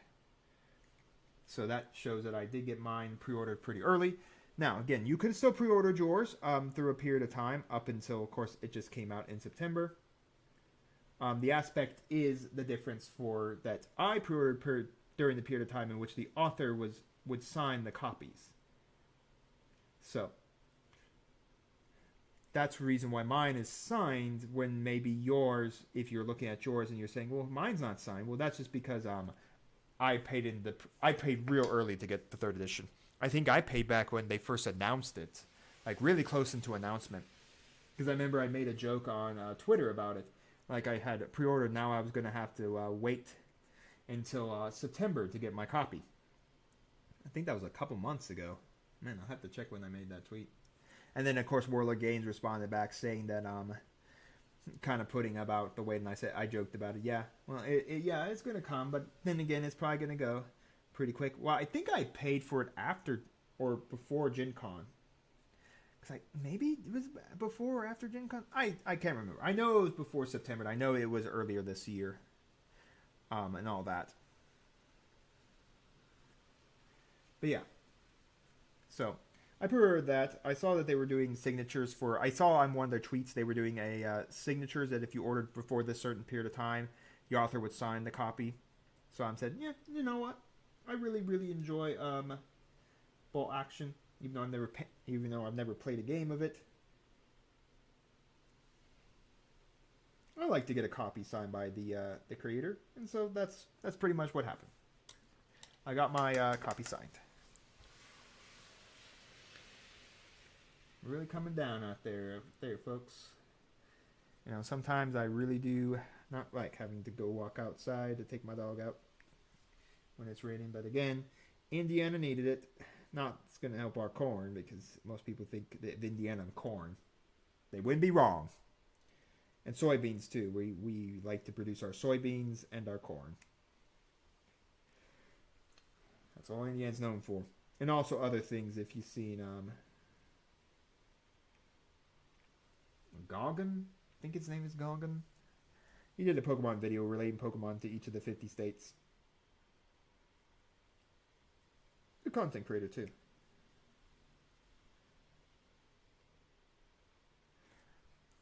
Hey, well, you know, in the future when you're all watching this again and you're all enjoying yourselves again, let me know what content creators you really like. Again, like I said, in the miniature space, whether they be battle report channels or whether they be painters or anything like that, or heck, even lore people like Adeptus Ridiculous, Luton, and stuff like that. Tell me, like, who do you like? And then tell me other content creators outside of the hobby you like. Like, I have a good chunk of hobbyists, other content creators I watch. Like, if you're into TCG, Simo is a really good person to watch. I love watching Simo.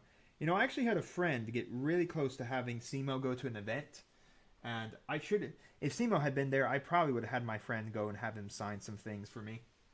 There's just something about, you know, meeting some of your idols like Simo. Like I said, like when I went to Adepticon and being able to meet Phil the Glacier Geek and some of the people that I've looked up to in the hobby, you know, it was still really nice. Really nice.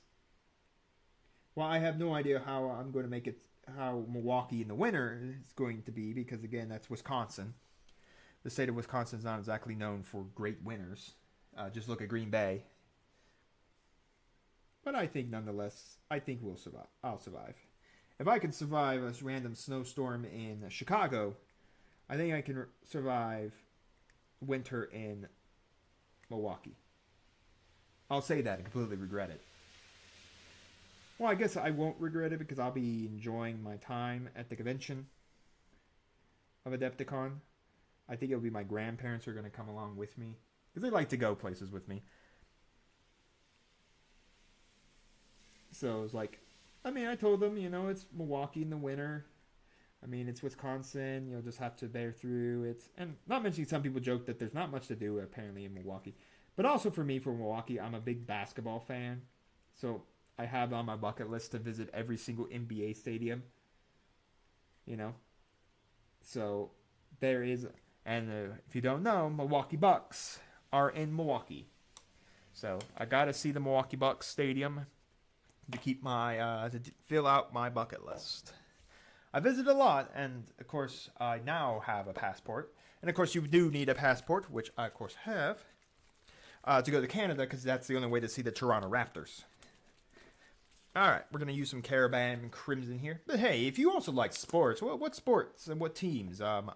I'm not overly big in football, but I'm getting there. I enjoy the season when it's on and the games when they're on and all of that. I'll put them on and all of that. I do enjoy basketball as well. Go Pacers and all that. Pacers and all that, and go them. Yes, it is Carabam Crimson. I was about to say Druki, but it just didn't seem right. So yes, Carabam Crimson over Screamer Pink for your purity seals.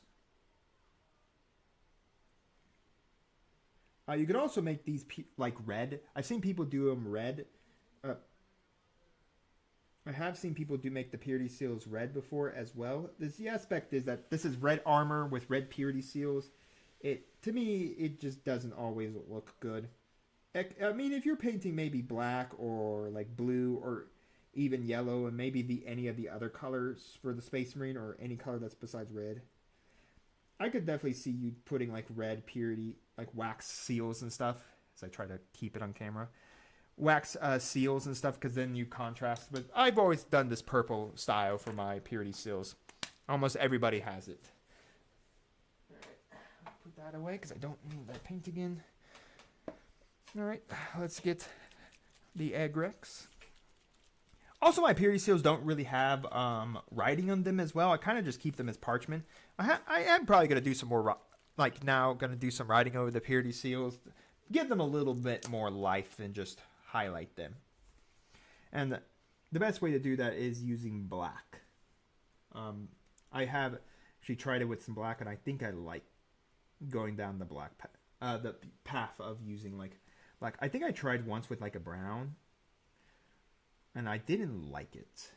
I don't think it looked too great, if I'm being honest.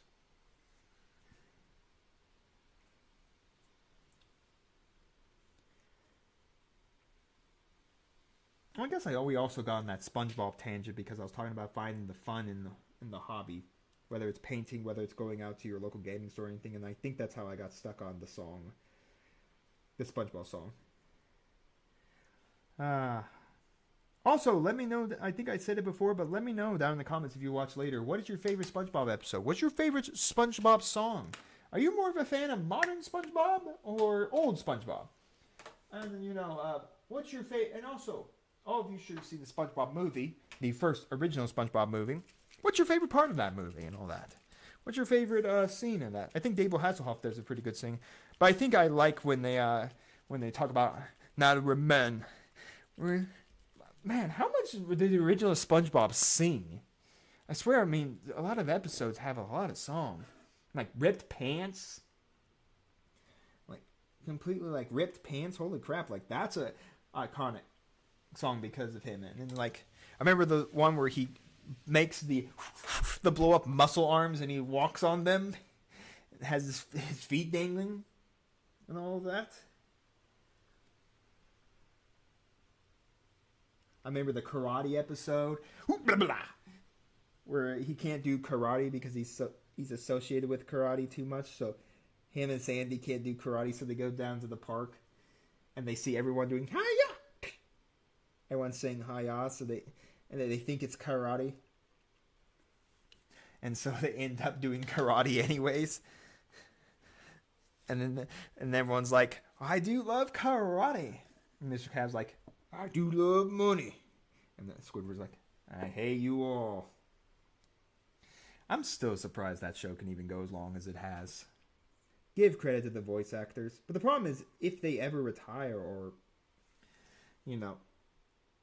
leave, SpongeBob, how exactly are they going to do SpongeBob, Patrick, or even Squidward? I mean, how do you do the voices without the original voice actors? To me, that isn't SpongeBob anymore. That wouldn't feel like SpongeBob anymore. I don't know. That is for Nickelodeon or Viacom to do once they riched everything. Which I did talk about Neopets, how, Viacom ripped Neopets to shreds, and then now a new company owns them, and now they're coming back, 25th anniversary, and now they have a TCG thanks to Upper Deck, which I'm kind of surprised Upper Deck wants to do with TCG. If you don't know the history of Upper Deck, Upper Deck did try to produce a TCG. They did a Digimon TCG, which failed, and now Bandai has their new one. And of course, they also tried to produce Yu-Gi-Oh as well. That's why there's two different time periods of Yu-Gi-Oh being produced by Konami themselves and Upper Deck. But then Konami stopped Upper Deck altogether and got them off that. So Upper Deck's history with TCGs is exactly what I would call great. But again, in my opinion, if you're going to release a TCG, even Upper Deck, you got to release it with an IP that everyone knows. And a lot of people know Neopets. And like I said before when I talked about it, it's basically tabletop wargaming, but with cards. And it's a very simple card game. Honestly, anyone can really get into it.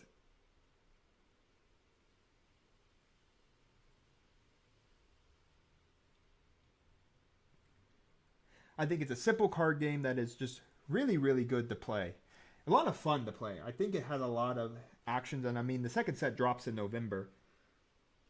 So, I think I didn't get on a pre-order list for it, so I don't know about if I'm going to get any boxes of it for myself. I may just go... The one thing I do say that I'm not sure why just yet,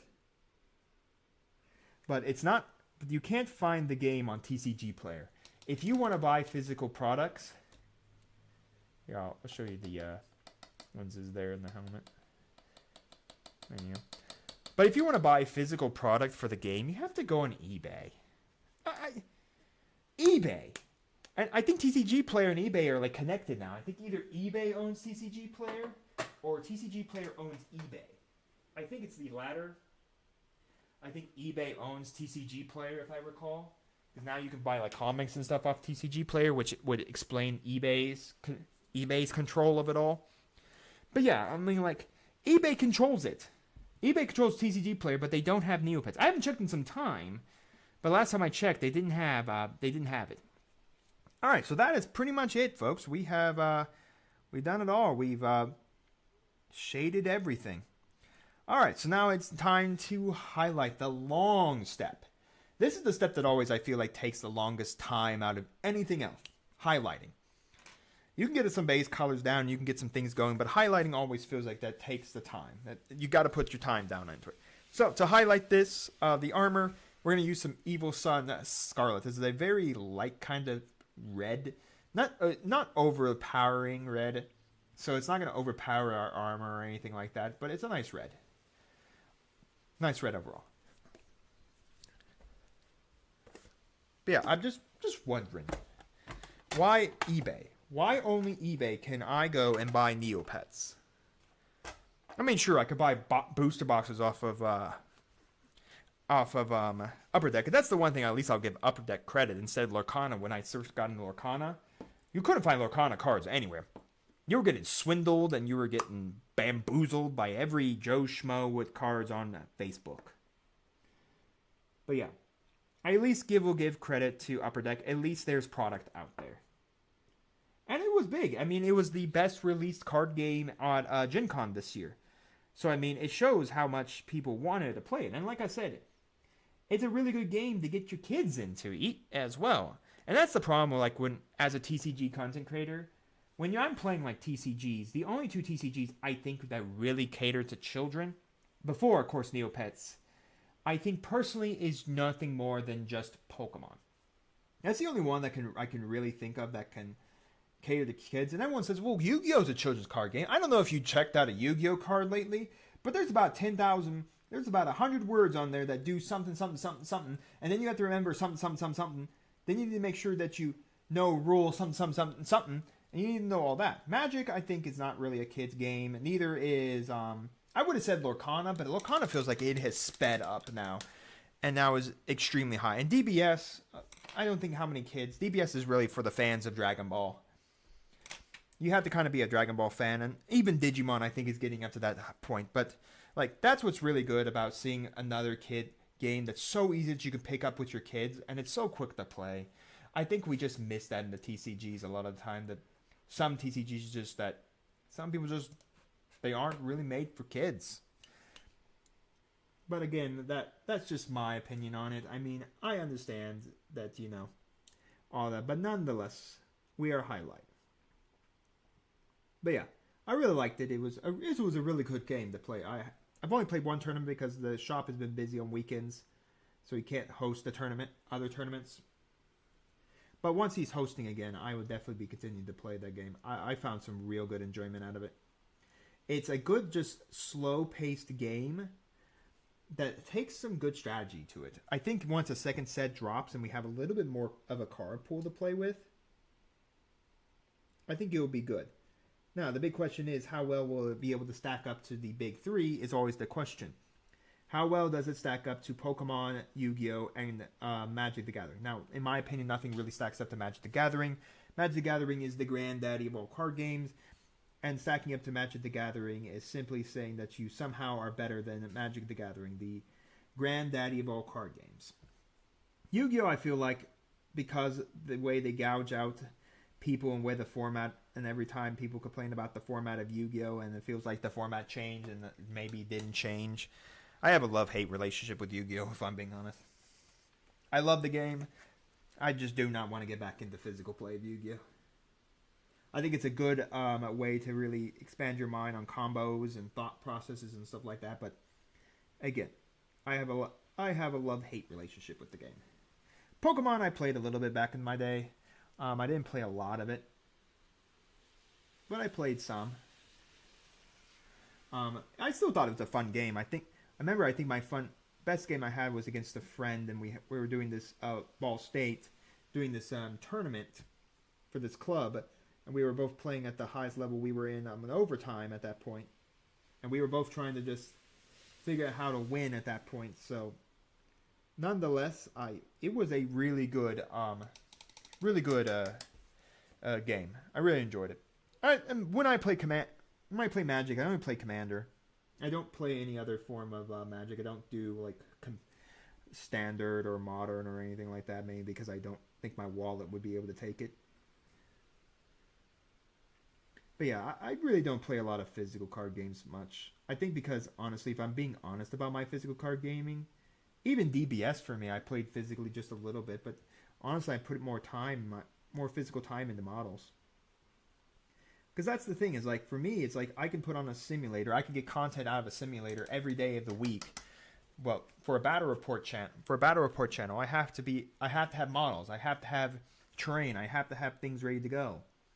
I have to have, models and stuff like that. I have to be able to have all this stuff painted and ready to play onto a tabletop. Where an online client simulator for a TCG, it's like, well, I just boot it up. I'm ready to go. Maybe I have to pay some money into it. If I've already got everything I need, I don't need to pay a dime. I'm just good to go.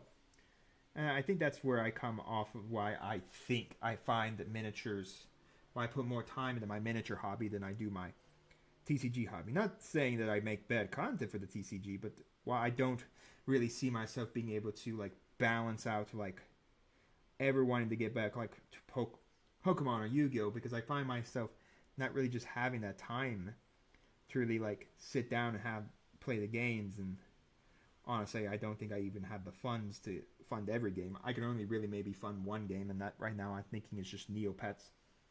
Not saying that I wouldn't get back into DBS Fusion World physically. I probably would. The game is relatively cheap. Maybe I'll get in after set 4 drops into the format. I don't know. I'm always on the fence of getting back into physical card gaming. It's always like on the fence. I've gotten into Neopets now, and I really do enjoy it. I think it's a relatively like good game. I think it needs some more mechanics-wise. But I mean, if you're getting kids into games and you need the audience of kids and you just need some kids and you have kids and they need to play something, like I said, it's a really just good game. I know we're not on the TCG channel. I'm talking TCGs. But, I mean, there is a component of dice. And, war games are about dice, too. And praying to RNGesus. What Neopets is? Neopets is making the Bible of RNGesus over there. Because not only do you have to hope and pray your hand is good, and your one mulligan may or might not give you an even better hand, if your hand's kind of bad, but now you have to pray to RNGesus that your dice go into your favor. I do love praying to RNGesus. He's my favorite Jesus. Of course, next to the real Jesus. And Jesus going, hey! Yeah, the meme Jesus that goes, hey! Yeah, the one with his closed eyes. What did people think? I mean, I do hope one day I would like to go see as a bucket list item to go see Christ the Redeemer. If you don't know what that is, that's that big Jesus statue in Rio de Janeiro. It's down in Rio. That's what I'm going to call it, Rio, instead of trying to fumble my way through the name of that. But yeah, it's down in Rio. I really would like to go see that. Hey, let me know what monuments now, you guys, if you all watch this in the future. What monuments would you guys like to go see? You know, what monuments? And all that. Love to know. Man, you're going to tell me all your life story down there. Where you were born. Your parents' name and all that. Please don't do that.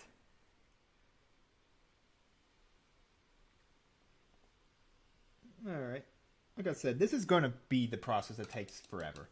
So we're pretty much going to be ending on just highlighting the red. So before we end, and you're just wondering, so for the purity seal, we're going to use, I'm just going to show you all these paints here because no way we're going to finish highlighting the red before we're done for the day. So for the purity seal, if you want, this is going to be Screamer. This is going to be Pink Horror from Citadel. So I highlight around that, and that's it. For the parchment, I'm going to use You Shafty Bone from Citadel, and afterwards I'm going to use some matte black just to scribble some words onto the parchment. Basically just trying to show a little bit of prayers of the God Emperor. For the black, I am going to use Dark Reaper from Citadel. A good contrast, if you're not into Citadel, is Deep Gray. Deep Gray, right here, this black gray, that's really good. I have a Night Sky, but that is for a different...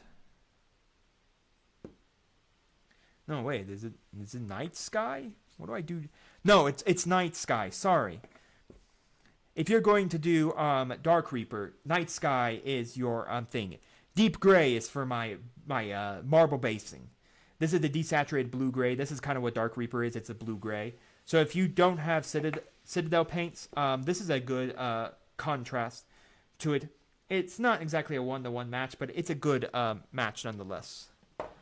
Do not use Deep Gray for your it's black grays. Do not use it for your blacks here. Otherwise, you will get grays. This is for my marble basing.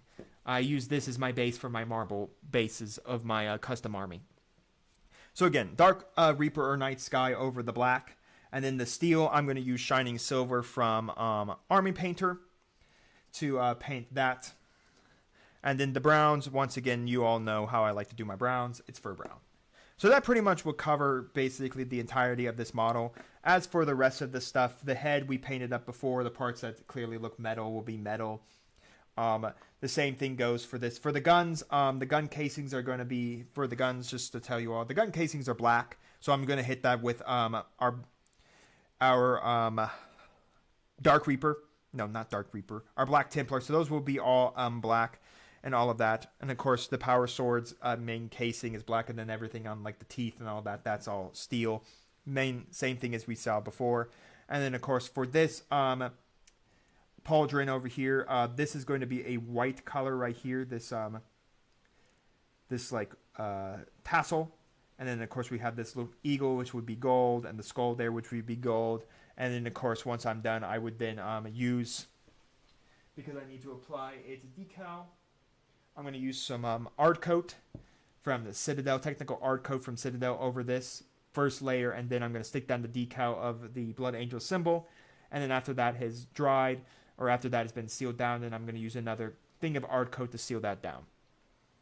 I would put the blood drop over here, but the problem is, again, we have this. Well, actually, I have to paint both the pauldrons black. Forgot. I had to paint the inside of these pauldrons matte black because this is a sergeant.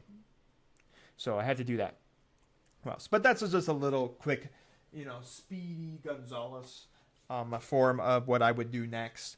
But honestly, next I would work on the two arms, maybe the head, and get that all completed and added up, and then glue them. And then once they're done, of course, I would remove them from their handles. The arms are not glued in via holes. These are just straight glued in with just a paper clip. So I just use a paper clip and I just glue them straight into the holes that are already pre-existing in the arms. And the head is not actually glued down to what I would call a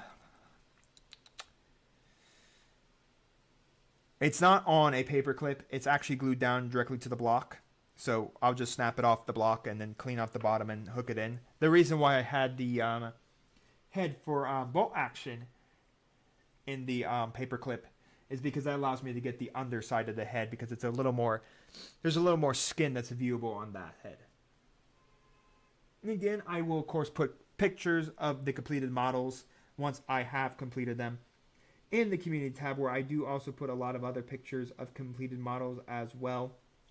So I'll probably put my Imperial Fur in there as well. Once I can put, I should put them in there. But again, the way I take pictures is very unique. The table I'm on, I actually use for my pictures as well. So I have to get it all set up and then get the pictures off my camera, and then I put them up. So it kind of matters, because I usually like to do it when I have a reason to take a lot of pictures. So maybe once I'm taking my bolt action pictures, maybe I will get my Imperial Fur picture as well. Yeah, you can all mock me down in the comments about being a furry, but I'm sure I'm sure everybody down there will tell me about how I'm a furry. You know what? Yeah, maybe I am. Maybe I am been thinking about getting a furry VTuber model for my TCG channel. Somewhat a furry VTuber model. I wouldn't even know. Oh, and I've totally forgot. I had the Protogen done too. Yeah, I have a Protogen head done too. The Protogens are just going to be wolf hands. They're basically just wolves. My reasoning for it is that they're the Imperial Fur aspects is that they don't really know much about the history of the other chapters of the Space Marines. So as they start leaving the Furdom on the Indominus Crusade to join as a thank you to, again, the Ultramarines for saving them, they join the Indominus Crusade, supporting the Ultramarines and all the other chapters, that they learn a little bit more about the other chapters. And the Protogen is a push on the ideals of the Iron Hands. The Iron Hands, if you don't know, are about the flesh is weak. You must replace the flesh with machine or metal for it stronger. They are also connected really close to the Dectus Mechanicus and the machine spirit ideals as well. So they're about the flesh as being weak, and then they want to remove the flesh to make it better. So to me, these Protogens remove basically the skull, and all of that gets removed, all the fur, and then basically they implant the face with this mechanical object that then gives them the ability to be better Space Marines. Oh, and I totally forgot. We're going to use a little bit of matte white in the corners of each lens on the helmet to give that sense of glowing. That's all I do for the helmets. It's the same thing I do for my 30K Space Marines.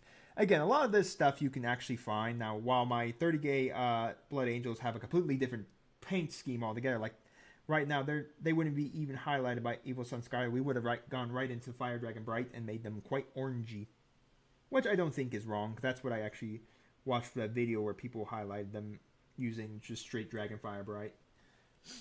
So that's where I got the inspiration for that. Here, I'm just doing Evil Sun Scarlet. I'm not making my Blood Angels like orange to pop off the board. I think the subtle red highlighting is enough for it. Just like when I do my Black Armored Space Marines, I don't want to turn the black gray, so I don't, even though I use Dark Reaper, I don't use a lot of Dark Reaper. I just use it to subtly give some life to the black. As I continually try to get this off the board from you all.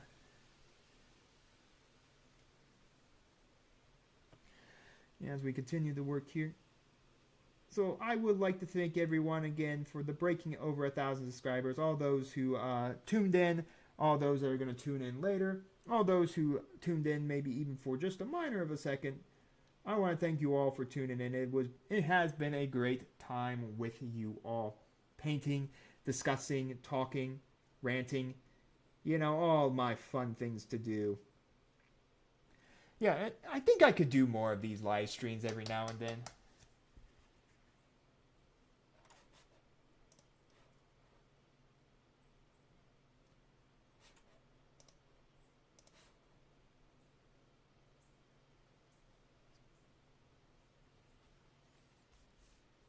every now and then do a live stream, talk about Warhammer 40K, talk about Games Workshop, gripe about them and all that.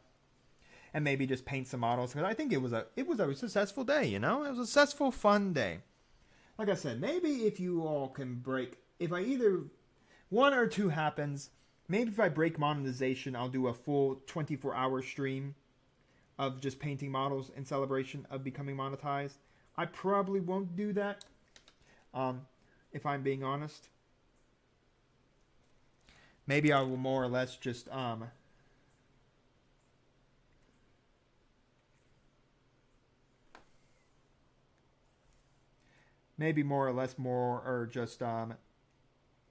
do a stream instead of doing a 24-hour stream.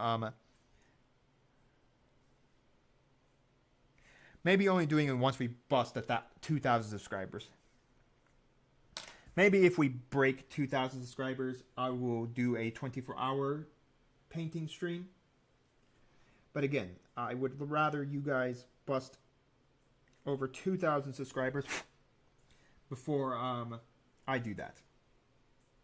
Because I needed some very much commitment before I basically wreck my body on a 24-hour stream. Because I probably will, knowing me. But anyways, yeah. So, again, thank you for 1,000 subscribers. It has been an honor to have you all here as a subscriber, watching the videos, watching the battle reports, watching the miniature chat, the videos, whether that be, painting videos, whether that be the battle reports.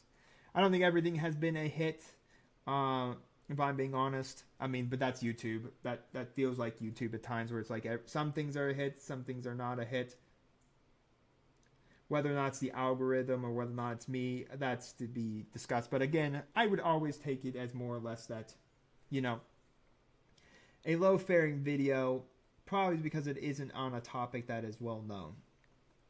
Something that isn't big. Like I said, I feel like if I was doing 40K, I think we could pull in a few more people.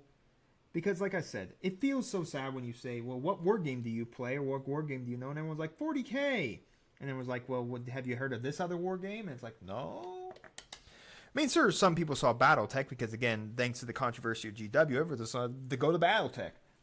We're not here to discuss that, and we're not here to discuss that. As long since been put behind some people.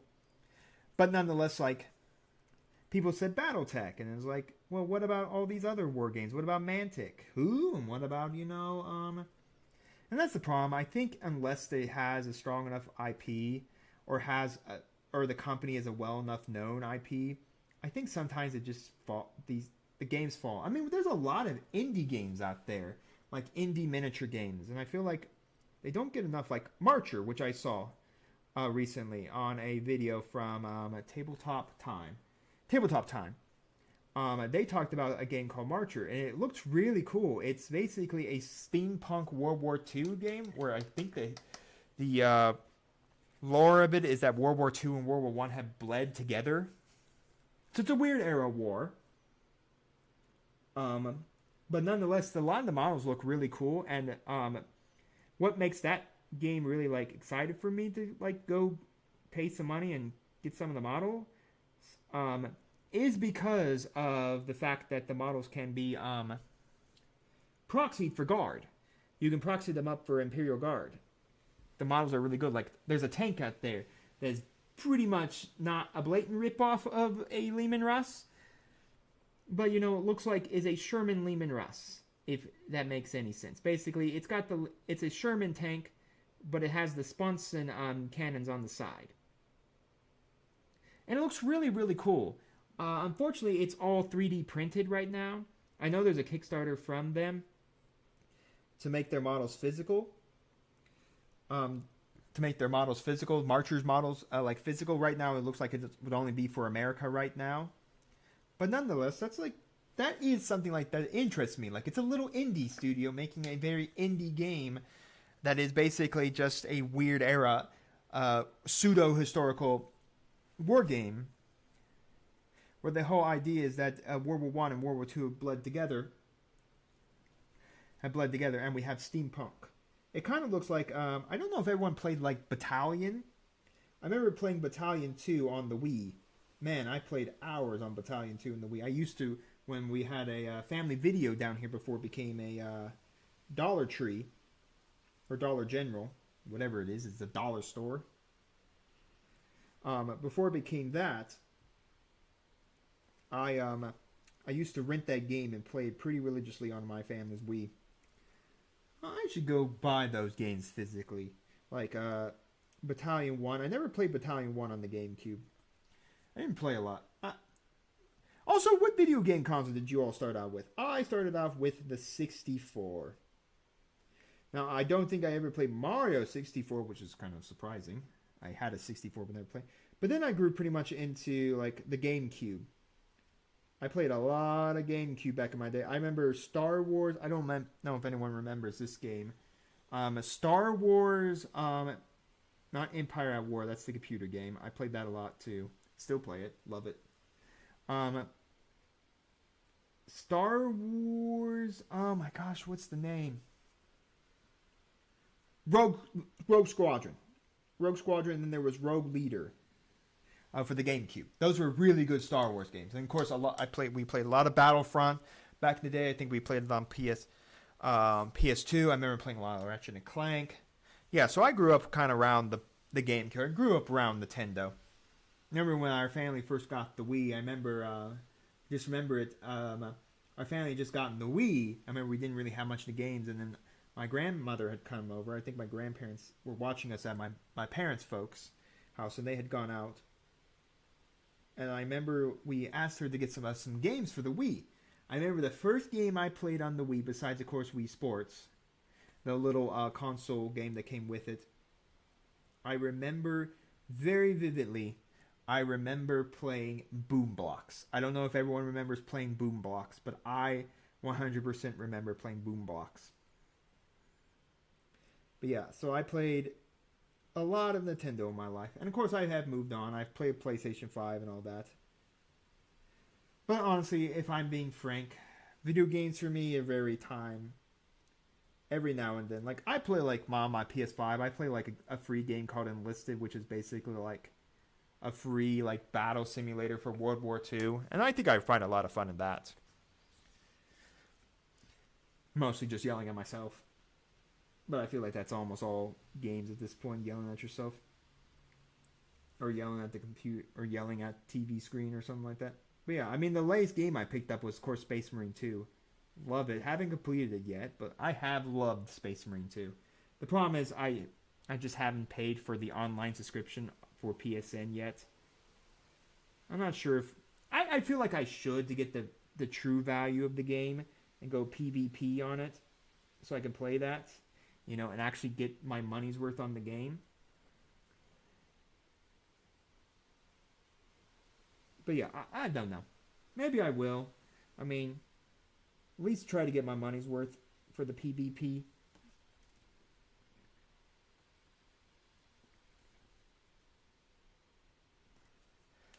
But yeah, I think that's like the last major video game I bought in some time. I'm just, like I said, I mean, when your money is tied up and sometimes having to get the new TCG releases cards you need, or your money's tied up in miniatures, or sometimes your money's tied up in your bills, your car payments. You know, sometimes you just can't, sometimes gotta buy video games. I mean, I guess I like my plastic crack better than I like my video games.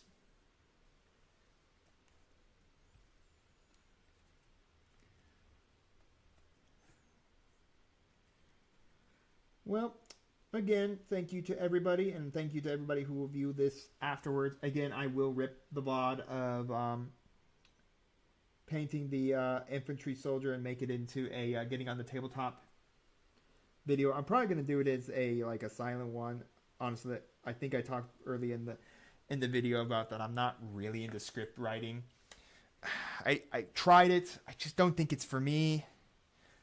Maybe I'll release one without sound, and then if you guys really want one with sound, where I script over it, then I'll do it. I'll do it, but I really want knowledge of that you guys want that. Not saying that I'm ever gonna do like full on non, talking, um,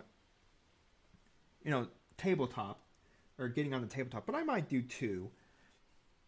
This one I have already completed that I need to edit, and maybe I'll do that for November.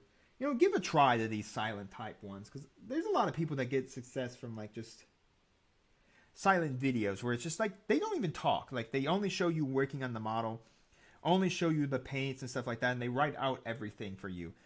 Now, I know that's also got like its own niche market of people that really like it, and there's nothing wrong with like people only really liking content that is like quiet.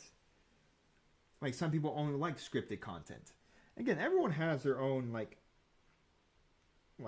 likes, like scripted content, stuff like that. When I like record many of my videos for this channel, a lot of times I don't script it. I just let it happen. And I have nothing against people who script things. I think that scripting is really good. I think if you can really write scripting and you can really read from it and you can really do it, I think you really have something. Like I think like movie reviews and stuff like that. Like of some of the people I've watched before who do like reviews of like movies and stuff that I can tell they scripted it out. I really like that.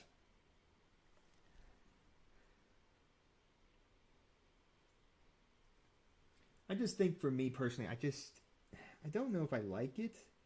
Maybe if I had someone who wrote out my scripts for me, maybe I could do it. But when I was originally recorded out and I did my scripting video for the Scorpec Destroyer and I did it, and I don't know, it just didn't feel natural to me. It just felt wrong. It just felt so wrong to me while I was recording it and listening back to him. Like, it just feels like I'm reading from a script. Maybe that's the one problem with that. It did really 100% feel like I was reading from a script. Like I was straight up reading from a piece of paper, a Word document. Now look, I did take acting in high school. I did do acting as high school, so I have the ability to like read stuff and make it interesting. But again, that was acting. I'm putting on a play for people. There's very much a difference of putting on a play than reading a prompt. Or reading, in this case, a Word doc. I don't know, like, I watch, like, Gooberton Hobbies, and he did say, like, he showed how he scripts everything and writes it out. But I don't know, when I watch a Goobertown Hobby video, or I watch a Midwinter Minis video, like, I can tell they script out and write their stuff, but they never feel like they script out and write their stuff. It feels like they're talking while they're painting. Like there's a mic on them, they talk while they paint, and then they basically then just throw that over like them painting. So they like say something, painting, and then basically they make it sound like, in some ways, like they're not even saying it. Now again, I think that's just straight up script writing and them having more of a feel that you can hardly tell they're reading it from a script. And maybe that's just my problem. I just don't think I have that ability where I feel like, for me personally, like I can speak it from a script. Because I could definitely tell. If you watch the Scorpec Destroyer video, because it's an extension on my custom Necron army, I joked that my Scorpec Destroyer, and you could definitely tell there's a difference in the way the audio sounds. Like when I begin the video joking about how my Scorpec Destroyer, my Scorpec Lord, feels a little lonely because he doesn't have his destroyers with him, and then we go and start painting destroyers, I can tell that there's a difference in how I am sounding to then when I'm on when I hit the mic and I'm reading from then when I'm starting to read from a Word doc. Sure, maybe I could get some different editing styles in there and change up how the things are, but honestly, getting on the tabletop, like I said, is not about painting tutorials. While I do wish to produce great videos, they're more about just inspiration. And I think that's really what when I watch other painting people do it. It's mainly just to inspire me, to help me get the paint schemes I want and see how they come together and all that. And honestly, I think that's why a lot of people don't want to paint, is because they think it's daunting. Like if you were to like looking at people and you could understand, well, here people are using this technique with an airbrush to, hit these lines and understand how, the sun reflects against metal and how you should, frame this thing to look like this.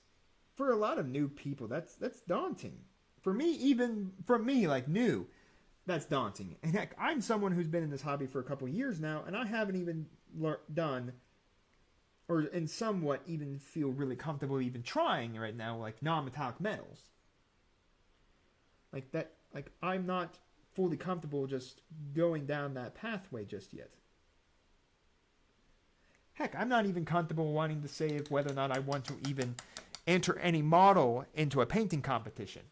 Like doing Golden Demons. Doing any form of painting competition. Not saying that I ever will not do it. Never enter a painting competition. I just don't know if in my mind, if I'm comfortable getting to that level. Of admitting, okay, well, let's do a painting competition. Maybe one day I'll do one. When I'm old and decrepit.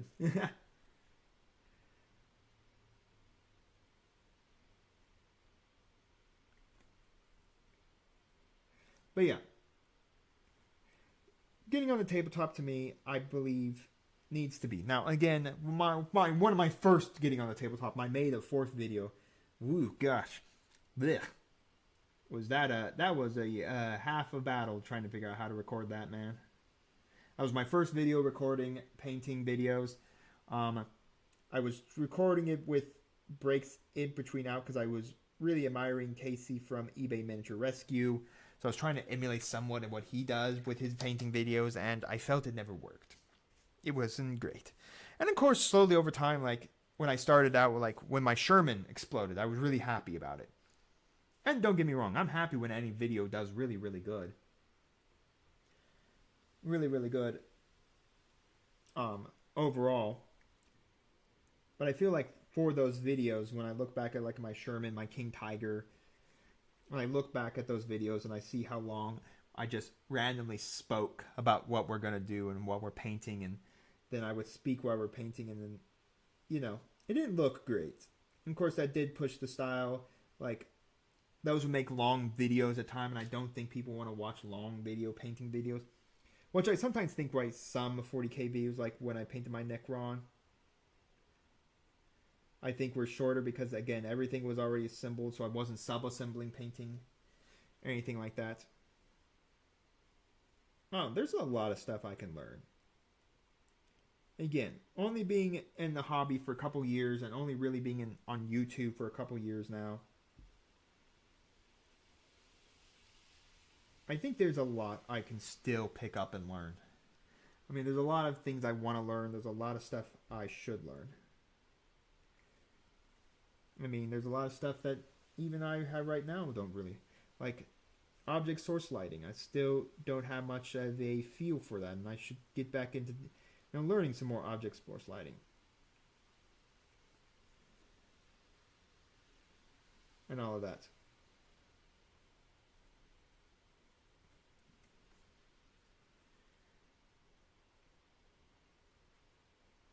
But I don't know. That's all just speculative on where I think my future can go and all of that. So once I finish up this leg, I'm going to be taking my dog out to go potty. And then I think we're going to wrap up today's live stream.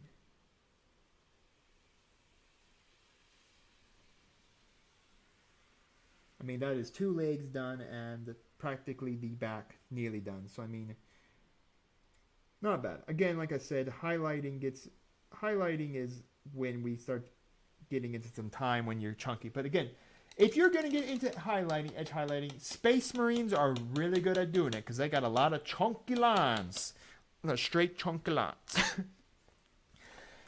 So I'll be back. And then I think we're going to have our ending discussion. And I think we're probably going to call it a day.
Hello everyone, I'm back. If you're in Indiana, please stay safe, stay dry. Man, is it storming out there. It is wet. But anyways, yeah, for these last 15 minutes before we end stream, I could have continued painting our Blood Angel, but I think we have seen enough painting. I would like to, of course, not only thank everyone for 1,000 subscribers, but I'd like to give a shout out to Paige and Paul. As you know, they are my co-hosts for this channel. I couldn't do most of this without them. Sure, I could do the discussions and the shorts and, all that for this channel. But those two do make the battle reports go. I could never do it without them, so I want to give them a huge shout out if they are watching or listening to this at any point. Thank you both for being great co-hosts. Yes, I don't think I would have been able to achieve the 1,000 without them. Every battle report channel needs those people that you can iconically go to watch battle reports.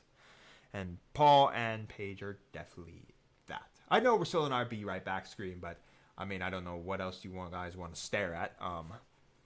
What the ending, all of that. And we could go to intermission, but I don't think you want to stare at my face. So I guess we'll just sit here right now and just have a discussion. It's been a great video. I didn't think I could actually do 12 hours worth of painting. If I'm being like frankly honest, 12 hours of painting seemed so daunting when I did the live stream. Like, I'm gonna have to sit down and paint for 12 hours. Do I have enough to paint for 12 hours? And look at this. I had planned, just so everyone knows, I had planned originally to paint 3 American bolt action characters, 3 German bolt action characters, both winter skinned from the new Battle of the Bulge starter set, and I had planned to paint our custom Imperial Fur sergeant with chain sword and hand flamer, and paint up this Blood Angel. I had decided to think we could paint all of that in 12 hours. Come to find out you can't paint all that in 12 hours. Now, maybe that is a little bit of the airbrush, because again, it takes you a good chunk of time to not only use your airbrush to get, to base coat stuff. You do have to clean it. You do have to clean your airbrush. I can't just use it and then not clean it. I know for a fact people have said just dunk your airbrush in isopropyl alcohol to clean it out and clean it later.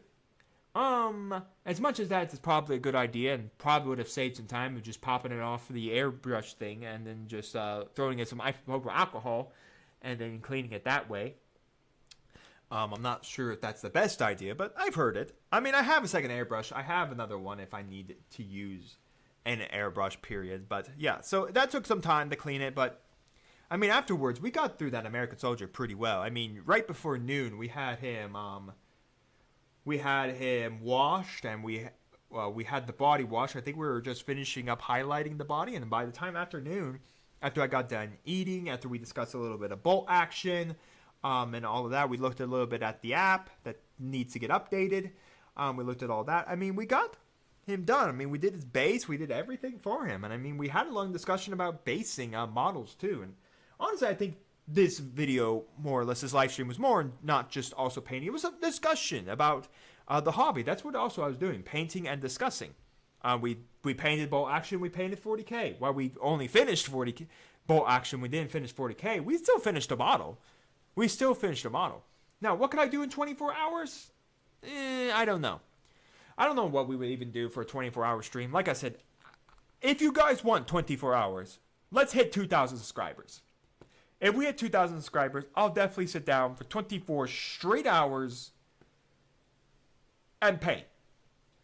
Now, how well that will be, how good that will be, well, ask me by hour 22 when I'm half sleep deprived. But yeah, and don't worry, I do really want to do the 24-hour stream with Paul for gaming, the 12-hour stream for Paul for gaming, to celebrate also breaking 1,000 subscribers for the channel. That way I could celebrate, of course, with him as one of my co-hosts who, helped break it because he was one of the earliest co-hosts. Paige only coming in really late into the year once we were ready to do second edition. Our 2.5 of Star Wars X-Wing has only really been playing Star Wars X-Wing. So Paul's really been the baptism by fire person to play all these war games with me and learn them all. I really would like to get outside this and kind of do it like Phil did, where he went to like a local gaming store and, and tried out the game with people and played it. I would like to do that. There is a store next to me I could do some stuff with. I'd have to get permission from the owners. I don't have like the owners that close to me, like I have Paige and Paul close to me and stuff like that. But maybe one day I could get some just randos to record with, But I feel like, honestly, sometimes you just need that one person you can record with on a constant basis. While Paul and I are, two people with their own jobs, our own lives, and, everything. So we can't exactly just, like, record every Saturday, record 2 hours and do it. And not mentioning he lives in Muncie, where I used to live, and I live down Brownsburg. I can't exactly just drive up every Saturday. I mean, he has to be able to have free. He goes places. I go places. I have job. We have work. I can't go every Saturday. I do have things I need to get done. Again, painting models and stuff like that. So, it is sometimes kind of hard for us to find time to record with each other. It's a good thing we can record with each other. And then when we do, we enjoy it. We really do enjoy it. Right now, of course, we've been on a long hiatus because the shop's been under a lot of renovations. Well, anyways, there's only really 10 minutes left. So I'm going to put over to the ending soon screen because we're ending soon.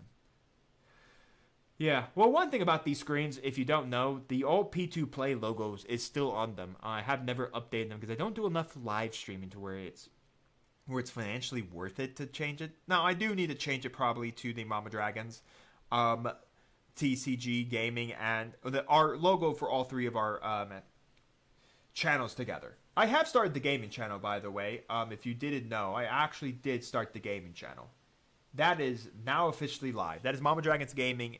Right now, it's just a repository for just my other video, my gaming videos that the TCG channel has been housing.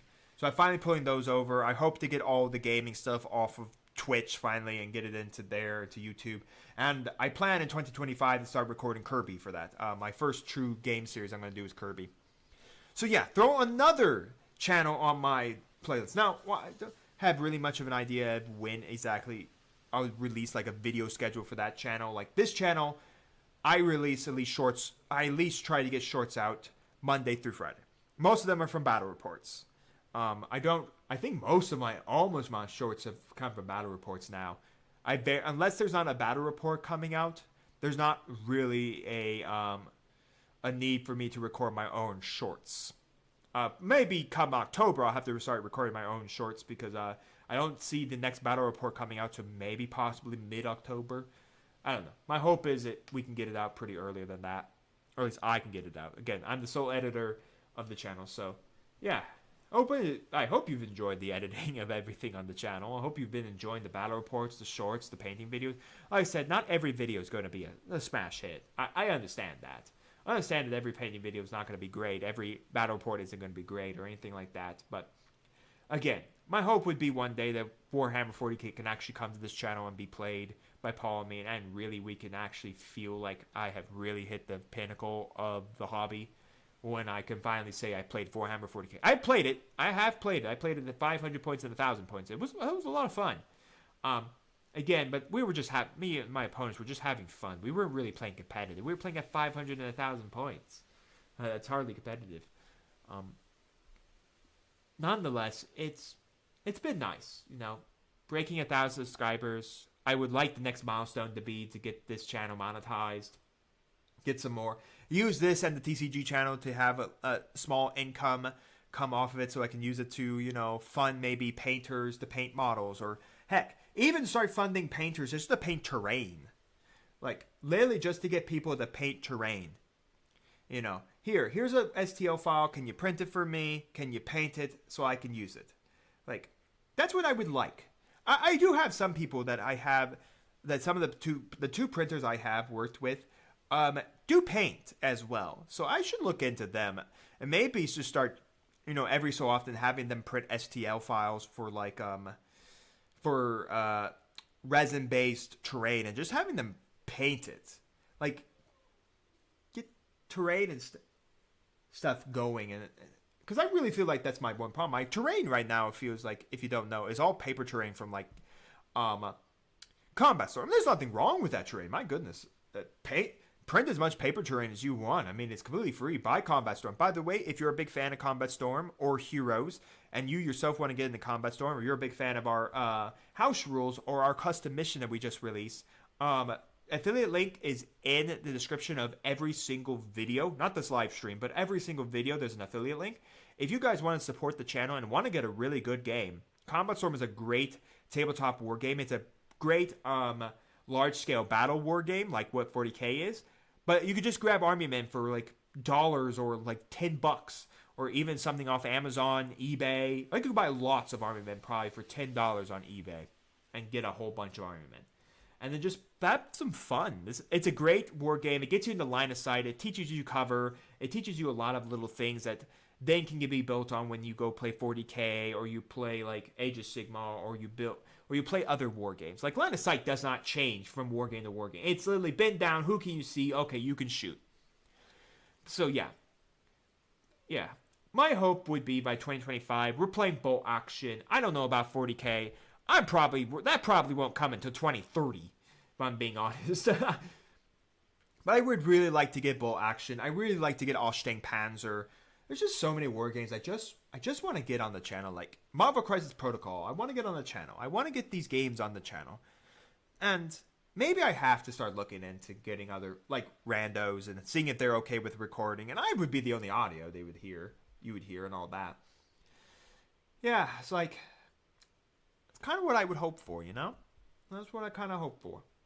But that's all, like, future. I mean, we're still in 2024. We're still ending in 2024. I mean, Paul and Paige are still the two people I want to record with. I want to try to get my sister to play Marvel Crisis Protocol with me and then record those battle reports. Never happened this summer. Couldn't seem to get around to it. Oh well. Not that was a big cry on my thing. Marvel Crisis Protocol would be fun to have. And I would like in 2025 to finally actually go see mini wargaming. I think that's something I'm going to do in 2025. Is actually go see them. Go see the other side of Niagara Falls as well. And play some war games with them as well. Like, maybe play some Marvel Crisis Protocol. Maybe play something else. But honestly, just literally play something with them. So that way I could get myself out there as well. Play on tabletop, I have no idea. I would love to get on play on tabletop and do their 40K in 40 minutes. I think that would be a great opportunity for me as a small content creator. Other people, I think I'd like to play a game with Phil the Glacial Geek. Maybe I'll email him before Adepticon of 2025 and see if he's willing to play a game. I would love to play one of my favorites, like Phil the Glacier Geek. But yeah, I mean, I think my one problem I get a lot in this hobby is I personally find new war games and I really get interested. At Adepticon last year, there was a Western war game that was really cool. I did pick it up, but I really thought about picking it up. I guess that's just the way of me not saying I don't have the cash at that time. Yep. Money always kind of is the factor in buying products. Yeah. So thank you all. I think I've rambled on enough. I know we had technical difficulties here at the start. I'm sorry we had technical difficulty. My camera did not want to play nice with me, even though it played nice yesterday. So, I'm glad we got through that. I know we started a little late, but honestly, we had a lot of fun. Again, like I said, even though we only really finished up one model, we discussed Bolt Action, which I wanted to do. Again, today's the official release day of Bolt Action 3rd edition. We painted up a model, and we've honestly started our Blood Angel. And I got to discuss my Imperial Furs, too, which was pretty fun. Again, I will give you all a getting on the tabletop for my Blood Angel scheme. I will give you a getting on the tabletop for my Imperial Furs. We're probably going to go through, like, making every one of every unit and some form of an animal or something like that. So, yeah. So it's been fun. I hope to get more war games out as battle reports on the channel. I mean, I want to get Marvel Crisis Protocol. I want Team Yankee. I want Drop Commander. I want to do Cyberpunk. I mean, I want 40K. I mean, want is the thing there. Getting going is not the thing. And maybe, like I said, I probably need to get some more terrain maybe it is time to start thinking about maybe like seeing out some people, about asking them about painting just terrain. You know, just finally getting people up, because if I'm being honest, I don't like painting terrain. It just bores me. I have some terrain I need to paint up. Like I have the terrain from that they gave you in Bolt Action 3rd Edition, or the terrain from Ashtang Panzer. I think you get terrain from Bolt Action 3rd Edition as well. I can't remember. If we did, great. I have more farmhouses to paint. But yeah, I do need to get some more. I mean, I can always buy like Micro Art Studio stuff as well, but yeah, I don't know. I just don't know. I don't know. But nonetheless, folks, it has been fun. Thank you for 1,000 subscribers. Once again, if you guys want 24 hours of painting, let's break 2,000 subscribers. So, if you guys can break 2,000 subscribers, we'll do 24 hours worth of painting, and I will beat my head against the table I'm sitting at hour number 18, wondering what I'm doing with my life. And when the sun comes up the next morning, I can literally say, I saw the sunset and the sunrise. Sunrise, sunset. Now, it's Fiddler on the Roof. I won't sing anymore because I'm pretty sure I'll get copyright claimed on it. But yeah, so expect this video. Expect the American infantrymen in winter to probably be ripped out of this video and then probably get pushed into its own video. Like I said, I'll get you pictures on the community tab of both of them once they're fully finished. The Blood Angel, of course, that I'll get you the picture of the Bolt Action guy, and of course, I'll get you a picture of course, my Imperial Fur. Of course, lots more coming down the line. More battle reports coming out. October is literally coming around the corner, so wog! So I hope you will enjoy the painting videos. I only have one more I need to get out before the end of October, so there will be one more. I'm not sure if I'm going to do a retrospective of October. If it's a retrospective, it should probably come out in November. But probably we'll do that as well. But nonetheless, I hope you enjoyed. I hope you will continue to tune in. And we'll see you here next time on Mama Dragon.